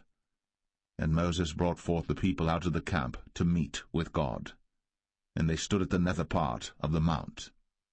And Mount Sinai was altogether on a smoke, because the Lord descended upon it in fire, and the smoke thereof ascended as the smoke of a furnace, and the whole mount quaked greatly. And when the voice of the trumpet sounded long, and waxed louder and louder, Moses spake, and God answered him by a voice. And the Lord came down upon Mount Sinai, on the top of the mount, and the Lord called Moses up to the top of the mount, and Moses went up. And the Lord said unto Moses, Go down, charge the people, lest they break through unto the Lord to gaze, and many of them perish. And let the priests also, which come near to the Lord, sanctify themselves, lest the Lord break forth upon them. And Moses said unto the Lord, The people cannot come up to Mount Sinai, for thou chargest us, saying, Set bounds about the mount, and sanctify it.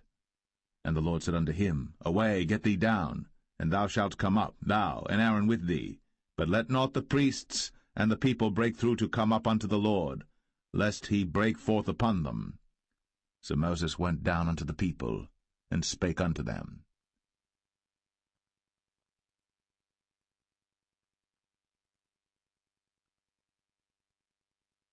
Exodus 20. And God spake all these words, saying, I am the Lord thy God, which have brought thee out of the land of Egypt, out of the house of bondage. Thou shalt have no other gods before me. Thou shalt not make unto thee any graven image, or any likeness of any thing that is in heaven above, or that is in the earth beneath, or that is in the water under the earth. Thou shalt not bow down thyself to them, nor serve them. For I, the Lord thy God, am a jealous God, visiting the iniquity of the fathers upon the children unto the third and fourth generation of them that hate me, and showing mercy unto thousands of them that love me, and keep my commandments. Thou shalt not take the name of the Lord thy God in vain, for the Lord will not hold him guiltless that taketh his name in vain. Remember the Sabbath day, to keep it holy. 6 days shalt thou labor, and do all thy work. But the seventh day is the Sabbath of the Lord thy God.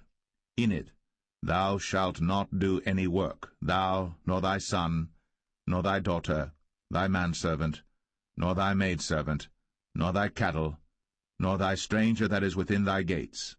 For in 6 days the Lord made heaven and earth, the sea, and all that in them is, and rested the seventh day.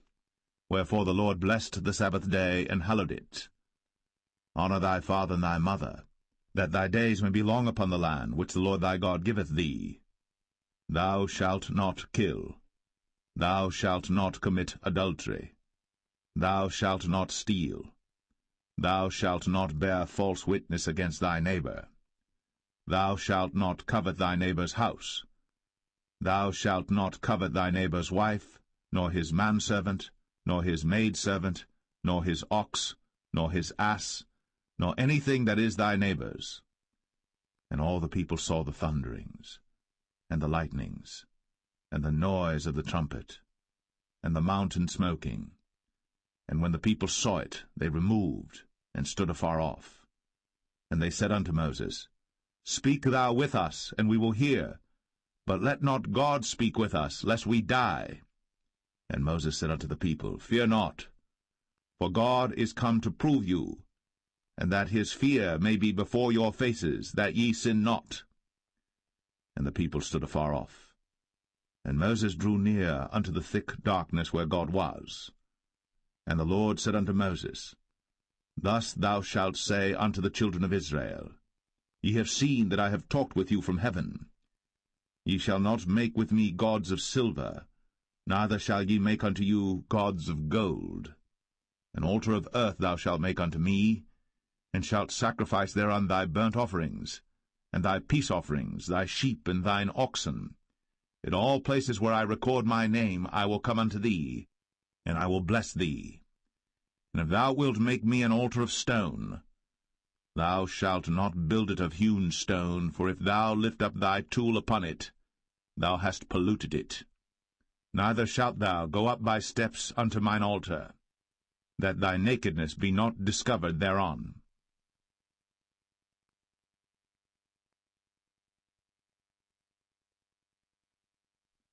Exodus 21. Now these are the judgments which thou shalt set before them. If thou buy an Hebrew servant, 6 years he shall serve, and in the 7th he shall go out free for nothing. If he came in by himself, he shall go out by himself. If he were married, then his wife shall go out with him. If his master have given him a wife, and she have borne him sons or daughters, the wife and her children shall be her master's, and he shall go out by himself. And if the servant shall plainly say, I love my master, my wife, and my children, I will not go out free, then his master shall bring him unto the judges. He shall also bring him to the door, or unto the doorpost, and his master shall bore his ear through with an awl, and he shall serve him forever. And if a man sell his daughter to be a maidservant, she shall not go out as the men servants do. If she please not her master, who hath betrothed her to himself, then shall he let her be redeemed. To sell her unto a strange nation, he shall have no power, seeing he hath dealt deceitfully with her.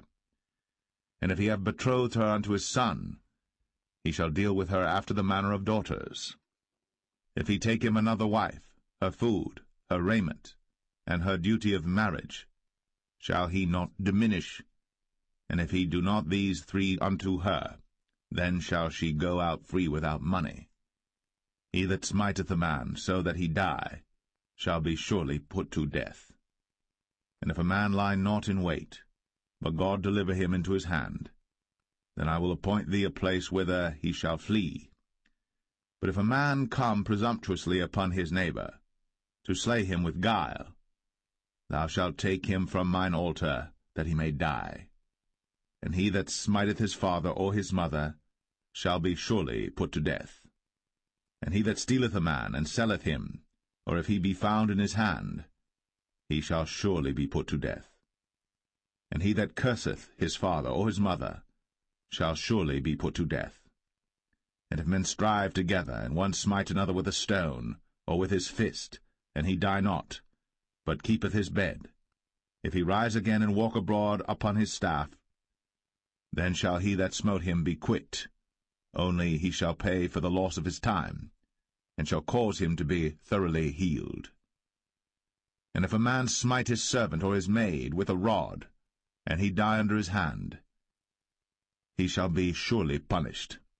Notwithstanding, if he continue a day or two, he shall not be punished, for he is his money. If men strive and hurt a woman with child, so that her fruit depart from her, and yet no mischief follow, he shall be surely punished, according as the woman's husband will lay upon him, and he shall pay as the judges determine. And if any mischief follow, then thou shalt give life for life, eye for eye, tooth for tooth, hand for hand, foot for foot, burning for burning, wound for wound, stripe for stripe. And if a man smite the eye of his servant, or the eye of his maid, that it perish, he shall let him go free for his eye's sake. And if he smite out his manservant's tooth, or his maidservant's tooth, he shall let him go free for his tooth's sake. If an ox gore a man or a woman, that they die, then the ox shall be surely stoned, and his flesh shall not be eaten, but the owner of the ox shall be quit. But if the ox were wont to push with his horn in time past, and hath been testified to his owner, and he hath not kept him in, but that he hath killed a man or a woman, the ox shall be stoned, and his owner also shall be put to death. If there be laid on him a sum of money, then he shall give for the ransom of his life whatsoever is laid upon him. Whether he have gored a son, or have gored a daughter, according to this judgment shall it be done unto him. If the ox shall push a manservant or a maidservant, he shall give unto their master 30 shekels of silver, and the ox shall be stoned. And if a man shall open a pit, or if a man shall dig a pit, and not cover it, and an ox or an ass fall therein, the owner of the pit shall make it good, and give money unto the owner of them, and the dead beast shall be his. And if one man's ox hurt another's, that he die, then they shall sell the live ox, and divide the money of it, and the dead ox also they shall divide. For if it be known that the ox hath used to push in time past, and his owner hath not kept him in, he shall surely pay ox for ox, and the dead shall be his own.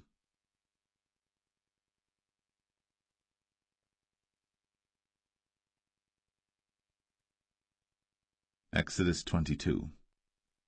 If a man shall steal an ox or a sheep and kill it or sell it, he shall restore 5 oxen for an ox and 4 sheep for a sheep. If a thief be found breaking up, and be smitten that he die, there shall no blood be shed for him. If the sun be risen upon him, there shall be blood shed for him, for he should make full restitution. If he have nothing, then he shall be sold for his theft. If the theft be certainly found in his hand alive, whether it be ox or ass or sheep, he shall restore double. If a man shall cause a field or vineyard to be eaten, and shall put in his beast, and shall feed in another man's field, of the best of his own field and of the best of his own vineyard, shall he make restitution. If fire break out and catch in thorns, so that stacks of corn or the standing corn of the field be consumed therewith, he that kindled the fire shall surely make restitution. If a man shall deliver unto his neighbor money or stuff to keep, and it be stolen out of the man's house, if the thief be found, let him pay double. If the thief be not found, then the master of the house shall be brought unto the judges to see whether he have put his hand unto his neighbor's goods.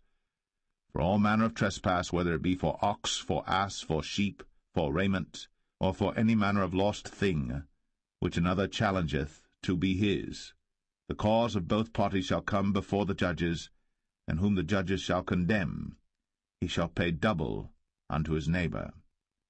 If a man deliver unto his neighbor an ass, or an ox, or a sheep, or any beast to keep, and it die, or be hurt, or driven away, no man seeing it, then shall an oath of the Lord be between them both, that he hath not put his hand unto his neighbor's goods, and the owner of it shall accept thereof, and he shall not make it good.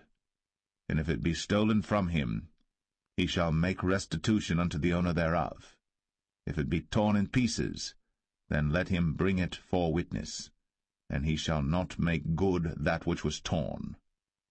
And if a man borrow aught of his neighbor, and it be hurt or die, the owner thereof being not with it, he shall surely make it good. But if the owner thereof be with it, he shall not make it good. If it be an hired thing, it came for his hire. And if a man entice a maid that is not betrothed, and lie with her, he shall surely endow her to be his wife. If her father utterly refuse to give her unto him, he shall pay money according to the dowry of virgins.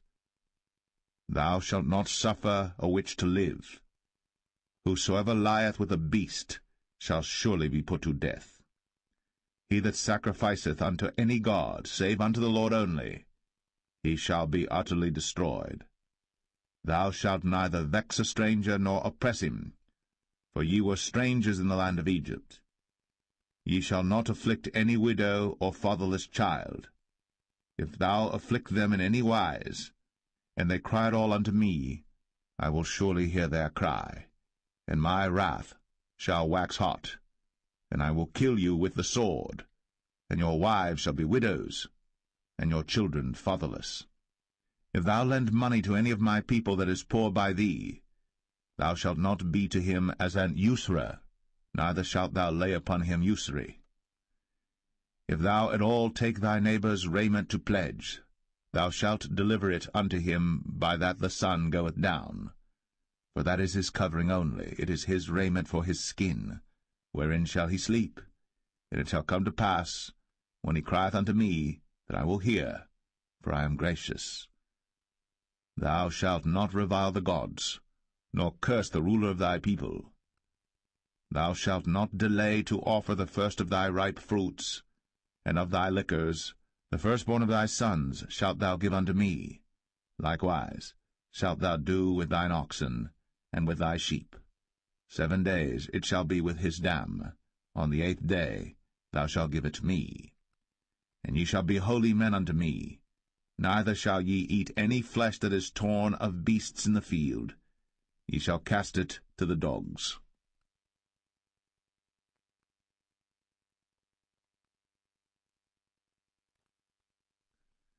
Exodus 23. Thou shalt not raise a false report. Put not thine hand with the wicked to be an unrighteous witness. Thou shalt not follow a multitude to do evil. Neither shalt thou speak in a cause to decline after many to wrest judgment. Neither shalt thou countenance a poor man in his cause. If thou meet thine enemy's ox or his ass going astray, thou shalt surely bring it back to him again. If thou see the ass of him that hateth thee lying under his burden, and wouldest forbear to help him, thou shalt surely help with him. Thou shalt not wrest the judgment of thy poor in his cause. Keep thee far from a false matter, and the innocent and righteous slay thou not, for I will not justify the wicked. And thou shalt take no gift, for the gift blindeth the wise, and perverteth the words of the righteous. Also, thou shalt not oppress a stranger. For ye know the heart of a stranger, seeing ye were strangers in the land of Egypt. And 6 years thou shalt sow thy land, and shalt gather in the fruits thereof. But the 7th year thou shalt let it rest and lie still, that the poor of thy people may eat, and what they leave the beasts of the field shall eat. In like manner thou shalt deal with thy vineyard, and with thy oliveyard. 6 days thou shalt do thy work, and on the 7th day thou shalt rest, that thine ox and thine ass may rest, and the son of thy handmaid, and the stranger may be refreshed. In all things that I have said unto you be circumspect, and make no mention of the name of other gods, neither let it be heard out of thy mouth. 3 times thou shalt keep a feast unto me in the year. Thou shalt keep the feast of unleavened bread. Thou shalt eat unleavened bread 7 days, as I commanded thee, in the time appointed of the month Abib. For in it thou camest out from Egypt, and none shall appear before me empty. And the feast of harvest, the firstfruits of thy labours, which thou hast sown in the field, and the feast of ingathering, which is in the end of the year, when thou hast gathered in thy labours out of the field. 3 times in the year all thy males shall appear before the Lord God. Thou shalt not offer the blood of my sacrifice with leavened bread, neither shall the fat of my sacrifice remain until the morning. The first of the firstfruits of thy land thou shalt bring into the house of the Lord thy God.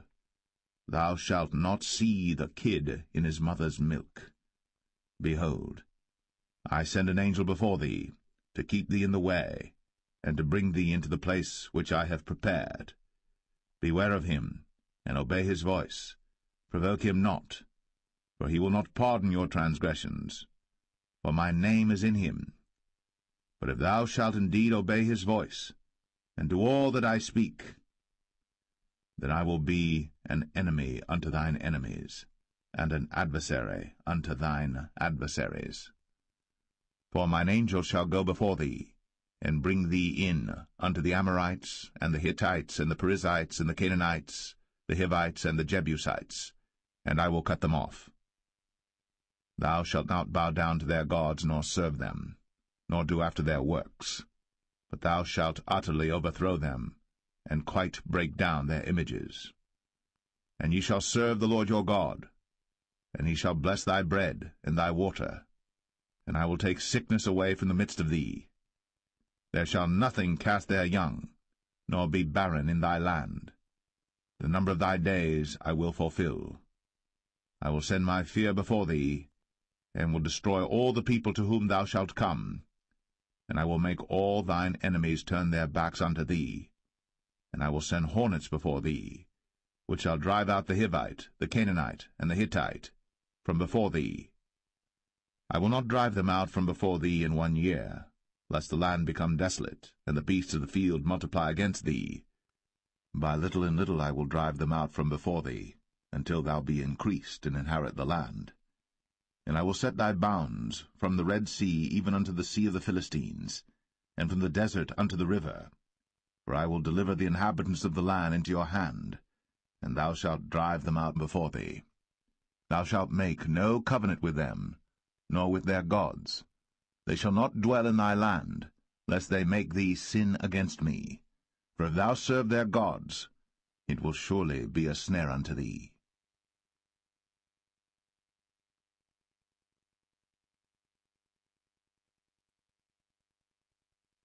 Exodus 24. And he said unto Moses, Come up unto the Lord, thou, and Aaron, Nadab, and Abihu, and 70 of the elders of Israel, and worship ye afar off. And Moses alone shall come near the Lord, but they shall not come nigh, neither shall the people go up with him. And Moses came, and told the people all the words of the Lord, and all the judgments, and all the people answered with one voice, and said, All the words which the Lord hath said will we do. And Moses wrote all the words of the Lord, and rose up early in the morning, and builded an altar under the hill, and 12 pillars according to the 12 tribes of Israel. And he sent young men of the children of Israel, which offered burnt offerings, and sacrificed peace offerings of oxen unto the Lord. And Moses took half of the blood, and put it in basins, and half of the blood he sprinkled on the altar. And he took the book of the covenant, and read in the audience of the people, and they said, All that the Lord hath said will we do, and be obedient. And Moses took the blood, and sprinkled it on the people, and said, Behold, the blood of the covenant which the Lord hath made with you concerning all these words. Then went up Moses, and Aaron, Nadab, and Abihu, and 70 of the elders of Israel. And they saw the God of Israel. And there was under his feet, as it were, a paved work of a sapphire stone, and as it were the body of heaven in his clearness. And upon the nobles of the children of Israel he laid not his hand. Also they saw God, and did eat and drink. And the Lord said unto Moses, Come up to me into the mount, and be there. And I will give thee tables of stone, and a law and commandments which I have written, that thou mayest teach them. And Moses rose up, and his minister Joshua. And Moses went up into the mount of God. And he said unto the elders, Tarry ye here for us, until we come again unto you. And behold, Aaron and Hur are with you. If any man have any matters to do, let him come unto them. And Moses went up into the mount, and a cloud covered the mount. And the glory of the Lord abode upon Mount Sinai, and the cloud covered it 6 days. And the 7th day he called unto Moses out of the midst of the cloud. And the sight of the glory of the Lord was like devouring fire on the top of the mount in the eyes of the children of Israel. And Moses went into the midst of the cloud, and gat him up into the mount. And Moses was in the mount 40 days and 40 nights.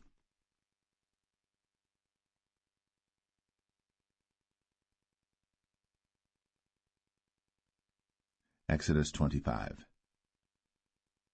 And the Lord spake unto Moses, saying, Speak unto the children of Israel, that they bring me an offering of every man that giveth it willingly with his heart. Ye shall take my offering. And this is the offering which ye shall take of them, gold, and silver, and brass, and blue, and purple, and scarlet, and fine linen, and goat's hair, and rams' skins dyed red, and badgers' skins, and shittim wood, oil for the light, spices for anointing oil, and for sweet incense, onyx stones, and stones to be set in the ephod, and in the breastplate.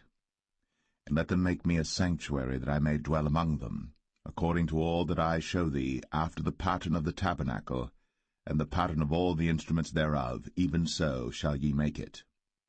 And they shall make an ark of shittim wood. 2 cubits and a half shall be the length thereof, and 1 cubit and a half the breadth thereof, and 1 cubit and a half the height thereof. And thou shalt overlay it with pure gold, within and without shalt thou overlay it, and shalt make upon it a crown of gold round about. And thou shalt cast 4 rings of gold for it, and put them in the 4 corners thereof, and 2 rings shall be in the one side of it, and 2 rings in the other side of it. And thou shalt make staves of shittim wood, and overlay them with gold. And thou shalt put the staves into the rings by the sides of the ark, that the ark may be borne with them. The staves shall be in the rings of the ark, they shall not be taken from it. And thou shalt put into the ark the testimony which I shall give thee. And thou shalt make a mercy seat of pure gold. 2 cubits and a half shall be the length thereof, and 1 cubit and a half the breadth thereof. And thou shalt make 2 cherubims of gold. Of beaten work shalt thou make them, in the 2 ends of the mercy seat. And make 1 cherub on the one end, and the other cherub on the other end. Even of the mercy seat shall ye make the cherubims on the 2 ends thereof. And the cherubims shall stretch forth their wings on high, covering the mercy seat with their wings, and their faces shall look one to another. Toward the mercy seat shall the faces of the cherubims be. And thou shalt put the mercy seat above upon the ark, and in the ark thou shalt put the testimony that I shall give thee. And there I will meet with thee, and I will commune with thee from above the mercy seat, from between the 2 cherubims which are upon the ark of the testimony, of all things which I will give thee in commandment unto the children of Israel.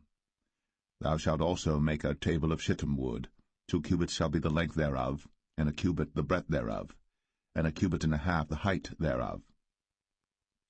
And thou shalt overlay it with pure gold, and make thereto a crown of gold round about.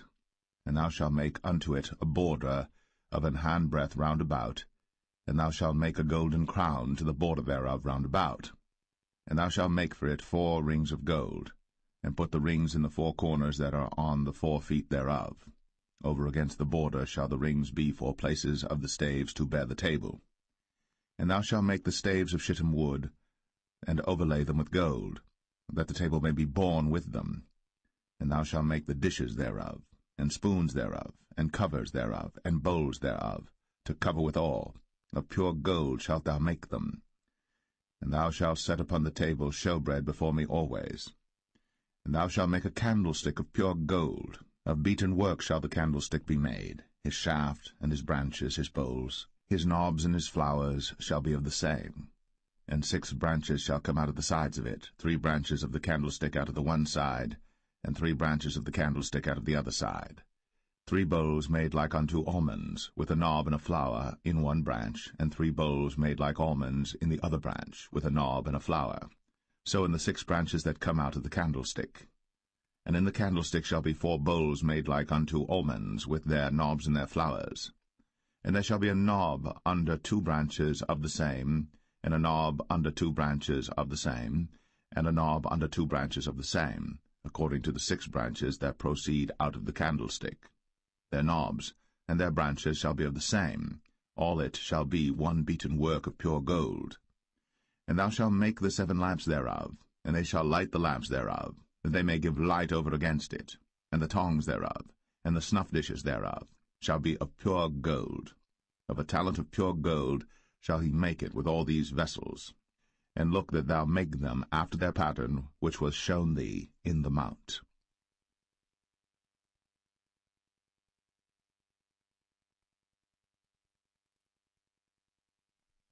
Exodus 26. Moreover, thou shalt make the tabernacle with 10 curtains of fine twined linen, and blue, and purple, and scarlet. With cherubims of cunning work shalt thou make them. The length of one curtain shall be 28 cubits, and the breadth of one curtain 4 cubits, and every one of the curtains shall have one measure. The 5 curtains shall be coupled together one to another, and other 5 curtains shall be coupled one to another. And thou shalt make loops of blue upon the edge of the one curtain, from the selvage in the coupling. And likewise shalt thou make in the uttermost edge of another curtain, in the coupling of the second. 50 loops shalt thou make in the one curtain, and 50 loops shalt thou make in the edge of the curtain that is in the coupling of the second, that the loops may take hold one of another. And thou shalt make 50 taches of gold, and couple the curtains together with the taches, and it shall be one tabernacle. And thou shalt make curtains of goat's hair to be a covering upon the tabernacle. 11 curtains shalt thou make. The length of one curtain shall be 30 cubits, and the breadth of one curtain 4 cubits, and the 11 curtains shall be all of one measure. And thou shalt couple 5 curtains by themselves, and 6 curtains by themselves, and shalt double the 6 curtains in the forefront of the tabernacle. And thou shalt make 50 loops on the edge of the one curtain that is outmost in the coupling, and 50 loops in the edge of the curtain which coupleth the second. And thou shalt make 50 taches of brass, and put the taches into the loops, and couple the tent together, that it may be one. And the remnant that remaineth of the curtains of the tent, the half curtain that remaineth, shall hang over the backside of the tabernacle, and a cubit on the one side, and a cubit on the other side of that which remaineth in the length of the curtains of the tent. It shall hang over the sides of the tabernacle on this side, and on that side to cover it. And thou shalt make a covering for the tent of ram's skins dyed red, and a covering above of badger's skins. And thou shalt make boards for the tabernacle of shittim wood standing up.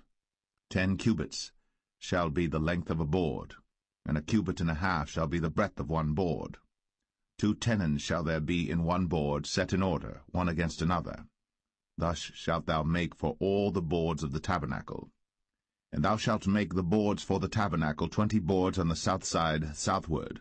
And thou shalt make 40 sockets of silver under the 20 boards, 2 sockets under one board for his 2 tenons, and 2 sockets under another board for his 2 tenons. And for the second side of the tabernacle on the north side there shall be 20 boards, and there 40 sockets of silver, 2 sockets under one board, and 2 sockets under another board. And for the sides of the tabernacle westward thou shalt make 6 boards. And 2 boards shalt thou make for the corners of the tabernacle in the 2 sides. And they shall be coupled together beneath, and they shall be coupled together above the head of it unto one ring. Thus shall it be for them both. They shall be for the 2 corners. And they shall be 8 boards, and their sockets of silver 16 sockets, 2 sockets under one board, and 2 sockets under another board. And thou shalt make bars of shittim wood, 5 for the boards of the one side of the tabernacle, and 5 bars for the boards of the other side of the tabernacle, and 5 bars for the boards of the side of the tabernacle for the 2 sides westward. And the middle bar in the midst of the boards shall reach from end to end. And thou shalt overlay the boards with gold, and make their rings of gold, for places for the bars, and thou shalt overlay the bars with gold. And thou shalt rear up the tabernacle according to the fashion thereof which was shown thee in the mount. And thou shalt make a veil of blue, and purple, and scarlet, and fine twined linen of cunning work. With cherubims shall it be made. And thou shalt hang it upon 4 pillars of shittim wood overlaid with gold. Their hooks shall be of gold, upon the 4 sockets of silver. And thou shalt hang up the veil under the taches, that thou mayest bring in thither within the veil the ark of the testimony. And the veil shall divide unto you between the holy place and the most holy. And thou shalt put the mercy seat upon the ark of the testimony in the most holy place. And thou shalt set the table without the veil, and the candlestick over against the table on the side of the tabernacle toward the south. And thou shalt put the table on the north side. And thou shalt make an hanging for the door of the tent, of blue and purple and scarlet, and fine twined linen, wrought with needlework. And thou shalt make for the hanging 5 pillars of shittim wood, and overlay them with gold, and their hooks shall be of gold, and thou shalt cast 5 sockets of brass for them.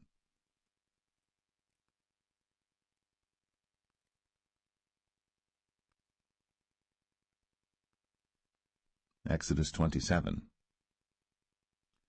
And thou shalt make an altar of shittim wood, 5 cubits long and 5 cubits broad. The altar shall be 4 square, and the height thereof shall be 3 cubits. And thou shalt make the horns of it upon the 4 corners thereof. His horns shall be of the same, and thou shalt overlay it with brass. And thou shalt make his pans to receive his ashes, and his shovels, and his basins, and his flesh hooks, and his fire pans. All the vessels thereof thou shalt make of brass. And thou shalt make for it a grate of network of brass, and upon the net shalt thou make 4 brazen rings in the 4 corners thereof. And thou shalt put it under the compass of the altar beneath, that the net may be even to the midst of the altar. And thou shalt make staves for the altar, staves of shittim wood, and overlay them with brass. And the staves shall be put into the rings, and the staves shall be upon the 2 sides of the altar to bear it. Hollow with boards shalt thou make it, as it was shown thee in the mount, so shall they make it. And thou shalt make the court of the tabernacle for the south side. Southward there shall be hangings for the court of fine twined linen, of 100 cubits long for one side. And the 20 pillars thereof, and their 20 sockets shall be of brass. The hooks of the pillars, and their fillets, shall be of silver. And likewise for the north side in length there shall be hangings of 100 cubits long, and his 20 pillars, and their 20 sockets of brass, the hooks of the pillars, and their fillets of silver. And for the breadth of the court on the west side shall be hangings of 50 cubits, their pillars 10, and their sockets 10. And the breadth of the court on the east side eastward shall be 50 cubits. The hangings of one side of the gate shall be 15 cubits, their pillars 3, and their sockets 3. And on the other side shall be hangings 15 cubits, their pillars 3, and their sockets 3. And for the gate of the court shall be an hanging of 20 cubits of blue, and purple, and scarlet, and fine twined linen, wrought with needlework, and their pillars shall be 4, and their sockets 4. All the pillars round about the court shall be filleted with silver. Their hooks shall be of silver, and their sockets of brass. The length of the court shall be 100 cubits, and the breadth 50 everywhere, and the height 5 cubits of fine twined linen, and their sockets of brass. All the vessels of the tabernacle, and all the service thereof, and all the pins thereof, and all the pins of the court shall be of brass. And thou shalt command the children of Israel that they bring thee pure oil, olive beaten for the light, to cause the lamp to burn always. In the tabernacle of the congregation without the veil, which is before the testimony, Aaron and his sons shall order it from evening to morning before the Lord.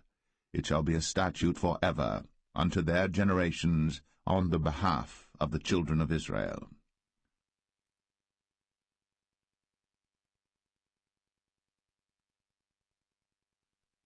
Exodus 28.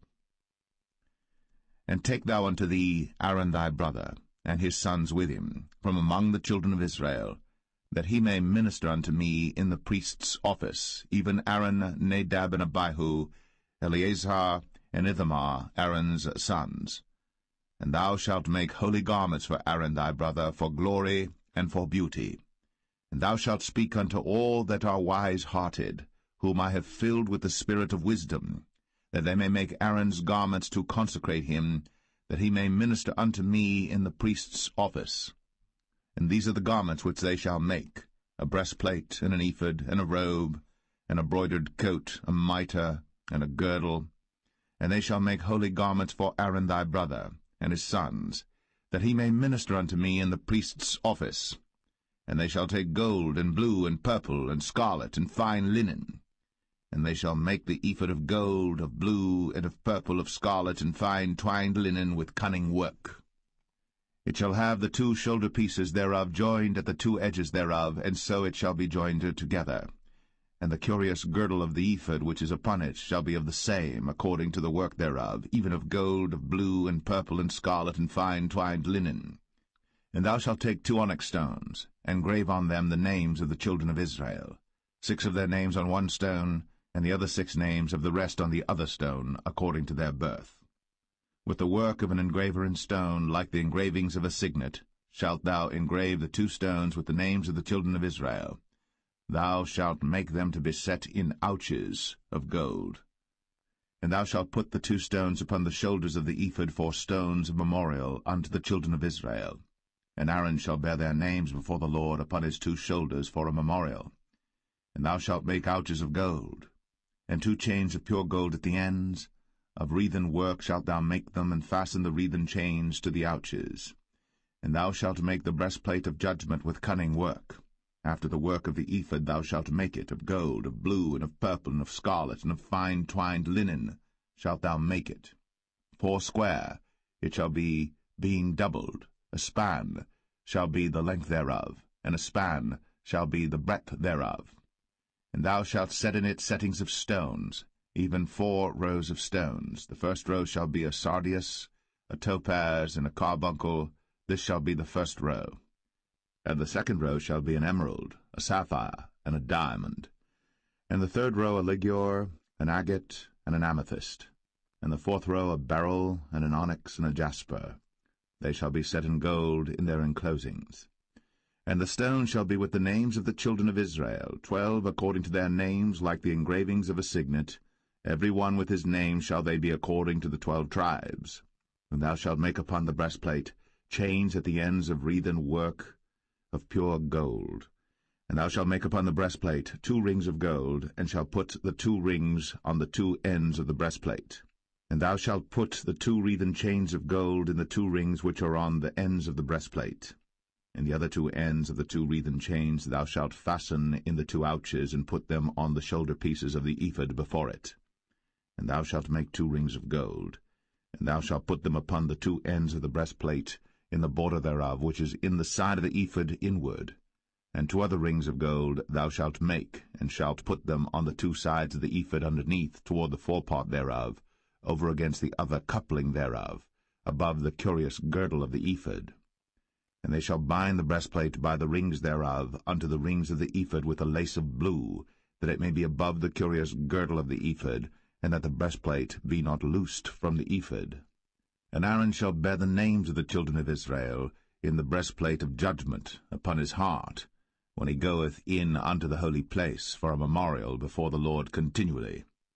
And thou shalt put in the breastplate of judgment the Urim and the Thummim, and they shall be upon Aaron's heart, when he goeth in before the Lord. And Aaron shall bear the judgment of the children of Israel upon his heart before the Lord continually. And thou shalt make the robe of the ephod all of blue.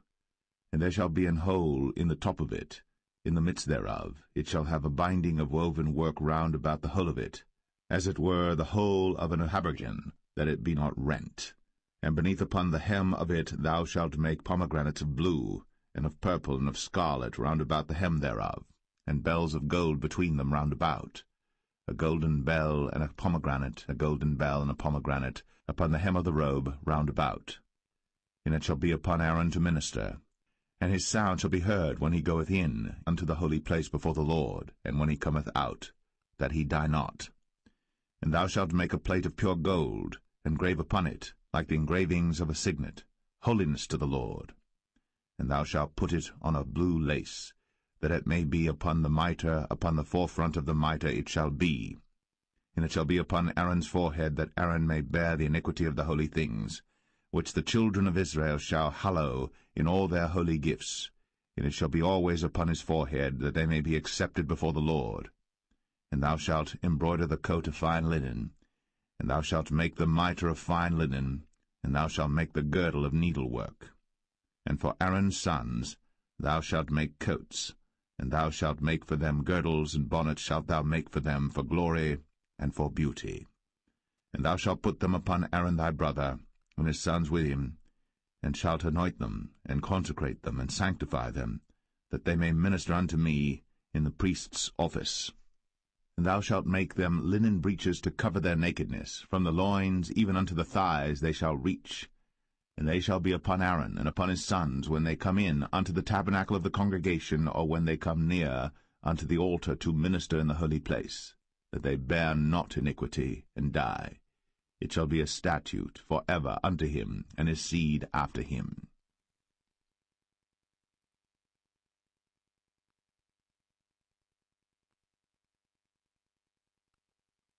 Exodus 29.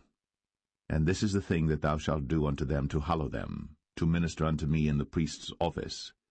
Take 1 young bullock, and 2 rams without blemish, and unleavened bread and cakes unleavened, tempered with oil, and wafers unleavened, anointed with oil, of wheaten flour shalt thou make them.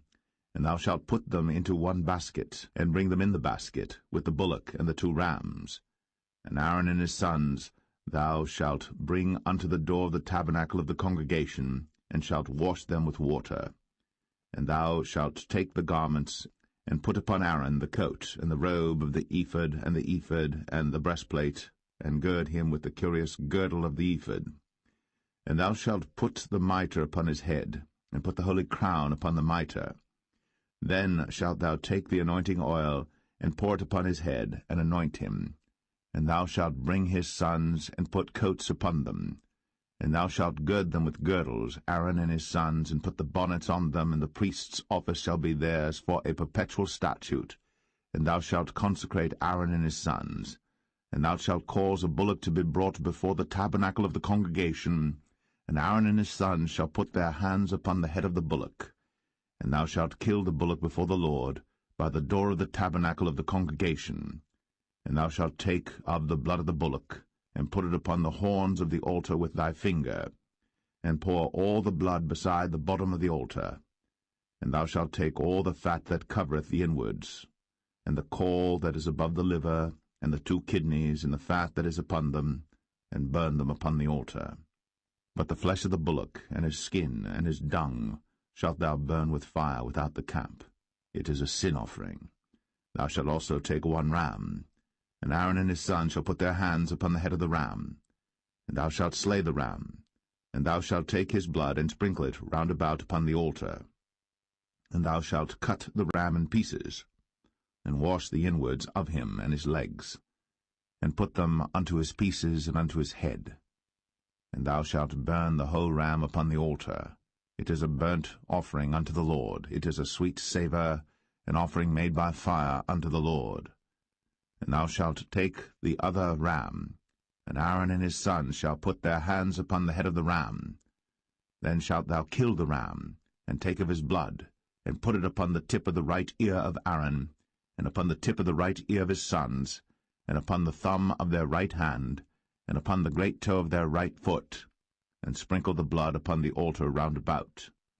And thou shalt take of the blood that is upon the altar, and of the anointing oil, and sprinkle it upon Aaron, and upon his garments, and upon his sons, and upon the garments of his sons with him.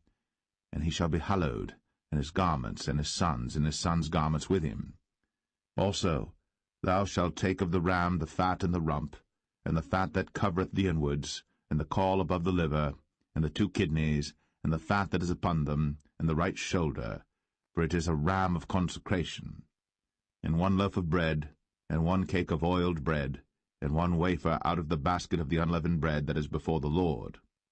And thou shalt put all in the hands of Aaron, and in the hands of his sons, and shalt wave them for a wave offering before the Lord. And thou shalt receive them of their hands, and burn them upon the altar for a burnt offering, for a sweet savour before the Lord. It is an offering made by fire unto the Lord.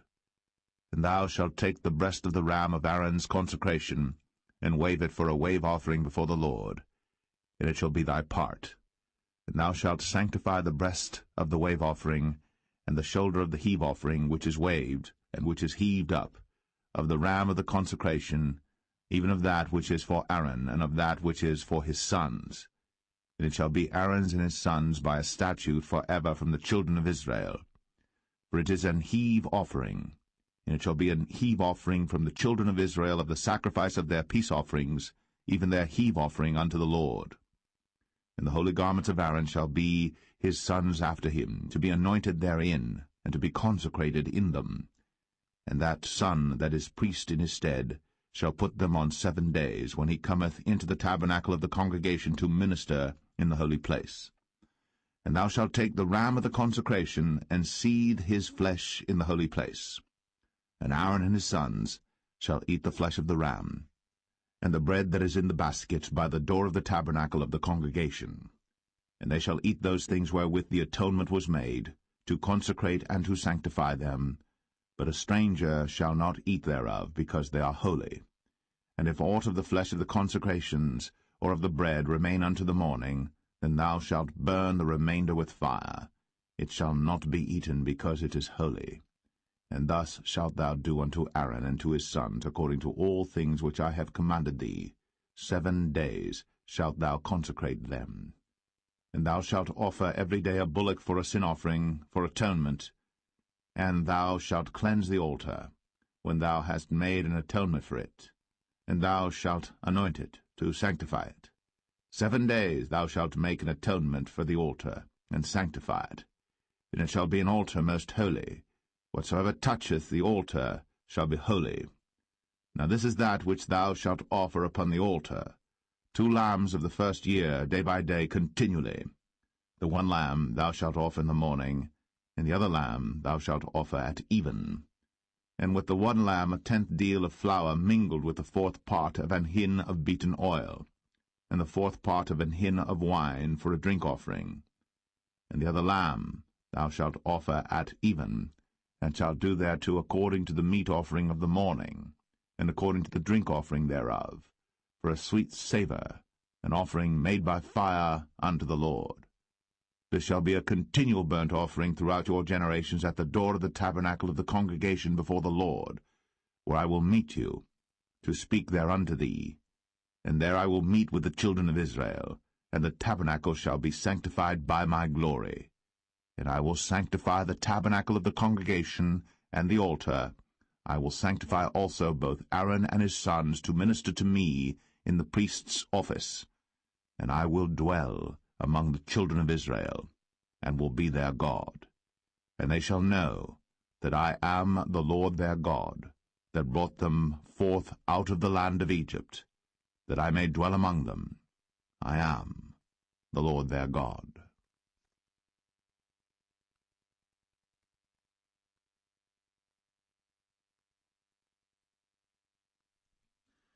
Exodus 30. And thou shalt make an altar to burn incense upon. Of shittim wood shalt thou make it. A cubit shall be the length thereof, and a cubit the breadth thereof. 4 square shall it be. And 2 cubits shall be the height thereof. The horns thereof shall be of the same. And thou shalt overlay it with pure gold, the top thereof and the sides thereof round about, and the horns thereof. And thou shalt make unto it a crown of gold round about. And 2 golden rings shalt thou make to it under the crown of it. By the 2 corners thereof upon the 2 sides of it shalt thou make it. And they shall be for places for the staves to bear it withal. And thou shalt make the staves of shittim wood, and overlay them with gold. And thou shalt put it before the veil that is by the ark of the testimony, before the mercy seat that is over the testimony, where I will meet with thee.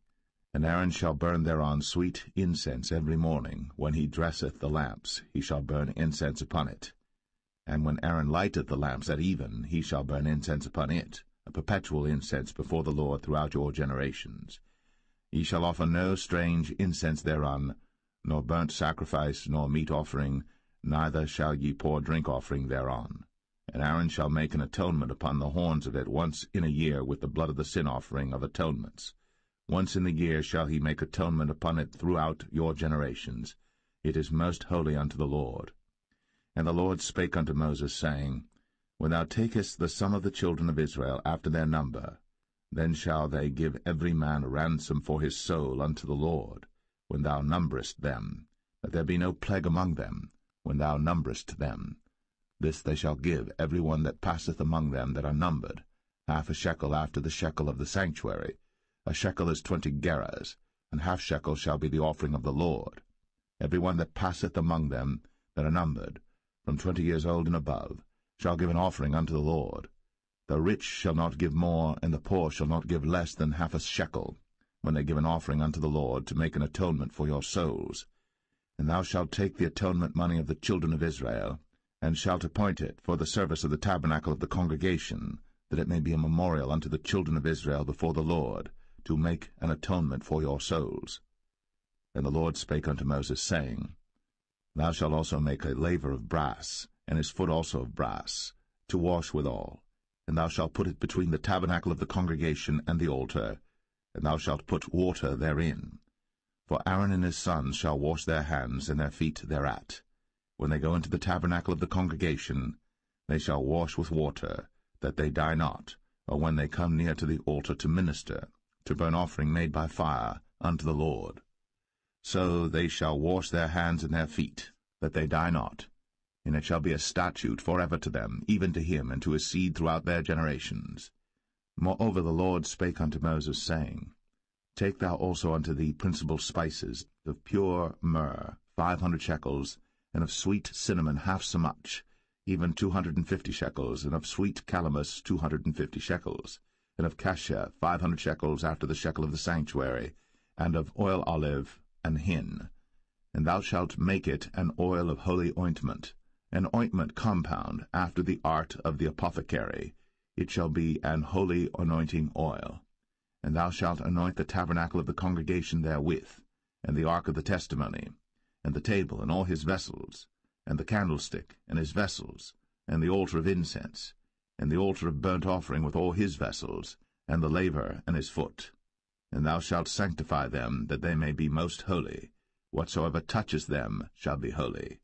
And thou shalt anoint Aaron and his sons, and consecrate them, that they may minister unto me in the priest's office.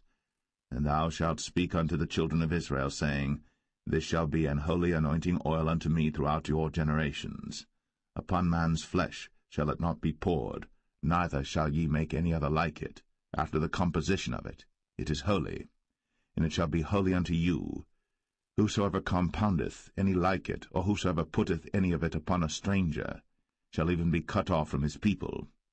And the Lord said unto Moses, Take unto thee sweet spices, stacte, and onycha, and galbanum, these sweet spices with pure frankincense, of each shall there be a like weight.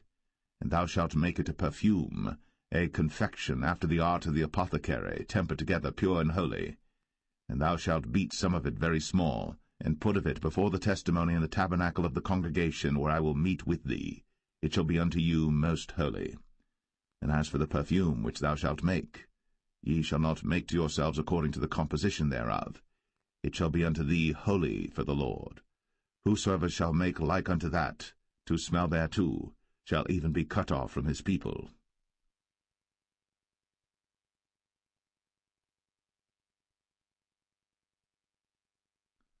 Exodus 31.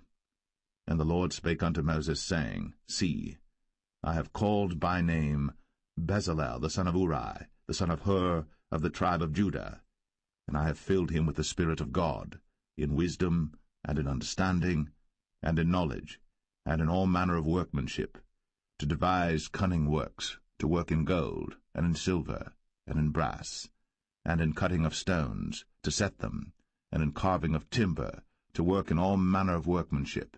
And I, behold, I have given with him Aholiab, the son of Ahisamach, of the tribe of Dan.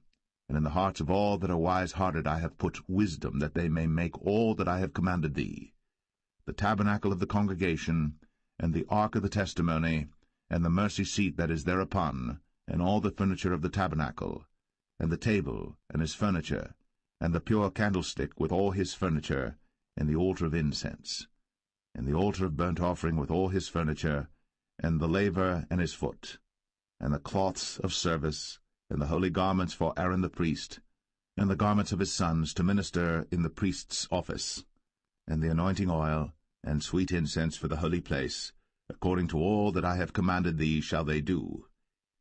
And the Lord spake unto Moses, saying, Speak thou also unto the children of Israel, saying, Verily, my Sabbaths ye shall keep, for it is a sign between me and you throughout your generations, that ye may know that I am the Lord that doth sanctify you. Ye shall keep the Sabbath therefore, for it is holy unto you. Every one that defileth it shall surely be put to death. For whosoever doeth any work therein, that soul shall be cut off from among his people. 6 days may work be done, but in the 7th is the Sabbath of rest, holy to the Lord. Whosoever doeth any work in the Sabbath day, he shall surely be put to death. Wherefore the children of Israel shall keep the Sabbath, to observe the Sabbath throughout their generations, for a perpetual covenant. It is a sign between me and the children of Israel forever. For in 6 days the Lord made heaven and earth, and on the 7th day he rested and was refreshed. And he gave unto Moses, when he had made an end of communing with him upon Mount Sinai, 2 tables of testimony, tables of stone, written with the finger of God.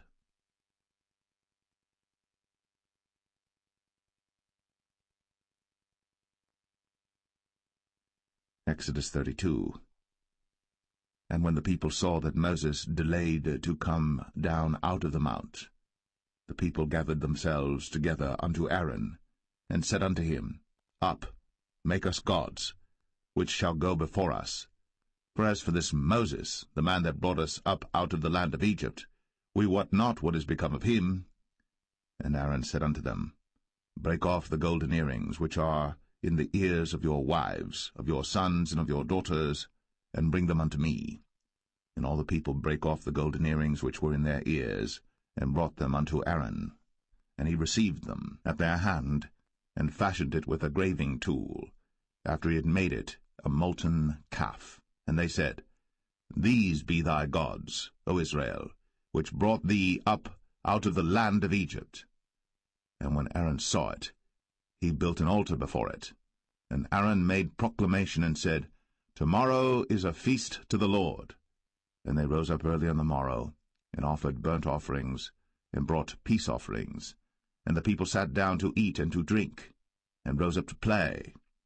And the Lord said unto Moses, Go, get thee down, for thy people, which thou broughtest out of the land of Egypt, have corrupted themselves. They have turned aside quickly out of the way which I commanded them.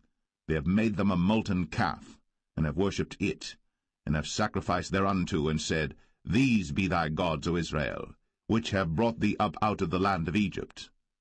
And the Lord said unto Moses, I have seen this people, and behold, it is a stiff-necked people. Now therefore let me alone, that my wrath may wax hot against them, and that I may consume them, and I will make of thee a great nation. And Moses besought the Lord his God, and said, Lord, why doth thy wrath wax hot against thy people, which thou hast brought forth out of the land of Egypt with great power, and with a mighty hand? Wherefore should the Egyptians speak and say, For mischief did he bring them out, to slay them in the mountains, and to consume them from the face of the earth? Turn from thy fierce wrath, and repent of this evil against thy people. Remember Abraham, Isaac, and Israel, thy servants, to whom thou swarest by thine own self, and saidst unto them, I will multiply your seed as the stars of heaven, and all this land that I have spoken of will I give unto your seed, and they shall inherit it forever. And the Lord repented of the evil which he thought to do unto his people. And Moses turned, and went down from the mount, and the 2 tables of the testimony were in his hand. The tables were written on both their sides. On the one side and on the other were they written. And the tables were the work of God, and the writing was the writing of God, graven upon the tables. And when Joshua heard the noise of the people as they shouted, he said unto Moses, There is a noise of war in the camp. And he said, It is not the voice of them that shout for mastery, neither is it the voice of them that cry for being overcome, but the noise of them that sing do I hear. And it came to pass, as soon as he came nigh unto the camp, that he saw the calf and the dancing. And Moses' anger waxed hot, and he cast the tables out of his hands, and brake them beneath the mount. And he took the calf which they had made, and burnt it in the fire, and ground it to powder, and strawed it upon the water, and made the children of Israel drink of it. And Moses said unto Aaron, What did this people unto thee, that thou hast brought so great a sin upon them? And Aaron said, Let not the anger of my Lord wax hot. Thou knowest the people, that they are set on mischief. For they said unto me, Make us gods, which shall go before us. For as for this Moses, the man that brought us up out of the land of Egypt, we wot not what is become of him. And I said unto them, Whosoever hath any gold, let them break it off. So they gave it to me. Then I cast it into the fire, and there came out this calf.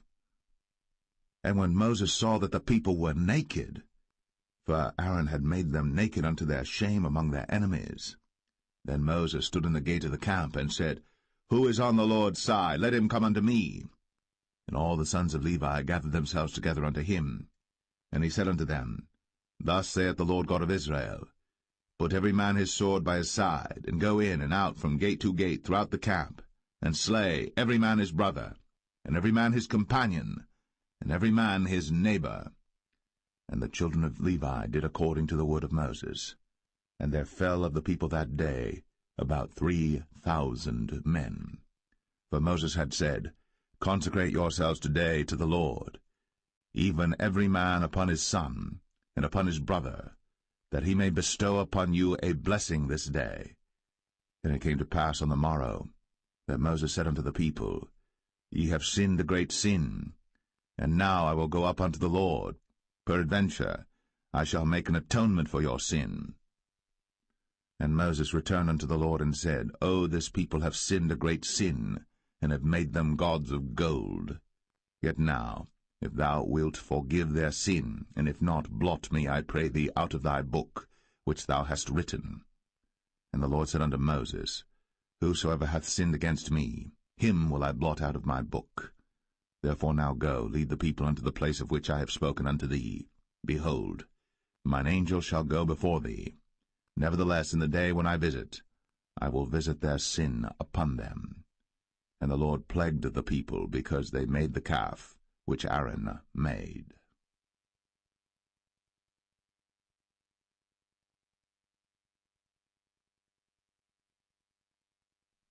Exodus 33.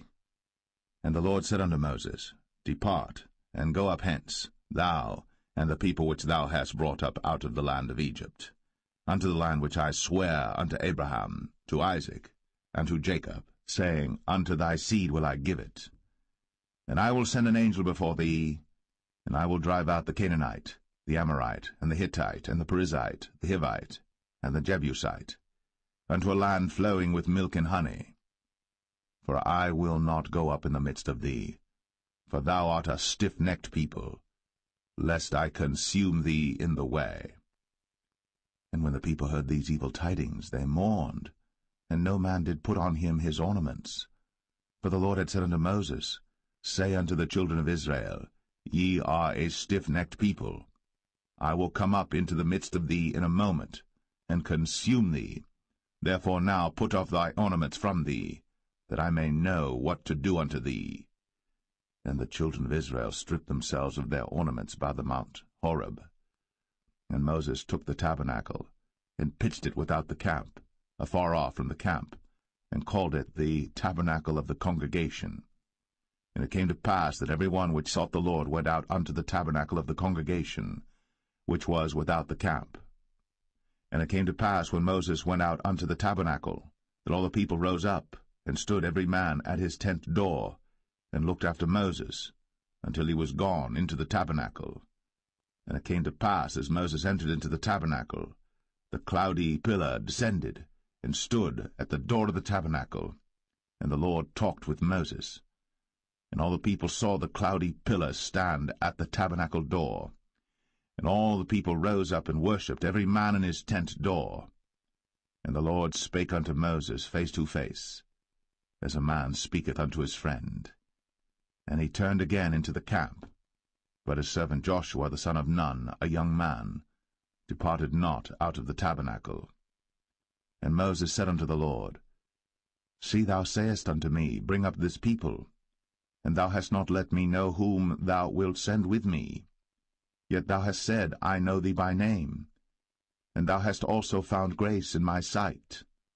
Now therefore, I pray thee, if I have found grace in thy sight, show me now thy way, that I may know thee, that I may find grace in thy sight, and consider that this nation is thy people.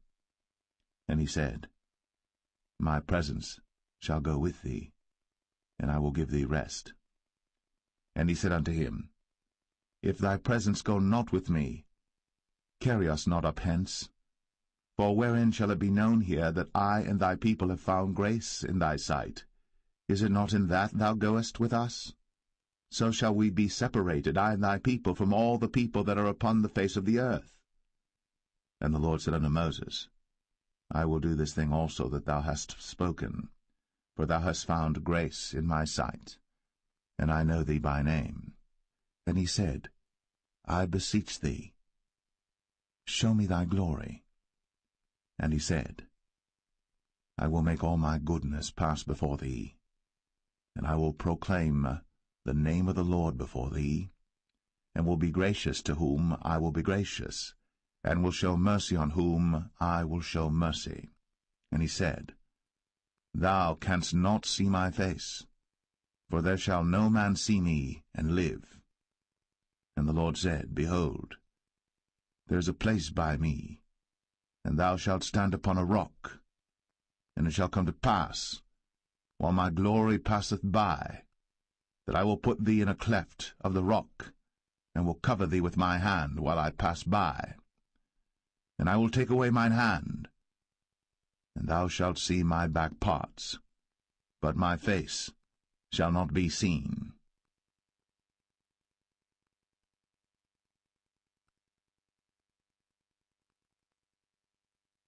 Exodus 34.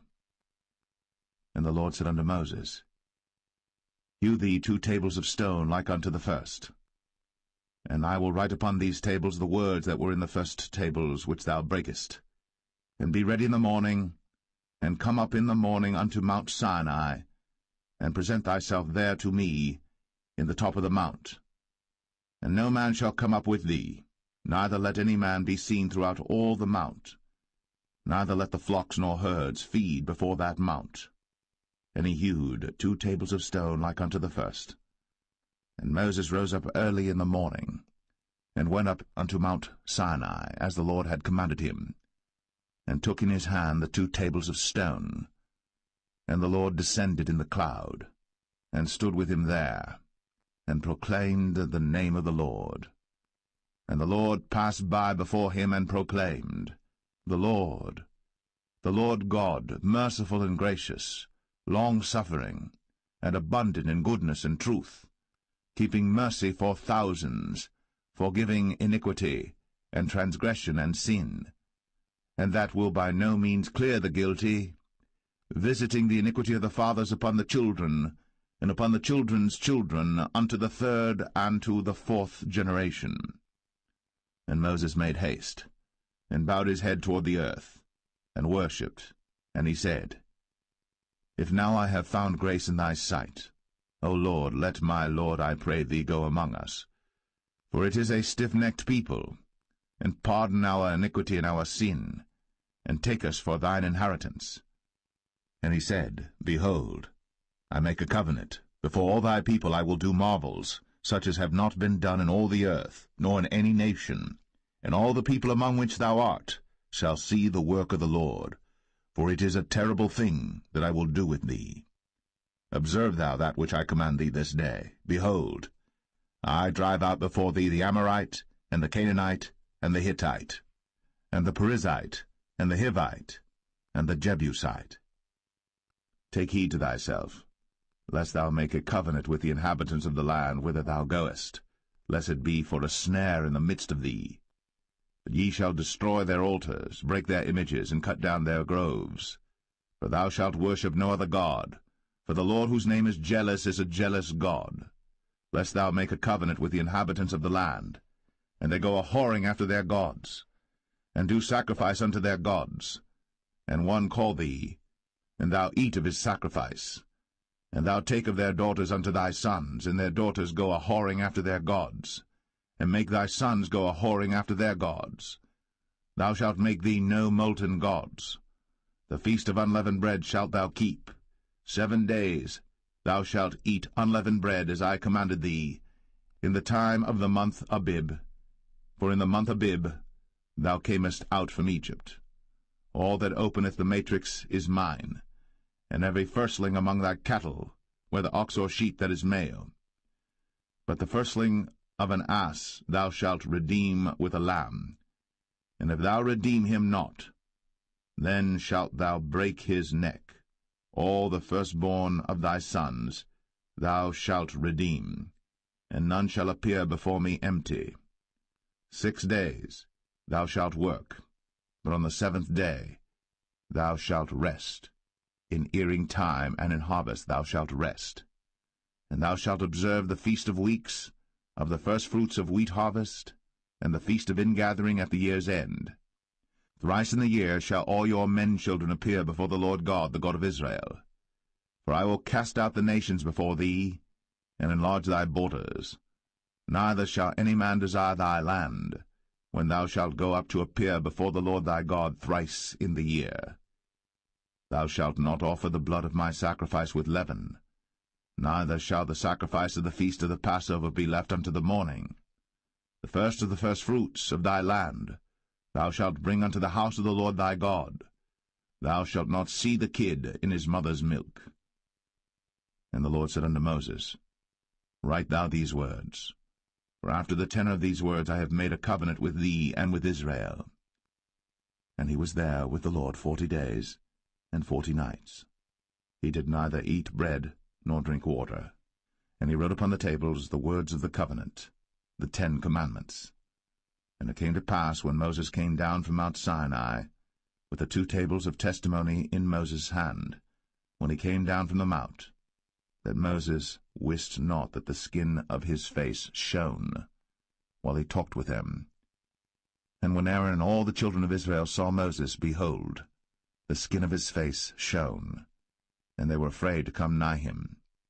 And Moses called unto them, and Aaron and all the rulers of the congregation returned unto him. And Moses talked with them, and afterward all the children of Israel came nigh, and he gave them in commandment all that the Lord had spoken with him in Mount Sinai. Until Moses had done speaking with them, he put a veil on his face. But when Moses went in before the Lord to speak with him, he took the veil off until he came out. And he came out, and spake unto the children of Israel that which he was commanded. And the children of Israel saw the face of Moses, that the skin of Moses' face shone. And Moses put the veil upon his face again, until he went in to speak with him.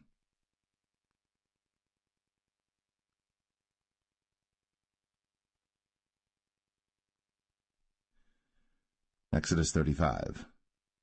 And Moses gathered all the congregation of the children of Israel together, and said unto them, These are the words which the Lord hath commanded, that ye should do them. 6 days shall work be done, but on the 7th day there shall be to you an holy day, a Sabbath of rest to the Lord. Whosoever doeth work therein shall be put to death. Ye shall kindle no fire throughout your habitations upon the Sabbath day. And Moses spake unto all the congregation of the children of Israel, saying, This is the thing which the Lord commanded, saying, Take ye from among you an offering unto the Lord. Whosoever is of a willing heart, let him bring it.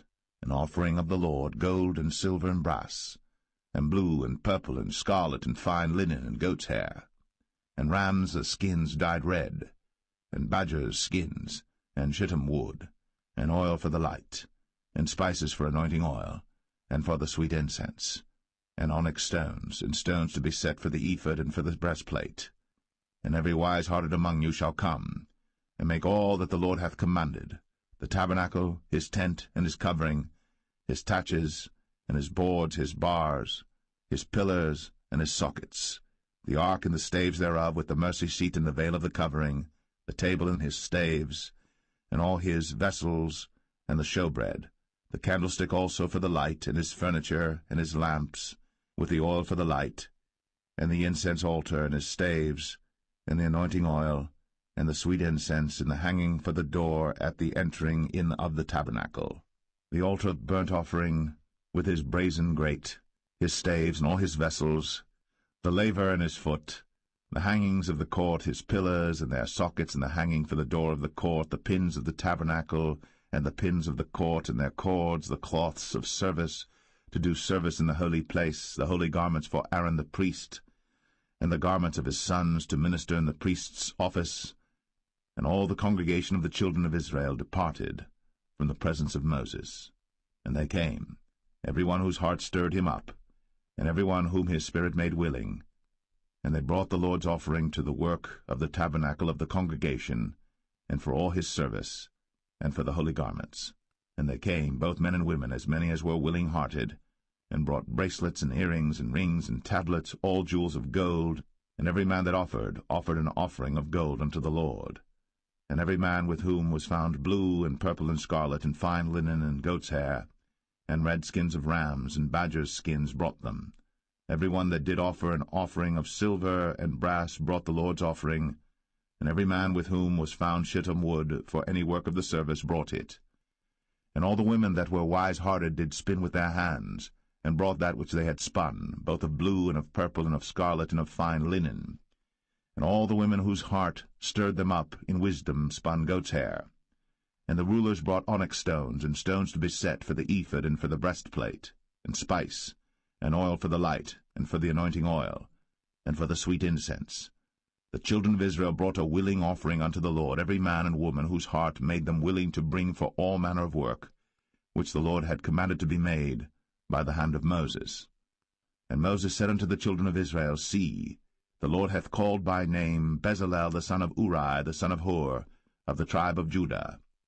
And he hath filled him with the Spirit of God in wisdom, in understanding, and in knowledge, and in all manner of workmanship, and to devise curious works, to work in gold, and in silver, and in brass, and in the cutting of stones, to set them, and in carving of wood, to make any manner of cunning work. And he hath put in his heart that he may teach, both he and Aholiab, the son of Ahisamach, of the tribe of Dan. Them hath he filled with wisdom of heart, to work all manner of work, of the engraver, and of the cunning workman, and of the embroiderer, in blue, and in purple, and scarlet, and in fine linen, and of the weaver, even of them that do any work, and of those that devise cunning work.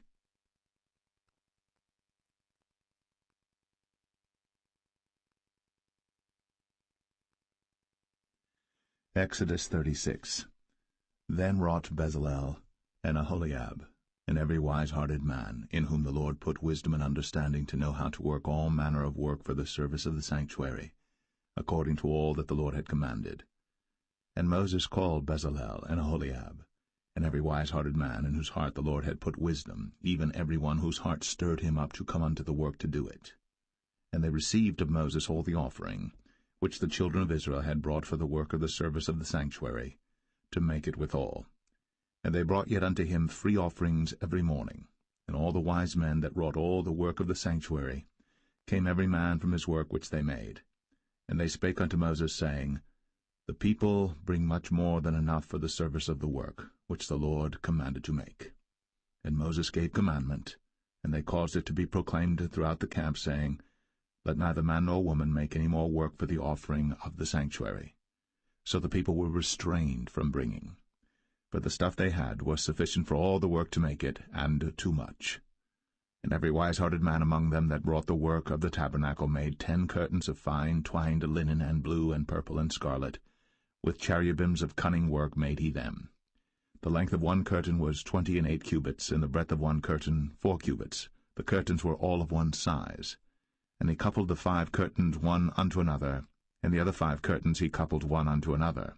And he made loops of blue on the edge of one curtain from the selvage in the coupling. Likewise he made in the uttermost side of another curtain in the coupling of the second. 50 loops made he in one curtain, and 50 loops made he in the edge of the curtain which was in the coupling of the second. The loops held one curtain to another. And he made 50 taches of gold, and coupled the curtains one unto another with the taches. So it became one tabernacle. And he made curtains of goat's hair for the tent over the tabernacle. 11 curtains he made them. The length of one curtain was 30 cubits, and 4 cubits was the breadth of one curtain. The 11 curtains were of one size. And he coupled 5 curtains by themselves, and 6 curtains by themselves. And he made 50 loops upon the uttermost edge of the curtain in the coupling, and 50 loops made he upon the edge of the curtain which coupleth the second. And he made 50 taches of brass to couple the tent together, that it might be one. And he made a covering for the tent of ram skins dyed red, and a covering of badger skins above that. And he made boards for the tabernacle of shittim wood standing up. The length of a board was 10 cubits, and the breadth of a board 1 cubit and a half. One board had 2 tenons, equally distant one from another. Thus did he make for all the boards of the tabernacle. And he made boards for the tabernacle, 20 boards for the south side southward. And 40 sockets of silver he made under the 20 boards, 2 sockets under one board for his 2 tenons, and 2 sockets under another board for his 2 tenons. And for the other side of the tabernacle, which is toward the north corner, he made 20 boards, and there 40 sockets of silver, 2 sockets under one board, and 2 sockets under another board. And for the sides of the tabernacle westward he made 6 boards, and 2 boards made he for the corners of the tabernacle in the 2 sides, and they were coupled beneath and coupled together at the head thereof to one ring. Thus he did to both of them in both the corners. And there were 8 boards, and their sockets were 16 sockets of silver, under every board 2 sockets. And he made bars of shittim wood, 5 for the boards of the one side of the tabernacle, and 5 bars for the boards of the other side of the tabernacle, and 5 bars for the boards of the tabernacle for the sides westward. And he made the middle bar to shoot through the boards from the one end to the other. And he overlaid the boards with gold, and made their rings of gold to be places for the bars, and overlaid the bars with gold. And he made a veil of blue and purple and scarlet, and fine twined linen, with cherubims made he it of cunning work. And he made thereunto 4 pillars of shittim wood, and overlaid them with gold. Their hooks were of gold, and he cast for them 4 sockets of silver. And he made an hanging for the tabernacle door of blue and purple and scarlet and fine twined linen of needlework. And the 5 pillars of it with their hooks, and he overlaid their chapiters and their fillets with gold, but their 5 sockets were of brass.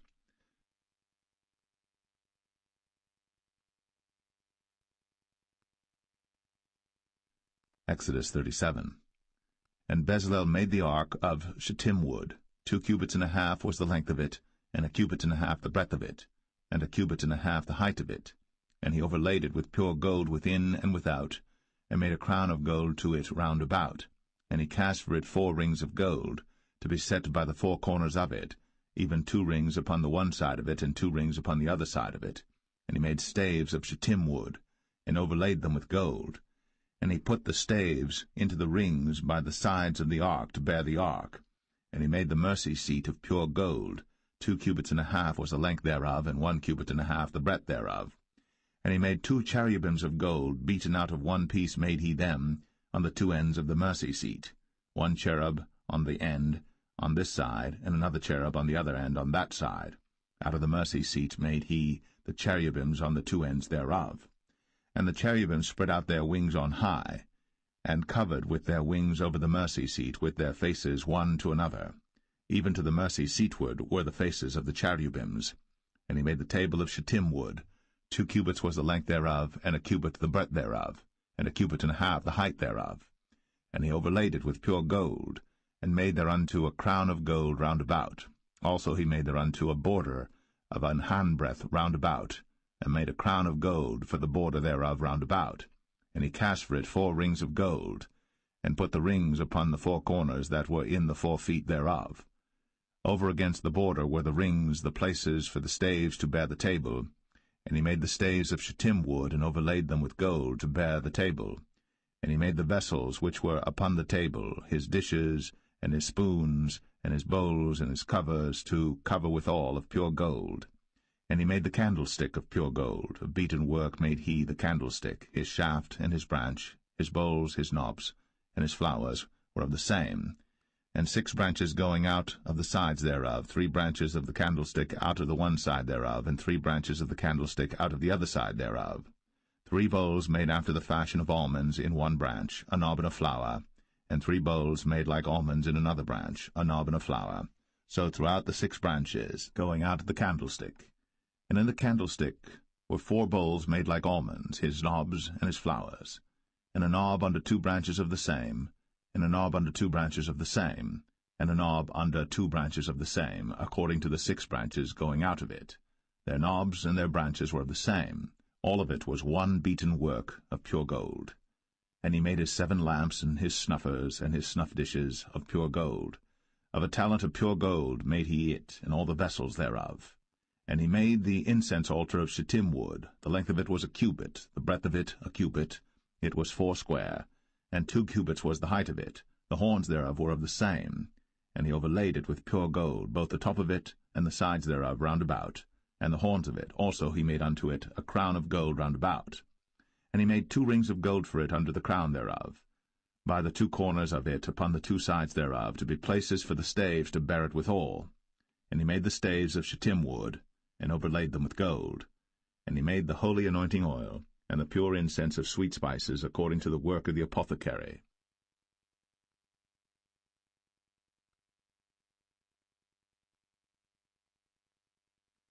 Exodus 38. And he made the altar of burnt offering of shittim wood. 5 cubits was the length thereof, and 5 cubits the breadth thereof. It was 4 square, and 3 cubits the height thereof. And he made the horns thereof on the 4 corners of it. The horns thereof were of the same, and he overlaid it with brass. And he made all the vessels of the altar, the pots and the shovels and the basins and the flesh hooks and the firepans, all the vessels thereof made he of brass. And he made for the altar a brazen grate of network under the compass thereof beneath unto the midst of it. And he cast 4 rings for the 4 ends of the grate of brass to be places for the staves. And he made the staves of shittim wood, and overlaid them with brass. And he put the staves into the rings on the sides of the altar, to bear it withal. He made the altar hollow with boards. And he made the laver of brass, and the foot of it of brass, of the looking-glasses of the women assembling, which assembled at the door of the tabernacle of the congregation. And he made the court. On the south side southward the hangings of the court were of fine twined linen, 100 cubits.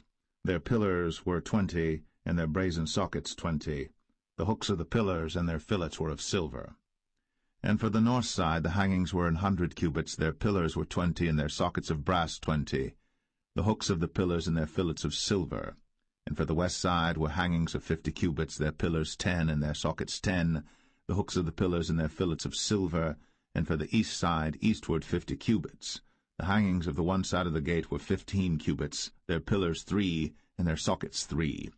And for the other side of the court gate, on this hand and that hand, were hangings of 15 cubits, their pillars 3, and their sockets 3. All the hangings of the court round about were of fine twined linen. And the sockets for the pillars were of brass, the hooks of the pillars and their fillets of silver, and the overlaying of their chapiters of silver. And all the pillars of the court were filleted with silver. And the hanging for the gate of the court was needlework, of blue and purple and scarlet and fine twined linen. And 20 cubits was the length, and the height and the breadth was 5 cubits, answerable to the hangings of the court. And their pillars were 4, and their sockets of brass 4, their hooks of silver, and the overlaying of their chapiters and their fillets of silver. And all the pins of the tabernacle and of the court round about were of brass. This is the sum of the tabernacle, even of the tabernacle of testimony, as it was counted, according to the commandment of Moses, for the service of the Levites, by the hand of Ithamar, son to Aaron the priest.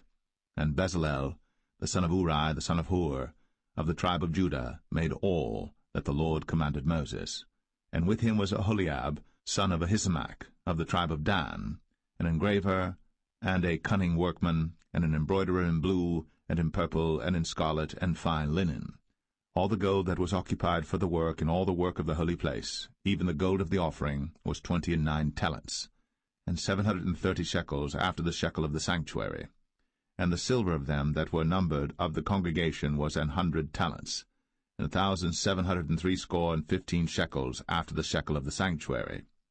A bekah for every man, that is, half a shekel, after the shekel of the sanctuary, for every one that went to be numbered, from 20 years old and upward, for 600,000 and 3,550 men. And of the 100 talents of silver were cast the sockets of the sanctuary, and the sockets of the veil, and 100 sockets of the 100 talents, a talent for a socket. And of the 1,775 shekels he made hooks for the pillars, and overlaid their chapiters, and filleted them. And the brass of the offering was 70 talents, and 2,400 shekels. And therewith he made the sockets to the door of the tabernacle of the congregation, and the brazen altar, and the brazen grate for it, and all the vessels of the altar, and the sockets of the court round about, and the sockets of the court gate, and all the pins of the tabernacle, and all the pins of the court round about.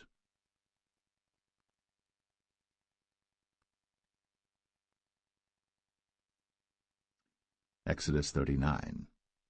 And of the blue, and purple, and scarlet they made cloths of service, to do service in the holy place, and made the holy garments for Aaron, as the Lord commanded Moses. And he made the ephod of gold, blue, and purple, and scarlet, and fine-twined linen. And they did beat the gold into thin plates, and cut it into wires, to work it in the blue, and in the purple, and in the scarlet, and in the fine linen, with cunning work. They made shoulder pieces for it, to couple it together. By the two edges was it coupled together. And the curious girdle of his ephod that was upon it was of the same, according to the work thereof, of gold, blue, and purple, and scarlet, and fine twined linen, as the Lord commanded Moses. And they wrought onyx stones enclosed in ouches of gold, graven as signets are graven, with the names of the children of Israel. And he put them on the shoulders of the ephod, that they should be stones for a memorial to the children of Israel, as the Lord commanded Moses. And he made the breastplate of cunning work, like the work of the ephod, of gold, blue, and purple, and scarlet, and fine twined linen. It was foursquare. They made the breastplate double. A span was the length thereof, and a span the breadth thereof, being doubled. And they set in it 4 rows of stones. The first row was a sardius, a topaz, and a carbuncle. This was the first row. And the second row an emerald, a sapphire, and a diamond. And the third row a ligure, an agate, and an amethyst. And the fourth row a beryl, an onyx, and a jasper. They were enclosed in ouches of gold in their enclosings.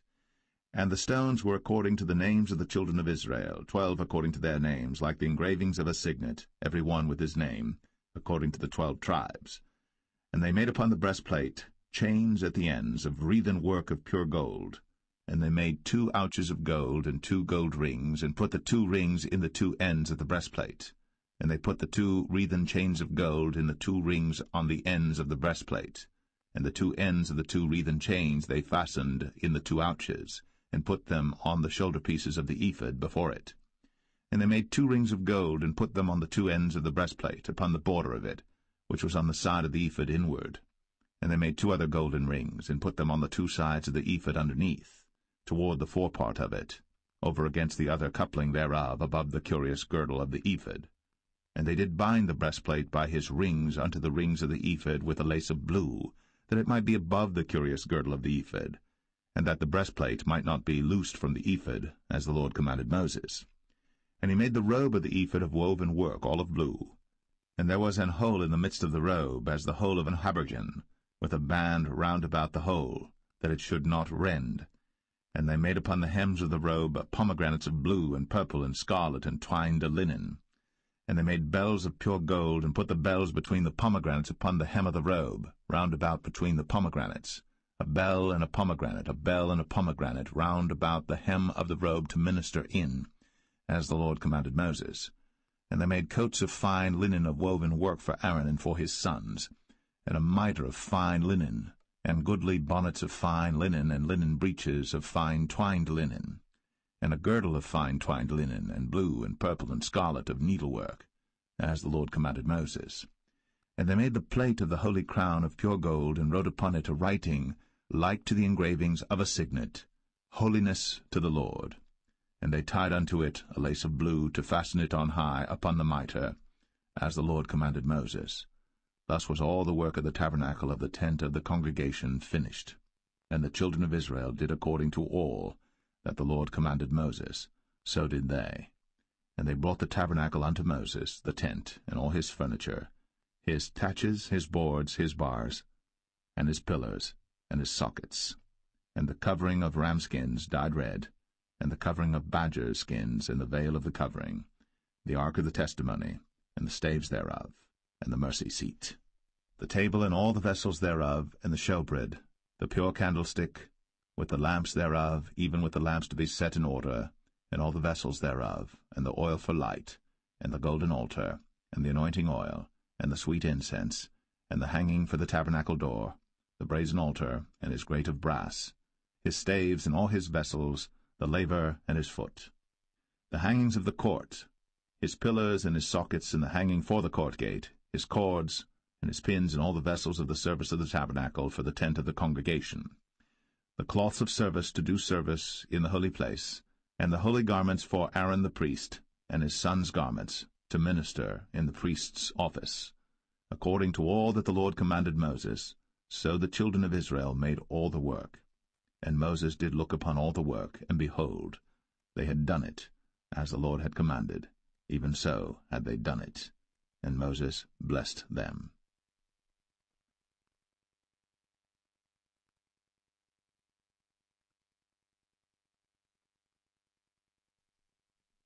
Exodus 40. And the Lord spake unto Moses, saying, On the first day of the first month shalt thou set up the tabernacle of the tent of the congregation, and thou shalt put therein the ark of the testimony, and cover the ark with the veil. And thou shalt bring in the table, and set in order the things that are to be set in order upon it. And thou shalt bring in the candlestick, and light the lamps thereof. And thou shalt set the altar of gold for the incense before the ark of the testimony, and put the hanging of the door to the tabernacle. And thou shalt set the altar of the burnt offering before the door of the tabernacle of the tent of the congregation. And thou shalt set the laver between the tent of the congregation and the altar, and shalt put water therein. And thou shalt set up the court round about, and hang up the hanging at the court gate. And thou shalt take the anointing oil, and anoint the tabernacle, and all that is therein, and shalt hallow it, and all the vessels thereof, and it shall be holy. And thou shalt anoint the altar of the burnt offering, and all his vessels, and sanctify the altar, and it shall be an altar most holy. And thou shalt anoint the laver and his foot, and sanctify it. And thou shalt bring Aaron and his sons unto the door of the tabernacle of the congregation, and wash them with water. And thou shalt put upon Aaron the holy garments, and anoint him, and sanctify him, that he may minister unto me in the priest's office. And thou shalt bring his sons, and clothe them with coats. And thou shalt anoint them, as thou didst anoint their father, that they may minister unto me in the priest's office, for their anointing shall surely be an everlasting priesthood throughout their generations. Thus did Moses. According to all that the Lord commanded him, so did he. And it came to pass in the first month, in the second year, on the first day of the month, that the tabernacle was reared up. And Moses reared up the tabernacle, and fastened his sockets, and set up the boards thereof, and put in the bars thereof, and reared up his pillars. And he spread abroad the tent over the tabernacle, and put the covering of the tent above upon it, as the Lord commanded Moses. And he took and put the testimony into the ark, and set the staves on the ark, and put the mercy seat above upon the ark. And he brought the ark into the tabernacle, and set up the veil of the covering, and covered the ark of the testimony, as the Lord commanded Moses. And he put the table in the tent of the congregation upon the side of the tabernacle northward without the veil. And he set the bread in order upon it before the Lord, as the Lord had commanded Moses. And he put the candlestick in the tent of the congregation over against the table on the side of the tabernacle southward. And he lighted the lamps before the Lord, as the Lord commanded Moses. And he put the golden altar in the tent of the congregation before the veil. And he burnt sweet incense thereon, as the Lord commanded Moses.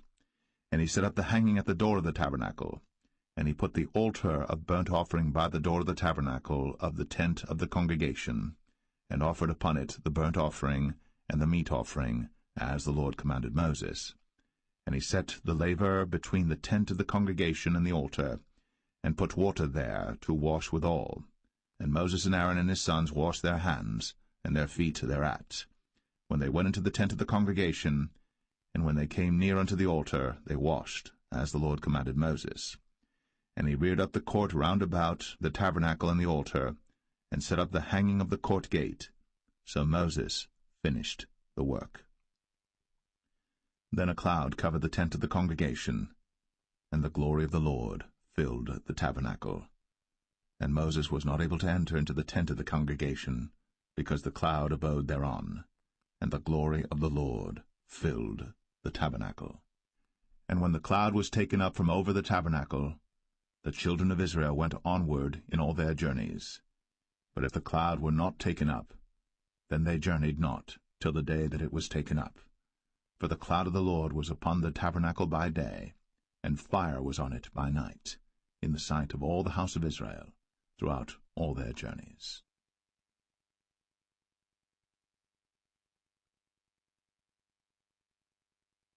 The Book of Leviticus, chapter 1.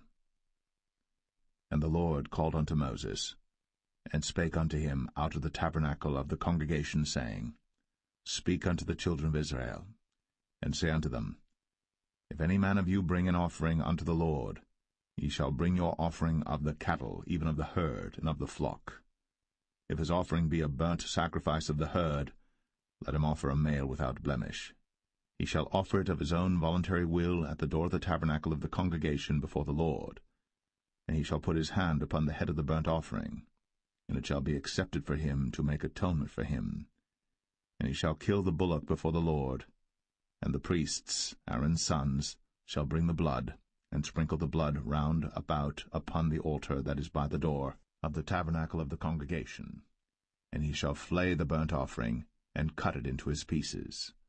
And the sons of Aaron the priests shall put fire upon the altar, and lay the wood in order upon the fire. And the priests, Aaron's sons, shall lay the parts, the head, and the fat, in order upon the wood that is on the fire which is upon the altar. But his inwards and his legs shall he wash in water, and the priests shall burn all on the altar to be a burnt sacrifice, an offering made by fire, of a sweet savour unto the Lord.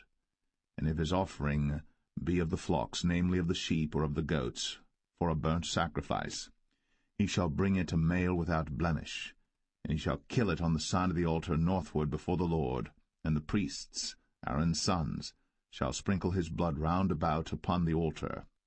And he shall cut it into his pieces, with his head and his fat, and the priest shall lay them in order on the wood that is on the fire which is upon the altar. But he shall wash the inwards and the legs with water, and the priest shall bring it all, and burn it upon the altar. It is a burnt sacrifice, an offering made by fire, of a sweet savour unto the Lord. And if the burnt sacrifice for his offering to the Lord be of fowls, then he shall bring his offering of turtle doves or of young pigeons. And the priest shall bring it unto the altar, and wring off his head, and burn it on the altar, and the blood thereof shall be wrung out at the side of the altar. And he shall pluck away his crop with his feathers, and cast it beside the altar on the east part, by the place of the ashes. And he shall cleave it with the wings thereof, but shall not divide it asunder. And the priest shall burn it upon the altar, upon the wood that is upon the fire. It is a burnt sacrifice, an offering made by fire, of a sweet savour unto the Lord.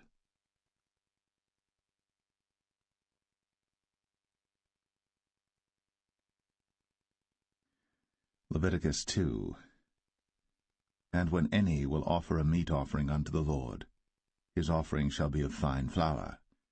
And he shall pour oil upon it, and put frankincense thereon. And he shall bring it to Aaron's sons the priests.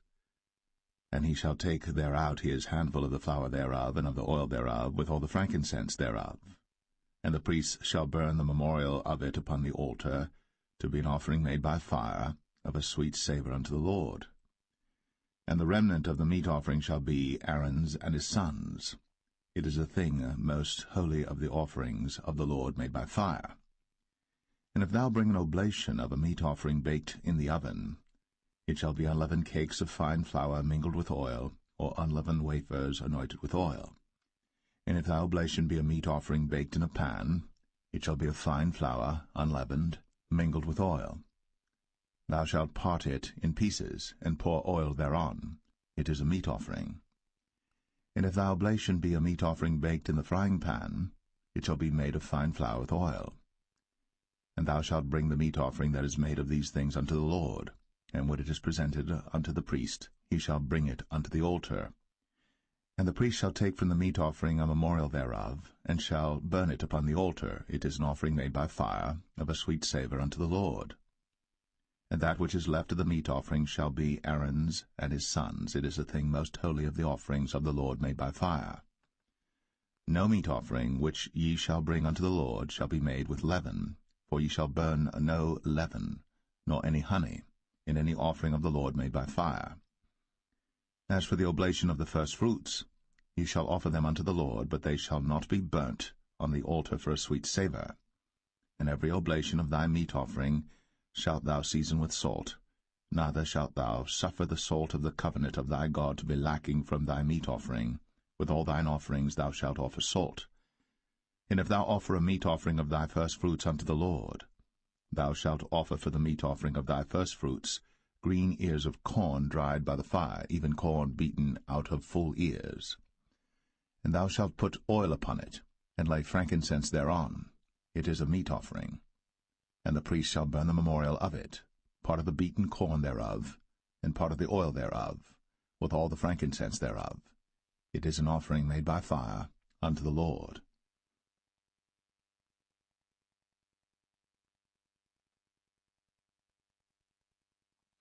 Leviticus 3.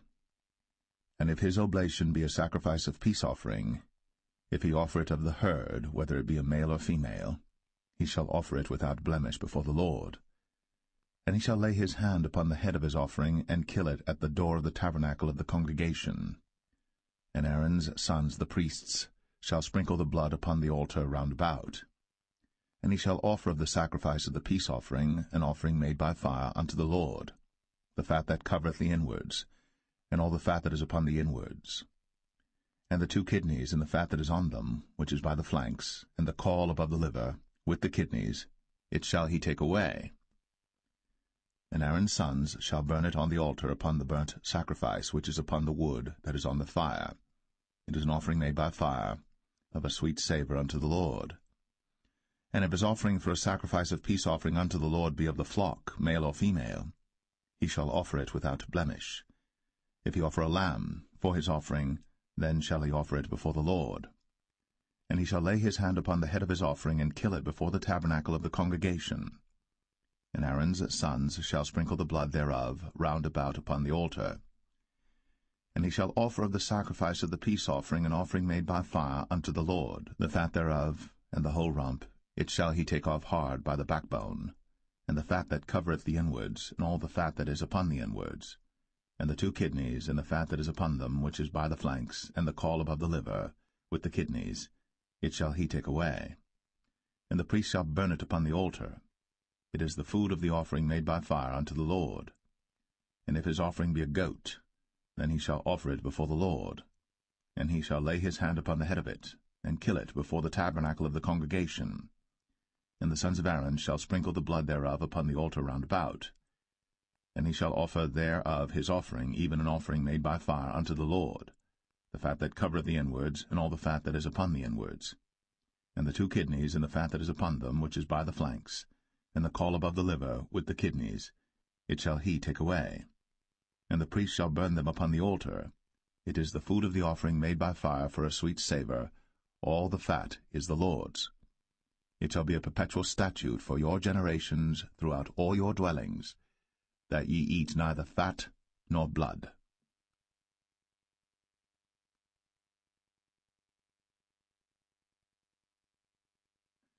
Leviticus 4. And the Lord spake unto Moses, saying, Speak unto the children of Israel, saying, If a soul shall sin through ignorance against any of the commandments of the Lord, concerning things which ought not to be done, and shall do against any of them, if the priest that is anointed do sin according to the sin of the people, then let him bring for his sin which he hath sinned a young bullock without blemish unto the Lord for a sin offering. And he shall bring the bullock unto the door of the tabernacle of the congregation before the Lord, and shall lay his hand upon the bullock's head, and kill the bullock before the Lord. And the priest that is anointed shall take of the bullock's blood, and bring it to the tabernacle of the congregation. And the priest shall dip his finger in the blood, and sprinkle of the blood 7 times before the Lord, before the veil of the sanctuary. And the priest shall put some of the blood upon the horns of the altar of sweet incense before the Lord, which is in the tabernacle of the congregation, and shall pour all the blood of the bullock at the bottom of the altar of the burnt offering, which is at the door of the tabernacle of the congregation. And he shall take off from it all the fat of the bullock for the sin offering, the fat that covereth the inwards, and all the fat that is upon the inwards, and the 2 kidneys, and the fat that is upon them, which is by the flanks, and the caul above the liver, with the kidneys, it shall he take away, as it was taken off from the bullock of the sacrifice of peace offerings. And the priest shall burn them upon the altar of the burnt offering. And the skin of the bullock, and all his flesh, with his head, and with his legs, and his inwards, and his dung, even the whole bullock shall he carry forth without the camp unto a clean place, where the ashes are poured out, and burn him on the wood with fire. Where the ashes are poured out shall he be burnt. And if the whole congregation of Israel sin through ignorance, and the thing be hid from the eyes of the assembly, and they have done somewhat against any of the commandments of the Lord concerning things which should not be done, and are guilty, when the sin which they have sinned against it is known, then the congregation shall offer a young bullock for the sin, and bring him before the tabernacle of the congregation. And the elders of the congregation shall lay their hands upon the head of the bullock before the Lord, and the bullock shall be killed before the Lord. And the priest that is anointed shall bring of the bullock's blood to the tabernacle of the congregation. And the priest shall dip his finger in some of the blood, and sprinkle it 7 times before the Lord, even before the veil. And he shall put some of the blood upon the horns of the altar which is before the Lord, that is, in the tabernacle of the congregation, and shall pour out all the blood at the bottom of the altar of the burnt offering, which is at the door of the tabernacle of the congregation. And he shall take all his fat from him, and burn it upon the altar. And he shall do with the bullock as he did with the bullock for a sin offering. So shall he do with this. And the priest shall make an atonement for them, and it shall be forgiven them. And he shall carry forth the bullock without the camp, and burn him as he burned the first bullock. It is a sin offering for the congregation. When a ruler hath sinned, and done somewhat through ignorance against any of the commandments of the Lord his God, concerning things which should not be done, and is guilty, or if his sin, wherein he hath sinned, come to his knowledge, he shall bring his offering, a kid of the goats, a male without blemish. And he shall lay his hand upon the head of the goat, and kill it in the place where they killed the burnt offering before the Lord. It is a sin offering. And the priest shall take of the blood of the sin offering with his finger, and put it upon the horns of the altar of burnt offering, and shall pour out his blood at the bottom of the altar of burnt offering. And he shall burn all his fat upon the altar, as the fat of the sacrifice of peace offerings. And the priest shall make an atonement for him as concerning his sin, and it shall be forgiven him.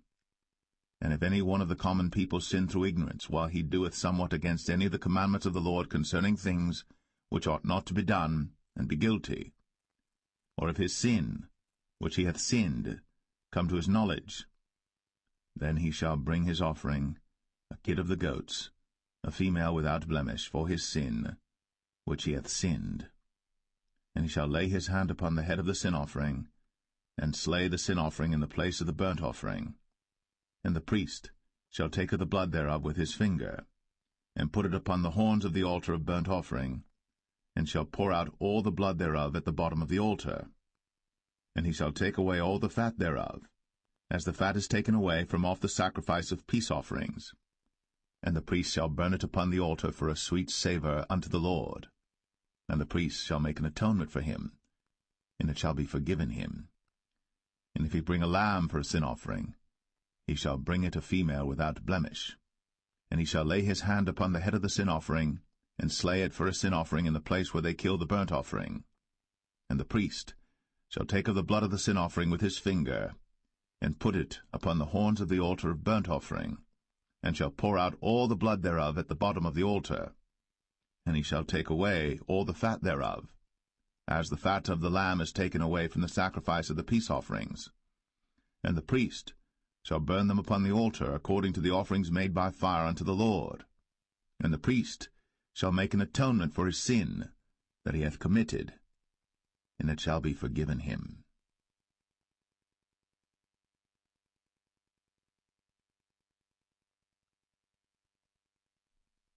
Leviticus 5.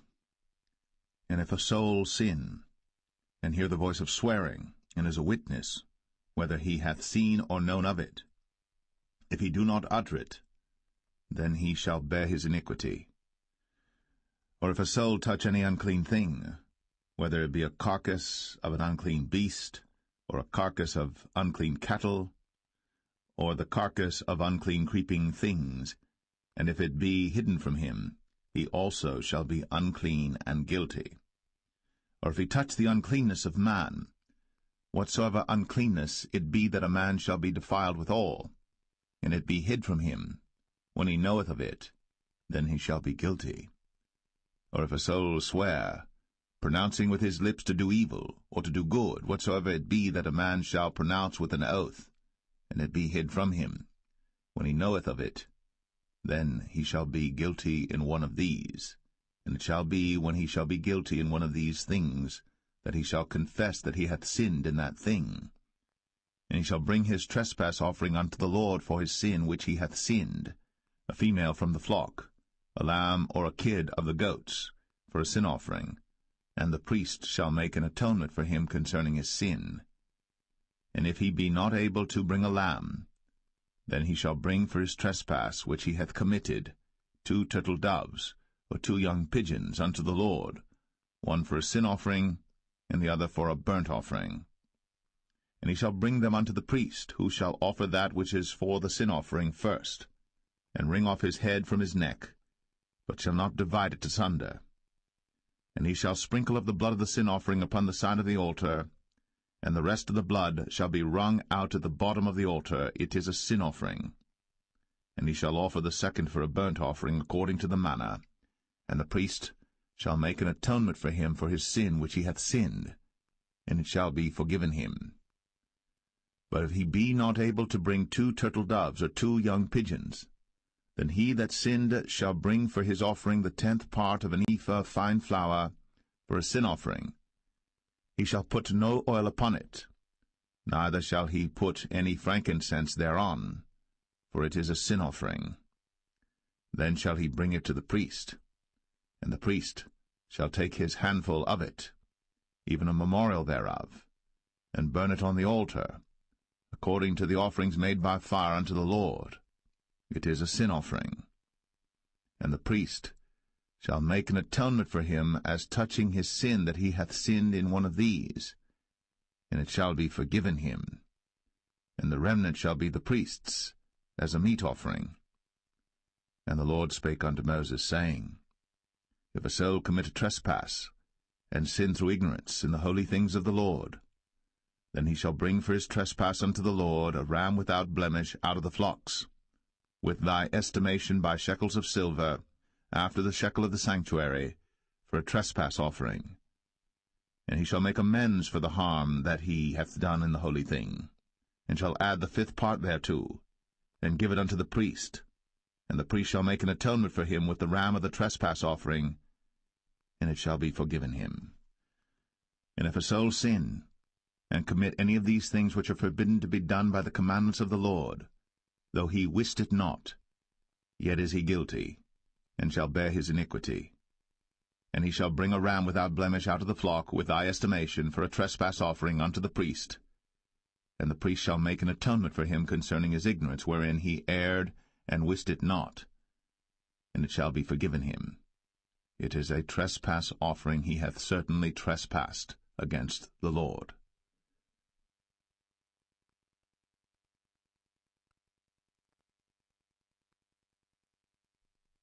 Leviticus 6. And the Lord spake unto Moses, saying, If a soul sin, and commit a trespass against the Lord, and lie unto his neighbor in that which was delivered him to keep, for in fellowship, or in a thing taken away by violence, or hath deceived his neighbor, or have found that which was lost, and lieth concerning it, and sweareth falsely, in any of all these that a man doeth, sinning therein, then it shall be, because he hath sinned, and is guilty, that he shall restore that which he took violently away, or the thing which he hath deceitfully gotten, or that which was delivered him to keep, or the lost thing which he found, or all that about which he hath sworn falsely.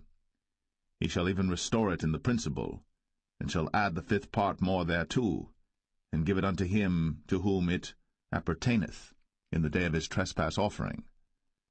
And he shall bring his trespass offering unto the Lord, a ram without blemish out of the flock, with thy estimation, for a trespass offering unto the priest. And the priest shall make an atonement for him before the Lord, and it shall be forgiven him for any thing of all that he hath done in trespassing therein. And the Lord spake unto Moses, saying, Command Aaron and his sons, saying, This is the law of the burnt offering.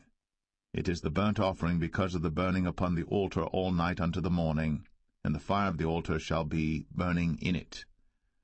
And the priest shall put on his linen garment, and his linen breeches shall he put upon his flesh, and take up the ashes which the fire hath consumed with the burnt offering on the altar. And he shall put them beside the altar. And he shall put off his garments, and put on other garments, and carry forth the ashes without the camp unto a clean place. And the fire upon the altar shall be burning in it. It shall not be put out. And the priest shall burn wood on it every morning, and lay the burnt offering in order upon it. And he shall burn thereon the fat of the peace offerings. The fire shall ever be burning upon the altar.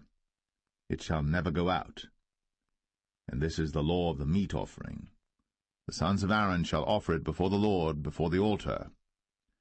And he shall take of it his handful of the flour of the meat offering, and of the oil thereof, and all the frankincense which is upon the meat offering, and shall burn it upon the altar for a sweet savour, even the memorial of it, unto the Lord. And the remainder thereof shall Aaron and his sons eat. With unleavened bread shall it be eaten in the holy place. In the court of the tabernacle of the congregation they shall eat it. It shall not be baked with leaven. I have given it unto them for their portion of my offerings made by fire. It is most holy, as is the sin offering, and as the trespass offering. All the males among the children of Aaron shall eat of it. It shall be a statute for ever in your generations concerning the offerings of the Lord made by fire. Every one that toucheth them shall be holy. And the Lord spake unto Moses, saying, This is the offering of Aaron and of his sons, which they shall offer unto the Lord in the day when he is anointed. The 10th part of an ephah of fine flour for a meat offering perpetual, half of it in the morning, and half thereof at night. In a pan it shall be made with oil, and when it is baked, thou shalt bring it in. And the baked pieces of the meat offering shalt thou offer for a sweet savour unto the Lord. And the priest of his sons that is anointed in his stead shall offer it. It is a statute for ever unto the Lord. It shall be wholly burnt. For every meat offering for the priest shall be wholly burnt. It shall not be eaten.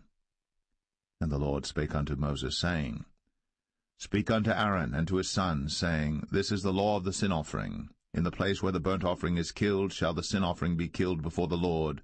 It is most holy. The priest that offereth it for sin shall eat it. In the holy place shall it be eaten, in the court of the tabernacle of the congregation. Whatsoever shall touch the flesh thereof shall be holy. And when there is sprinkled of the blood thereof upon any garment, thou shalt wash that whereon it was sprinkled in the holy place. But the earthen vessel wherein it is sodden shall be broken, and if it be sodden in a brazen pot, it shall be both scoured and rinsed in water. All the males among the priests shall eat thereof. It is most holy. And no sin offering, whereof any of the blood is brought into the tabernacle of the congregation to reconcile with all in the holy place, shall be eaten. It shall be burnt in the fire.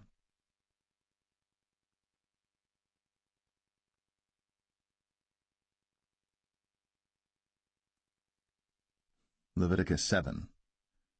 Likewise, this is the law of the trespass offering. It is most holy.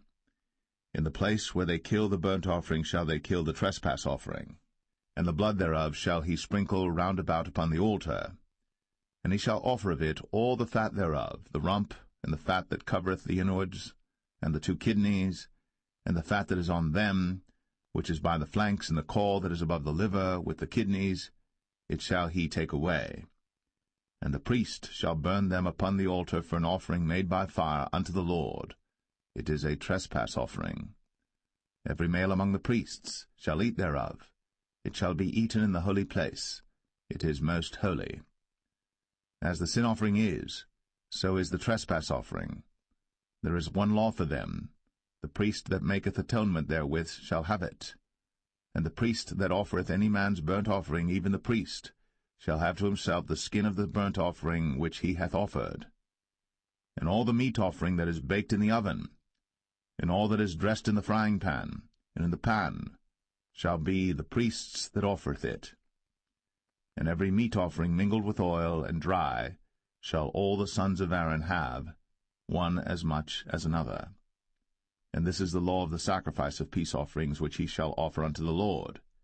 If he offer it for a thanksgiving, then he shall offer with the sacrifice of thanksgiving unleavened cakes mingled with oil, and unleavened wafers anointed with oil, and cakes mingled with oil of fine flour fried. Besides the cakes, he shall offer for his offering leavened bread with the sacrifice of thanksgiving of his peace offerings, and of it he shall offer one out of the whole oblation for an heave offering unto the Lord, and it shall be the priest's that sprinkleth the blood of the peace offerings. And the flesh of the sacrifice of his peace offerings for thanksgiving shall be eaten the same day that it is offered. He shall not leave any of it until the morning. But if the sacrifice of his offering be a vow or a voluntary offering, it shall be eaten the same day that he offereth his sacrifice, and on the morrow also the remainder of it shall be eaten. But the remainder of the flesh of the sacrifice on the 3rd day shall be burnt with fire. And if any of the flesh of the sacrifice of his peace offerings be eaten at all on the 3rd day, it shall not be accepted, neither shall it be imputed unto him that offereth it. It shall be an abomination, and the soul that eateth of it shall bear his iniquity. And the flesh that toucheth any unclean thing shall not be eaten. It shall be burnt with fire. And as for the flesh, all that be clean shall eat thereof. But the soul that eateth of the flesh of the sacrifice of peace offerings, that pertain unto the Lord, having his uncleanness upon him, even that soul, shall be cut off from his people.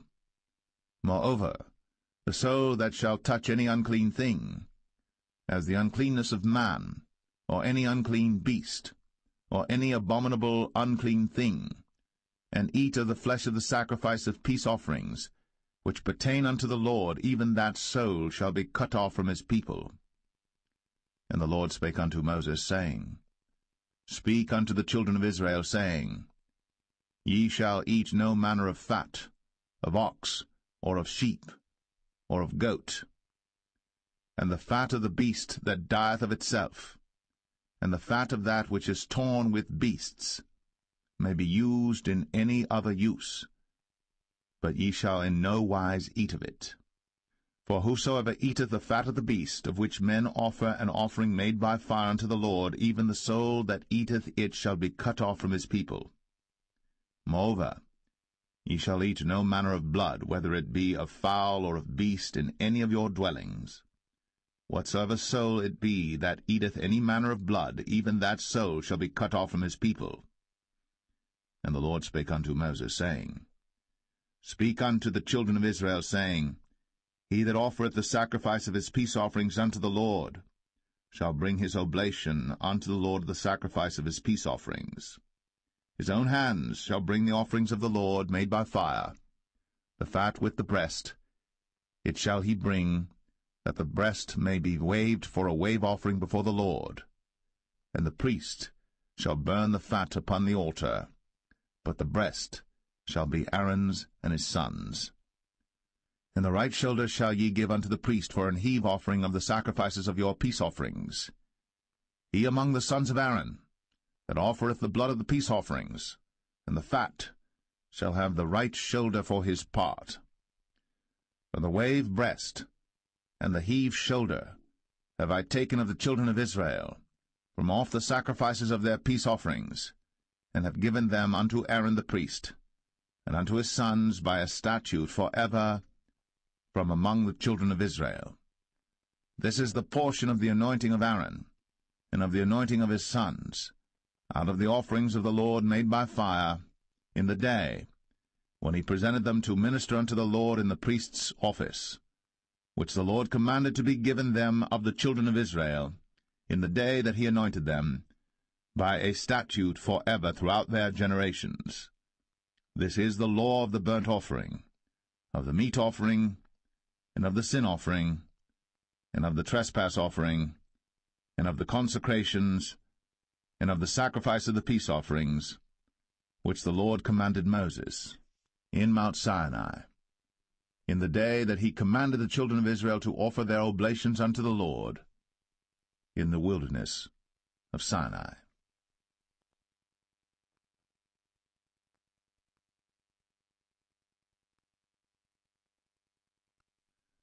Leviticus 8. And the Lord spake unto Moses, saying, Take Aaron and his sons with him, and the garments and the anointing oil, and a bullock for the sin offering, and 2 rams, and a basket of unleavened bread. And gather thou all the congregation together unto the door of the tabernacle of the congregation. And Moses did as the Lord commanded him. And the assembly was gathered together unto the door of the tabernacle of the congregation. And Moses said unto the congregation, This is the thing which the Lord commanded to be done. And Moses brought Aaron and his sons, and washed them with water. And he put upon him the coat, and girded him with the girdle, and clothed him with the robe, and put the ephod upon him. And he girded him with the curious girdle of the ephod, and bound it unto him therewith. And he put the breastplate upon him. Also he put in the breastplate the Urim and the Thummim. And he put the mitre upon his head.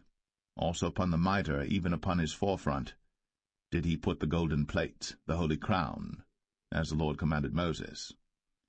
And Moses took the anointing oil, and anointed the tabernacle and all that was therein, and sanctified them. And he sprinkled thereof upon the altar 7 times, and anointed the altar and all his vessels, both the laver and his foot, to sanctify them. And he poured of the anointing oil upon Aaron's head, and anointed him, to sanctify him. And Moses brought Aaron's sons, and put coats upon them, and girded them with girdles, and put bonnets upon them, as the Lord commanded Moses. And he brought the bullock for the sin offering, and Aaron and his sons laid their hands upon the head of the bullock for the sin offering, and he slew it. And Moses took the blood, and put it upon the horns of the altar round about with his finger, and purified the altar, and poured the blood at the bottom of the altar, and sanctified it, to make reconciliation upon it. And he took all the fat that was upon the inwards, and the caul above the liver, and the 2 kidneys, and their fat, and Moses burned it upon the altar. But the bullock and his hide, his flesh and his dung, he burnt with fire without the camp, as the Lord commanded Moses. And he brought the ram for the burnt offering, and Aaron and his sons laid their hands upon the head of the ram, and he killed it. And Moses sprinkled the blood upon the altar round about, and he cut the ram into pieces. And Moses burnt the head, and the pieces, and the fat.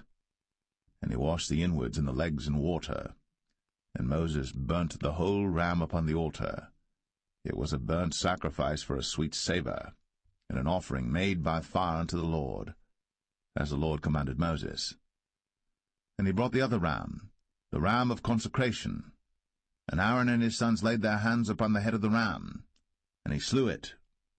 And Moses took of the blood of it, and put it upon the tip of Aaron's right ear, and upon the thumb of his right hand, and upon the great toe of his right foot.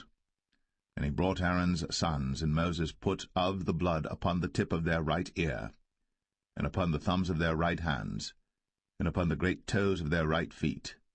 And Moses sprinkled the blood upon the altar round about.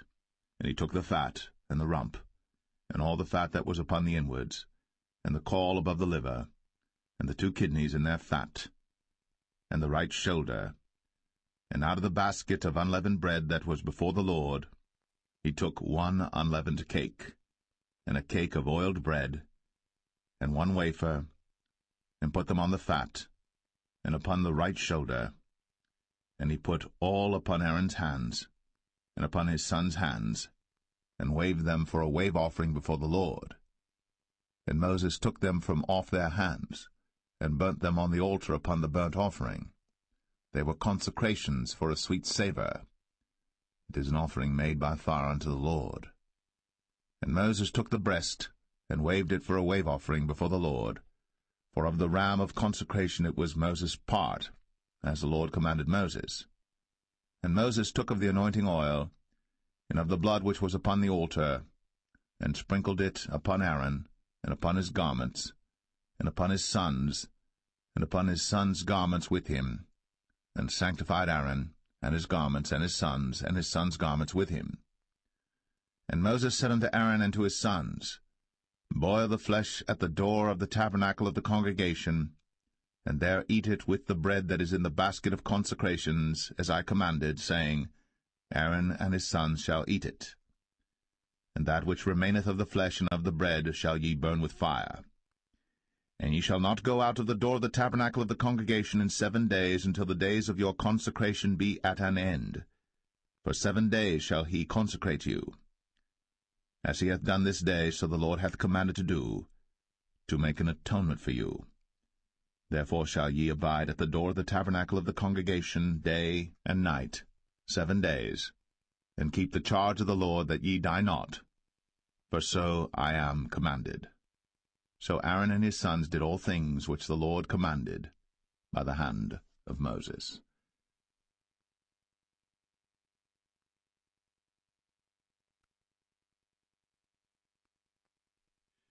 Leviticus 9.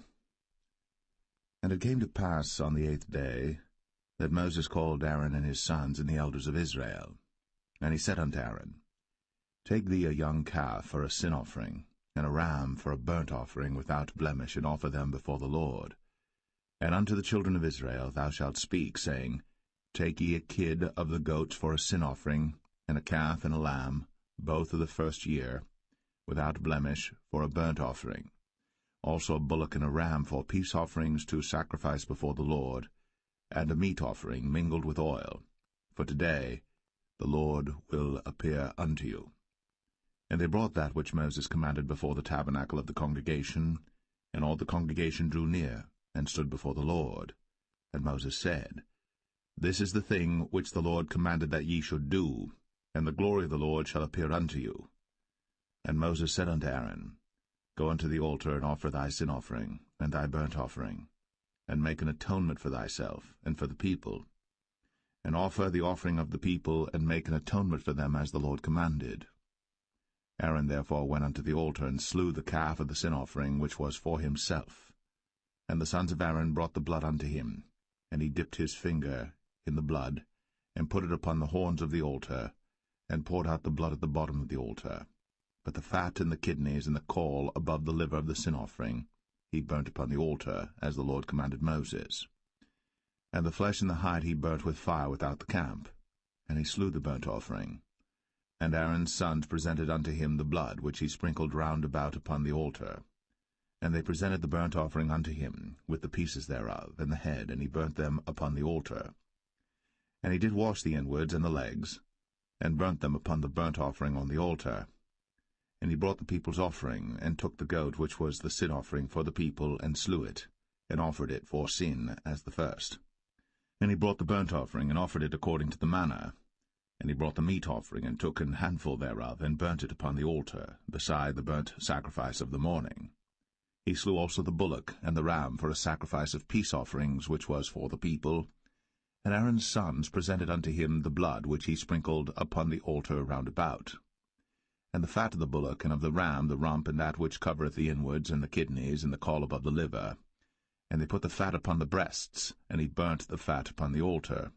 And the breasts and the right shoulder Aaron waved for a wave offering before the Lord, as Moses commanded. And Aaron lifted up his hand toward the people, and blessed them, and came down from offering of the sin offering, and the burnt offering, and peace offerings. And Moses and Aaron went into the tabernacle of the congregation, and came out, and blessed the people. And the glory of the Lord appeared unto all the people. And there came a fire out from before the Lord, and consumed upon the altar the burnt offering and the fat, which when all the people saw, they shouted, and fell on their faces.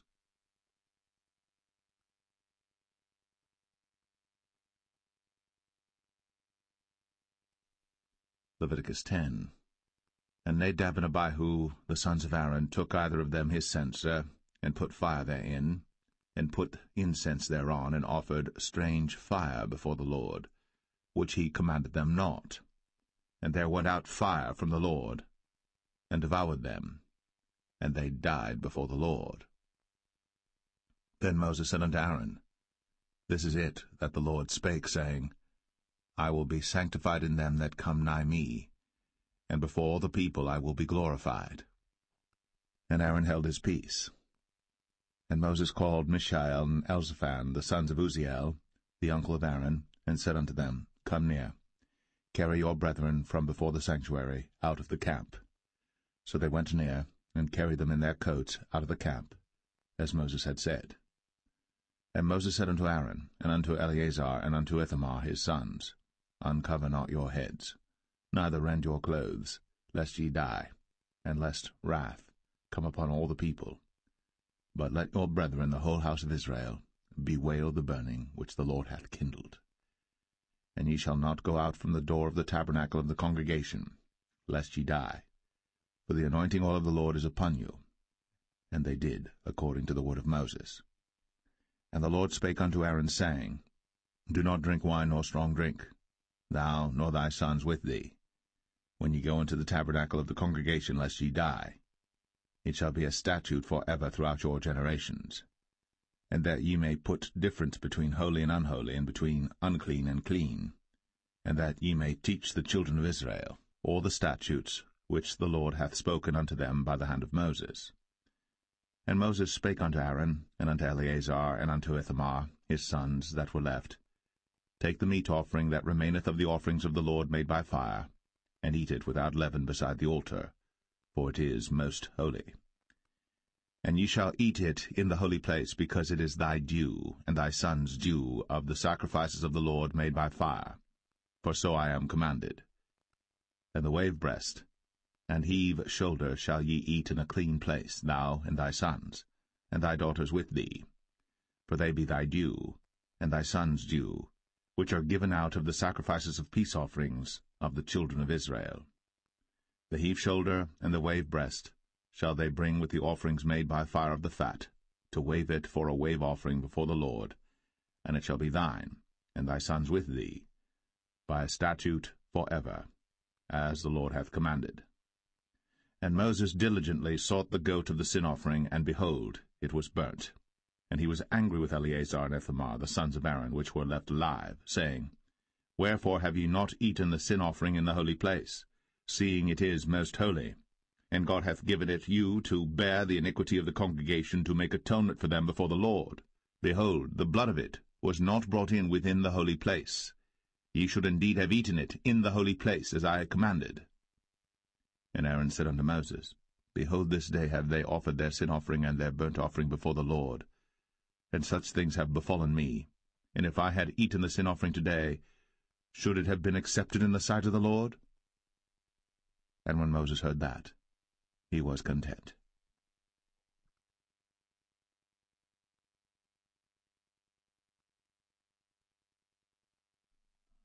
Leviticus 11. And the Lord spake unto Moses and to Aaron, saying unto them, Speak unto the children of Israel, saying, These are the beasts, which ye shall eat among all the beasts that are on the earth. Whatsoever parteth the hoof, and is cloven-footed, and cheweth the cud, among the beasts, that shall ye eat. Nevertheless these shall ye not eat of them that chew the cud, or of them that divide the hoof. As the camel, because he cheweth the cud, but divideth not the hoof, he is unclean unto you. And the coney, because he cheweth the cud, but divideth not the hoof, he is unclean unto you. And the hare, because he cheweth the cud, but divideth not the hoof, he is unclean unto you. And the swine, though he divide the hoof, and be cloven-footed, yet he cheweth not the cud, he is unclean to you. Of their flesh shall ye not eat, and their carcass shall ye not touch, they are unclean to you. These shall ye eat of all that are in the waters. Whatsoever hath fins and scales in the waters, in the seas, and in the rivers, them shall ye eat. And all that have not fins and scales in the seas, and in the rivers, of all that move in the waters, and of any living thing which is in the waters, they shall be an abomination unto you. They shall be even an abomination unto you. Ye shall not eat of their flesh, but ye shall have their carcasses in abomination. Whatsoever hath no fins nor scales in the waters, that shall be an abomination unto you. And these are they which ye shall have in abomination among the fowls. They shall not be eaten.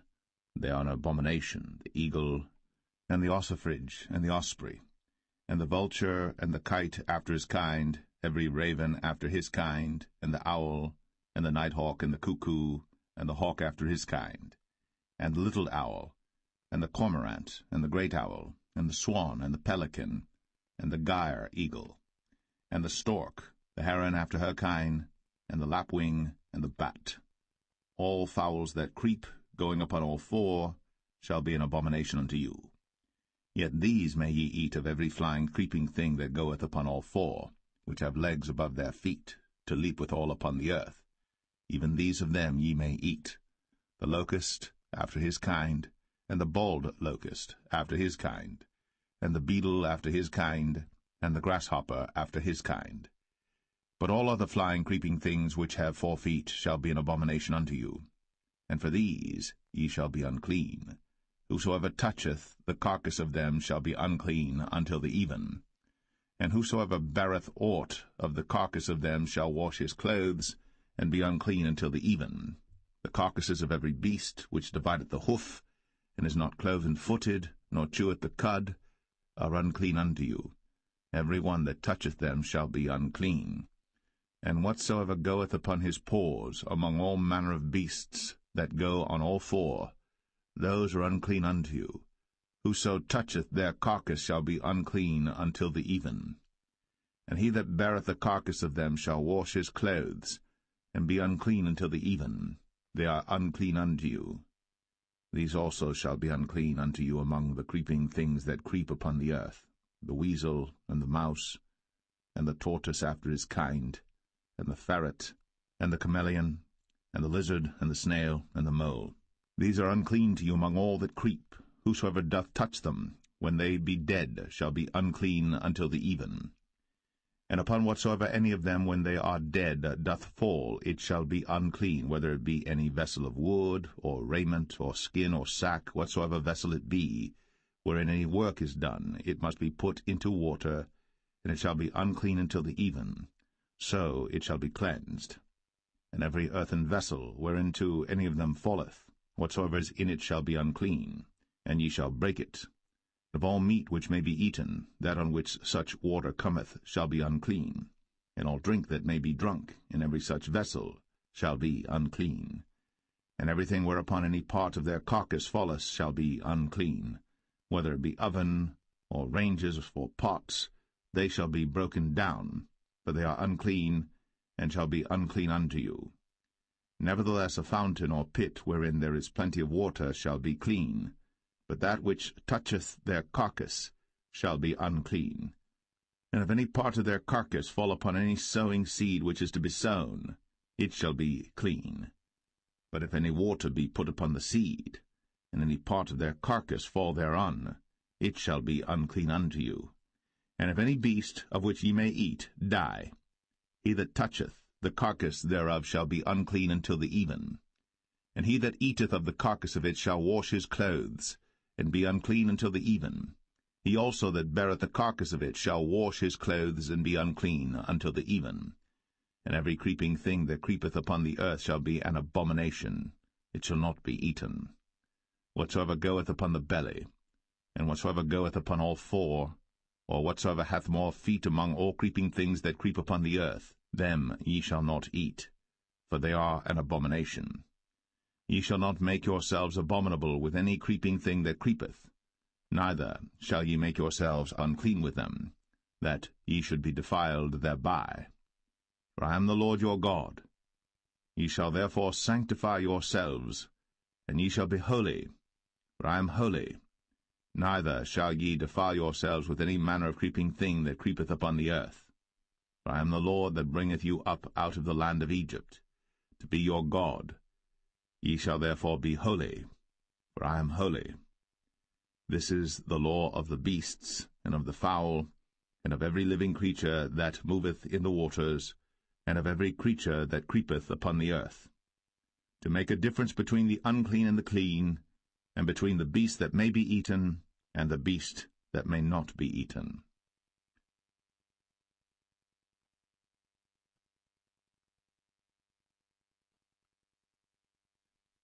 Leviticus 12. And the Lord spake unto Moses, saying, Speak unto the children of Israel, saying, If a woman have conceived seed, and born a man-child, then she shall be unclean 7 days, according to the days of the separation for her infirmity shall she be unclean. And in the 8th day the flesh of his foreskin shall be circumcised, and she shall then continue in the blood of her purifying 33 days. She shall touch no hallowed thing, nor come into the sanctuary until the days of her purifying be fulfilled. And if she bear a maid child, then she shall be unclean 2 weeks, as in her separation, and she shall continue in the blood of her purifying 66 days. And when the days of her purifying are fulfilled, for a son or for a daughter, she shall bring a lamb of the first year for a burnt offering, and a young pigeon, or a turtle dove, for a sin offering, unto the door of the tabernacle of the congregation, unto the priest, who shall offer it before the Lord, and make an atonement for her, and she shall be cleansed from the issue of her blood. This is the law for her that hath borne a male or a female. And if she be not able to bring a lamb, then she shall bring 2 turtles or 2 young pigeons, the one for the burnt offering and the other for a sin offering, and the priest shall make an atonement for her, and she shall be clean.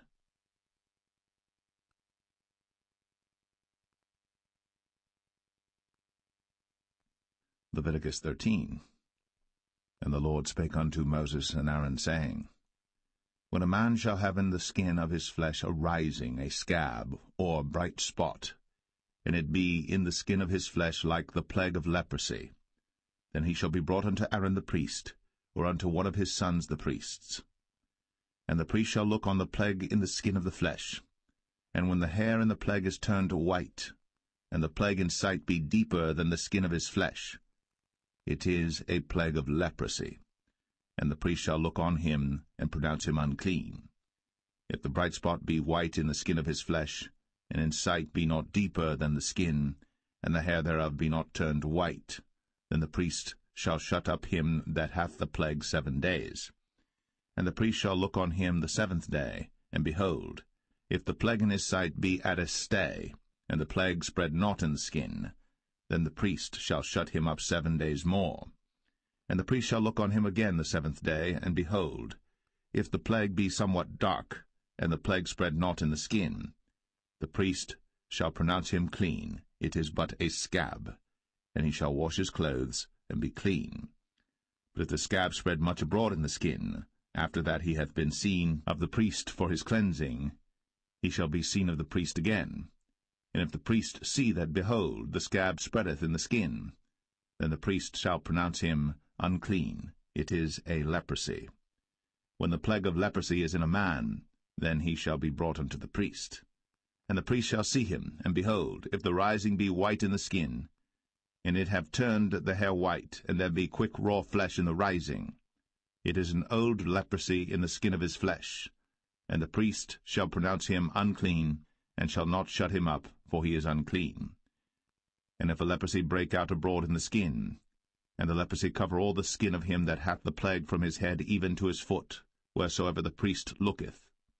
Then the priest shall consider, and behold, if the leprosy have covered all his flesh, he shall pronounce him clean that hath the plague. It is all turned white, he is clean. But when raw flesh appeareth in him, he shall be unclean. And the priest shall see the raw flesh, and pronounce him to be unclean. For the raw flesh is unclean, it is a leprosy. Or if the raw flesh turn again, and be changed unto white, he shall come unto the priest. And the priest shall see him, and behold, if the plague be turned into white, then the priest shall pronounce him clean that hath the plague. He is clean. The flesh also, in which even in the skin thereof was a boil, and is healed, and in the place of the boil there be a white rising, or a bright spot, white and somewhat reddish, and it be shown to the priest. And if, when the priest seeth it, behold, it be in sight lower than the skin, and the hair thereof be turned white, the priest shall pronounce him unclean. It is a plague of leprosy broken out of the boil. But if the priest look on it, and behold, there be no white hairs therein, and if it be not lower than the skin, but be somewhat dark, then the priest shall shut him up 7 days. And if it spread much abroad in the skin, then the priest shall pronounce him unclean. It is a plague. But if the bright spot stay in his place, and spread not, it is a burning boil, and the priest shall pronounce him clean. Or if there be any flesh in the skin whereof there is a hot burning, and the quick flesh that burneth have a white bright spot, somewhat reddish or white, then the priest shall look upon it, and behold, if the hair in the bright spot be turned white, and it be in sight deeper than the skin, it is a leprosy broken out of the burning. Wherefore the priest shall pronounce him unclean. It is the plague of leprosy. But if the priest look on it, and behold, there be no white hair in the bright spot, and it be no lower than the other skin, but be somewhat dark, then the priest shall shut him up 7 days. And the priest shall look upon him the 7th day, and if it be spread much abroad in the skin, then the priest shall pronounce him unclean. It is the plague of leprosy. And if the bright spot stay in his place, and spread not in the skin, but it be somewhat dark, it is a rising of the burning, and the priest shall pronounce him clean. For it is an inflammation of the burning. If a man or woman have a plague upon the head or the beard, then the priest shall see the plague, and behold, if it be in sight deeper than the skin, and there be in it a yellow thin hair, then the priest shall pronounce him unclean. It is a dry scall, even a leprosy upon the head or beard. And if the priest look on the plague of the scall, and behold, it be not in sight deeper than the skin, and that there is no black hair in it, then the priest shall shut up him that hath the plague of the scall 7 days. And in the 7th day the priest shall look on the plague, and behold, if the scall spread not, and there be in it no yellow hair, and the scall be not in sight deeper than the skin, he shall be shaven, but the scall shall he not shave, and the priest shall shut up him that hath the scall 7 days more. And in the 7th day the priest shall look on the scall, and behold, if the scall be not spread in the skin, nor be in sight deeper than the skin, then the priest shall pronounce him clean. Then he shall wash his clothes, and be clean. But if the scall spread much in the skin after his cleansing, then the priest shall look on him, and behold, if the scall be spread in the skin, the priest shall not seek for yellow hair. He is unclean. But if the scall be in his sight at a stay, and that there is black hair grown up therein, the scall is healed. He is clean. And the priest shall pronounce him clean. If a man also or a woman have in the skin of their flesh bright spots, even white bright spots, then the priest shall look, and behold, if the bright spots in the skin of their flesh be darkish white, it is a freckled spot that groweth in the skin. He is clean. And the man whose hair is fallen off his head, he is bald, yet is he clean. And he that hath his hair fallen off from the part of his head toward his face, he is forehead bald, yet is he clean. And if there be in the bald head or bald forehead a white reddish sore, it is a leprosy sprung up in his bald head, or his bald forehead. Then the priest shall look upon it, and behold, if the rising of the sore be white, reddish in his bald head, or in his bald forehead, as the leprosy appeareth in the skin of the flesh, he is a leprous man. He is unclean.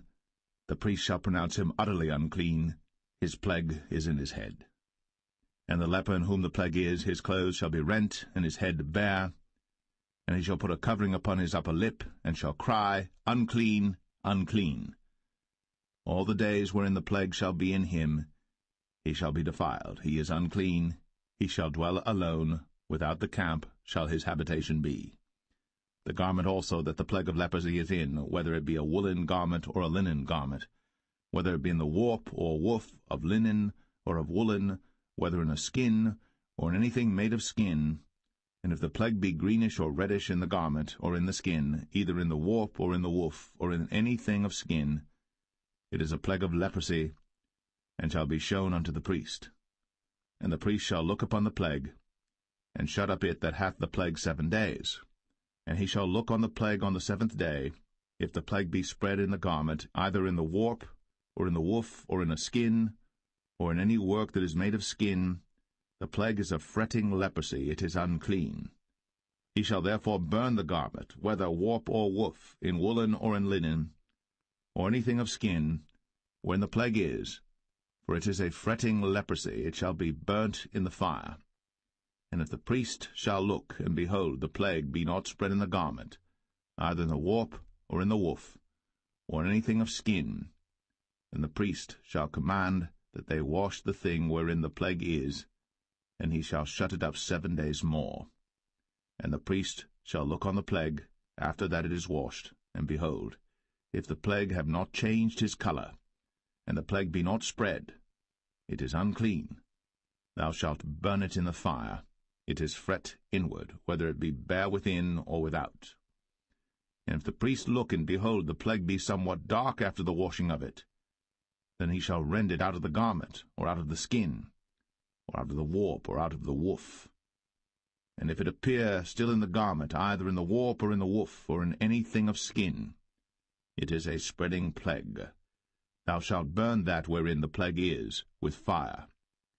And the garment, either warp or woof, or whatsoever thing of skin it be, which thou shalt wash, if the plague be departed from them, then it shall be washed the 2nd time, and shall be clean. This is the law of the plague of leprosy in a garment of woolen or linen, either in the warp or woof, or anything of skins, to pronounce it clean, or to pronounce it unclean.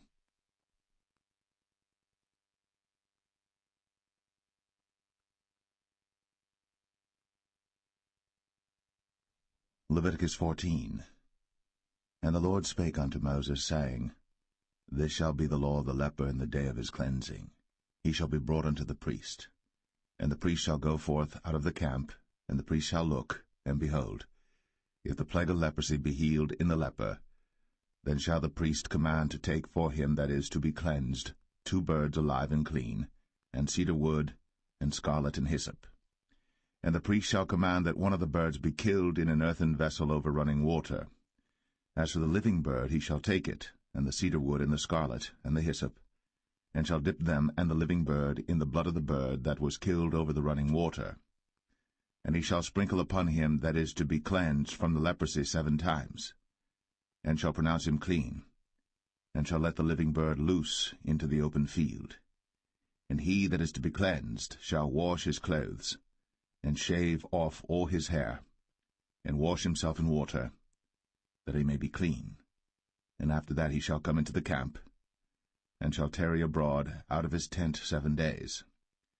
But it shall be on the 7th day that he shall shave all his hair off his head, and his beard, and his eyebrows. Even all his hair he shall shave off. And he shall wash his clothes. Also he shall wash his flesh in water, and he shall be clean. And on the 8th day he shall take 2 he-lambs without blemish, and 1 ewe-lamb of the 1st year without blemish, and 3/10 deals of fine flour for a meat offering, mingled with oil, and 1 log of oil.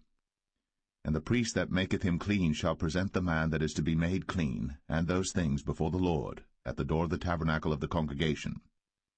And the priest shall take 1 he-lamb, and offer him for a trespass offering, and the log of oil, and wave them for a wave offering before the Lord. And he shall slay the lamb in the place where he shall kill the sin offering and the burnt offering in the holy place. For as the sin offering is the priest's, so is the trespass offering. It is most holy. And the priest shall take some of the blood of the trespass offering, and the priest shall put it upon the tip of the right ear of him that is to be cleansed, and upon the thumb of his right hand, and upon the great toe of his right foot. And the priest shall take some of the log of oil, and pour it into the palm of his own left hand. And the priest shall dip his right finger in the oil that is in his left hand, and shall sprinkle of the oil with his finger 7 times before the Lord.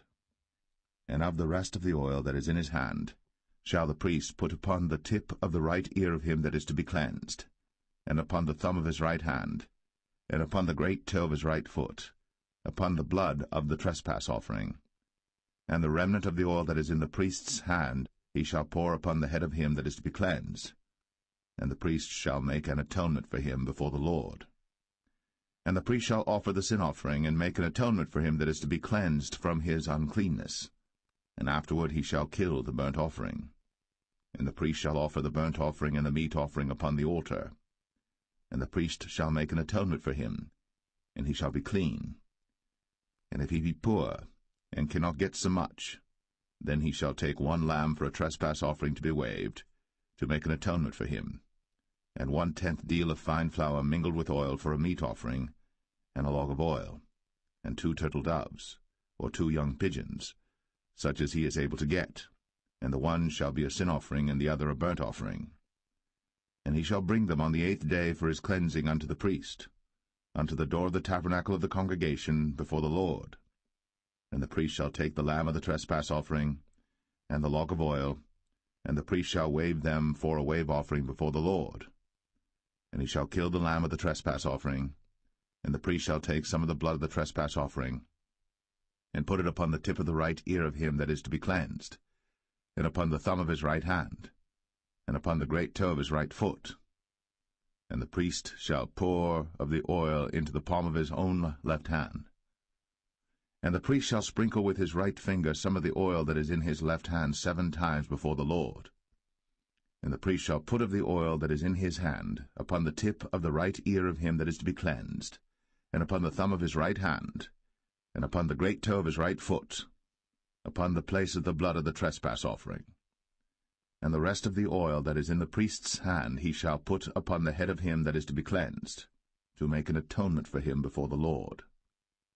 And he shall offer the one of the turtle doves, or of the young pigeons, such as he can get, even such as he is able to get, the one for a sin offering, and the other for a burnt offering, with the meat offering.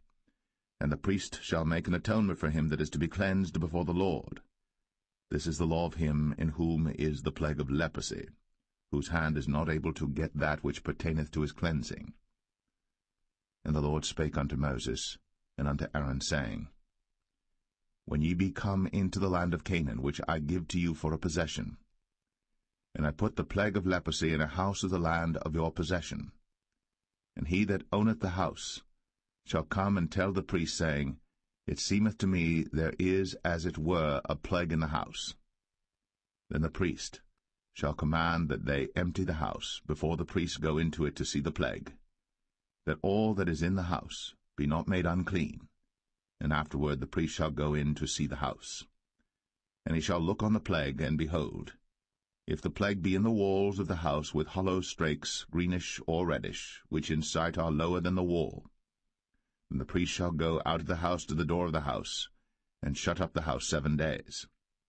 And the priest shall come again the 7th day, and shall look, and behold, if the plague be spread in the walls of the house, then the priest shall command that they take away the stones in which the plague is, and they shall cast them into an unclean place without the city.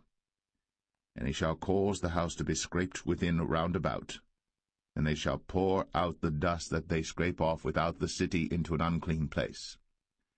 And they shall take other stones, and put them in the place of those stones. And he shall take other mortar, and shall plaster the house. And if the plague come again, and break out in the house, after that he hath taken away the stones, and after he hath scraped the house, and after it is plastered, Then the priest shall come and look, and behold, if the plague be spread in the house, it is a fretting leprosy in the house, it is unclean. And he shall break down the house, the stones of it, and the timber thereof, and all the mortar of the house, and he shall carry them forth out of the city into an unclean place. Moreover, he that goeth into the house all the while that it is shut up shall be unclean until the even.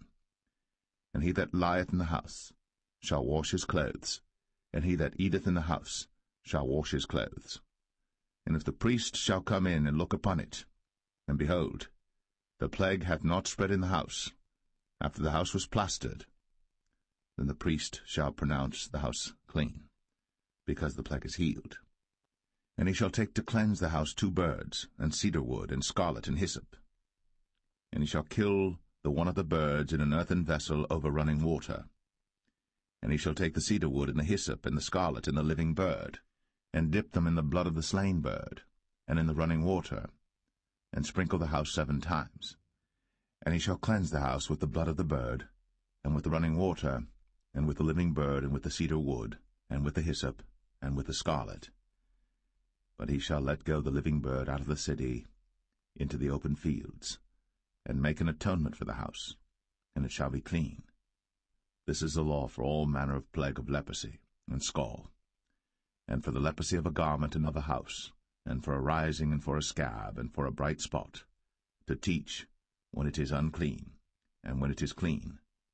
This is the law of leprosy.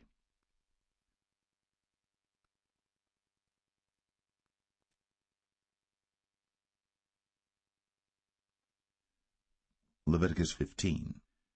And the Lord spake unto Moses and to Aaron, saying, Speak unto the children of Israel, and say unto them, When any man hath a running issue out of his flesh, because of his issue he is unclean. And this shall be his uncleanness in his issue, whether his flesh run with his issue, or his flesh be stopped from his issue, it is his uncleanness. Every bed whereon he lieth that hath the issue is unclean, and everything whereon he sitteth shall be unclean. And whosoever toucheth his bed shall wash his clothes, and bathe himself in water, and be unclean until the even. And he that sitteth on anything whereon he sat that hath the issue shall wash his clothes, and bathe himself in water, and be unclean until the even. And he that toucheth the flesh of him that hath the issue shall wash his clothes, and bathe himself in water, and be unclean until the even. And if he that hath the issue spit upon him that is clean, then he shall wash his clothes, and bathe himself in water, and be unclean until the even. And what saddle soever he rideth upon that hath the issue shall be unclean. And whosoever toucheth anything that was under him shall be unclean until the even. And he that beareth any of those things shall wash his clothes, and bathe himself in water, and be unclean until the even. And whomsoever he toucheth that hath the issue, and hath not rinsed his hands in water, he shall wash his clothes, and bathe himself in water, and be unclean until the even. And the vessel of earth that he toucheth, which hath the issue, shall be broken, and every vessel of wood shall be rinsed in water.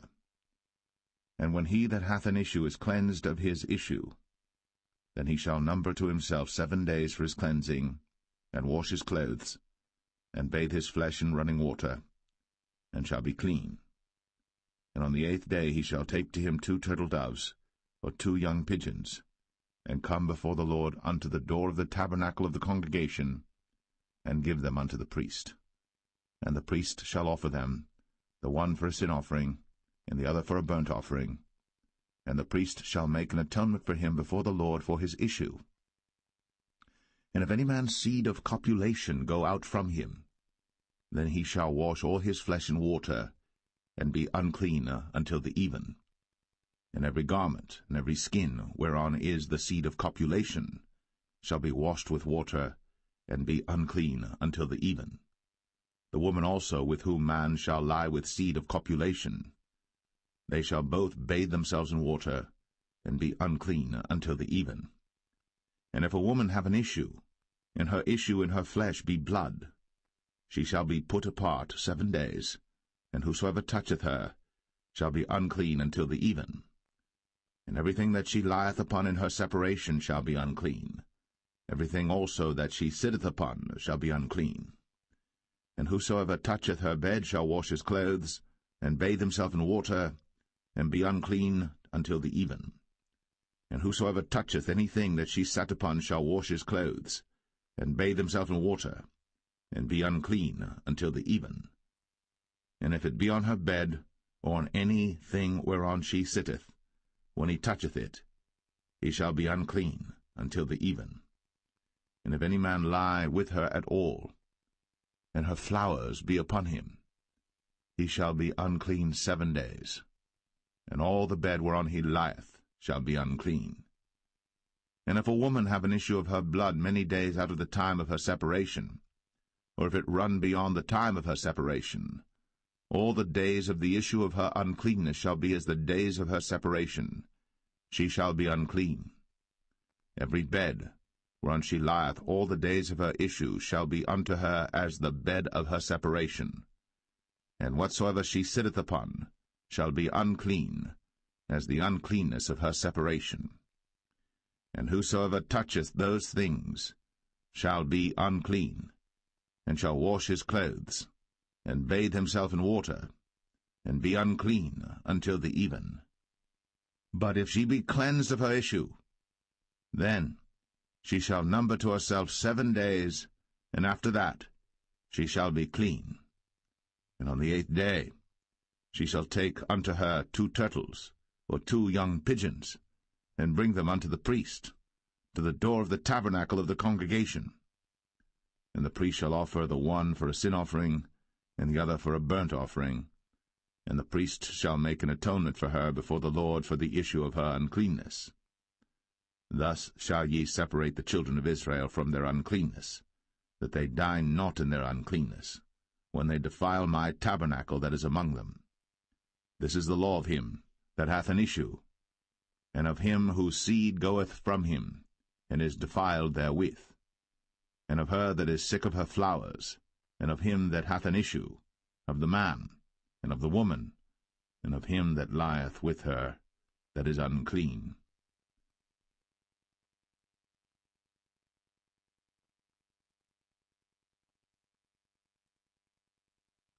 Leviticus 16. And the Lord spake unto Moses after the death of the 2 sons of Aaron, when they offered before the Lord and died. And the Lord said unto Moses, Speak unto Aaron thy brother, that he come not at all times into the holy place within the veil before the mercy seat, which is upon the ark, that he die not. For I will appear in the cloud upon the mercy seat. Thus shall Aaron come into the holy place with a young bullock for a sin offering, and a ram for a burnt offering. He shall put on the holy linen coat, and he shall have the linen breeches upon his flesh, and shall be girded with a linen girdle, and with the linen mitre shall he be attired. These are holy garments. Therefore shall he wash his flesh in water, and so put them on. And he shall take of the congregation of the children of Israel 2 kids of the goats for a sin offering, and 1 ram for a burnt offering.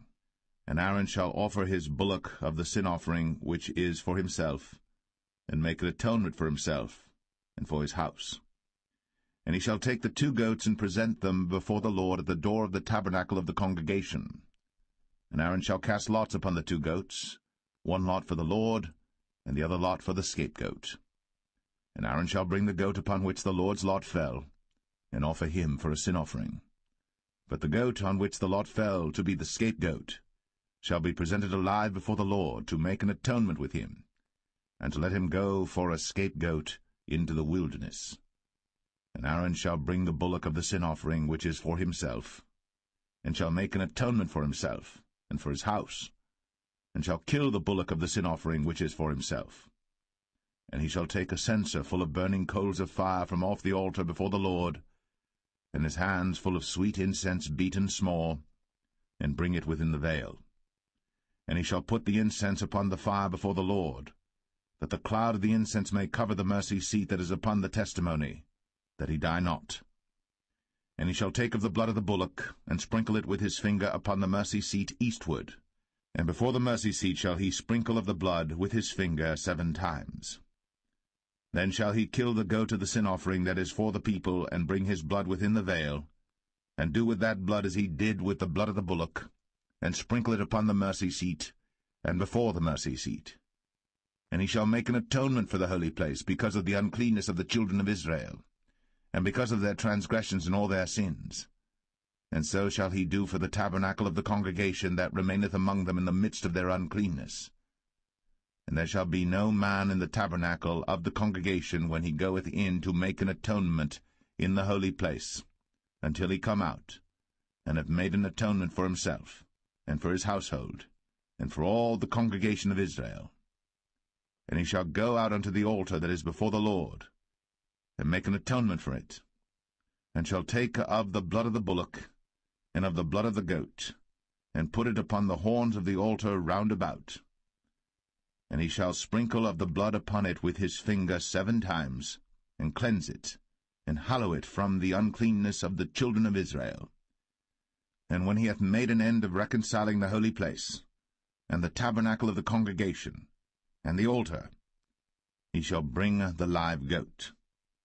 And Aaron shall lay both his hands upon the head of the live goat, and confess over him all the iniquities of the children of Israel, and all their transgressions and all their sins, putting them upon the head of the goat, and shall send him away by the hand of a fit man into the wilderness. And the goat shall bear upon him all their iniquities unto a land not inhabited. And he shall let go the goat in the wilderness. And Aaron shall come into the tabernacle of the congregation, and shall put off the linen garments, which he put on when he went into the holy place, and shall leave them there. And he shall wash his flesh with water in the holy place, and put on his garments, and come forth, and offer his burnt offering, and the burnt offering of the people, and make an atonement for himself and for the people. And the fat of the sin offering shall he burn upon the altar. And he that let go the goat for the scapegoat shall wash his clothes, and bathe his flesh in water, and afterward come into the camp. And the bullock for the sin offering, and the goat for the sin offering, whose blood was brought in to make atonement in the holy place, shall one carry forth without the camp, and they shall burn in the fire their skins, and their flesh, and their dung. And he that burneth them shall wash his clothes, and bathe his flesh in water, and afterward he shall come into the camp. And this shall be a statute for ever unto you, that in the 7th month, on the 10th day of the month, ye shall afflict your souls, and do no work at all, whether it be one of your own country or a stranger that sojourneth among you.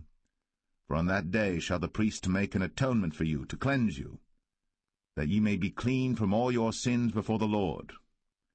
It shall be a Sabbath of rest unto you, and ye shall afflict your souls, by a statute for ever. And the priest, whom he shall anoint, and whom he shall consecrate to minister in the priest's office in his father's stead, shall make the atonement, and shall put on the linen clothes, even the holy garments. And he shall make an atonement for the holy sanctuary, and he shall make an atonement for the tabernacle of the congregation, and for the altar, and he shall make an atonement for the priests, and for all the people of the congregation. And this shall be an everlasting statute unto you, to make an atonement for the children of Israel, for all their sins, once a year. And he did, as the Lord commanded Moses.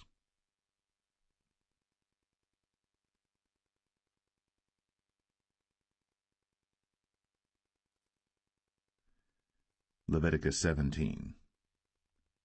And the Lord spake unto Moses, saying, Speak unto Aaron, and unto his sons, and unto all the children of Israel, and say unto them, This is the thing which the Lord hath commanded, saying, What man soever there be of the house of Israel that killeth an ox, or lamb, or goat, in the camp, or that killeth it out of the camp, and bringeth it not unto the door of the tabernacle of the congregation to offer an offering unto the Lord before the tabernacle of the Lord, blood shall be imputed unto that man, he hath shed blood, and that man shall be cut off from among his people. To the end that the children of Israel may bring their sacrifices which they offer in the open field, even that they may bring them unto the Lord, unto the door of the tabernacle of the congregation, unto the priest, and offer them for peace offerings unto the Lord. And the priest shall sprinkle the blood upon the altar of the Lord at the door of the tabernacle of the congregation, and burn the fat for a sweet savour unto the Lord. And they shall no more offer their sacrifices unto devils, after whom they have gone a-whoring. This shall be a statute for ever unto them throughout their generations. And thou shalt say unto them, Whatsoever man there be of the house of Israel, or of the strangers which sojourn among you, that offereth a burnt offering or sacrifice, and bringeth it not unto the door of the tabernacle of the congregation, to offer it unto the Lord, even that man shall be cut off from among his people. And whatsoever man there be of the house of Israel, or of the strangers that sojourn among you, that eateth any manner of blood, I will even set my face against that soul that eateth blood, and will cut him off from among his people. For the life of the flesh is in the blood, and I have given it to you upon the altar to make an atonement for your souls. For it is the blood that maketh an atonement for the soul. Therefore I said unto the children of Israel, No soul of you shall eat blood, neither shall any stranger that sojourneth among you eat blood. And whatsoever man there be of the children of Israel, or of the strangers that sojourn among you, which hunteth and catcheth any beast or fowl that may be eaten, he shall even pour out the blood thereof, and cover it with dust. For it is the life of all flesh, the blood of it is for the life thereof. Therefore I said unto the children of Israel, Ye shall eat the blood of no manner of flesh, for the life of all flesh is the blood thereof. Whosoever eateth it shall be cut off. And every soul that eateth that which died of itself, or that which was torn with beasts, whether it be one of your own country or a stranger, he shall both wash his clothes, and bathe himself in water, and be unclean until the even. Then shall he be clean. But if he wash them not, nor bathe his flesh, then he shall bear his iniquity.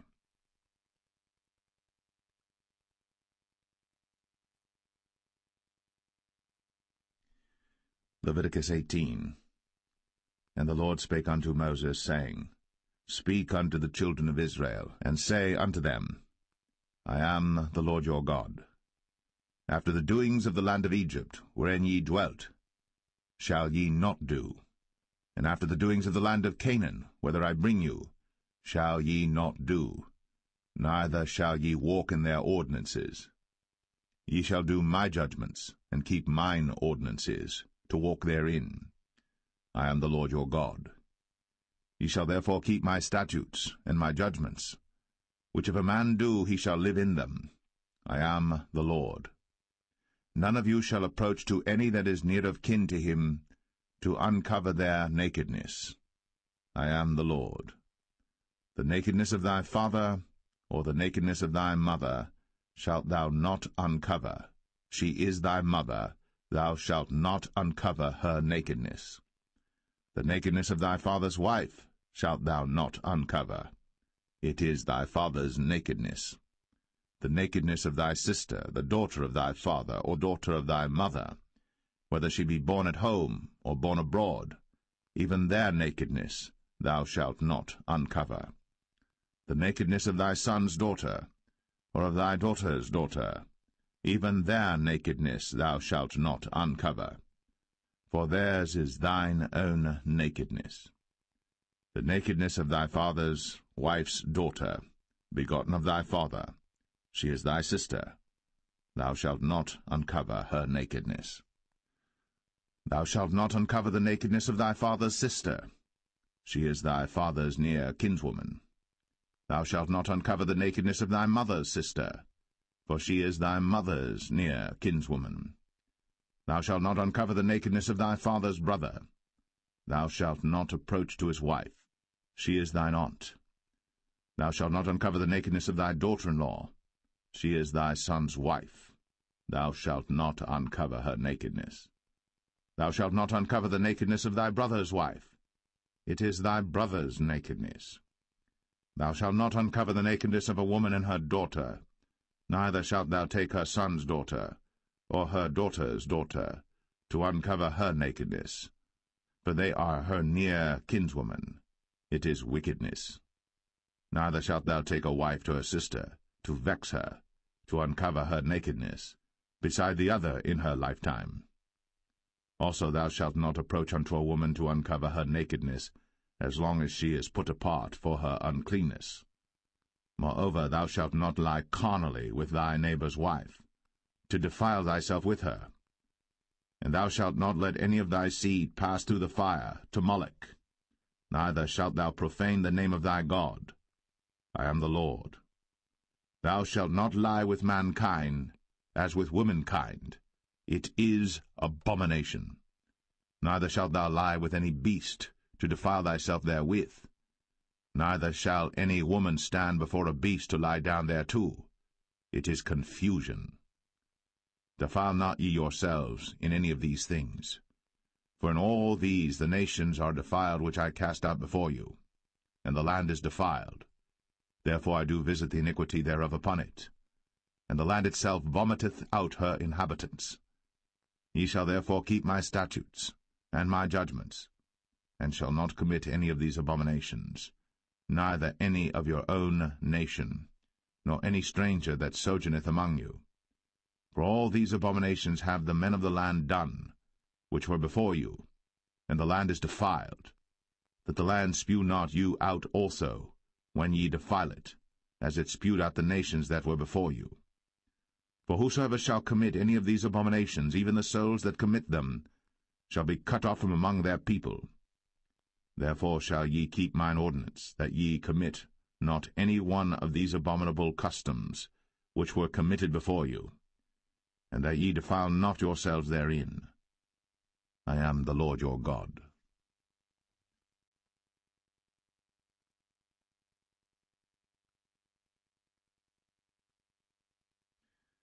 Leviticus 19. And the Lord spake unto Moses, saying, Speak unto all the congregation of the children of Israel, and say unto them, Ye shall be holy, for I, the Lord your God, am holy. Ye shall fear every man his mother, and his father, and keep my Sabbaths. I am the Lord your God. Turn ye not unto idols, nor make to yourselves molten gods. I am the Lord your God. And if ye offer a sacrifice of peace offerings unto the Lord, ye shall offer it at your own will. It shall be eaten the same day ye offer it, and on the morrow. And if aught remain until the third day, it shall be burnt in the fire. And if it be eaten at all on the third day, it is abominable, it shall not be accepted. Therefore every one that eateth it shall bear his iniquity, because he hath profaned the hallowed thing of the Lord, and that so shall be cut off from among his people. And when ye reap the harvest of your land, thou shalt not wholly reap the corners of thy field, neither shalt thou gather the gleanings of thy harvest. And thou shalt not glean thy vineyard, neither shalt thou gather every grape of thy vineyard. Thou shalt leave them for the poor and stranger. I am the Lord your God. Ye shall not steal, neither deal falsely, neither lie one to another. And ye shall not swear by my name falsely, neither shalt thou profane the name of thy God. I am the Lord. Thou shalt not defraud thy neighbor, neither rob him. The wages of him that is hired shall not abide with thee all night until the morning. Thou shalt not curse the deaf, nor put a stumbling block before the blind, but shalt fear thy God. I am the Lord. Ye shall do no unrighteousness in judgment. Thou shalt not respect the person of the poor, nor honor the person of the mighty, but in righteousness shalt thou judge thy neighbor. Thou shalt not go up and down as a talebearer among thy people, neither shalt thou stand against the blood of thy neighbor. I am the Lord. Thou shalt not hate thy brother in thine heart. Thou shalt in any wise rebuke thy neighbor, and not suffer sin upon him. Thou shalt not avenge, nor bear any grudge against the children of thy people. But thou shalt love thy neighbor as thyself. I am the Lord. Ye shall keep my statutes. Thou shalt not let thy cattle gender with a diverse kind. Thou shalt not sow thy field with mingled seed, neither shall a garment mingled of linen and woolen come upon thee. And whosoever lieth carnally with a woman that is a bondmaid, betrothed to an husband, and not at all redeemed, nor freedom given her, she shall be scourged. They shall not be put to death, because she was not free. And he shall bring his trespass offering unto the Lord, unto the door of the tabernacle of the congregation, even a ram for a trespass offering. And the priest shall make an atonement for him with the ram of the trespass offering before the Lord for his sin which he hath done, and the sin which he hath done shall be forgiven him. And when ye shall come into the land, and shall have planted all manner of trees for food, then ye shall count the fruit thereof as uncircumcised. 3 years shall it be as uncircumcised unto you. It shall not be eaten of. But in the 4th year all the fruit thereof shall be holy, to praise the Lord withal. And in the 5th year shall ye eat of the fruit thereof, that it may yield unto you the increase thereof. I am the Lord your God. Ye shall not eat anything with the blood, neither shall ye use enchantment, nor observe times. Ye shall not round the corners of your heads, neither shalt thou mar the corners of thy beard. Ye shall not make any cuttings in your flesh for the dead, nor print any marks upon you. I am the Lord. Do not prostitute thy daughter to cause her to be a whore, lest the land fall to whoredom, and the land become full of wickedness. Ye shall keep my Sabbaths, and reverence my sanctuary. I am the Lord. Regard not them that have familiar spirits, neither seek after wizards, to be defiled by them. I am the Lord your God. Thou shalt rise up before the hoary head, and honour the face of the old man, and fear thy God. I am the Lord. And if a stranger sojourn with thee in your land, ye shall not vex him. But the stranger that dwelleth with you shall be unto you as one born among you, and thou shalt love him as thyself. For ye were strangers in the land of Egypt. I am the Lord your God. Ye shall do no unrighteousness in judgment, and meat yard in weight or in measure. Just balances, just weights, a just ephah, and a just hin shall ye have. I am the Lord your God, which brought you out of the land of Egypt. Therefore shall ye observe all my statutes, and all my judgments, and do them. I am the Lord.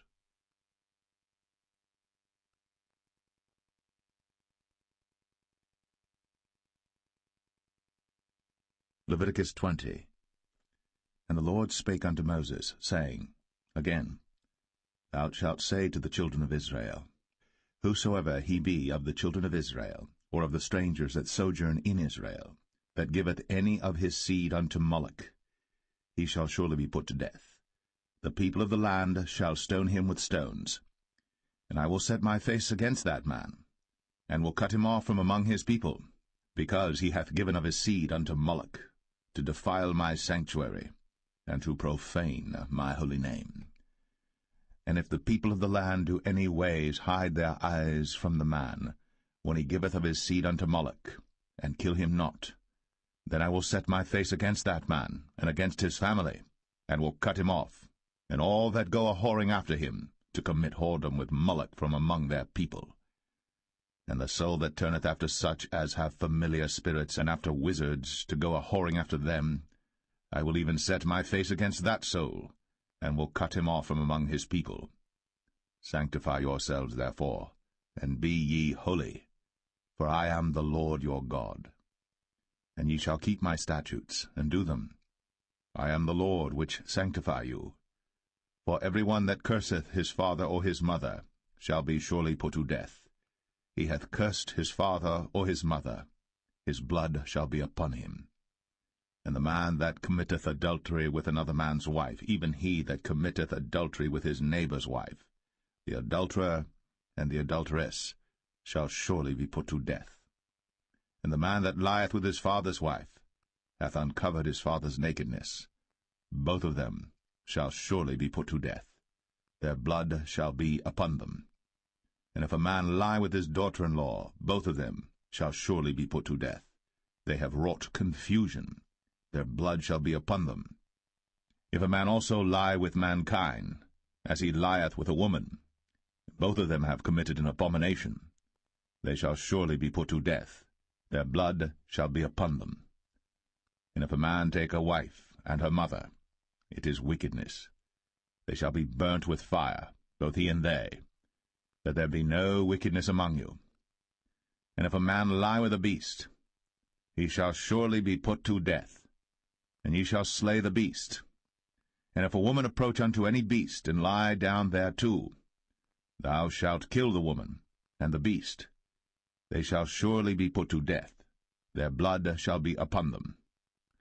And if a man shall take his sister, his father's daughter, or his mother's daughter, and see her nakedness, and she see his nakedness, it is a wicked thing, when they shall be cut off in the sight of their people.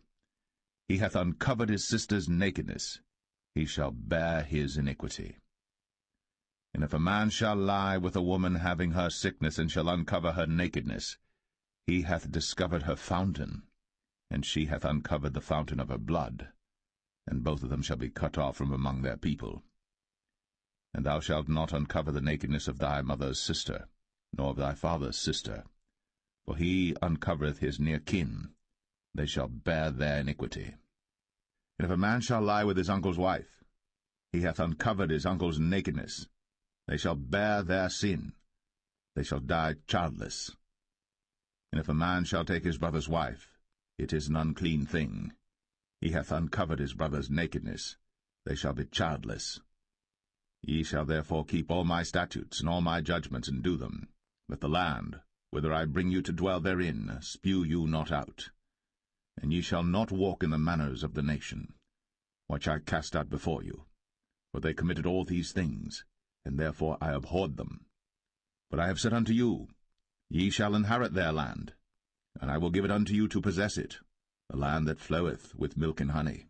I am the Lord your God, which have separated you from other people. Ye shall therefore put difference between clean beasts and unclean, and between unclean fowls and clean. And ye shall not make your souls abominable by beast, or by fowl, or by any manner of living thing that creepeth on the ground, which I have separated from you as unclean. And ye shall be holy unto me, for I the Lord am holy, and have severed you from other people, that ye should be mine. A man also, or woman that hath a familiar spirit, or that is a wizard, shall surely be put to death. They shall stone them with stones, their blood shall be upon them.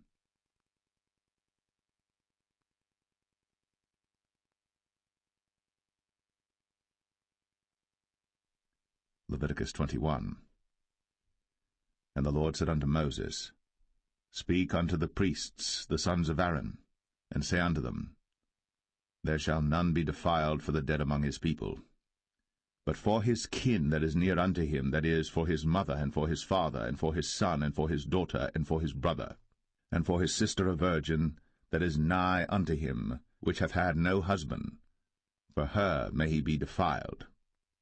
But he shall not defile himself, being a chief man among his people, to profane himself. They shall not make baldness upon their head, neither shall they shave off the corner of their beard, nor make any cuttings in their flesh. They shall be holy unto their God, and not profane the name of their God, for the offerings of the Lord made by fire, and the bread of their God they do offer, therefore they shall be holy. They shall not take a wife that is a whore, or profane, neither shall they take a woman put away from her husband, for he is holy unto his God. Thou shalt sanctify him therefore, for he offereth the bread of thy God. He shall be holy unto thee. For I, the Lord, which sanctify you, am holy. And the daughter of any priest, if she profane herself by playing the whore, she profaneth her father. she shall be burnt with fire. And he that is the high priest among his brethren, upon whose head the anointing oil was poured, and that is consecrated to put on the garments, shall not uncover his head nor rend his clothes. Neither shall he go into any dead body, nor defile himself for his father or for his mother. Neither shall he go out of the sanctuary, nor profane the sanctuary of his God. For the crown of the anointing oil of his God is upon him. I am the Lord. And he shall take a wife in her virginity, a widow or a divorced woman, or profane, or an harlot. These shall he not take, but he shall take a virgin of his own people to wife. Neither shall he profane his seed among his people, for I the Lord do sanctify him. And the Lord spake unto Moses, saying, Speak unto Aaron, saying, Whosoever he be of thy seed in their generations that hath any blemish, let him not approach to offer the bread of his God. For whatsoever man he be that hath a blemish, he shall not approach, a blind man, or a lame, or he that hath a flat nose, or anything superfluous, or a man that is broken-footed, or broken-handed, or crooked-backed, or a dwarf, or that hath a blemish in his eye, or be scurvy, or scabbed, or hath his stones broken. No man that hath a blemish of the seed of Aaron the priest shall come nigh to offer the offerings of the Lord made by fire. He hath a blemish. He shall not come nigh to offer the bread of his God. He shall eat the bread of his God, both of the most holy and of the holy. Only he shall not go in unto the veil, nor come nigh unto the altar, because he hath a blemish, that he profane not my sanctuaries. For I the Lord do sanctify them. And Moses told it unto Aaron and to his sons, and unto all the children of Israel.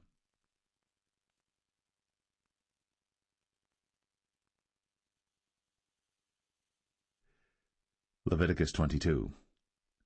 And the Lord spake unto Moses, saying, Speak unto Aaron and to his sons, that they separate themselves from the holy things of the children of Israel, and that they profane not my holy name in those things which they hallow unto me. I am the Lord.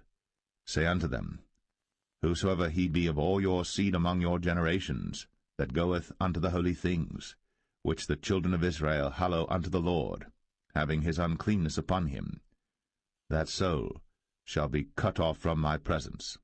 I am the Lord. What man soever of the seed of Aaron is a leper, or hath a running issue, he shall not eat of the holy things until he be clean. And whoso toucheth anything that is unclean by the dead, or a man whose seed goeth from him, or whosoever toucheth any creeping thing, whereby he may be made unclean, or a man of whom he may take uncleanness, whatsoever uncleanness he hath, the soul which hath touched any such shall be unclean until even, and shall not eat of the holy things, unless he wash his flesh with water. And when the sun is down, he shall be clean, and shall afterward eat of the holy things, because it is his food. That which dieth of itself, or is torn with beasts, he shall not eat to defile himself therewith. I am the Lord. They shall therefore keep mine ordinance, lest they bear sin for it, and die therefore, if they profane it. I the Lord do sanctify them. There shall no stranger eat of the holy thing. A sojourner of the priest, or an hired servant, shall not eat of the holy thing. But if the priest buy any soul with his money, he shall eat of it. And he that is born in his house, they shall eat of his meat. If the priest's daughter also be married unto a stranger, she may not eat of an offering of the holy things. But if the priest's daughter be a widow, or divorced, and have no child, and is returned unto her father's house, as in her youth, she shall eat of her father's meat. But there shall no stranger eat thereof. And if a man eat of the holy thing unwittingly, then he shall put the fifth part thereof unto it, and shall give it unto the priest with the holy thing. And they shall not profane the holy things of the children of Israel, which they offer unto the Lord, or suffer them to bear the iniquity of trespass, when they eat their holy things. For I the Lord do sanctify them. And the Lord spake unto Moses, saying, Speak unto Aaron and to his sons, and unto all the children of Israel, and say unto them, Whatsoever he be of the house of Israel, or of the strangers in Israel, that will offer his oblation for all his vows, and for all his freewill offerings, which they will offer unto the Lord for a burnt offering. Ye shall offer at your own will a male without blemish, of the beeves, of the sheep, or of the goats. But whatsoever hath a blemish, that shall ye not offer, for it shall not be acceptable for you. And whosoever offereth a sacrifice of peace offerings unto the Lord to accomplish his vow, or a freewill offering in beeves or sheep, it shall be perfect to be accepted. There shall be no blemish therein.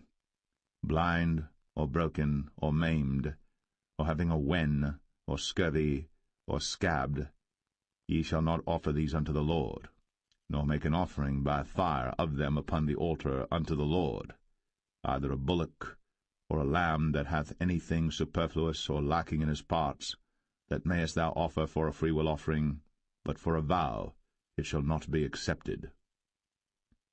Ye shall not offer unto the Lord that which is bruised, or crushed, or broken, or cut. Neither shall ye make any offering thereof in your land. Neither from a stranger's hand shall ye offer the bread of your God of any of these, because their corruption is in them, and blemishes be in them. They shall not be accepted for you. And the Lord spake unto Moses, saying, When a bullock or a sheep or a goat is brought forth, then it shall be 7 days under the dam, and from the 8th day and thenceforth it shall be accepted for an offering made by fire unto the Lord. And whether it be cow or ewe, ye shall not kill it and her young both in 1 day. And when ye will offer a sacrifice of thanksgiving unto the Lord, offer it at your own will. On the same day it shall be eaten up. Ye shall leave none of it until the morrow. I am the Lord. Therefore shall ye keep my commandments, and do them. I am the Lord. Neither shall ye profane my holy name, but I will be hallowed among the children of Israel. I am the Lord which hallow you, that brought you out of the land of Egypt, to be your God. I am the Lord.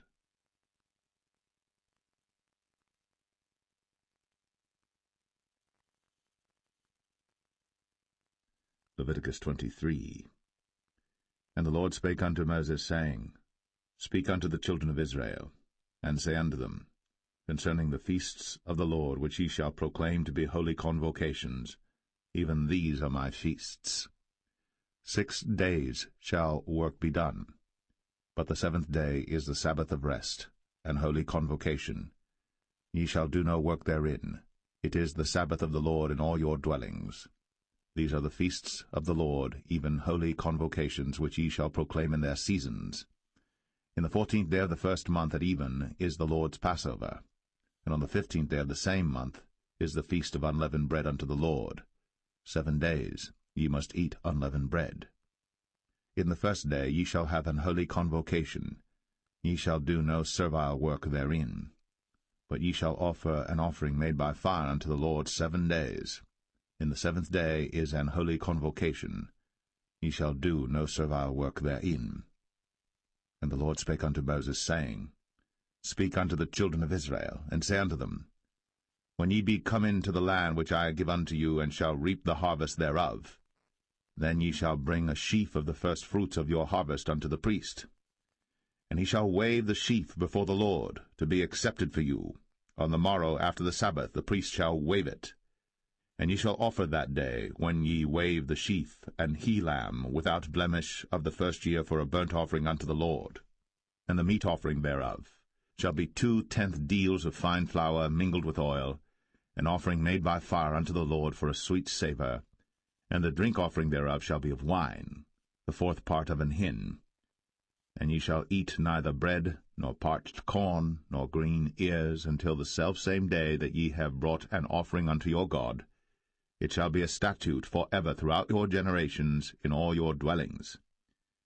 And ye shall count unto you from the morrow after the Sabbath, from the day that ye brought the sheaf of the wave offering, 7 Sabbaths shall be complete. Even unto the morrow, after the 7th Sabbath, shall ye number 50 days. And ye shall offer a new meat offering unto the Lord. Ye shall bring out of your habitations 2 wave loaves of 2/10 deals. They shall be of fine flour. They shall be baked with leaven. They are the firstfruits unto the Lord. And ye shall offer with the bread 7 lambs without blemish of the first year, and 1 young bullock, and 2 rams. They shall be for a burnt offering unto the Lord, with their meat offering, and their drink offerings, even an offering made by fire of sweet savour unto the Lord. Then ye shall sacrifice 1 kid of the goats for a sin offering, and 2 lambs of the first year for a sacrifice of peace offerings. And the priest shall wave them with the bread of the firstfruits for a wave offering before the Lord. With the 2 lambs they shall be holy to the Lord for the priests. And ye shall proclaim on the selfsame day, that it may be an holy convocation unto you. Ye shall do no servile work therein. It shall be a statute for ever in all your dwellings throughout your generations. And when ye reap the harvest of your land, thou shalt not make clean riddance of the corners of thy field when thou reapest, neither shalt thou gather any gleanings of thy harvest. Thou shalt leave them unto the poor, and to the stranger. I am the Lord your God. And the Lord spake unto Moses, saying, Speak unto the children of Israel, saying, In the 7th month, in the 1st day of the month, shall ye have a Sabbath, a memorial of blowing of trumpets, and holy convocation. Ye shall do no servile work therein, but ye shall offer an offering made by fire unto the Lord. And the Lord spake unto Moses, saying, Also on the 10th day of this 7th month there shall be a day of atonement. It shall be an holy convocation unto you. And ye shall afflict your souls, and offer an offering made by fire unto the Lord. And ye shall do no work in that same day. For it is a day of atonement, to make an atonement for you before the Lord your God.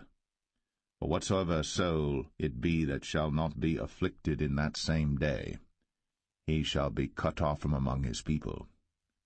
And whatsoever soul it be that doeth any work in that same day, the same soul will I destroy from among his people. Ye shall do no manner of work. It shall be a statute for ever throughout your generations in all your dwellings. It shall be unto you a Sabbath of rest, and ye shall afflict your souls. In the 9th day of the month at even, from even unto even shall ye celebrate your Sabbath. And the Lord spake unto Moses, saying, Speak unto the children of Israel, saying, The 15th day of this 7th month shall be the feast of tabernacles for 7 days unto the Lord. On the 1st day shall be an holy convocation. Ye shall do no servile work therein. 7 days ye shall offer an offering made by fire unto the Lord. On the 8th day shall be an holy convocation unto you. And ye shall offer an offering made by fire unto the Lord. It is a solemn assembly, and ye shall do no servile work therein. These are the feasts of the Lord, which ye shall proclaim to be holy convocations, to offer an offering made by fire unto the Lord, a burnt offering, and a meat offering, a sacrifice, and drink offerings, everything upon his day. Beside the Sabbaths of the Lord, and beside your gifts, and beside all your vows, and beside all your free will offerings which ye give unto the Lord, also in the 15th day of the 7th month, when ye have gathered in the fruit of the land, ye shall keep a feast unto the Lord 7 days. On the 1st day shall be a Sabbath, and on the 8th day shall be a Sabbath. And ye shall take you on the 1st day the boughs of goodly trees, branches of palm trees, and the boughs of thick trees, and willows of the brook. And ye shall rejoice before the Lord your God 7 days. And ye shall keep it a feast unto the Lord 7 days in the year. It shall be a statute for ever in your generations. Ye shall celebrate it in the 7th month. Ye shall dwell in booths 7 days. All that are Israelites born shall dwell in booths. That your generations may know that I made the children of Israel to dwell in booths, when I brought them out of the land of Egypt. I am the Lord your God. And Moses declared unto the children of Israel the feasts of the Lord.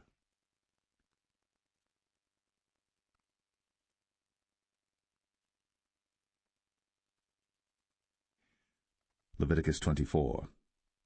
And the Lord spake unto Moses, saying, Command the children of Israel, that they bring unto thee pure oil olive beaten for the light, to cause the lamps to burn continually. Without the veil of the testimony, in the tabernacle of the congregation, shall Aaron order it from the evening unto the morning before the Lord continually. It shall be a statute for ever in your generations. He shall order the lamps upon the pure candlestick before the Lord continually. And thou shalt take fine flour, and bake 12 cakes thereof. 2/10 deals shall be in one cake. And thou shalt set them in 2 rows, 6 in a row, upon the pure table before the Lord. And thou shalt put pure frankincense upon each row, that it may be on the bread for a memorial, even an offering made by fire unto the Lord. Every Sabbath he shall set it in order before the Lord continually, being taken from the children of Israel by an everlasting covenant. And it shall be Aaron's and his sons, and they shall eat it in the holy place. For it is most holy unto him of the offerings of the Lord made by fire, by a perpetual statute. And the son of an Israelitish woman, whose father was an Egyptian, went out among the children of Israel. And this son of the Israelitish woman and a man of Israel strove together in the camp. And the Israelitish woman's son blasphemed the name of the Lord, and cursed. And they brought him unto Moses. And his mother's name was Shilemeth, the daughter of Dibri of the tribe of Dan. And they put him in ward, that the mind of the Lord might be shown them. And the Lord spake unto Moses, saying, Bring forth him that hath cursed without the camp, and let all that heard him lay their hands upon his head, and let all the congregation stone him. And thou shalt speak unto the children of Israel, saying, Whosoever curseth his God shall bear his sin. And he that blasphemeth the name of the Lord, he shall surely be put to death. And all the congregation shall certainly stone him, as well the stranger, as he that is born in the land, when he blasphemeth the name of the Lord, shall be put to death. And he that killeth any man shall surely be put to death. And he that killeth a beast shall make it good, beast for beast. And if a man cause a blemish in his neighbor, as he hath done, so shall it be done to him. Breach for breach, eye for eye, tooth for tooth. As he hath caused a blemish in a man, so shall it be done to him again. And he that killeth a beast, he shall restore it. And he that killeth a man, he shall be put to death. Ye shall have one manner of law, as well for the stranger as for one of your own country. For I am the Lord your God. And Moses spake to the children of Israel, that they should bring forth him that had cursed out of the camp, and stone him with stones. And the children of Israel did, as the Lord commanded Moses.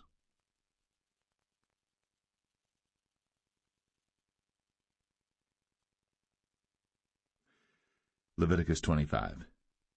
And the Lord spake unto Moses in Mount Sinai, saying, Speak unto the children of Israel, and say unto them, When ye come into the land which I give you, then shall the land keep a Sabbath unto the Lord.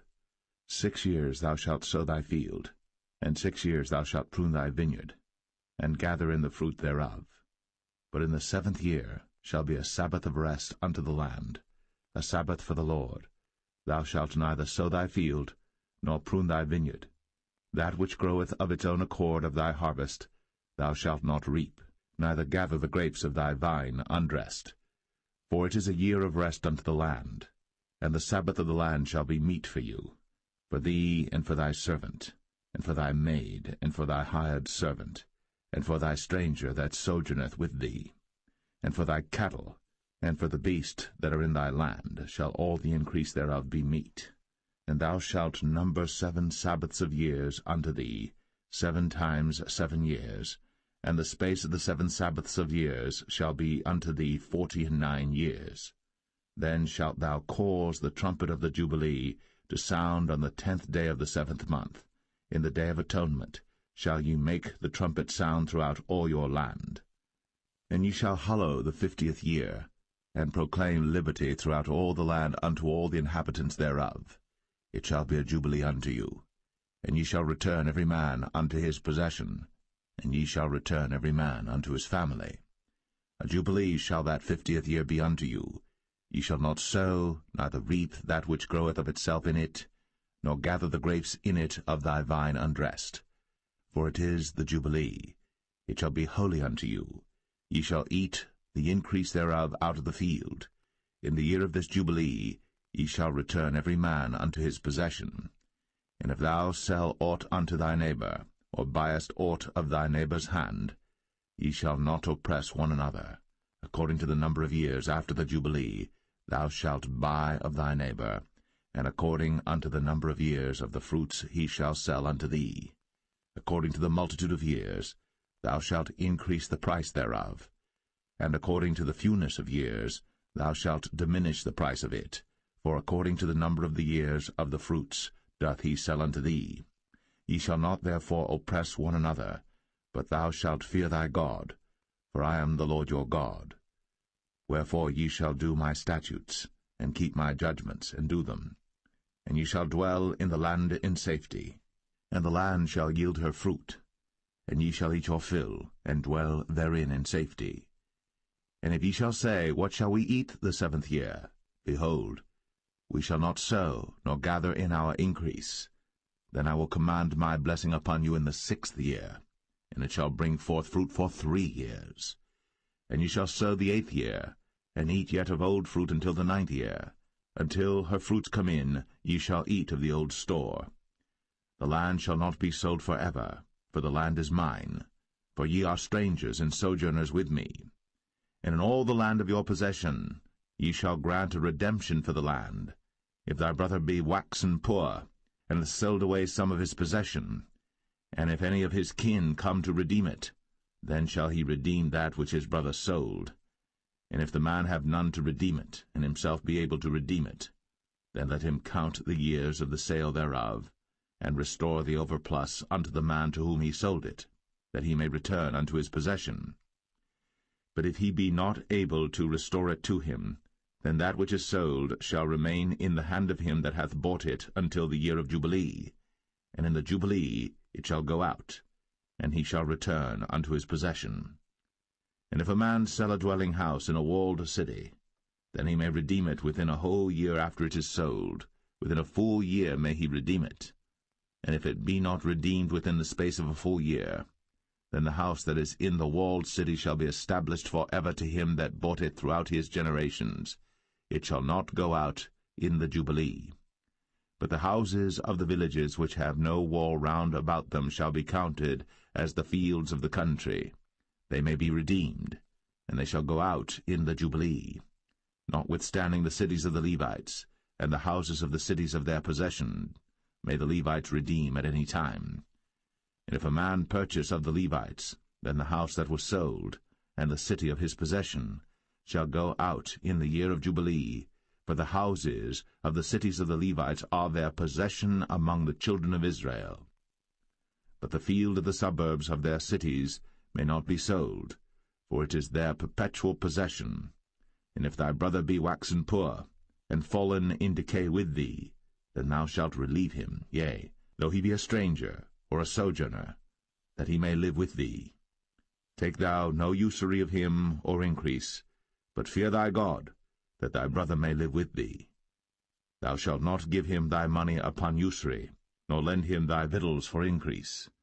I am the Lord your God, which brought you forth out of the land of Egypt, to give you the land of Canaan, and to be your God. And if thy brother that dwelleth by thee be waxen poor, and be sold unto thee, thou shalt not compel him to serve as a bondservant, but as an hired servant, and as a sojourner. He shall be with thee, and shall serve thee unto the year of Jubilee. And then shall he depart from thee, both he and his children with him, and shall return unto his own family, and unto the possession of his fathers shall he return. For they are my servants, which I brought forth out of the land of Egypt. They shall not be sold as bondmen. Thou shalt not rule over him with rigor, but shalt fear thy God. Both thy bondmen and thy bondmaids, which thou shalt have, shall be of the heathen that are round about you. Of them shall ye buy bondmen and bondmaids. Moreover, of the children of the strangers that do sojourn among you, of them shall ye buy, and of their families that are with you, which they begat in your land, and they shall be your possession. And ye shall take them as an inheritance for your children after you, to inherit them for a possession. They shall be your bondmen for ever.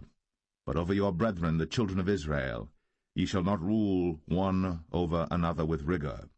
And if a sojourner or stranger wax rich by thee, and thy brother that dwelleth by him wax poor, and sell himself unto the stranger or sojourner by thee, or to the stock of the stranger's family, after that he is sold, he may be redeemed again. One of his brethren may redeem him.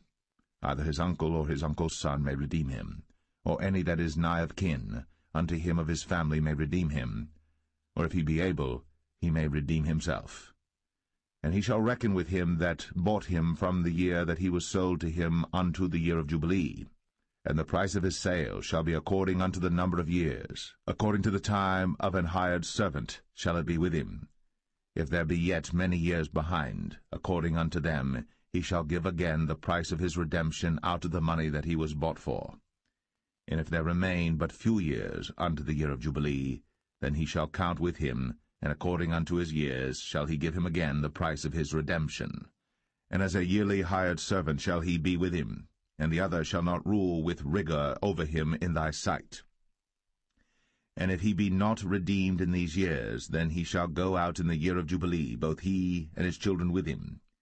For unto me the children of Israel are servants. They are my servants whom I brought forth out of the land of Egypt. I am the Lord your God.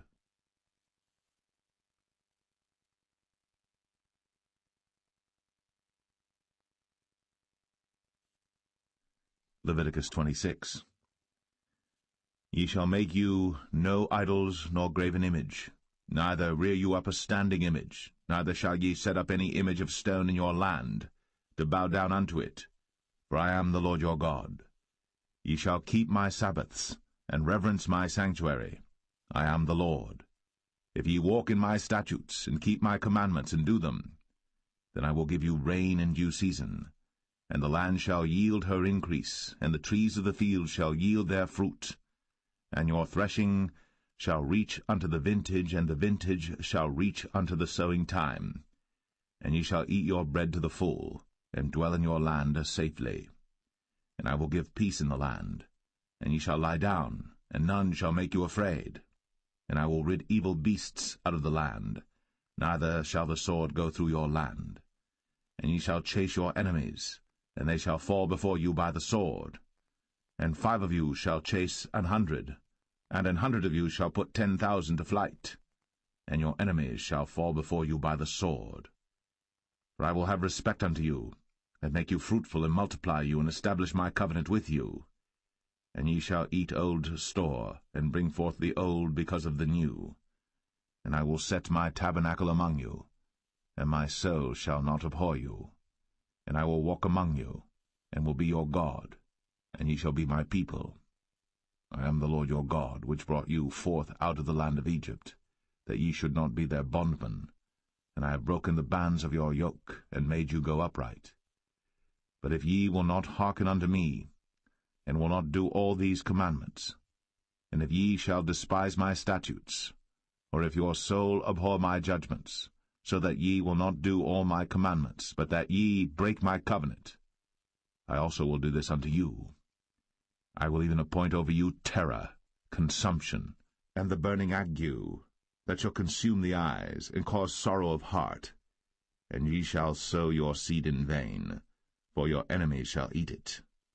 And I will set my face against you, and ye shall be slain before your enemies. They that hate you shall reign over you, and ye shall flee when none pursueth you.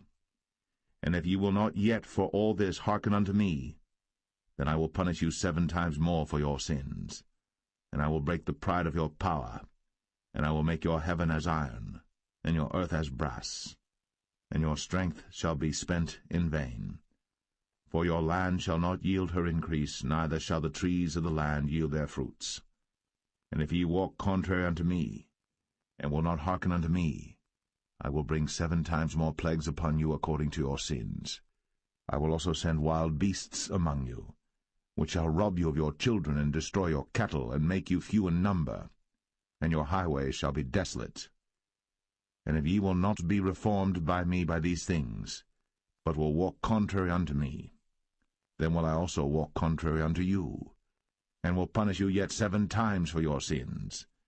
And I will bring a sword upon you, that shall avenge the quarrel of my covenant. And when ye are gathered together within your cities, I will send the pestilence among you, and ye shall be delivered into the hand of the enemy. And when I have broken the staff of your bread, 10 women shall bake your bread in one oven, and they shall deliver you your bread again by weight, and ye shall eat and not be satisfied. And if ye will not for all this hearken unto me, but walk contrary unto me, then I will walk contrary unto you also in fury, and I, even I, will chastise you 7 times for your sins. And ye shall eat the flesh of your sons, and the flesh of your daughters shall ye eat. And I will destroy your high places, and cut down your images, and cast your carcasses upon the carcasses of your idols. And my soul shall abhor you.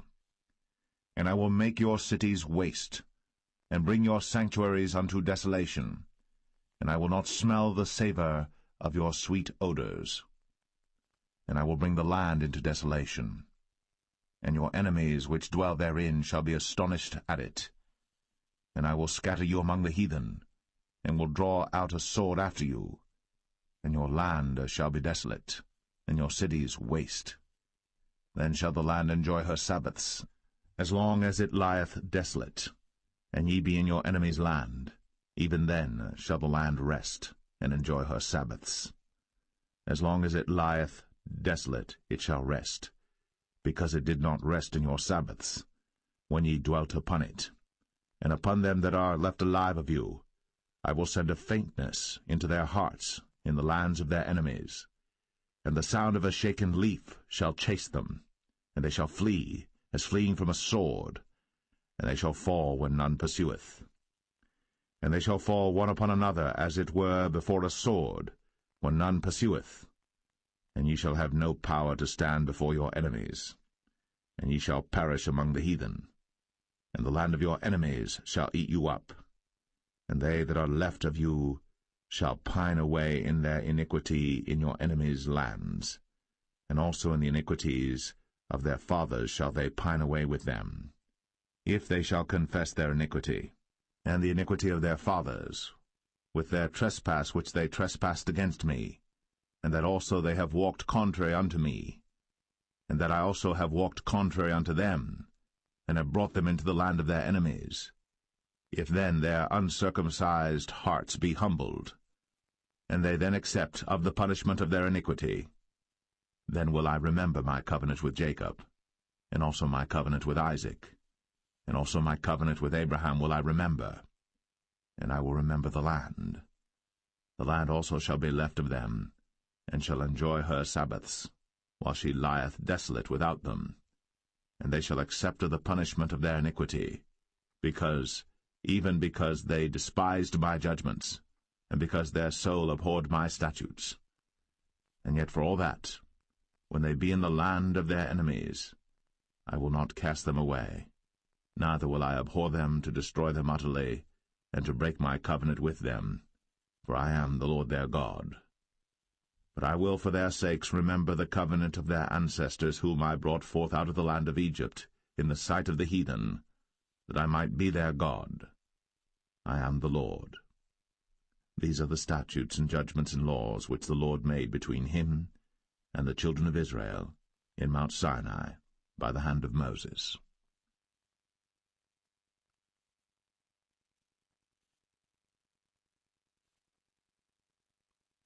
Leviticus 27.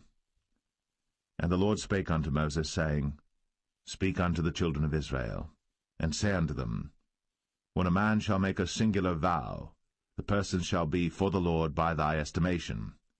And thy estimation shall be of the male from 20 years old even unto 60 years old. Even thy estimation shall be 50 shekels of silver after the shekel of the sanctuary. And if it be a female, then thy estimation shall be 30 shekels. And if it be from 5 years old even unto 20 years old, then thy estimation shall be of the male 20 shekels, and for the female 10 shekels.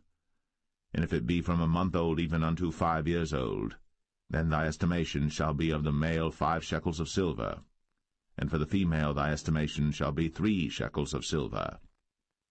And if it be from 60 years old and above, if it be a male, then thy estimation shall be 15 shekels, and for the female 10 shekels.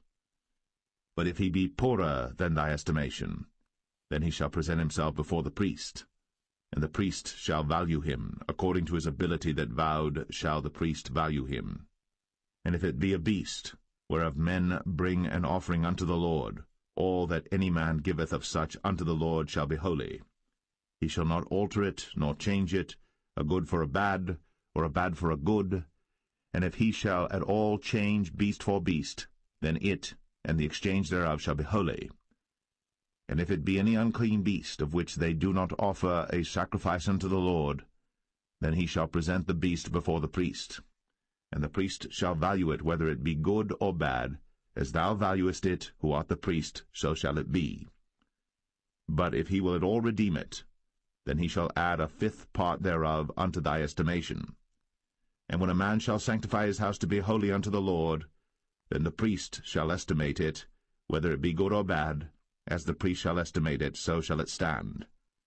And if he that sanctified it will redeem his house, then he shall add the fifth part of the money of thy estimation unto it, and it shall be his. And if a man shall sanctify unto the Lord some part of a field of his possession, then thy estimation shall be according to the seed thereof, an homer of barley seed shall be valued at 50 shekels of silver. If he sanctify his field from the year of Jubilee according to thy estimation, it shall stand. But if he sanctify his field after the Jubilee, then the priest shall reckon unto him the money according to the years that remain, even unto the year of the Jubilee, and it shall be abated from thy estimation. And if he that sanctified the field will in any wise redeem it, then he shall add the fifth part of the money of thy estimation unto it, and it shall be assured to him. And if he will not redeem the field, or if he have sold the field to another man, it shall not be redeemed any more. But the field, when it goeth out in the Jubilee, shall be holy unto the Lord, as a field devoted. The possession thereof shall be the priest's. And if a man sanctify unto the Lord a field which he hath bought, which is not of the fields of his possession, then the priest shall reckon unto him the worth of thy estimation, even unto the year of the Jubilee. And he shall give thine estimation in that day as a holy thing unto the Lord. In the year of the Jubilee the field shall return unto him of whom it was bought, even to him to whom the possession of the land did belong.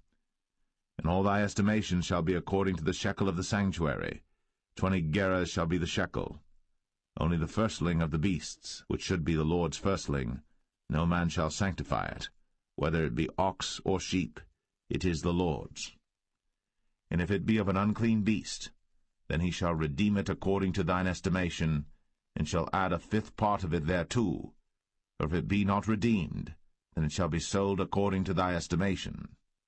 Notwithstanding no devoted thing, that a man shall devote unto the Lord of all that he hath, both of man and beast, and of the field of his possession, shall be sold or redeemed.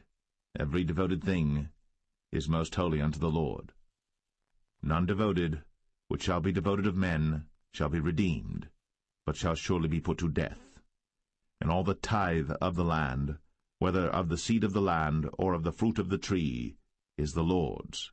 It is holy unto the Lord. And if a man will at all redeem aught of his tithes, he shall add thereto the fifth part thereof.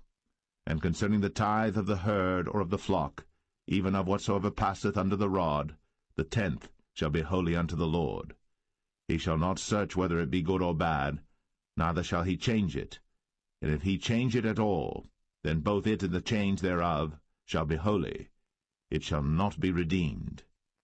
These are the commandments which the Lord commanded Moses for the children of Israel in Mount Sinai.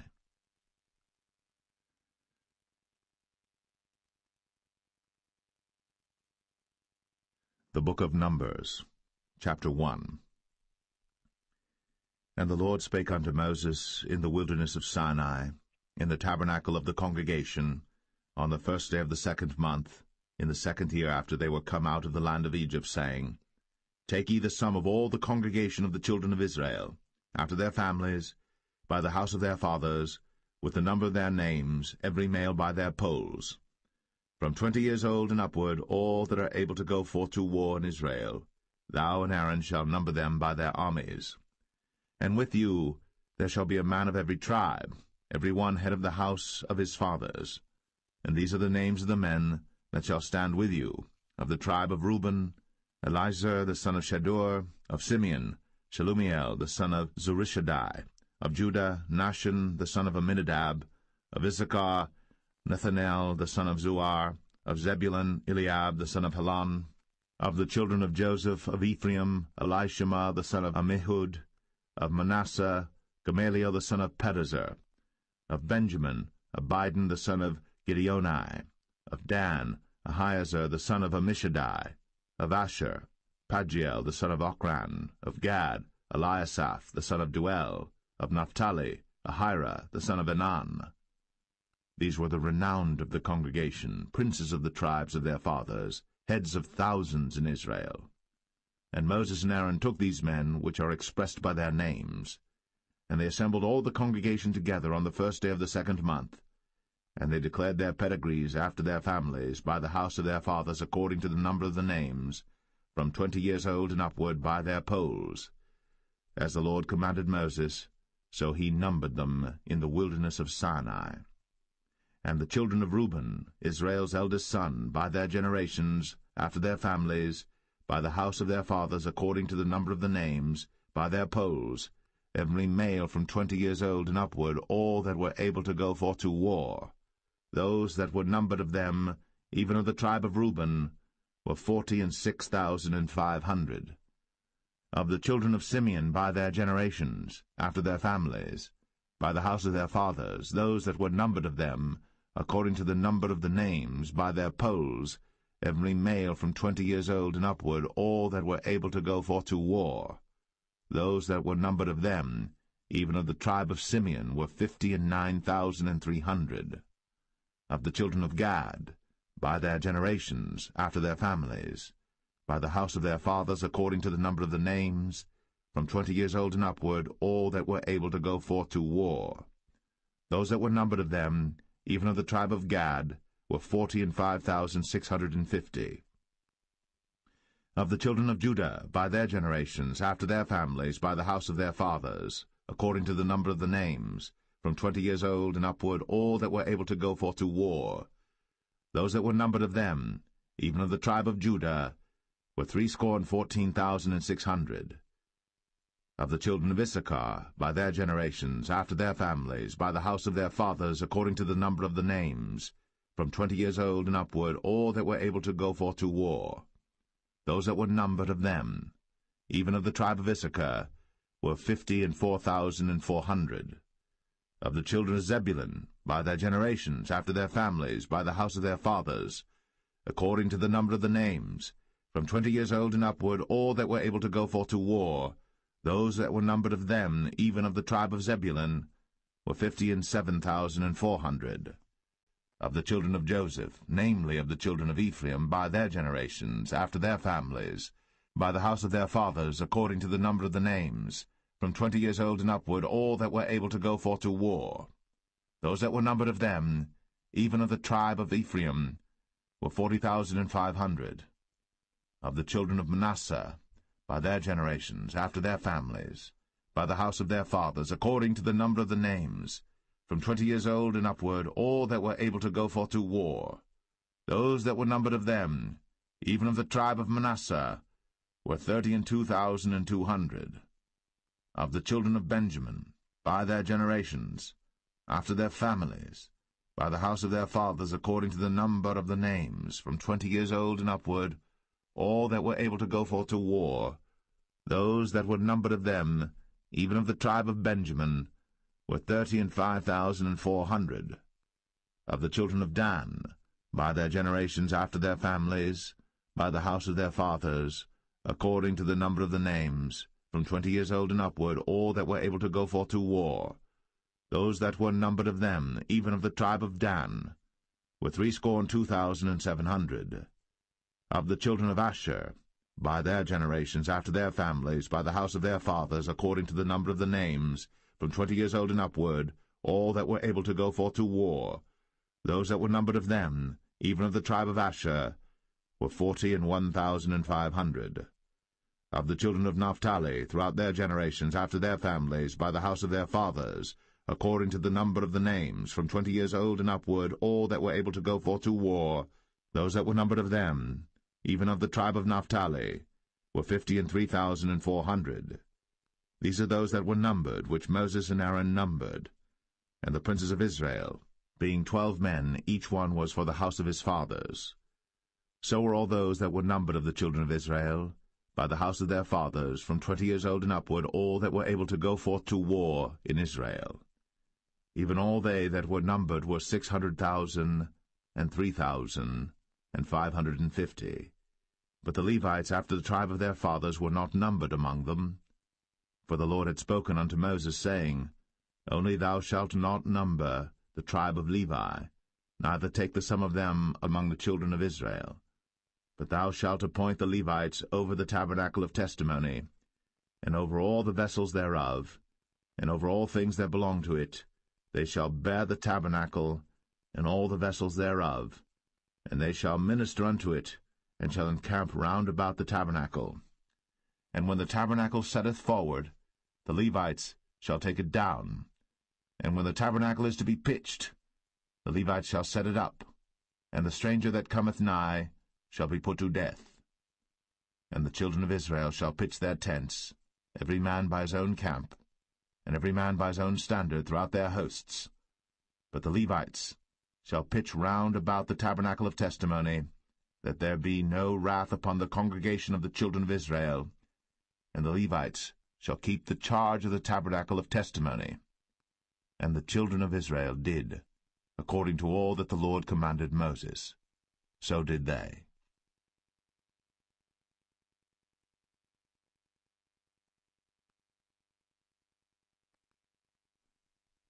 Numbers 2.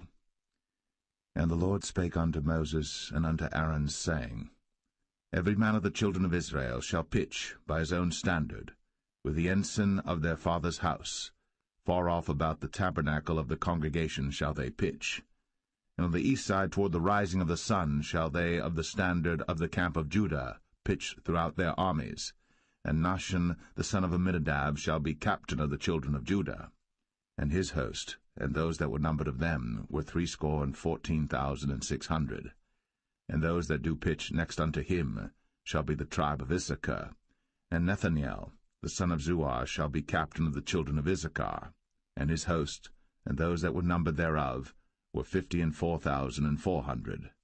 Then the tribe of Zebulun, and Eliab the son of Helon, shall be captain of the children of Zebulun. And his host, and those that were numbered thereof, were 57,400. All that were numbered in the camp of Judah were 100,000 and 80,000 and 6,400 throughout their armies. These shall first set forth. On the south side shall be the standard of the camp of Reuben, according to their armies, and the captain of the children of Reuben shall be Elizur, the son of Shedeur. And his host, and those that were numbered thereof, were 46,500. And those which pitched by him shall be the tribe of Simeon. And the captain of the children of Simeon shall be Shelumiel, the son of Zerushadai. And his host, and those that were numbered of them, were 59,300. Then the tribe of Gad, and the captain of the sons of Gad shall be Eliasaph, the son of Ruel.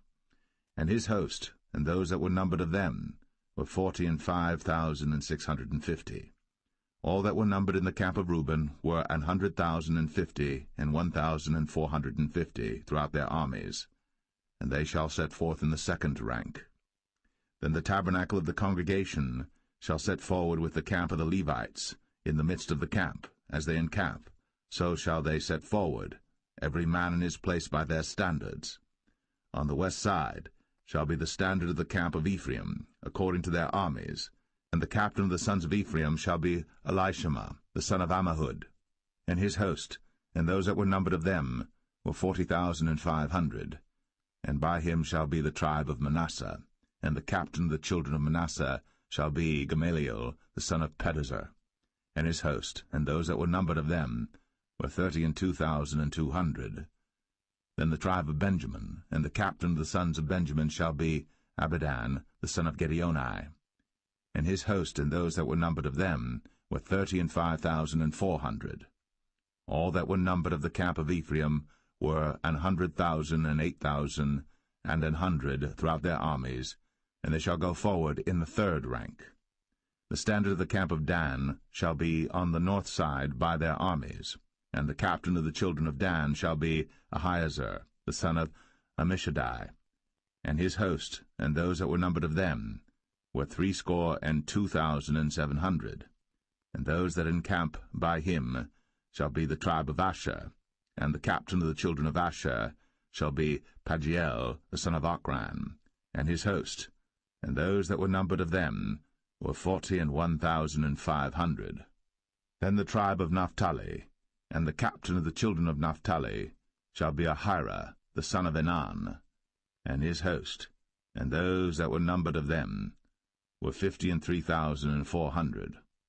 All they that were numbered in the camp of Dan were 100,050 and 7,600. They shall go hindmost with their standards.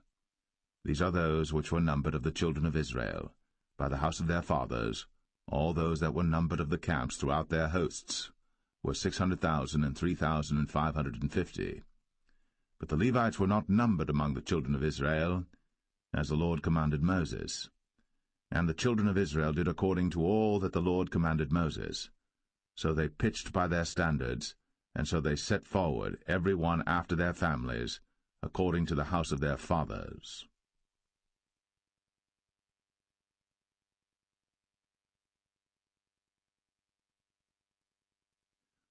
Numbers 3. These also are the generations of Aaron and Moses in the day that the Lord spake with Moses in Mount Sinai. And these are the names of the sons of Aaron: Nadab the firstborn, and Abihu, Eleazar, and Ithamar. These are the names of the sons of Aaron, the priests which were anointed, whom he consecrated to minister in the priest's office. And Nadab and Abihu died before the Lord, when they offered strange fire before the Lord in the wilderness of Sinai, and they had no children. And Eleazar and Ithamar ministered in the priest's office in the sight of Aaron their father. And the Lord spake unto Moses, saying, Bring the tribe of Levi near, and present them before Aaron the priest, that they may minister unto him. And they shall keep his charge, and the charge of the whole congregation before the tabernacle of the congregation, to do the service of the tabernacle. And they shall keep all the instruments of the tabernacle of the congregation, and the charge of the children of Israel, to do the service of the tabernacle. And thou shalt give the Levites unto Aaron, and to his sons. They are wholly given unto him out of the children of Israel. And thou shalt appoint Aaron and his sons, and they shall wait on their priest's office, and the stranger that cometh nigh shall be put to death. And the Lord spake unto Moses, saying, And I, behold, I have taken the Levites from among the children of Israel, instead of all the firstborn that openeth the matrix among the children of Israel. Therefore the Levites shall be mine. Because all the firstborn are mine, for on the day that I smote all the firstborn in the land of Egypt, I hallowed unto me all the firstborn in Israel, both man and beast. Mine shall they be. I am the Lord. And the Lord spake unto Moses in the wilderness of Sinai, saying, Number the children of Levi after the house of their fathers by their families. Every male from a month old and upward shalt thou number them. And Moses numbered them according to the word of the Lord, as he was commanded.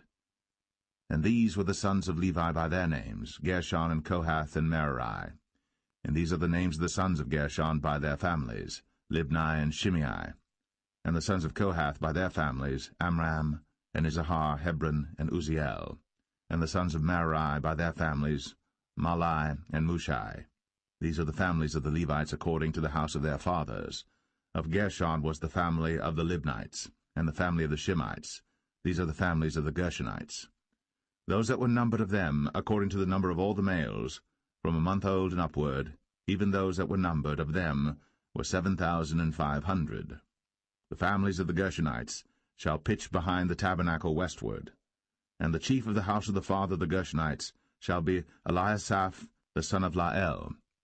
And the charge of the sons of Gershon in the tabernacle of the congregation shall be the tabernacle, and the tent, the covering thereof, and the hanging for the door of the tabernacle of the congregation, and the hangings of the court, and the curtain for the door of the court which is by the tabernacle, and by the altar round about, and the cords of it for all the service thereof.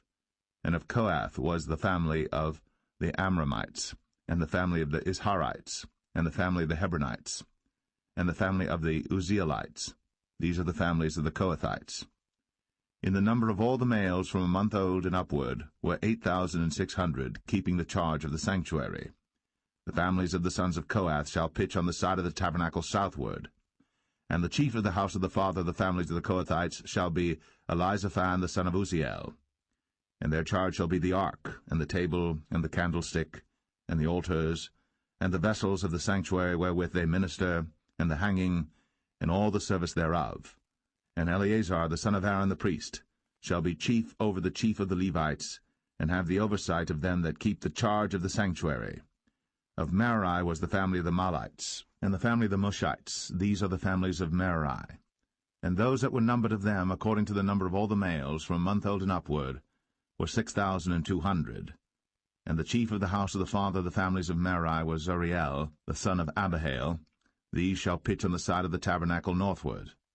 And under the custody and charge of the sons of Merari shall be the boards of the tabernacle, and the bars thereof, and the pillars thereof, and the sockets thereof, and all the vessels thereof, and all that serveth thereto, and the pillars of the court round about, and their sockets, and their pins, and their cords.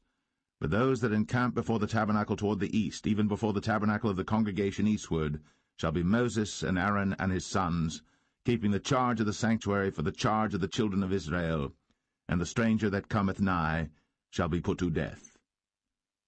All that were numbered of the Levites, which Moses and Aaron numbered at the commandment of the Lord, throughout their families, all the males from a month old and upward, were 22,000. And the Lord said unto Moses, Number all the firstborn of the males of the children of Israel from a month old and upward, and take the number of their names. And thou shalt take the Levites for me, I am the Lord, instead of all the firstborn among the children of Israel, and the cattle of the Levites instead of all the firstlings among the cattle of the children of Israel. And Moses numbered, as the Lord commanded him, all the firstborn among the children of Israel, and all the firstborn males by the number of names, from a month old and upward, of those that were numbered of them, were 22,213. And the Lord spake unto Moses, saying, Take the Levites instead of all the firstborn among the children of Israel, and the cattle of the Levites instead of their cattle, and the Levites shall be mine. I am the Lord. And for those that are to be redeemed of the 213 of the firstborn of the children of Israel, which are more than the Levites, thou shalt even take 5 shekels apiece by the poll. After the shekel of the sanctuary shalt thou take them. The shekel is 20 gerahs. And thou shalt give the money wherewith the odd number of them is to be redeemed, unto Aaron and to his sons. And Moses took the redemption money of them that were over and above them that were redeemed by the Levites. Of the firstborn of the children of Israel took he the money, 1,365 shekels, after the shekel of the sanctuary. And Moses gave the money of them that were redeemed unto Aaron and to his sons, according to the word of the Lord, as the Lord commanded Moses.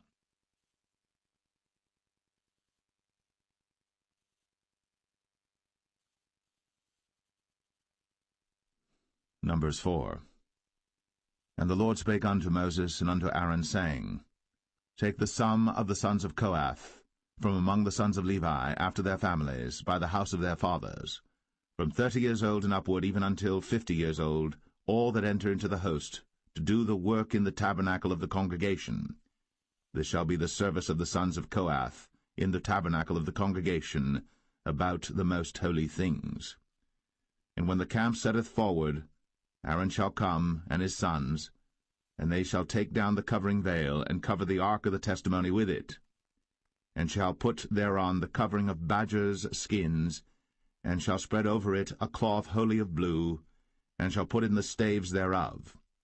And upon the table of showbread they shall spread a cloth of blue, and put thereon the dishes, and the spoons, and the bowls, and covers to cover withal, and the continual bread shall be thereon.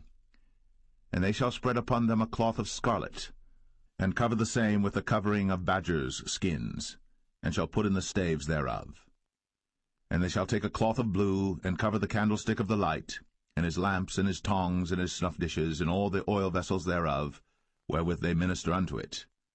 And they shall put it in all the vessels thereof within a covering of badgers' skins, and shall put it upon a bar. And upon the golden altar they shall spread a cloth of blue, and cover it with a covering of badgers' skins, and shall put to the staves thereof. And they shall take all the instruments of ministry, wherewith they minister in the sanctuary, and put them in a cloth of blue, and cover them with a covering of badgers' skins, and shall put them on a bar. And they shall take away the ashes from the altar, and spread a purple cloth thereon. And they shall put upon it all the vessels thereof, wherewith they minister about it, even the censers, the fleshhooks, and the shovels, and the basins, all the vessels of the altar, and they shall spread upon it a covering of badgers' skins, and put to the staves of it. And when Aaron and his sons have made an end of covering the sanctuary, and all the vessels of the sanctuary as the camp is to set forward, after that the sons of Kohath shall come to bear it. But they shall not touch any holy thing, lest they die. These things are the burden of the sons of Kohath in the tabernacle of the congregation. And to the office of Eleazar the son of Aaron the priest pertaineth the oil for the light, and the sweet incense, and the daily meat offering, and the anointing oil, and the oversight of all the tabernacle, and of all that therein is, in the sanctuary, and in the vessels thereof. And the Lord spake unto Moses and unto Aaron, saying, Cut ye not off the tribe of the families of the Kohathites from among the Levites, but thus do unto them, that they may live and not die, when they approach unto the most holy things. Aaron and his sons shall go in, and appoint them every one to his service and to his burden. But they shall not go in to see when the holy things are covered, lest they die. And the Lord spake unto Moses, saying, Take also the sum of the sons of Gershon, throughout the houses of their fathers by their families. From 30 years old and upward until 50 years old shalt thou number them, all that enter in to perform the service, to do the work in the tabernacle of the congregation. This is the service of the families of the Gershonites, to serve and for burdens. And they shall bear the curtains of the tabernacle, and the tabernacle of the congregation, his covering, and the covering of the badger skins that is above upon it, and the hanging for the door of the tabernacle of the congregation, and the hangings of the court, and the hanging for the door of the gate of the court, which is by the tabernacle, and by the altar round about, and their cords, and all the instruments of their service, and all that is made for them, so shall they serve. At the appointment of Aaron and his sons shall be all the service of the sons of the Gershonites, in all their burdens, and in all their service, and ye shall appoint unto them in charge all their burdens. This is the service of the families of the sons of Gershon, in the tabernacle of the congregation, and their charge shall be under the hand of Ithamar the son of Aaron the priest. As for the sons of Merari, thou shalt number them after their families by the house of their fathers. From 30 years old and upward, even unto 50 years old, shalt thou number them, every one that entereth into the service, to do the work of the tabernacle of the congregation. And this is the charge of their burden, according to all their service in the tabernacle of the congregation, the boards of the tabernacle, and the bars thereof, and the pillars thereof, and sockets thereof. And the pillars of the court round about, and their sockets, and their pins, and their cords, with all their instruments, and with all their service. And by name ye shall reckon the instruments of the charge of their burden. This is the service of the families of the sons of Merari, according to all their service, in the tabernacle of the congregation under the hand of Ithamar the son of Aaron the priest. And Moses and Aaron, and the chief of the congregation numbered the sons of the Kohathites after their families, and after the house of their fathers, from 30 years old and upward, even unto 50 years old, every one that entereth into the service, for the work in the tabernacle of the congregation. And those that were numbered of them by their families were 2,750. These were they that were numbered of the families of the Kohathites, all that might do service in the tabernacle of the congregation, which Moses and Aaron did number, according to the commandment of the Lord, by the hand of Moses. And those that were numbered of the sons of Gershon throughout their families and by the house of their fathers, from 30 years old and upward, even unto 50 years old, every one that entereth into the service, for the work in the tabernacle of the congregation, even those that were numbered of them throughout their families by the house of their fathers, were 2,630. These are they that were numbered of the families of the sons of Gershon, of all that might do service in the tabernacle of the congregation, whom Moses and Aaron did number according to the commandment of the Lord. And those that were numbered of the families of the sons of Merari, throughout their families by the house of their fathers, from 30 years old and upward, even unto 50 years old, every one that entereth into the service, for the work in the tabernacle of the congregation, even those that were numbered of them after their families were 3,200. These be those that were numbered of the families of the sons of Merari, whom Moses and Aaron numbered according to the word of the Lord by the hand of Moses. All those that were numbered of the Levites, whom Moses and Aaron and the chief of Israel numbered, after their families, and after the house of their fathers, from 30 years old and upward, even unto 50 years old, every one that came to do the service of the ministry, and the service of the burden in the tabernacle of the congregation. Even those that were numbered of them were 8,580. According to the commandment of the Lord they were numbered by the hand of Moses, every one according to his service, and according to his burden. Thus were they numbered of him, as the Lord commanded Moses.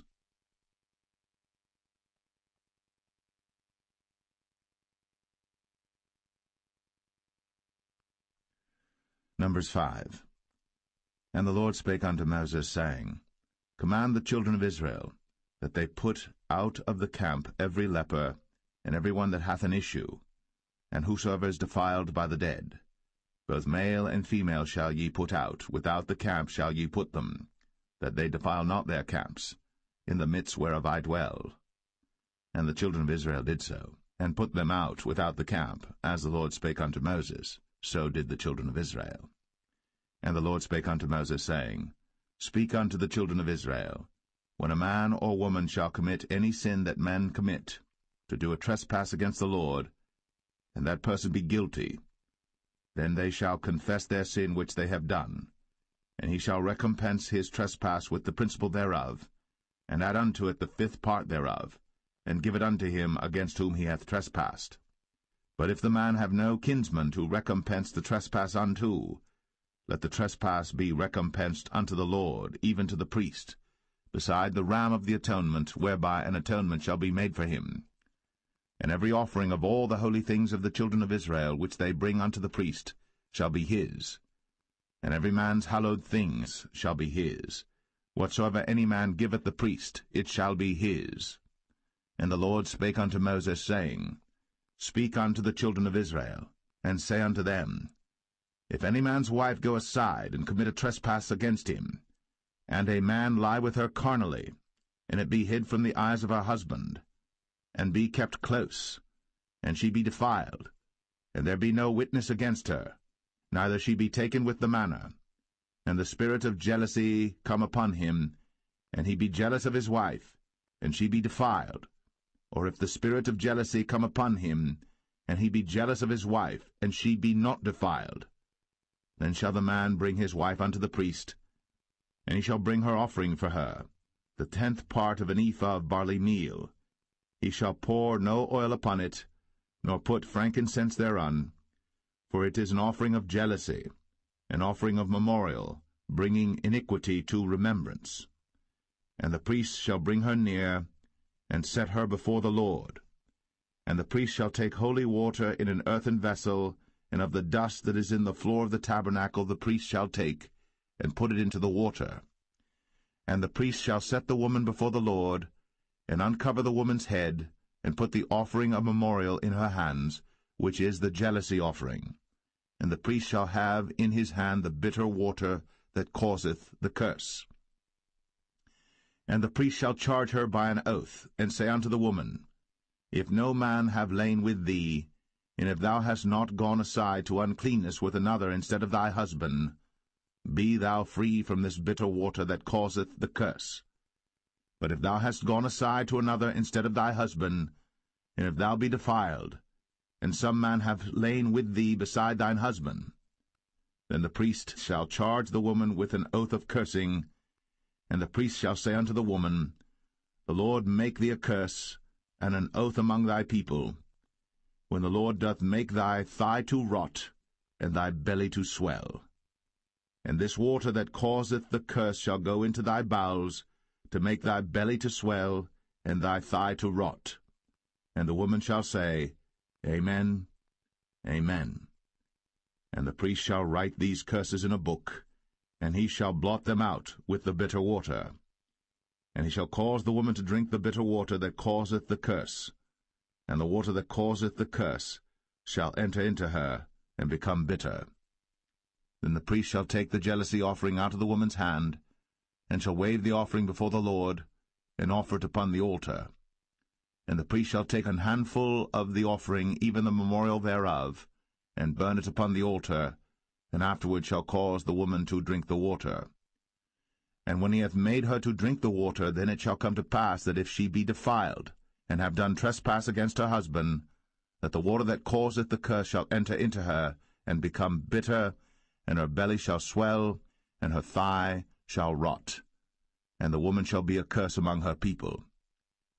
And if the woman be not defiled, but be clean, then she shall be free, and shall conceive seed. This is the law of jealousies, when a wife goeth aside to another, instead of her husband, and is defiled. Or when the spirit of jealousy cometh upon him, and he be jealous over his wife, and shall set the woman before the Lord, and the priest shall execute upon her all this law.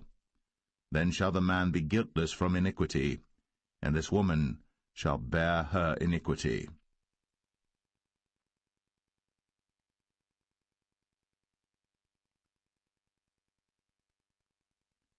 Number 6. And the Lord spake unto Moses, saying, Speak unto the children of Israel, and say unto them, When either man or woman shall separate themselves to vow a vow of a Nazarite, to separate themselves unto the Lord, he shall separate himself from wine and strong drink, and shall drink no vinegar of wine, or vinegar of strong drink. Neither shall he drink any liquor of grapes, nor eat moist grapes or dried.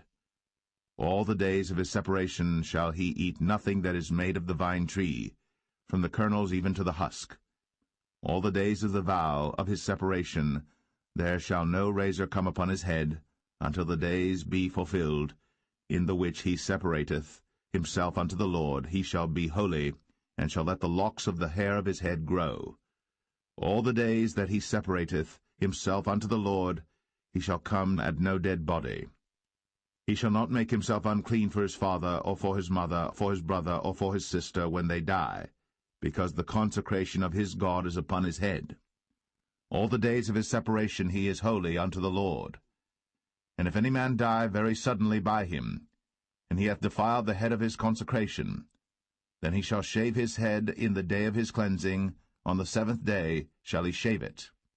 And on the 8th day he shall bring 2 turtles, or 2 young pigeons, to the priest, to the door of the tabernacle of the congregation, and the priest shall offer the one for a sin offering, and the other for a burnt offering, and make an atonement for him, for that he sinned by the dead, and shall hallow his head that same day. And he shall consecrate unto the Lord the days of his separation, and shall bring a lamb of the first year for a trespass offering, but the days that were before shall be lost, because his separation was defiled. And this is the law of the Nazarite.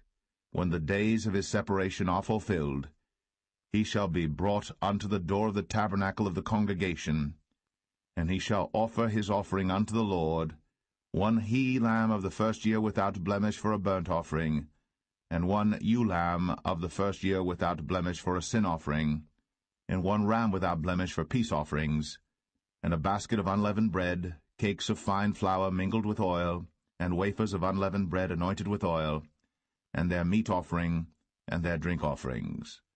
And the priest shall bring them before the Lord, and shall offer his sin offering and his burnt offering.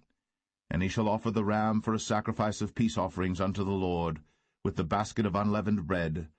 The priest shall offer also his meat offering and his drink offering. And the Nazarite shall shave the head of his separation at the door of the tabernacle of the congregation, and shall take the hair of the head of his separation, and put it in the fire which is under the sacrifice of the peace offerings. And the priest shall take the sodden shoulder of the ram, and 1 unleavened cake out of the basket, and 1 unleavened wafer, and shall put them upon the hands of the Nazarite, after the hair of his separation is shaven. And the priest shall wave them for a wave offering before the Lord. This is holy for the priest, with the wave breast and heave shoulder. And after that the Nazarite may drink wine. This is the law of the Nazarite who hath vowed, and of his offering unto the Lord for his separation, beside that his hand shall get, according to the vow which he vowed, so he must do after the law of his separation. And the Lord spake unto Moses, saying, Speak unto Aaron and unto his sons, saying, On this wise ye shall bless the children of Israel, saying unto them, The Lord bless thee, and keep thee. The Lord make his face shine upon thee, and be gracious unto thee. The Lord lift up his countenance upon thee, and give thee peace.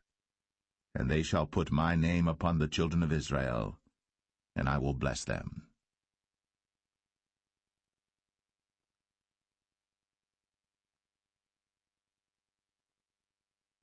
Number 7. And it came to pass on the day that Moses had fully set up the tabernacle, and had anointed it, and sanctified it, and all the instruments thereof, both the altar and all the vessels thereof, and had anointed them and sanctified them, that the princes of Israel, heads of the house of their fathers, who were the princes of the tribes, and were over them that were numbered, offered. And they brought their offering before the Lord, 6 covered wagons, and 12 oxen, a wagon for 2 of the princes, and for each one an ox. And they brought them before the tabernacle. And the Lord spake unto Moses, saying, Take it of them, that they may be to do the service of the tabernacle of the congregation. And thou shalt give them unto the Levites, to every man according to his service. And Moses took the wagons and the oxen, and gave them unto the Levites. 2 wagons and 4 oxen he gave unto the sons of Gershon, according to their service. And 4 wagons and 8 oxen he gave unto the sons of Merari, according unto their service, under the hand of Ithamar the son of Aaron the priest. But unto the sons of Kohath he gave none, because the service of the sanctuary belonging unto them was that they should bear upon their shoulders. And the princes offered for dedicating of the altar in the day that it was anointed, even the princes offered their offering before the altar. And the Lord said unto Moses, They shall offer their offering, each prince on his day, for the dedicating of the altar. And he that offered his offering the first day was Nahshon the son of Amminadab, of the tribe of Judah. And his offering was 1 silver charger, the weight thereof was 130 shekels, 1 silver bowl of 70 shekels after the shekel of the sanctuary. Both of them were full of fine flour, mingled with oil, for a meat offering. 1 spoon of 10 shekels of gold, full of incense. 1 young bullock, 1 ram, 1 lamb of the first year, for a burnt offering. 1 kid of the goats for a sin offering, and for a sacrifice of peace offerings. 2 oxen, 5 rams, 5 he-goats, 5 lambs of the first year. This was the offering of Nahshon the son of Amminadab. On the 2nd day, Nathanael the son of Zuar, prince of Issachar, did offer. He offered for his offering 1 silver charger, the weight whereof was 130 shekels, 1 silver bowl of 70 shekels after the shekel of the sanctuary, both of them full of fine flour, mingled with oil, for a meat offering. 1 spoon of gold of 10 shekels, full of incense. 1 young bullock, 1 ram, 1 lamb of the first year, for a burnt offering. 1 kid of the goats for a sin offering, and for a sacrifice of peace offerings 2 oxen, 5 rams, 5 he-goats, 5 lambs of the first year. This was the offering of Nathanael the son of Zuar. On the 3rd day Eliab the son of Helon, prince of the children of Zebulun, did offer. His offering was 1 silver charger, the weight whereof was 130 shekels, 1 silver bowl of 70 shekels after the shekel of the sanctuary, both of them full of fine flour, mingled with oil, for a meat offering. 1 golden spoon of 10 shekels, full of incense. 1 young bullock, 1 ram, 1 lamb of the first year, for a burnt offering. 1 kid of the goats for a sin offering, and for a sacrifice of peace offerings 2 oxen, 5 rams, 5 he-goats, 5 lambs of the first year. This was the offering of Eliab the son of Helon. On the 4th day Eleazar the son of Shadur, prince of the children of Reuben, did offer. His offering was 1 silver charger of the weight of 130 shekels, 1 silver bowl of 70 shekels after the shekel of the sanctuary, both of them full of fine flour, mingled with oil, for a meat offering. 1 golden spoon of 10 shekels, full of incense. 1 young bullock, 1 ram, one lamb of the first year for a burnt offering, one kid of the goats for a sin offering, and for a sacrifice of peace offerings 2 oxen, 5 rams, 5 he-goats, 5 lambs of the first year. This was the offering of Elizur, the son of Shadur. On the 5th day, Shelumiel, the son of Zerushadai, prince of the children of Simeon, did offer. His offering was 1 silver charger, the weight whereof was 130 shekels, 1 silver bowl of 70 shekels, after the shekel of the sanctuary, both of them full of fine flour mingled with oil for a meat offering, 1 golden spoon of 10 shekels full of incense, 1 young bullock, 1 ram, 1 lamb of the first year for a burnt offering, 1 kid of the goats for a sin offering, and for a sacrifice of peace offerings 2 oxen, 5 rams, 5 he-goats, 5 lambs of the first year. This was the offering of Shelumiel, the son of Zerushadai. On the 6th day, Eliasaph, the son of Deuel, prince of the children of Gad, offered. His offering was 1 silver charger of the weight of 130 shekels, a silver bowl of 70 shekels, after the shekel of the sanctuary, both of them full of fine flour mingled with oil for a meat offering, 1 golden spoon of 10 shekels full of incense, 1 young bullock, 1 ram, 1 lamb of the first year for a burnt offering, 1 kid of the goats for a sin offering, and for a sacrifice of peace offerings 2 oxen, 5 rams, 5 he-goats, 5 lambs of the first year. This was the offering of Eliasaph, the son of Deuel. On the 7th day, Elishama, the son of Ammihud, prince of the children of Ephraim, offered. His offering was 1 silver charger, the weight whereof was 130 shekels, 1 silver bowl of 70 shekels, after the shekel of the sanctuary, both of them full of fine flour mingled with oil for a meat offering, 1 golden spoon of 10 shekels full of incense, 1 young bullock, 1 ram, 1 lamb of the first year for a burnt offering, 1 kid of the goats for a sin offering, and for a sacrifice of peace offerings 2 oxen, 5 rams, 5 he-goats, 5 lambs of the first year. This was the offering of Elishama, the son of Ammihud. On the 8th day offered Gamaliel, the son of Pedahzur, prince of the children of Manasseh. His offering was 1 silver charger of the weight of 130 shekels, 1 silver bowl of 70 shekels, after the shekel of the sanctuary, both of them full of fine flour mingled with oil for a meat offering, 1 golden spoon of 10 shekels full of incense, 1 young bullock, 1 ram, 1 lamb of the first year for a burnt offering, 1 kid of the goats for a sin offering, and for a sacrifice of peace offerings 2 oxen, 5 rams, 5 he-goats, 5 lambs of the first year. This was the offering of Gamaliel, the son of Pedahzur. On the 9th day, Abidan, the son of Gideoni, prince of the children of Benjamin, offered. His offering was 1 silver charger, the weight whereof was 130 shekels, 1 silver bowl of 70 shekels, after the shekel of the sanctuary, both of them full of fine flour mingled with oil for a meat offering, 1 golden spoon of 10 shekels full of incense, 1 young bullock, 1 ram, 1 lamb of the first year for a burnt offering, 1 kid of the goats for a sin offering, and for a sacrifice of peace offerings 2 oxen, 5 rams, 5 he-goats, 5 lambs of the first year. This was the offering of Abidan, the son of Gideoni. On the 10th day, Ahiezer, the son of Ammishaddai, prince of the children of Dan, offered. His offering was 1 silver charger, the weight whereof was 130 shekels, 1 silver bowl of 70 shekels, after the shekel of the sanctuary, both of them full of fine flour mingled with oil for a meat offering, 1 golden spoon of 10 shekels full of incense, 1 young bullock, 1 ram, 1 lamb of the first year for a burnt offering, 1 kid of the goats for a sin offering, and for a sacrifice of peace offerings 2 oxen, 5 rams, 5 he-goats, 5 lambs of the first year. This was the offering of Ahiezer, the son of Ammishaddai. On the 11th day, Pagiel, the son of Ochran, prince of the children of Asher, offered. His offering was 1 silver charger, the weight whereof was 130 shekels, 1 silver bowl of 70 shekels, after the shekel of the sanctuary, both of them full of fine flour mingled with oil for a meat offering, 1 golden spoon of 10 shekels full of incense, 1 young bullock, 1 ram, 1 lamb of the first year for a burnt offering, 1 kid of the goats for a sin offering, and for a sacrifice of peace offerings 2 oxen, 5 rams, 5 he-goats, 5 lambs of the first year. This was the offering of Pagiel, the son of Ochran. On the 12th day, Ahira, the son of Anan, prince of the children of Naphtali, offered. His offering was 1 silver charger, the weight whereof was 130 shekels, 1 silver bowl of 70 shekels, after the shekel of the sanctuary, both of them full of fine flour mingled with oil for a meat offering, 1 golden spoon of 10 shekels full of incense, 1 young bullock, 1 ram, 1 lamb of the first year for a burnt offering, 1 kid of the goats for a sin offering, and for a sacrifice of peace offerings 2 oxen, 5 rams, 5 he-goats, 5 lambs of the first year. This was the offering of Ahira, the son of Anan. This was the dedication of the altar in the day when it was anointed by the princes of Israel. 12 chargers of silver, 12 silver bowls, 12 spoons of gold, each charger of silver weighing 130 shekels, each bowl 70. All the silver vessels weighed 2,400 shekels after the shekel of the sanctuary. The golden spoons were 12, full of incense, weighing 10 shekels apiece, after the shekel of the sanctuary. All the gold of the spoons was 120 shekels. All the oxen for the burnt offering were 12 bullocks, the rams 12, the lambs of the first year 12, with their meat offering, and the kids of the goats for sin offering 12.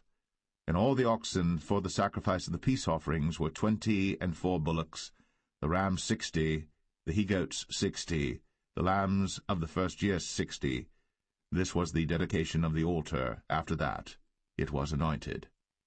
And when Moses was gone into the tabernacle of the congregation to speak with him, then he heard the voice of one speaking unto him from off the mercy seat, that was upon the ark of testimony, from between the 2 cherubims, and he spake unto him.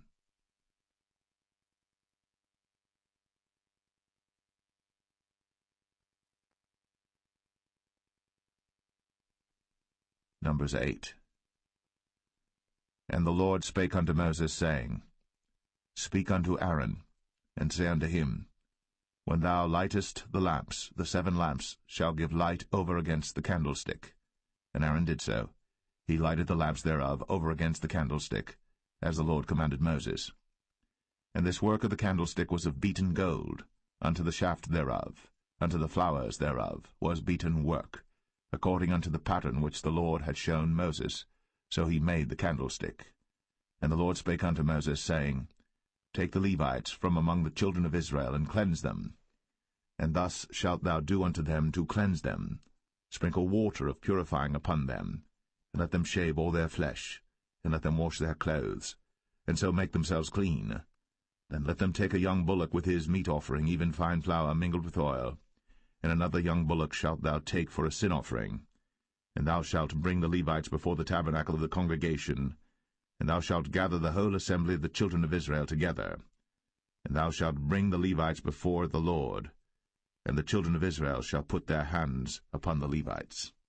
And Aaron shall offer the Levites before the Lord for an offering of the children of Israel, that they may execute the service of the Lord. And the Levites shall lay their hands upon the heads of the bullocks. And thou shalt offer the one for a sin offering, and the other for a burnt offering unto the Lord, to make an atonement for the Levites. And thou shalt set the Levites before Aaron, and before his sons, and offer them for an offering unto the Lord. Thus shalt thou separate the Levites from among the children of Israel, and the Levites shall be mine. And after that shall the Levites go in to do the service of the tabernacle of the congregation. And thou shalt cleanse them, and offer them for an offering. For they are wholly given unto me from among the children of Israel, instead of such as open every womb, even instead of the firstborn of all the children of Israel, have I taken them unto me. For all the firstborn of the children of Israel are mine, both man and beast. On the day that I smote every firstborn in the land of Egypt, I sanctified them for myself. And I have taken the Levites for all the firstborn of the children of Israel. And I have given the Levites as a gift to Aaron and to his sons from among the children of Israel, to do the service of the children of Israel in the tabernacle of the congregation, and to make an atonement for the children of Israel, that there be no plague among the children of Israel, when the children of Israel come nigh unto the sanctuary. And Moses and Aaron and all the congregation of the children of Israel did to the Levites according unto all that the Lord commanded Moses concerning the Levites. So did the children of Israel unto them. And the Levites were purified, and they washed their clothes, and Aaron offered them as an offering before the Lord. And Aaron made an atonement for them to cleanse them. And after that went the Levites in to do their service in the tabernacle of the congregation before Aaron, and before his sons, as the Lord had commanded Moses concerning the Levites, so did they unto them. And the Lord spake unto Moses, saying, This is it that belongeth unto the Levites. From 25 years old and upward they shall go in to wait upon the service of the tabernacle of the congregation.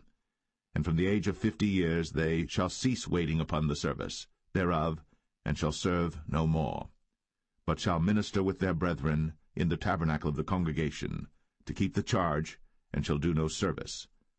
Thus shalt thou do unto the Levites touching their charge.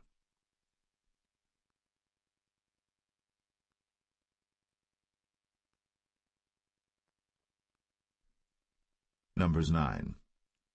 And the Lord spake unto Moses in the wilderness of Sinai, in the 1st month of the 2nd year, after they were come out of the land of Egypt, saying, Let the children of Israel also keep the Passover at his appointed season.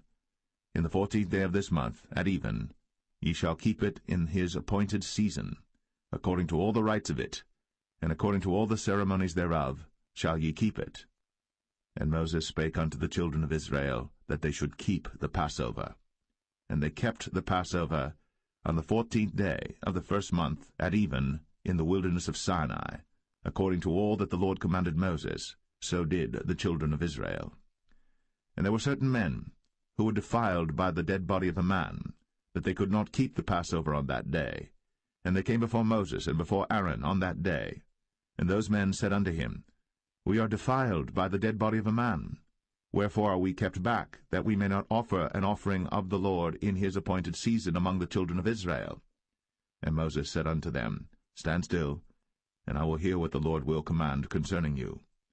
And the Lord spake unto Moses, saying, Speak unto the children of Israel, saying, If any man of you or of your posterity shall be unclean by reason of a dead body, or be in a journey afar off, yet he shall keep the Passover unto the Lord.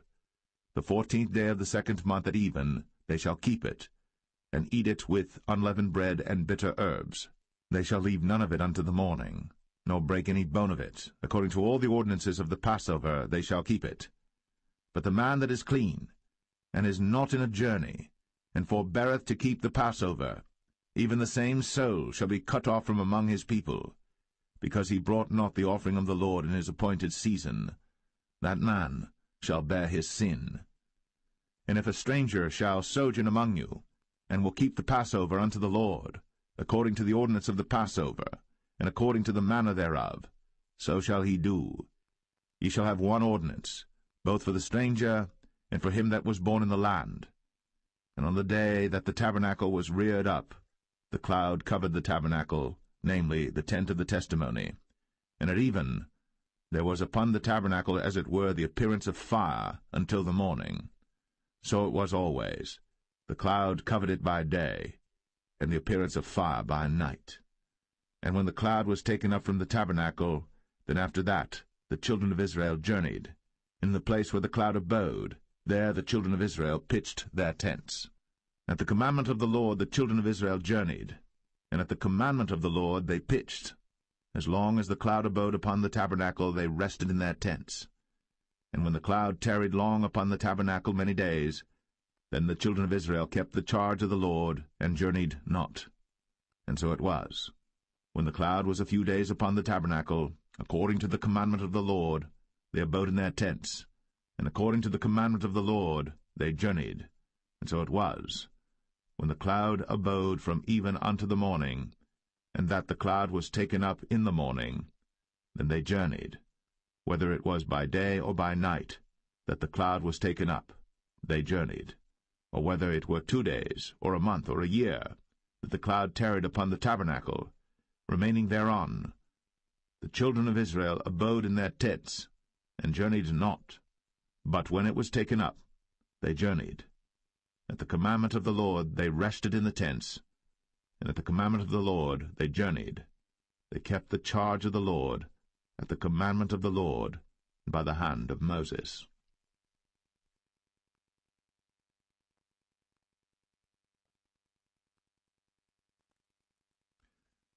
Numbers 10. And the Lord spake unto Moses, saying, Make thee 2 trumpets of silver.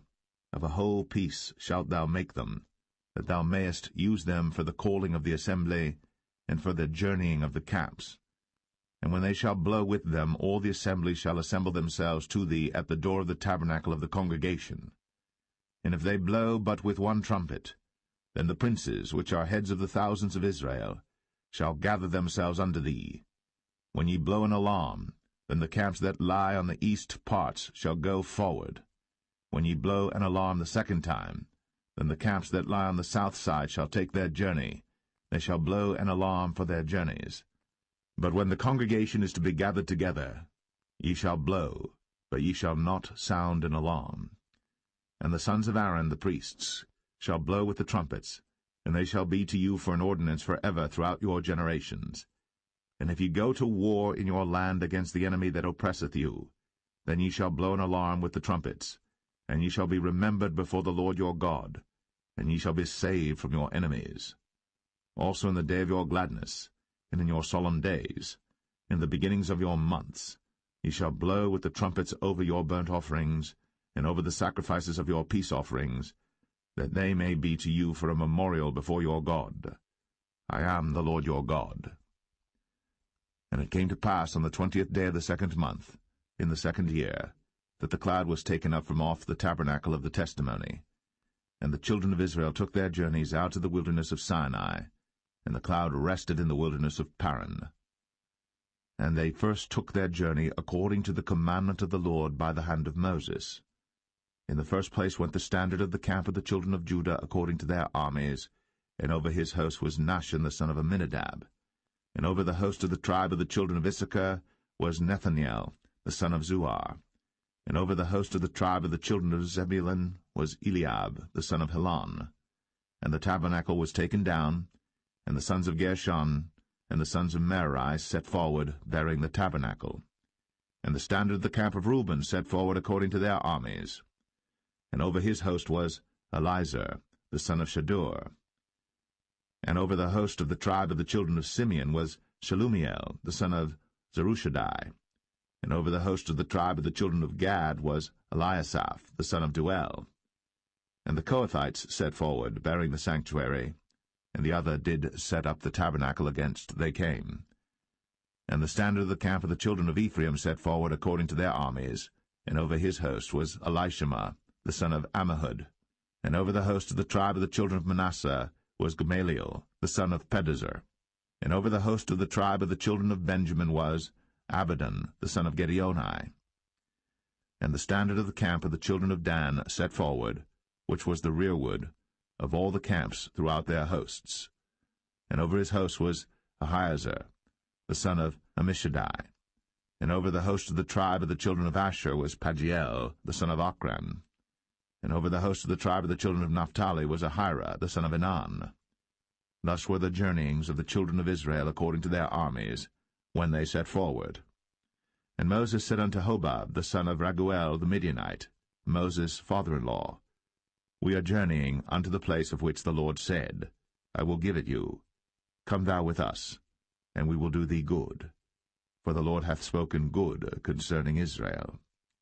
And he said unto him, I will not go, but I will depart to mine own land, and to my kindred.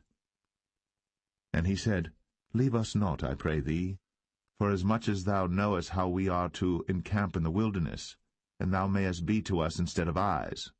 And it shall be, if thou go with us, yea, it shall be that what goodness the Lord shall do unto us, the same will we do unto thee. And they departed from the mount of the Lord 3 days' journey.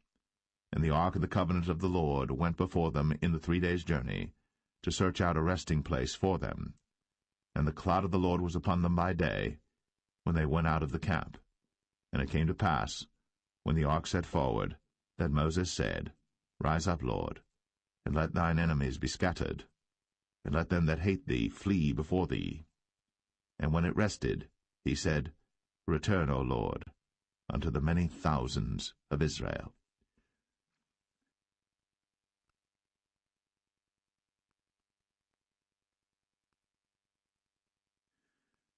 Numbers 11. And when the people complained, it displeased the Lord. And the Lord heard it, and his anger was kindled. And the fire of the Lord burnt among them, and consumed them that were in the uttermost parts of the camp. And the people cried unto Moses. And when Moses prayed unto the Lord, the fire was quenched. And he called the name of the place Taberah, because the fire of the Lord burnt among them. And the mixed multitude that was among them fell a-lusting. And the children of Israel also wept again, and said, Who shall give us flesh to eat? We remember the fish which we did eat in Egypt freely, the cucumbers, and the melons, and the leeks, and the onions, and the garlic. But now our soul is dried away. There is nothing at all beside this manna before our eyes. And the manna was as coriander seed, and the color thereof as the color of bdellium. And the people went about, and gathered it, and ground it in mills, or beat it in a mortar, and baked it in pans, and made cakes of it. And the taste of it was as the taste of fresh oil. And when the dew fell upon the camp in the night, the manna fell upon it. Then Moses heard the people weep throughout their families, every man in the door of his tent. And the anger of the Lord was kindled greatly. Moses also was displeased. And Moses said unto the Lord, Wherefore hast thou afflicted thy servant? And wherefore have I not found favor in thy sight, that thou layest the burden of all this people upon me? Have I conceived all this people? Have I begotten them, that thou shouldst say unto me, Carry them in thy bosom, as a nursing father beareth the sucking child, unto the land which thou swarest unto their fathers? Whence should I have flesh to give unto all this people? For they weep unto me, saying, Give us flesh, that we may eat. I am not able to bear all this people alone, because it is too heavy for me. And if thou deal thus with me, kill me, I pray thee, out of hand, if I have found favor in thy sight, and let me not see my wretchedness. And the Lord said unto Moses, Gather unto me 70 men of the elders of Israel, whom thou knowest to be the elders of the people, and officers over them, and bring them unto the tabernacle of the congregation, that they may stand there with thee. And I will come down and talk with thee there. And I will take of the Spirit which is upon thee, and will put it upon them, and they shall bear the burden of the people with thee, that thou bear it not thyself alone. And say thou unto the people, Sanctify yourselves against tomorrow, and ye shall eat flesh.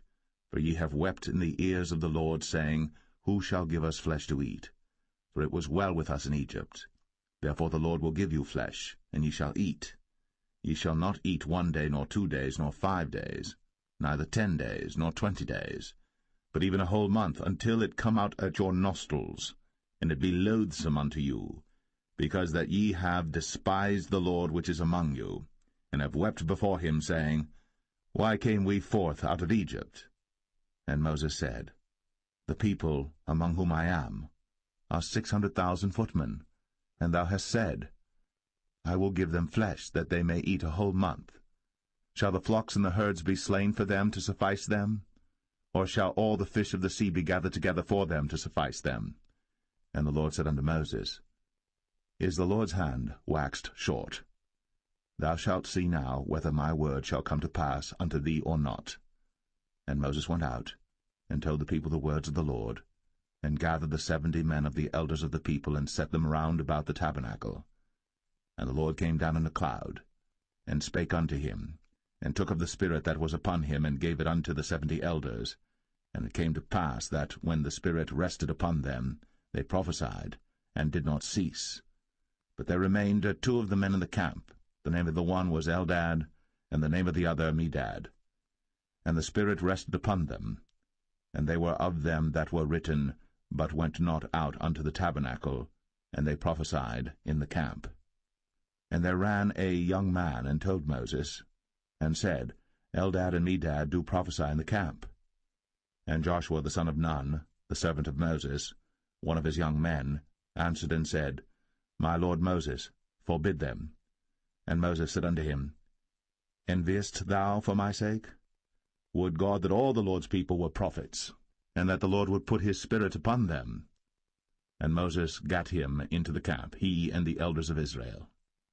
And there went forth a wind from the Lord, and brought quails from the sea, and let them fall by the camp, as it were a day's journey on this side, and as it were a day's journey on the other side, round about the camp, and as it were 2 cubits high upon the face of the earth. And the people stood up all that day, and all that night, and all the next day. And they gathered the quails, he that gathered least gathered 10 homers, and they spread them all abroad for themselves round about the camp. And while the flesh was yet between their teeth, ere it was chewed, the wrath of the Lord was kindled against the people, and the Lord smote the people with a very great plague. And he called the name of that place Kibroth Hattaavah, because there they buried the people that lusted. And the people journeyed from Kibroth-Hattaavah unto Hazeroth, and abode at Hazeroth.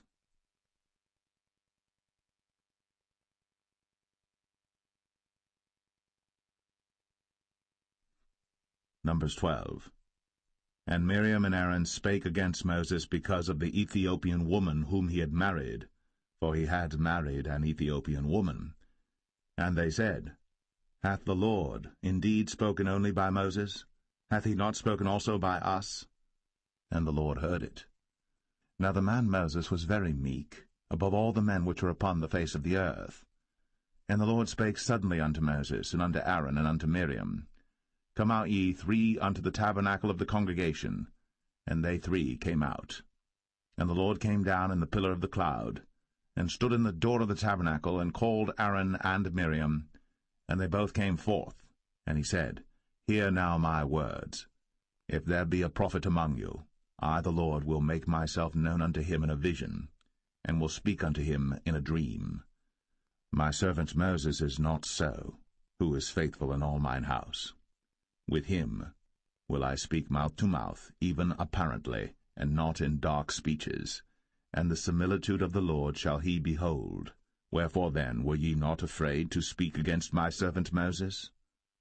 And the anger of the Lord was kindled against them, and he departed. And the cloud departed from off the tabernacle, and behold, Miriam became leprous, white as snow.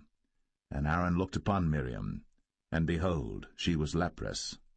And Aaron said unto Moses, Alas, my Lord, I beseech thee, lay not the sin upon us, wherein we have done foolishly, and wherein we have sinned. Let her not be as one dead, of whom the flesh is half consumed, when he cometh out of his mother's womb. And Moses cried unto the Lord, saying, Heal her now, O God, I beseech thee. And the Lord said unto Moses, If her father had but spit in her face, should she not be ashamed 7 days? Let her be shut out from the camp 7 days, and after that let her be received in again. And Miriam was shut out from the camp 7 days. And the people journeyed not till Miriam was brought in again. And afterward the people removed from Hazeroth, and pitched in the wilderness of Paran.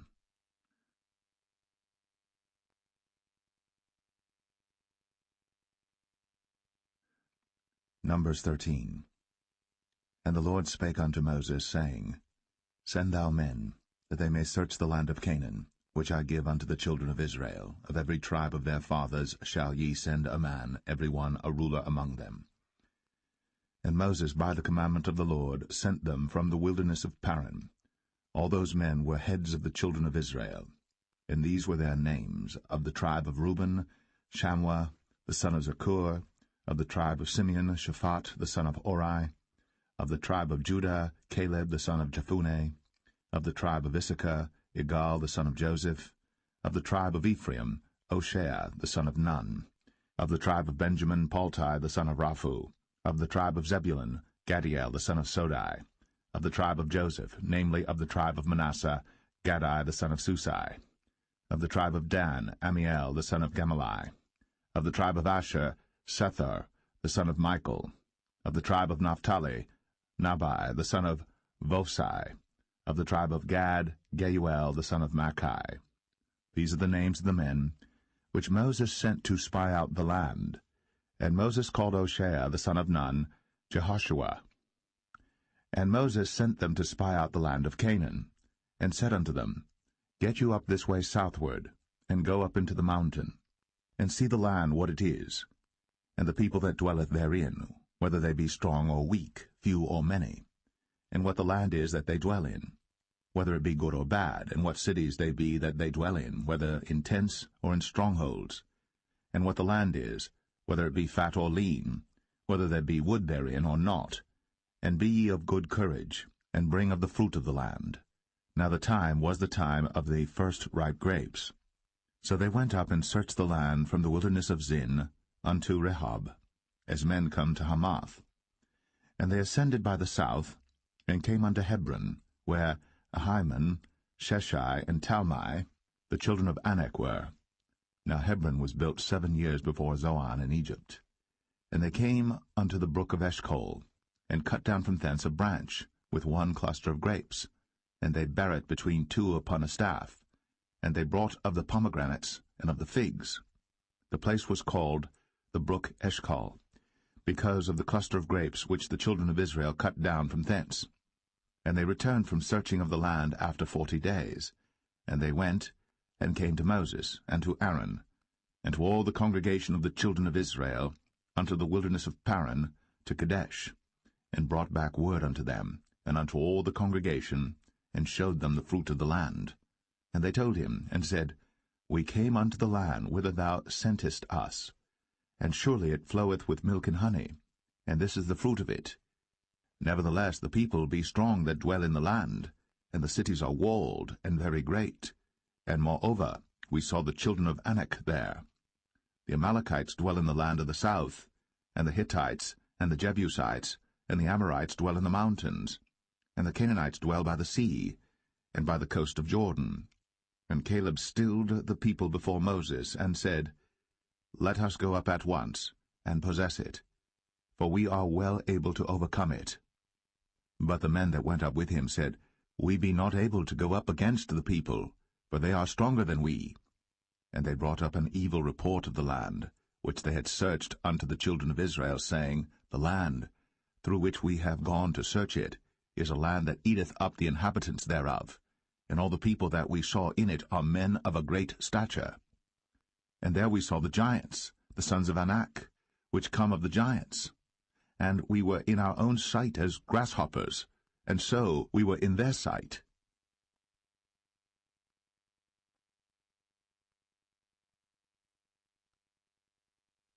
Numbers 14. And all the congregation lifted up their voice, and cried, and the people wept that night. And all the children of Israel murmured against Moses, and against Aaron. And the whole congregation said unto them, Would God that we had died in the land of Egypt, or would God we had died in this wilderness? And wherefore hath the Lord brought us unto this land, to fall by the sword, that our wives and our children should be a prey? Were it not better for us to return into Egypt? And they said one to another, Let us make a captain, and let us return into Egypt. Then Moses and Aaron fell on their faces before all the assembly of the congregation of the children of Israel. And Joshua, the son of Nun, and Caleb, the son of Jephunneh, which were of them that searched the land, rent their clothes.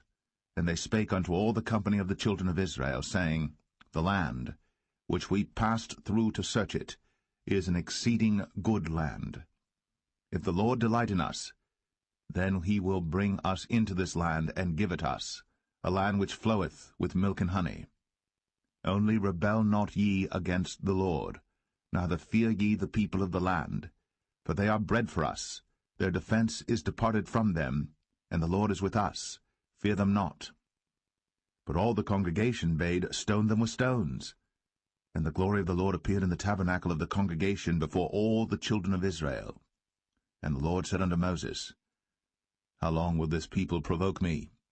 And how long will it be ere they believe me, for all the signs which I have shown among them? I will smite them with the pestilence, and disinherit them, and will make of thee a greater nation, and mightier than they.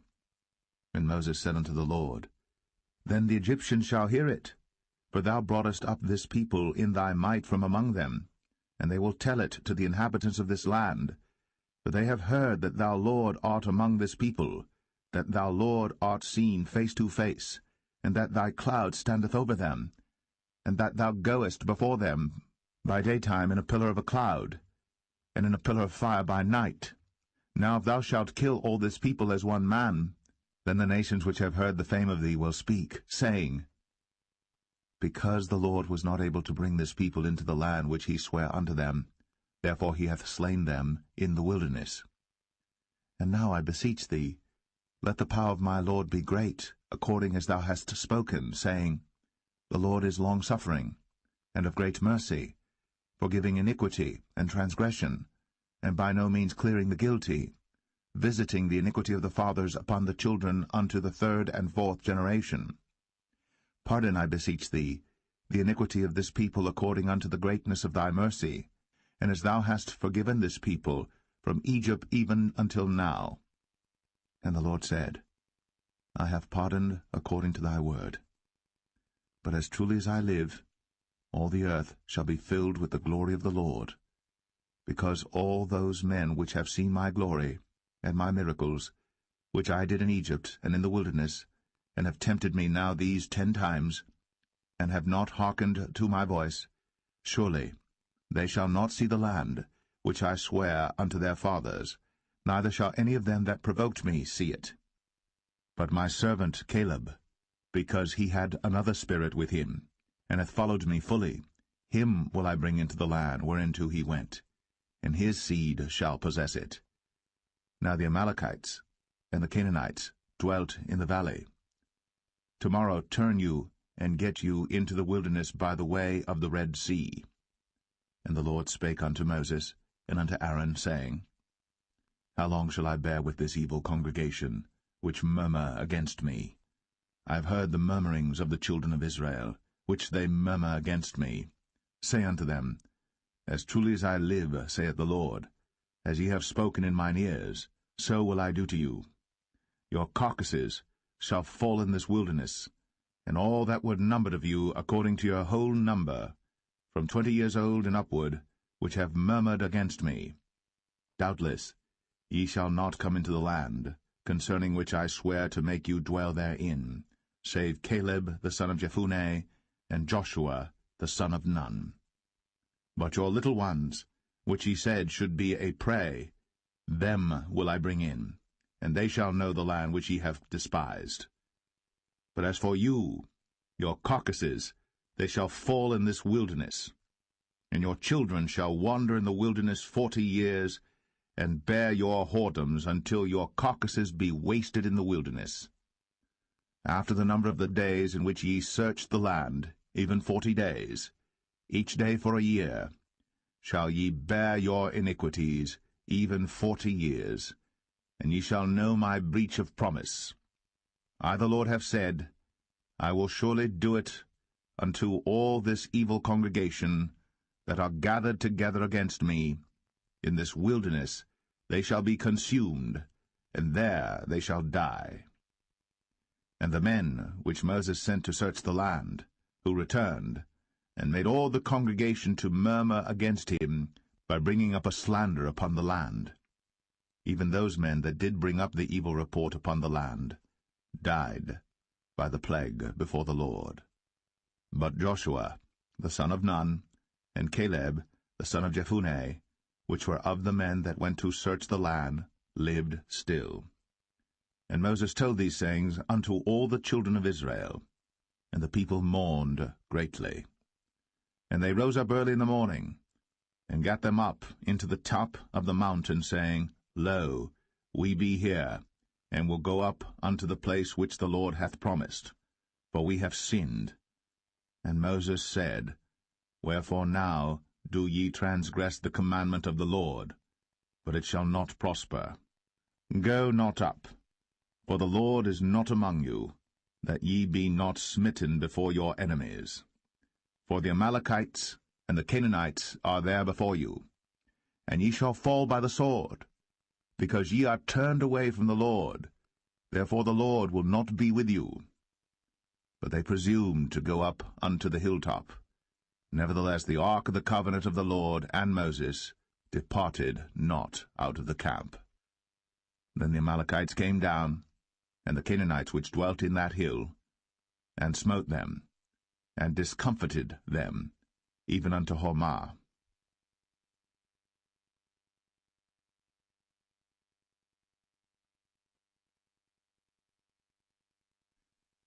Numbers 15.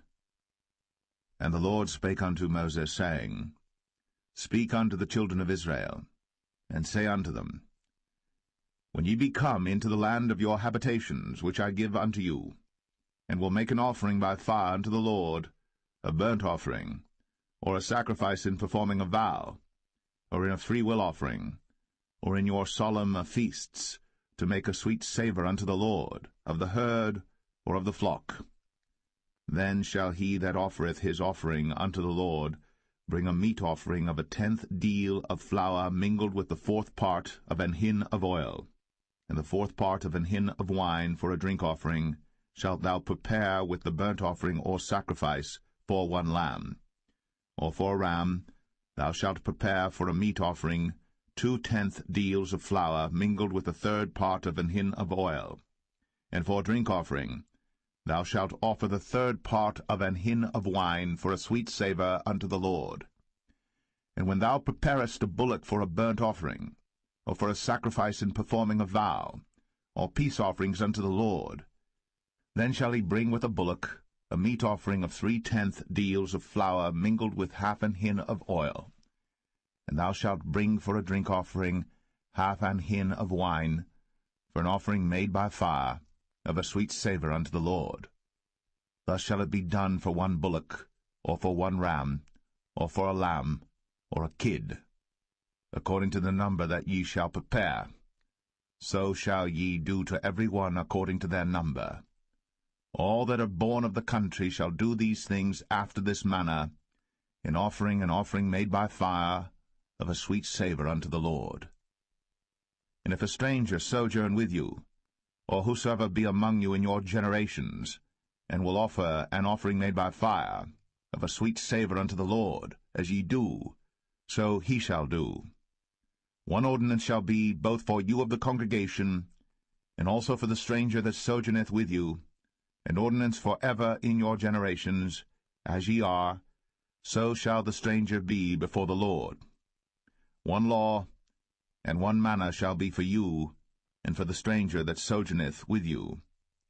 And the Lord spake unto Moses, saying, Speak unto the children of Israel, and say unto them, When ye come into the land whither I bring you, then it shall be that when ye eat of the bread of the land, ye shall offer up an heave offering unto the Lord. Ye shall offer up a cake of the first of your dough for an heave offering.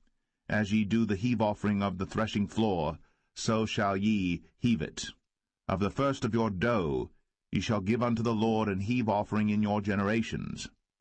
And if ye have erred, and not observed all these commandments which the Lord hath spoken unto Moses, even all that the Lord hath commanded you by the hand of Moses, from the day that the Lord commanded Moses, and henceforward among your generations, then it shall be, if aught be committed by ignorance without the knowledge of the congregation, that all the congregation shall offer 1 young bullock for a burnt offering, for a sweet savour unto the Lord, with his meat offering and his drink offering, according to the manner, and 1 kid of the goats for a sin offering.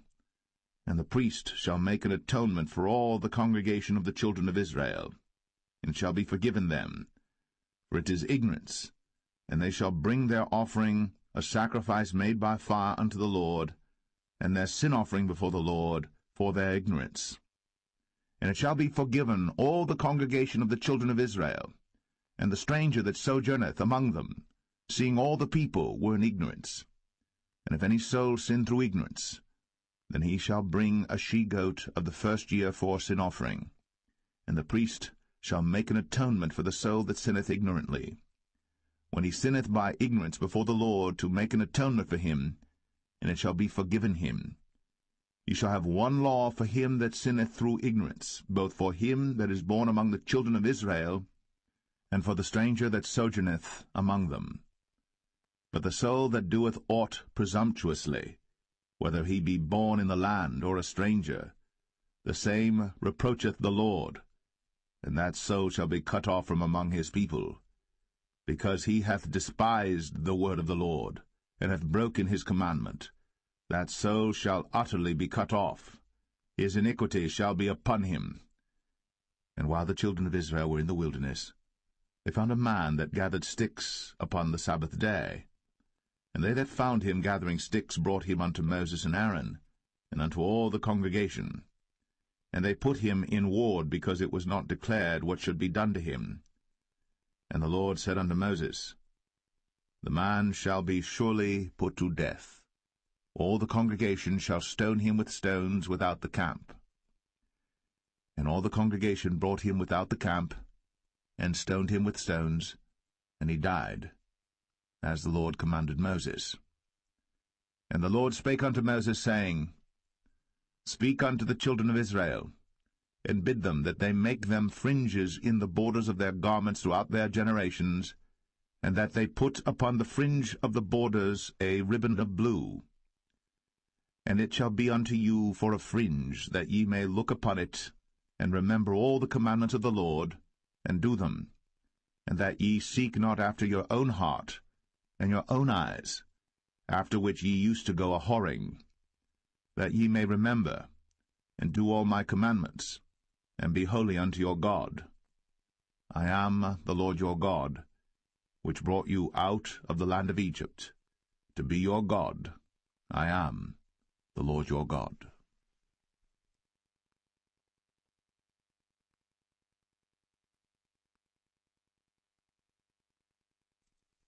Numbers 16. Now Korah the son of Izhar, the son of Kohath, the son of Levi, and Dathan and Abiram, the sons of Eliab, and On, the son of Peleth, sons of Reuben, took men. And they rose up before Moses with certain of the children of Israel, 250 princes of the assembly, famous in the congregation, men of renown.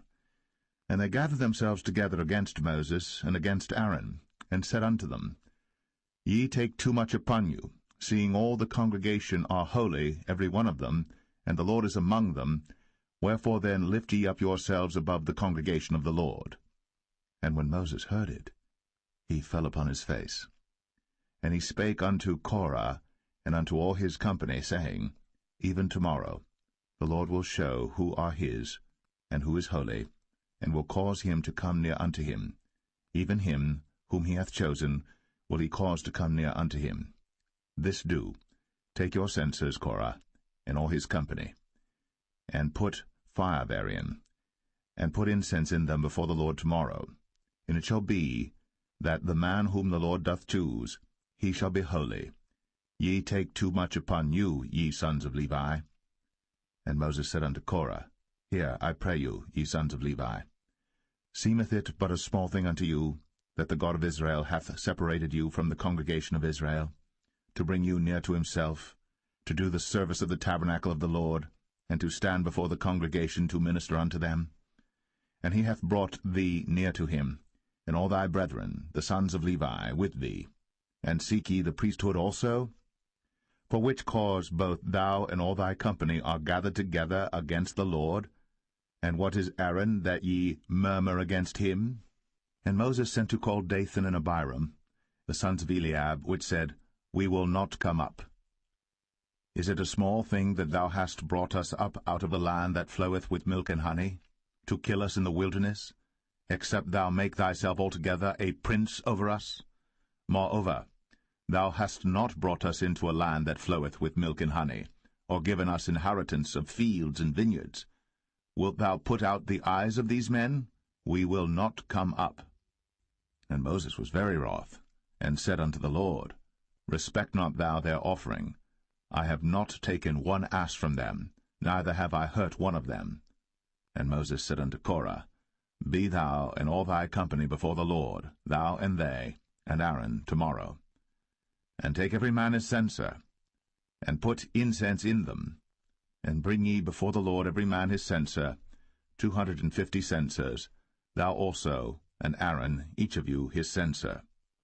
And they took every man his censer, and put fire in them, and laid incense thereon, and stood in the door of the tabernacle of the congregation with Moses and Aaron.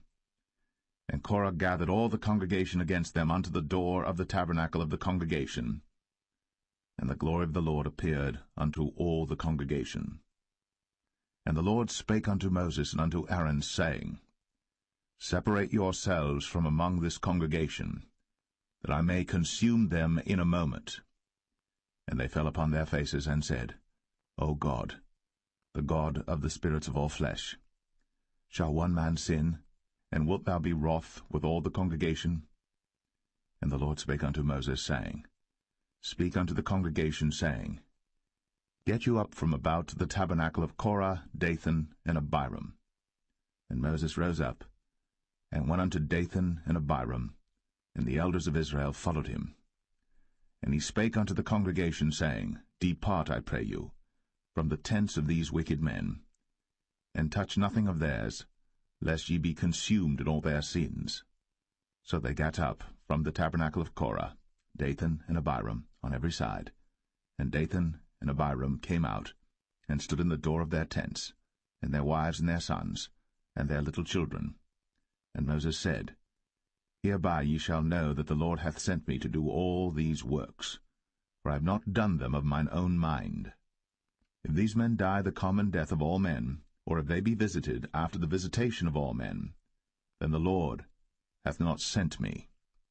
But if the Lord make a new thing, and the earth open her mouth, and swallow them up, with all that appertain unto them, and they go down quick into the pit, then ye shall understand that these men have provoked the Lord.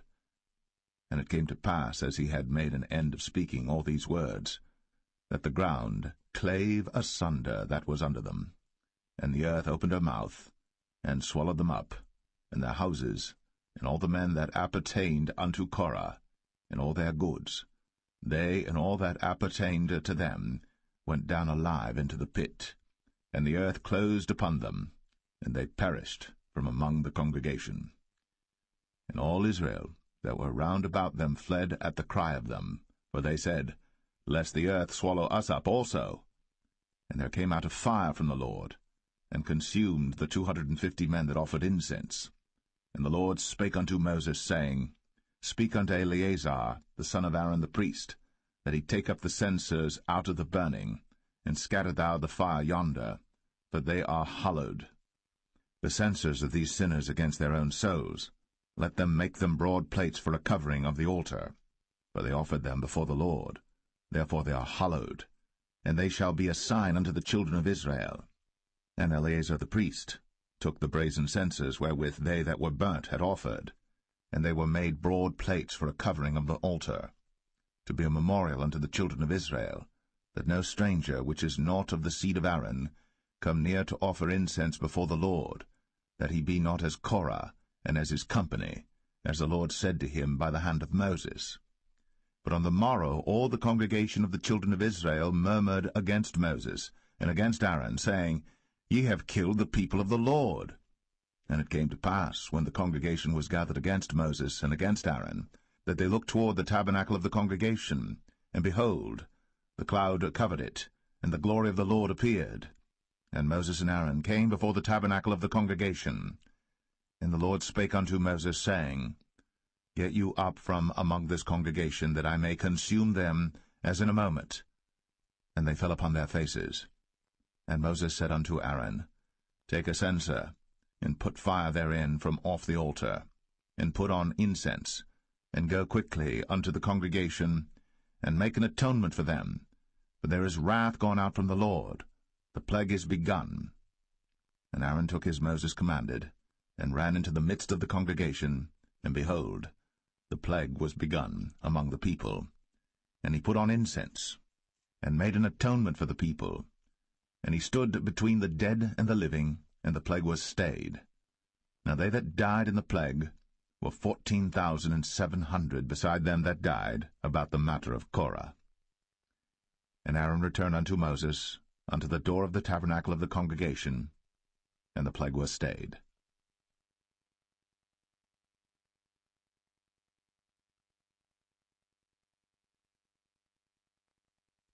Number 17. And the Lord spake unto Moses, saying, Speak unto the children of Israel, and take of every one of them a rod according to the house of their fathers, of all their princes according to the house of their fathers 12 rods. Write thou every man's name upon his rod. And thou shalt write Aaron's name upon the rod of Levi. For 1 rod shall be for the head of the house of their fathers. And thou shalt lay them up in the tabernacle of the congregation before the testimony, where I will meet with you. And it shall come to pass, that the man's rod, whom I shall choose, shall blossom, and I will make to cease from me the murmurings of the children of Israel, whereby they murmur against you. And Moses spake unto the children of Israel, and every one of their princes gave him a rod apiece, for each prince 1 according to their fathers' houses, even 12 rods, and the rod of Aaron was among their rods. And Moses laid up the rods before the Lord in the tabernacle of witness. And it came to pass, that on the morrow Moses went into the tabernacle of witness, and behold, the rod of Aaron for the house of Levi was budded, and brought forth buds, and bloomed blossoms, and yielded almonds. And Moses brought out all the rods from before the Lord unto all the children of Israel. And they looked, and took every man his rod. And the Lord said unto Moses, Bring Aaron's rod again before the testimony to be kept for a token against the rebels. And thou shalt quite take away their murmurings from me, that they die not. And Moses did so. As the Lord commanded him, so did he. And the children of Israel spake unto Moses, saying, Behold, we die, we perish, we all perish. Whosoever cometh anything near unto the tabernacle of the Lord shall die. Shall we be consumed with dying?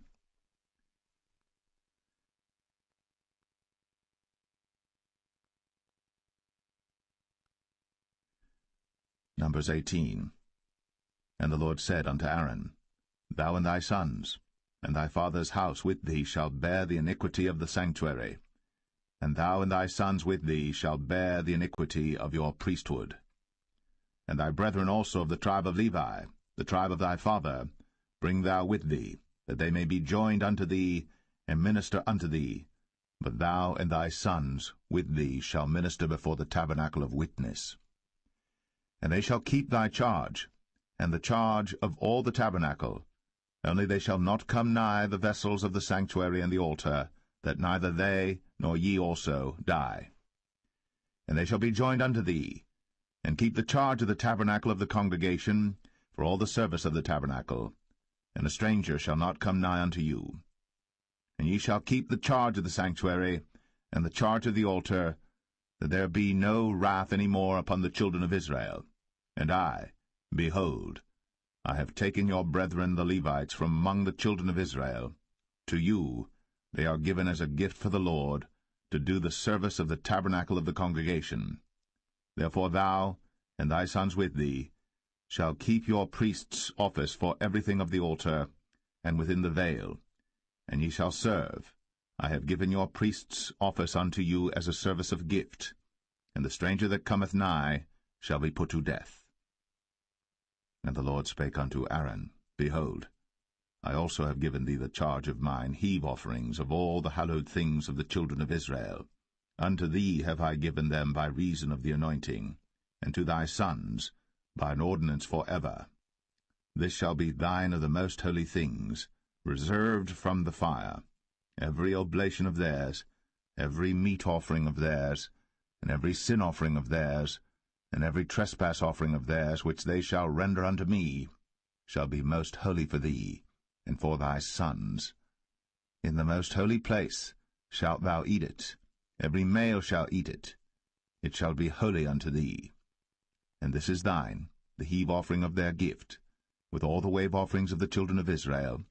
I have given them unto thee, and to thy sons and to thy daughters with thee, by a statute for ever. Every one that is clean in thy house shall eat of it. All the best of the oil, all the best of the wine, and of the wheat, the firstfruits of them which they shall offer unto the Lord, them have I given thee.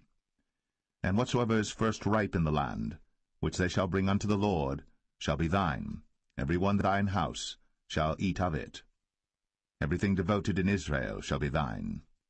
Everything that openeth the matrix in all flesh, which they bring unto the Lord, whether it be of men or beasts, shall be thine. Nevertheless, the firstborn of man shalt thou surely redeem, and the firstling of unclean beasts shalt thou redeem. And those that are to be redeemed from a month old shalt thou redeem, according to thine estimation, for the money of 5 shekels, after the shekel of the sanctuary, which is 20 gerahs. But the firstling of a cow, or the firstling of a sheep, or the firstling of a goat, thou shalt not redeem. They are holy. Thou shalt sprinkle their blood upon the altar, and shalt burn their fat for an offering made by fire, for a sweet savour unto the Lord.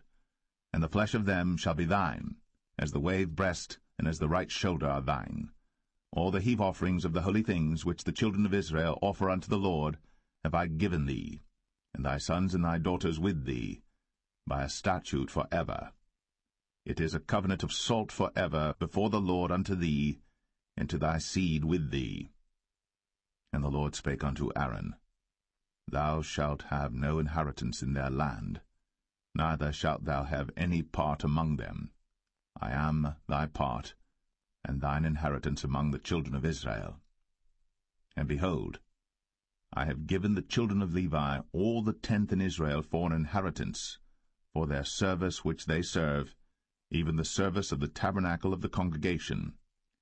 Neither must the children of Israel henceforth come nigh the tabernacle of the congregation, lest they bear sin and die. But the Levites shall do the service of the tabernacle of the congregation, and they shall bear their iniquity. It shall be a statute for ever throughout your generations, that among the children of Israel they have no inheritance. But the tithes of the children of Israel, which they offer as an heave offering unto the Lord, I have given to the Levites to inherit. Therefore I have said unto them, Among the children of Israel they shall have no inheritance. And the Lord spake unto Moses, saying, Thus speak unto the Levites, and say unto them, When ye take of the children of Israel the tithes which I have given you from them for your inheritance, then ye shall offer up an heave offering of it for the Lord, even a tenth part of the tithe. And this your heave offering shall be reckoned unto you, as though it were the corn of the threshing floor, and as the fullness of the winepress. Thus ye also shall offer an heave offering unto the Lord of all your tithes, which ye receive of the children of Israel, and ye shall give thereof of the Lord's heave offering to Aaron the priest. Out of all your gifts ye shall offer every heave offering of the Lord, of all the best thereof, even the hallowed part thereof out of it. Therefore thou shalt say unto them, When ye have heaved the best thereof from it, then it shall be counted unto the Levites as the increase of the threshing floor, and as the increase of the winepress. And ye shall eat it in every place, ye and your households. For it is your reward for your service in the tabernacle of the congregation, and ye shall bear no sin by reason of it, when ye have heaved from it the best of it, neither shall ye pollute the holy things of the children of Israel, lest ye die.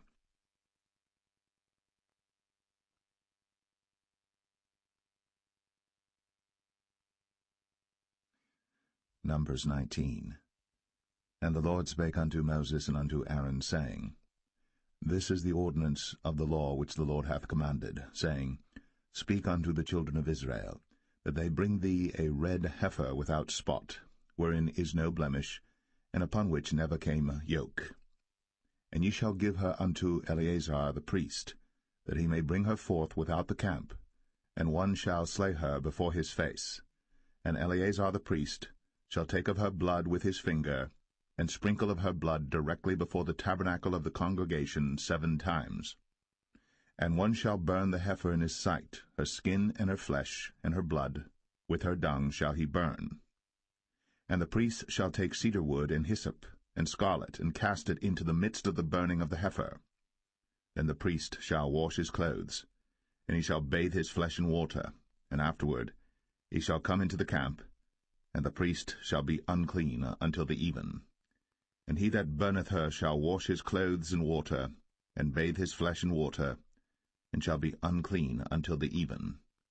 And the man that is clean shall gather up the ashes of the heifer, and lay them up without the camp in a clean place. And it shall be kept for the congregation of the children of Israel for a water of separation. It is a purification for sin. And he that gathereth the ashes of the heifer shall wash his clothes, and be unclean until the even. And it shall be unto the children of Israel, and unto the stranger that sojourneth among them, for a statute for ever.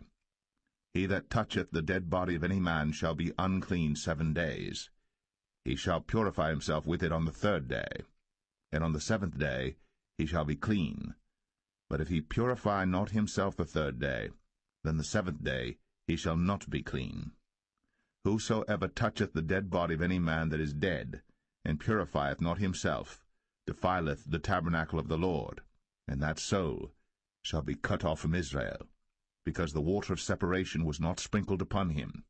He shall be unclean, his uncleanness is yet upon him. This is the law when a man dieth in a tent. All that come into the tent, and all that is in the tent, shall be unclean 7 days.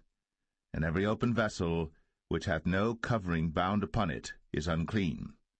And whosoever toucheth one that is slain with a sword in the open fields, or a dead body, or a bone of a man, or a grave, shall be unclean 7 days. And for an unclean person they shall take of the ashes of the burnt heifer, of purification for sin, and running water shall be put thereto in a vessel. And a clean person shall take hyssop, and dip it in the water, and sprinkle it upon the tent, and upon all the vessels, and upon the persons that were there, and upon him that touched a bone, or one slain, or one dead, or a grave. And the clean person shall sprinkle upon the unclean on the 3rd day, and on the 7th day.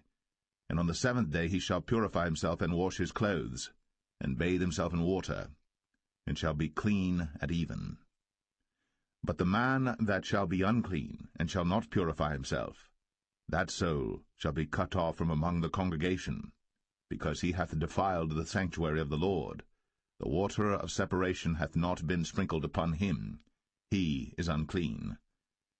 And it shall be a perpetual statute unto them, that he that sprinkleth the water of separation shall wash his clothes, and he that toucheth the water of separation shall be unclean until even. And whatsoever the unclean person toucheth shall be unclean, and the soul that toucheth it shall be unclean until even.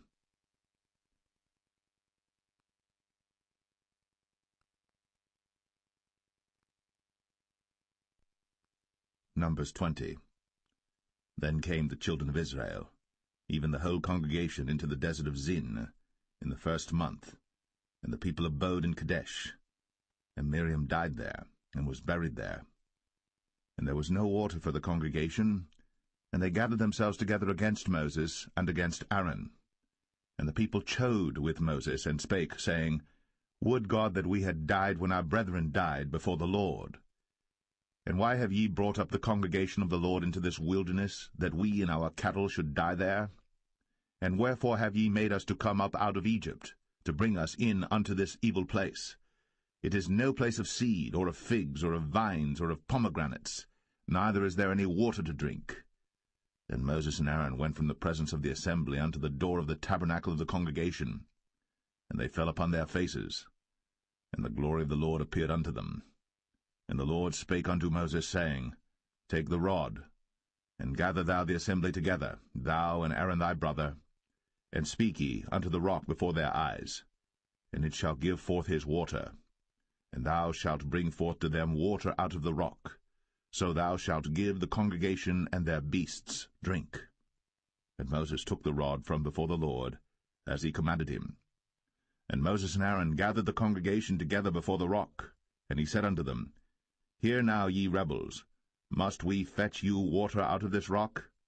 And Moses lifted up his hand, and with his rod he smote the rock twice, and the water came out abundantly, and the congregation drank, and their beasts also.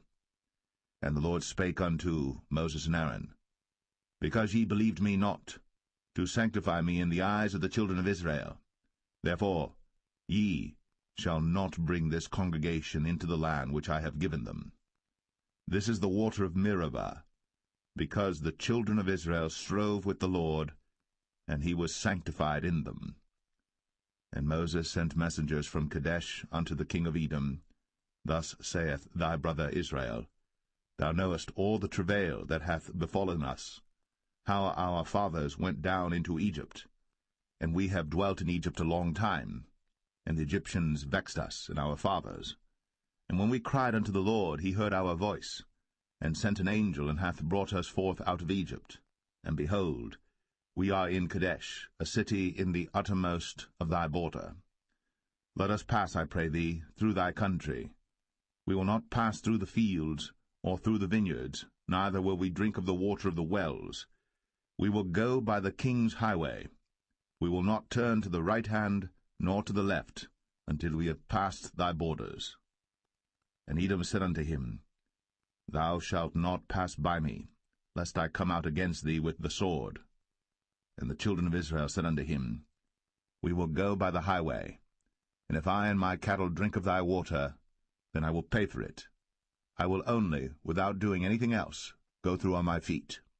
And he said, Thou shalt not go through. And Edom came out against him with much people, and with a strong hand. Thus Edom refused to give Israel passage through his border. Wherefore Israel turned away from him. And the children of Israel, even the whole congregation, journeyed from Kadesh, and came unto Mount Or.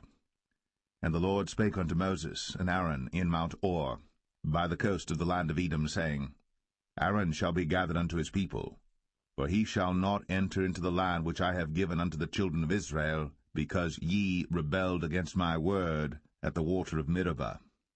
Take Aaron and Eleazar his son, and bring them up unto Mount Or, and strip Aaron of his garments, and put them upon Eleazar his son, and Aaron shall be gathered unto his people, and shall die there. And Moses did as the Lord commanded. And they went up into Mount Or, in the sight of all the congregation. And Moses stripped Aaron of his garments, and put them upon Eleazar his son. And Aaron died there, in the top of the mount. And Moses and Eleazar came down from the mount. And when all the congregation saw that Aaron was dead, they mourned for Aaron 30 days, even all the house of Israel.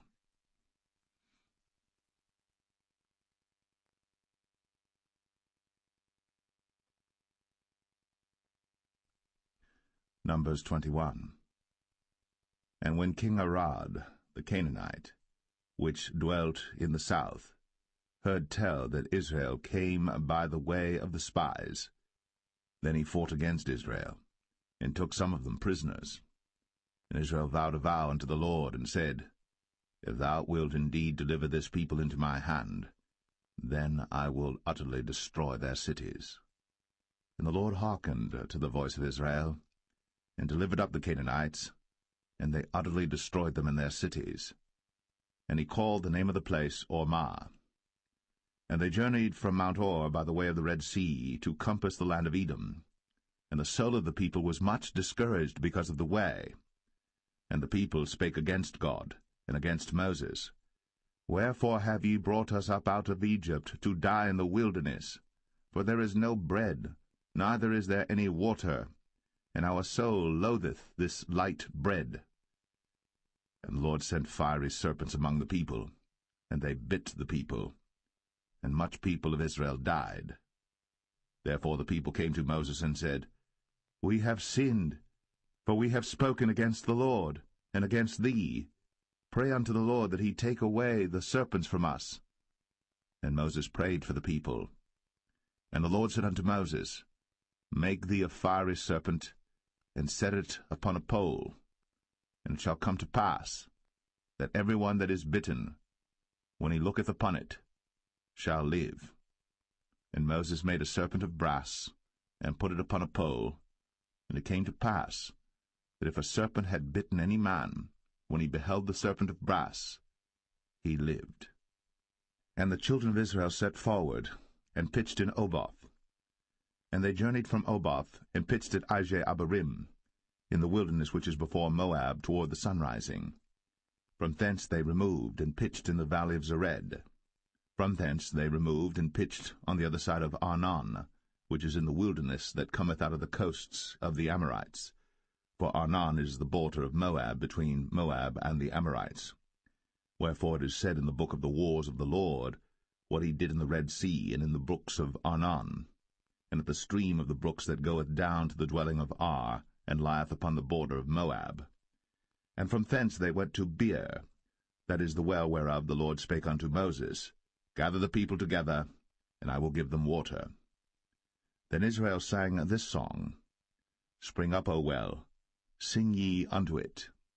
The princes digged the well, the nobles of the people digged it, by the direction of the lawgiver, with their staves. And from the wilderness they went to Mattanah, and from Mattanah to Nahaliel, and from Nahaliel to Bamoth, and from Bamoth in the valley, that is in the country of Moab, to the top of Pisgah, which looketh toward Jeshimon. And Israel sent messengers unto Sihon, king of the Amorites, saying, Let me pass through thy land. We will not turn into the fields or into the vineyards. We will not drink of the waters of the well, but we will go along by the king's highway until we be past thy borders. And Sihon would not suffer Israel to pass through his border. But Sihon gathered all his people together, and went out against Israel into the wilderness. And he came to Jahaz, and fought against Israel. And Israel smote him with the edge of the sword, and possessed his land from Arnon unto Jabbok, even unto the children of Ammon. For the border of the children of Ammon was strong. And Israel took all these cities. And Israel dwelt in all the cities of the Amorites, in Heshbon, in all the villages thereof. For Heshbon was the city of Sihon the king of the Amorites, who had fought against the former king of Moab, and taken all his land out of his hand, even unto Arnon. Wherefore they that speak in Proverbs say, Come into Heshbon, let the city of Sihon be built and prepared. For there is a fire gone out of Heshbon, a flame from the city of Sihon. It hath consumed Ar of Moab, and the lords of the high places of Arnon. Woe to thee, Moab! Thou art undone, O people of Chemosh! He hath given his sons that escaped, and his daughters, into captivity unto Sihon king of the Amorites. We have shot at them. Heshbon is perished even unto Dibon, and we have laid them waste even unto Nephah, which reacheth unto Medeba. Thus Israel dwelt in the land of the Amorites. And Moses sent to spy out Jazer, and they took the villages thereof, and drove out the Amorites that were there. And they turned, and went up by the way of Bashan, and Og the king of Bashan went out against them, he and all his people, to the battle at Edrei. And the Lord said unto Moses, Fear him not, for I have delivered him into thy hand, and all his people and his land. And thou shalt do to him as thou didst unto Sihon king of the Amorites, which dwelt at Heshbon. So they smote him, and his sons, and all his people, until there was none left him alive, and they possessed his land.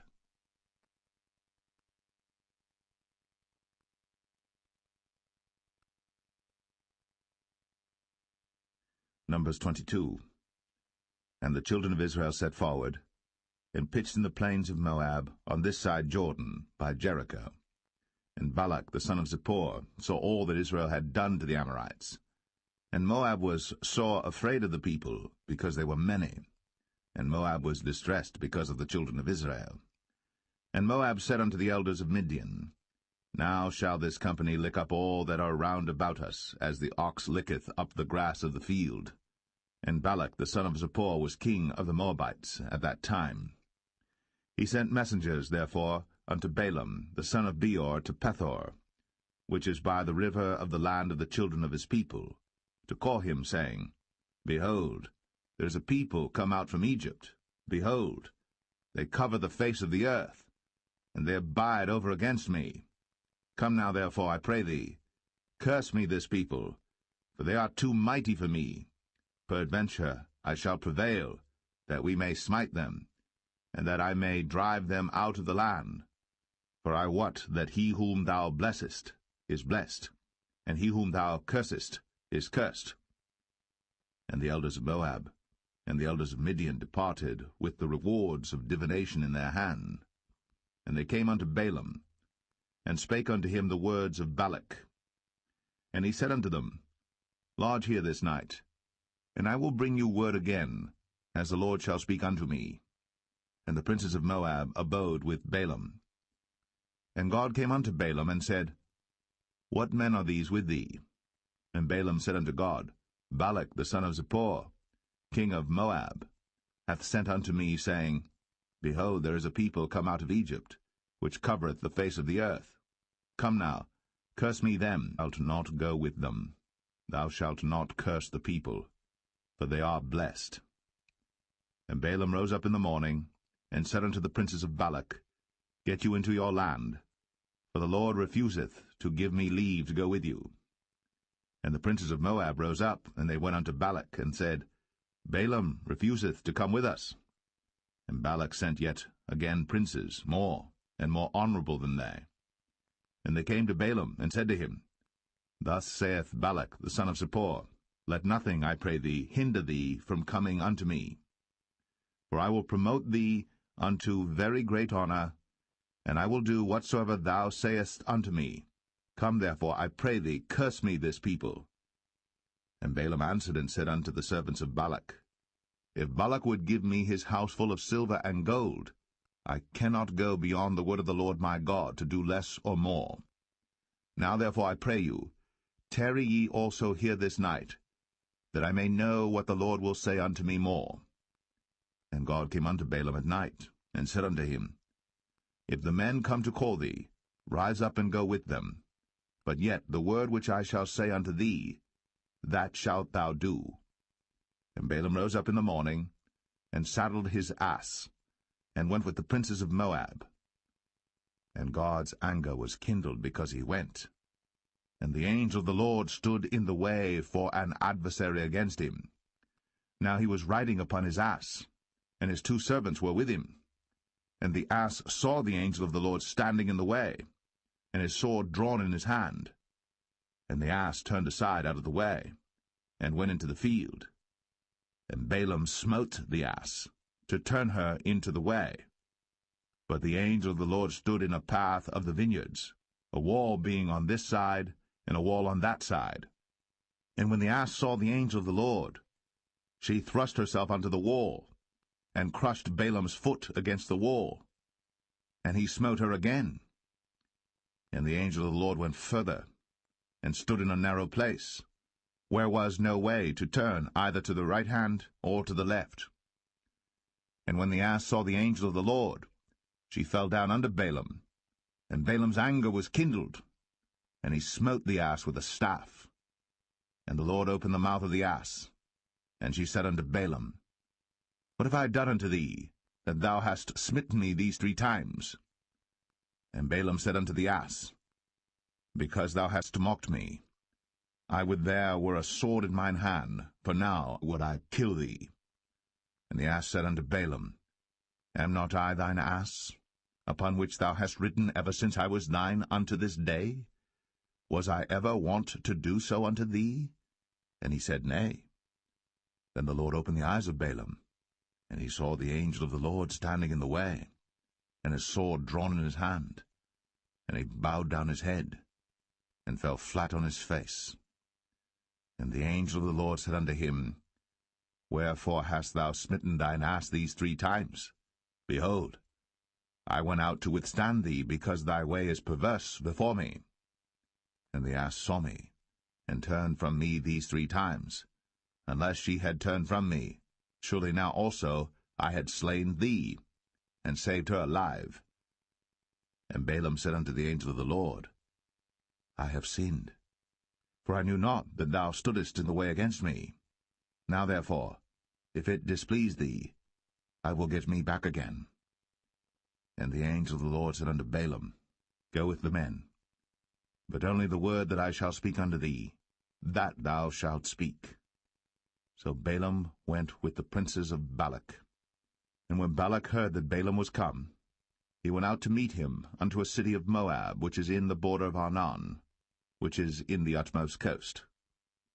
And Balak said unto Balaam, Did I not earnestly send unto thee to call thee? Wherefore camest thou not unto me? Am I not able indeed to promote thee to honour? And Balaam said unto Balak, Lo, I am come unto thee. Have I now any power at all to say anything? The word that God putteth in my mouth, that shall I speak. And Balaam went with Balak, and they came unto Kirjath-Uzoth. And Balak offered oxen and sheep, and sent to Balaam, and to the princes that were with him. And it came to pass on the morrow that Balak took Balaam, and brought him up into the high places of Baal, that thence he might see the utmost part of the people.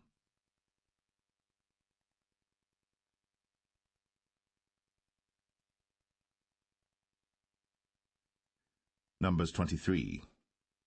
And Balaam said unto Balak, Build me here 7 altars, and prepare me here 7 oxen and 7 rams. And Balak did as Balaam had spoken. And Balak and Balaam offered on every altar a bullock and a ram. And Balaam said unto Balak, Stand by thy burnt offering, and I will go. Peradventure the Lord will come to meet me, and whatsoever he showeth me, I will tell thee. And he went to an high place. And God met Balaam, and he said unto him, I have prepared 7 altars, and I have offered upon every altar a bullock and a ram. And the Lord put a word in Balaam's mouth, and said, Return unto Balak, and thus thou shalt speak. And he returned unto him, and lo, he stood by his burnt sacrifice, he and all the princes of Moab. And he took up his parable, and said, Balak the king of Moab hath brought me from Aram out of the mountains of the east, saying, Come, curse me, Jacob, and come, defy Israel. How shall I curse whom God hath not cursed? Or how shall I defy whom the Lord hath not defied? For from the top of the rocks I see him, and from the hills I behold him. Lo, the people shall dwell alone, and shall not be reckoned among the nations. Who can count the dust of Jacob, and the number of the 4th part of Israel? Let me die the death of the righteous, and let my last end be like his. And Balak said unto Balaam, What hast thou done unto me? I took thee to curse mine enemies, and behold, thou hast blessed them altogether. And he answered and said, Must I not take heed to speak that which the Lord hath put in my mouth? And Balak said unto him, Come, I pray thee, with me unto another place, from whence thou mayest see them. Thou shalt see but the utmost part of them, and shalt not see them all. And curse me them from thence. And he brought him into the field of Zophim, to the top of Pisgah, and built 7 altars, and offered a bullock and a ram on every altar. And he said unto Balak, Stand here by thy burnt offering, while I meet the Lord yonder. And the Lord met Balaam, and put a word in his mouth, and said, Go again unto Balak, and say thus. And when he came to him, behold, he stood by his burnt offering, and the princes of Moab with him. And Balak said unto him, What hath the Lord spoken? And he took up his parable, and said, Rise up, Balak, and hear. Hearken unto me, thou son of Zippor. God is not a man, that he should lie, neither the Son of Man, that he should repent. Hath he said, and shall he not do it? Or hath he spoken, and shall he not make it good? Behold, I have received commandment to bless, and he hath blessed, and I cannot reverse it. He hath not beheld iniquity in Jacob, neither hath he seen perverseness in Israel. The Lord his God is with him, and the shout of a king is among them. God brought them out of Egypt. He hath, as it were, the strength of an unicorn. Surely there is no enchantment against Jacob, neither is there any divination against Israel. According to this time it shall be said of Jacob and of Israel, What hath God wrought? Behold, the people shall rise up as a great lion, and lift up himself as a young lion. He shall not lie down until he eat of the prey, and drink the blood of the slain. And Balak said unto Balaam, Neither curse them at all, nor bless them at all. But Balaam answered, and said unto Balak, Told not I thee, saying, All that the Lord speaketh, that I must do? And Balak said unto Balaam, Come, I pray thee, I will bring thee unto another place. Peradventure it will please God that thou mayest curse me them from thence. And Balak brought Balaam unto the top of Peor, that looketh toward Jeshimon. And Balaam said unto Balak, Build me here 7 altars, and prepare me here 7 bullocks and 7 rams. And Balak did as Balaam had said, and offered a bullock and a ram on every altar.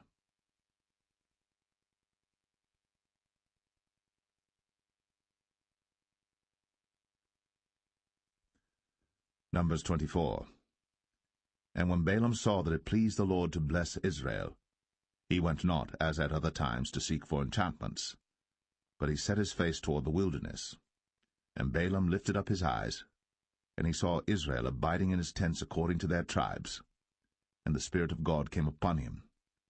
And he took up his parable, and said, Balaam the son of Beor hath said, and the man whose eyes are open hath said, He hath said, which heard the words of God, which saw the vision of the Almighty, falling into a trance, but having his eyes open, How goodly are thy tents, O Jacob, and thy tabernacles, O Israel!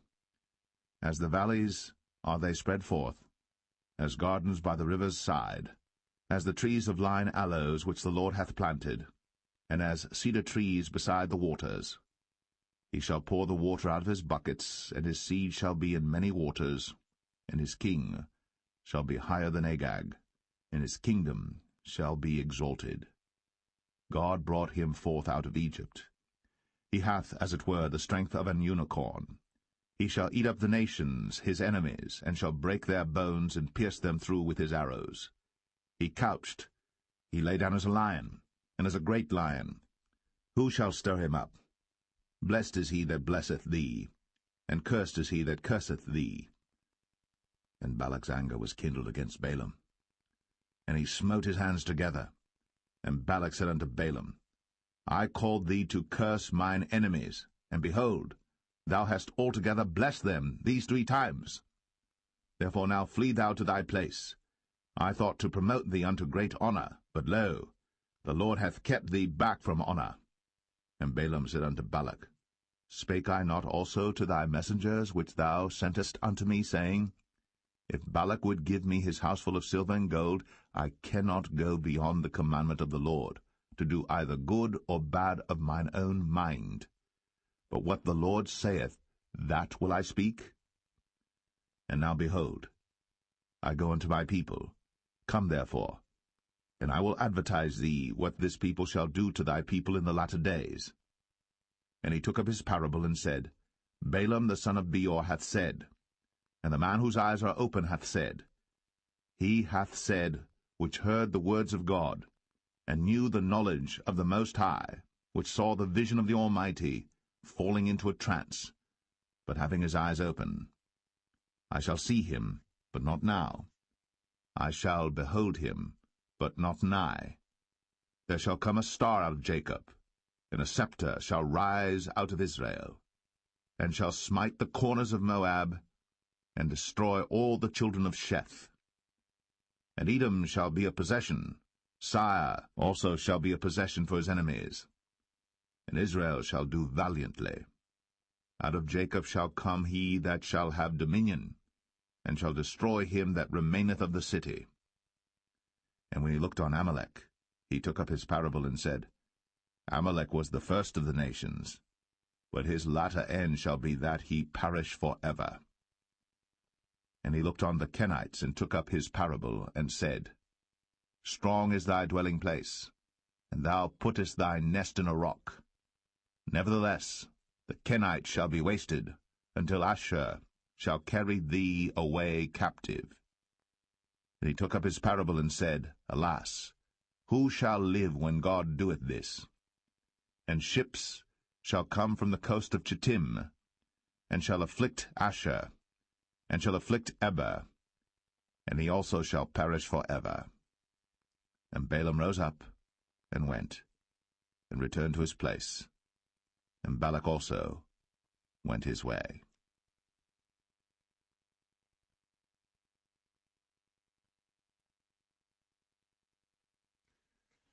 Numbers 25. And Israel abode in Shittim, and the people began to commit whoredom with the daughters of Moab. And they called the people unto the sacrifices of their gods, and the people did eat, and bowed down to their gods. And Israel joined himself unto Baal Peor, and the anger of the Lord was kindled against Israel. And the Lord said unto Moses, Take all the heads of the people, and hang them up before the Lord against the sun, that the fierce anger of the Lord may be turned away from Israel. And Moses said unto the judges of Israel, Slay ye every one his men that were joined unto Baal Peor. And behold, one of the children of Israel came and brought unto his brethren a Midianitish woman in the sight of Moses, and in the sight of all the congregation of the children of Israel, who were weeping before the door of the tabernacle of the congregation. And when Phinehas the son of Eleazar the son of Aaron the priest, and thrust both of them through, the man of Israel, and the woman through her belly. So the plague was stayed from the children of Israel. And those that died in the plague were 24,000.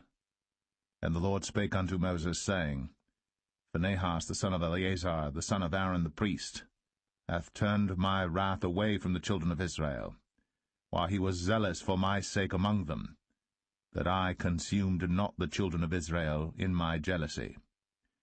Wherefore say, Behold, I give unto him my covenant of peace, and he shall have it, and his seed after him, even the covenant of an everlasting priesthood, because he was zealous for his God, and made an atonement for the children of Israel.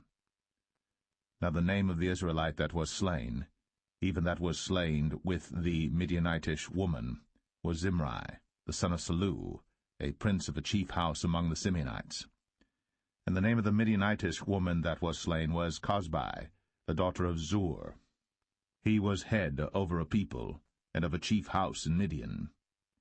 And the Lord spake unto Moses, saying, Vex the Midianites, and smite them, for they vex you with their wiles, wherewith they have beguiled you in the matter of Peor, and in the matter of Cosbi, the daughter of a prince of Midian, their sister, which was slain in the day of the plague, for Peor's sake.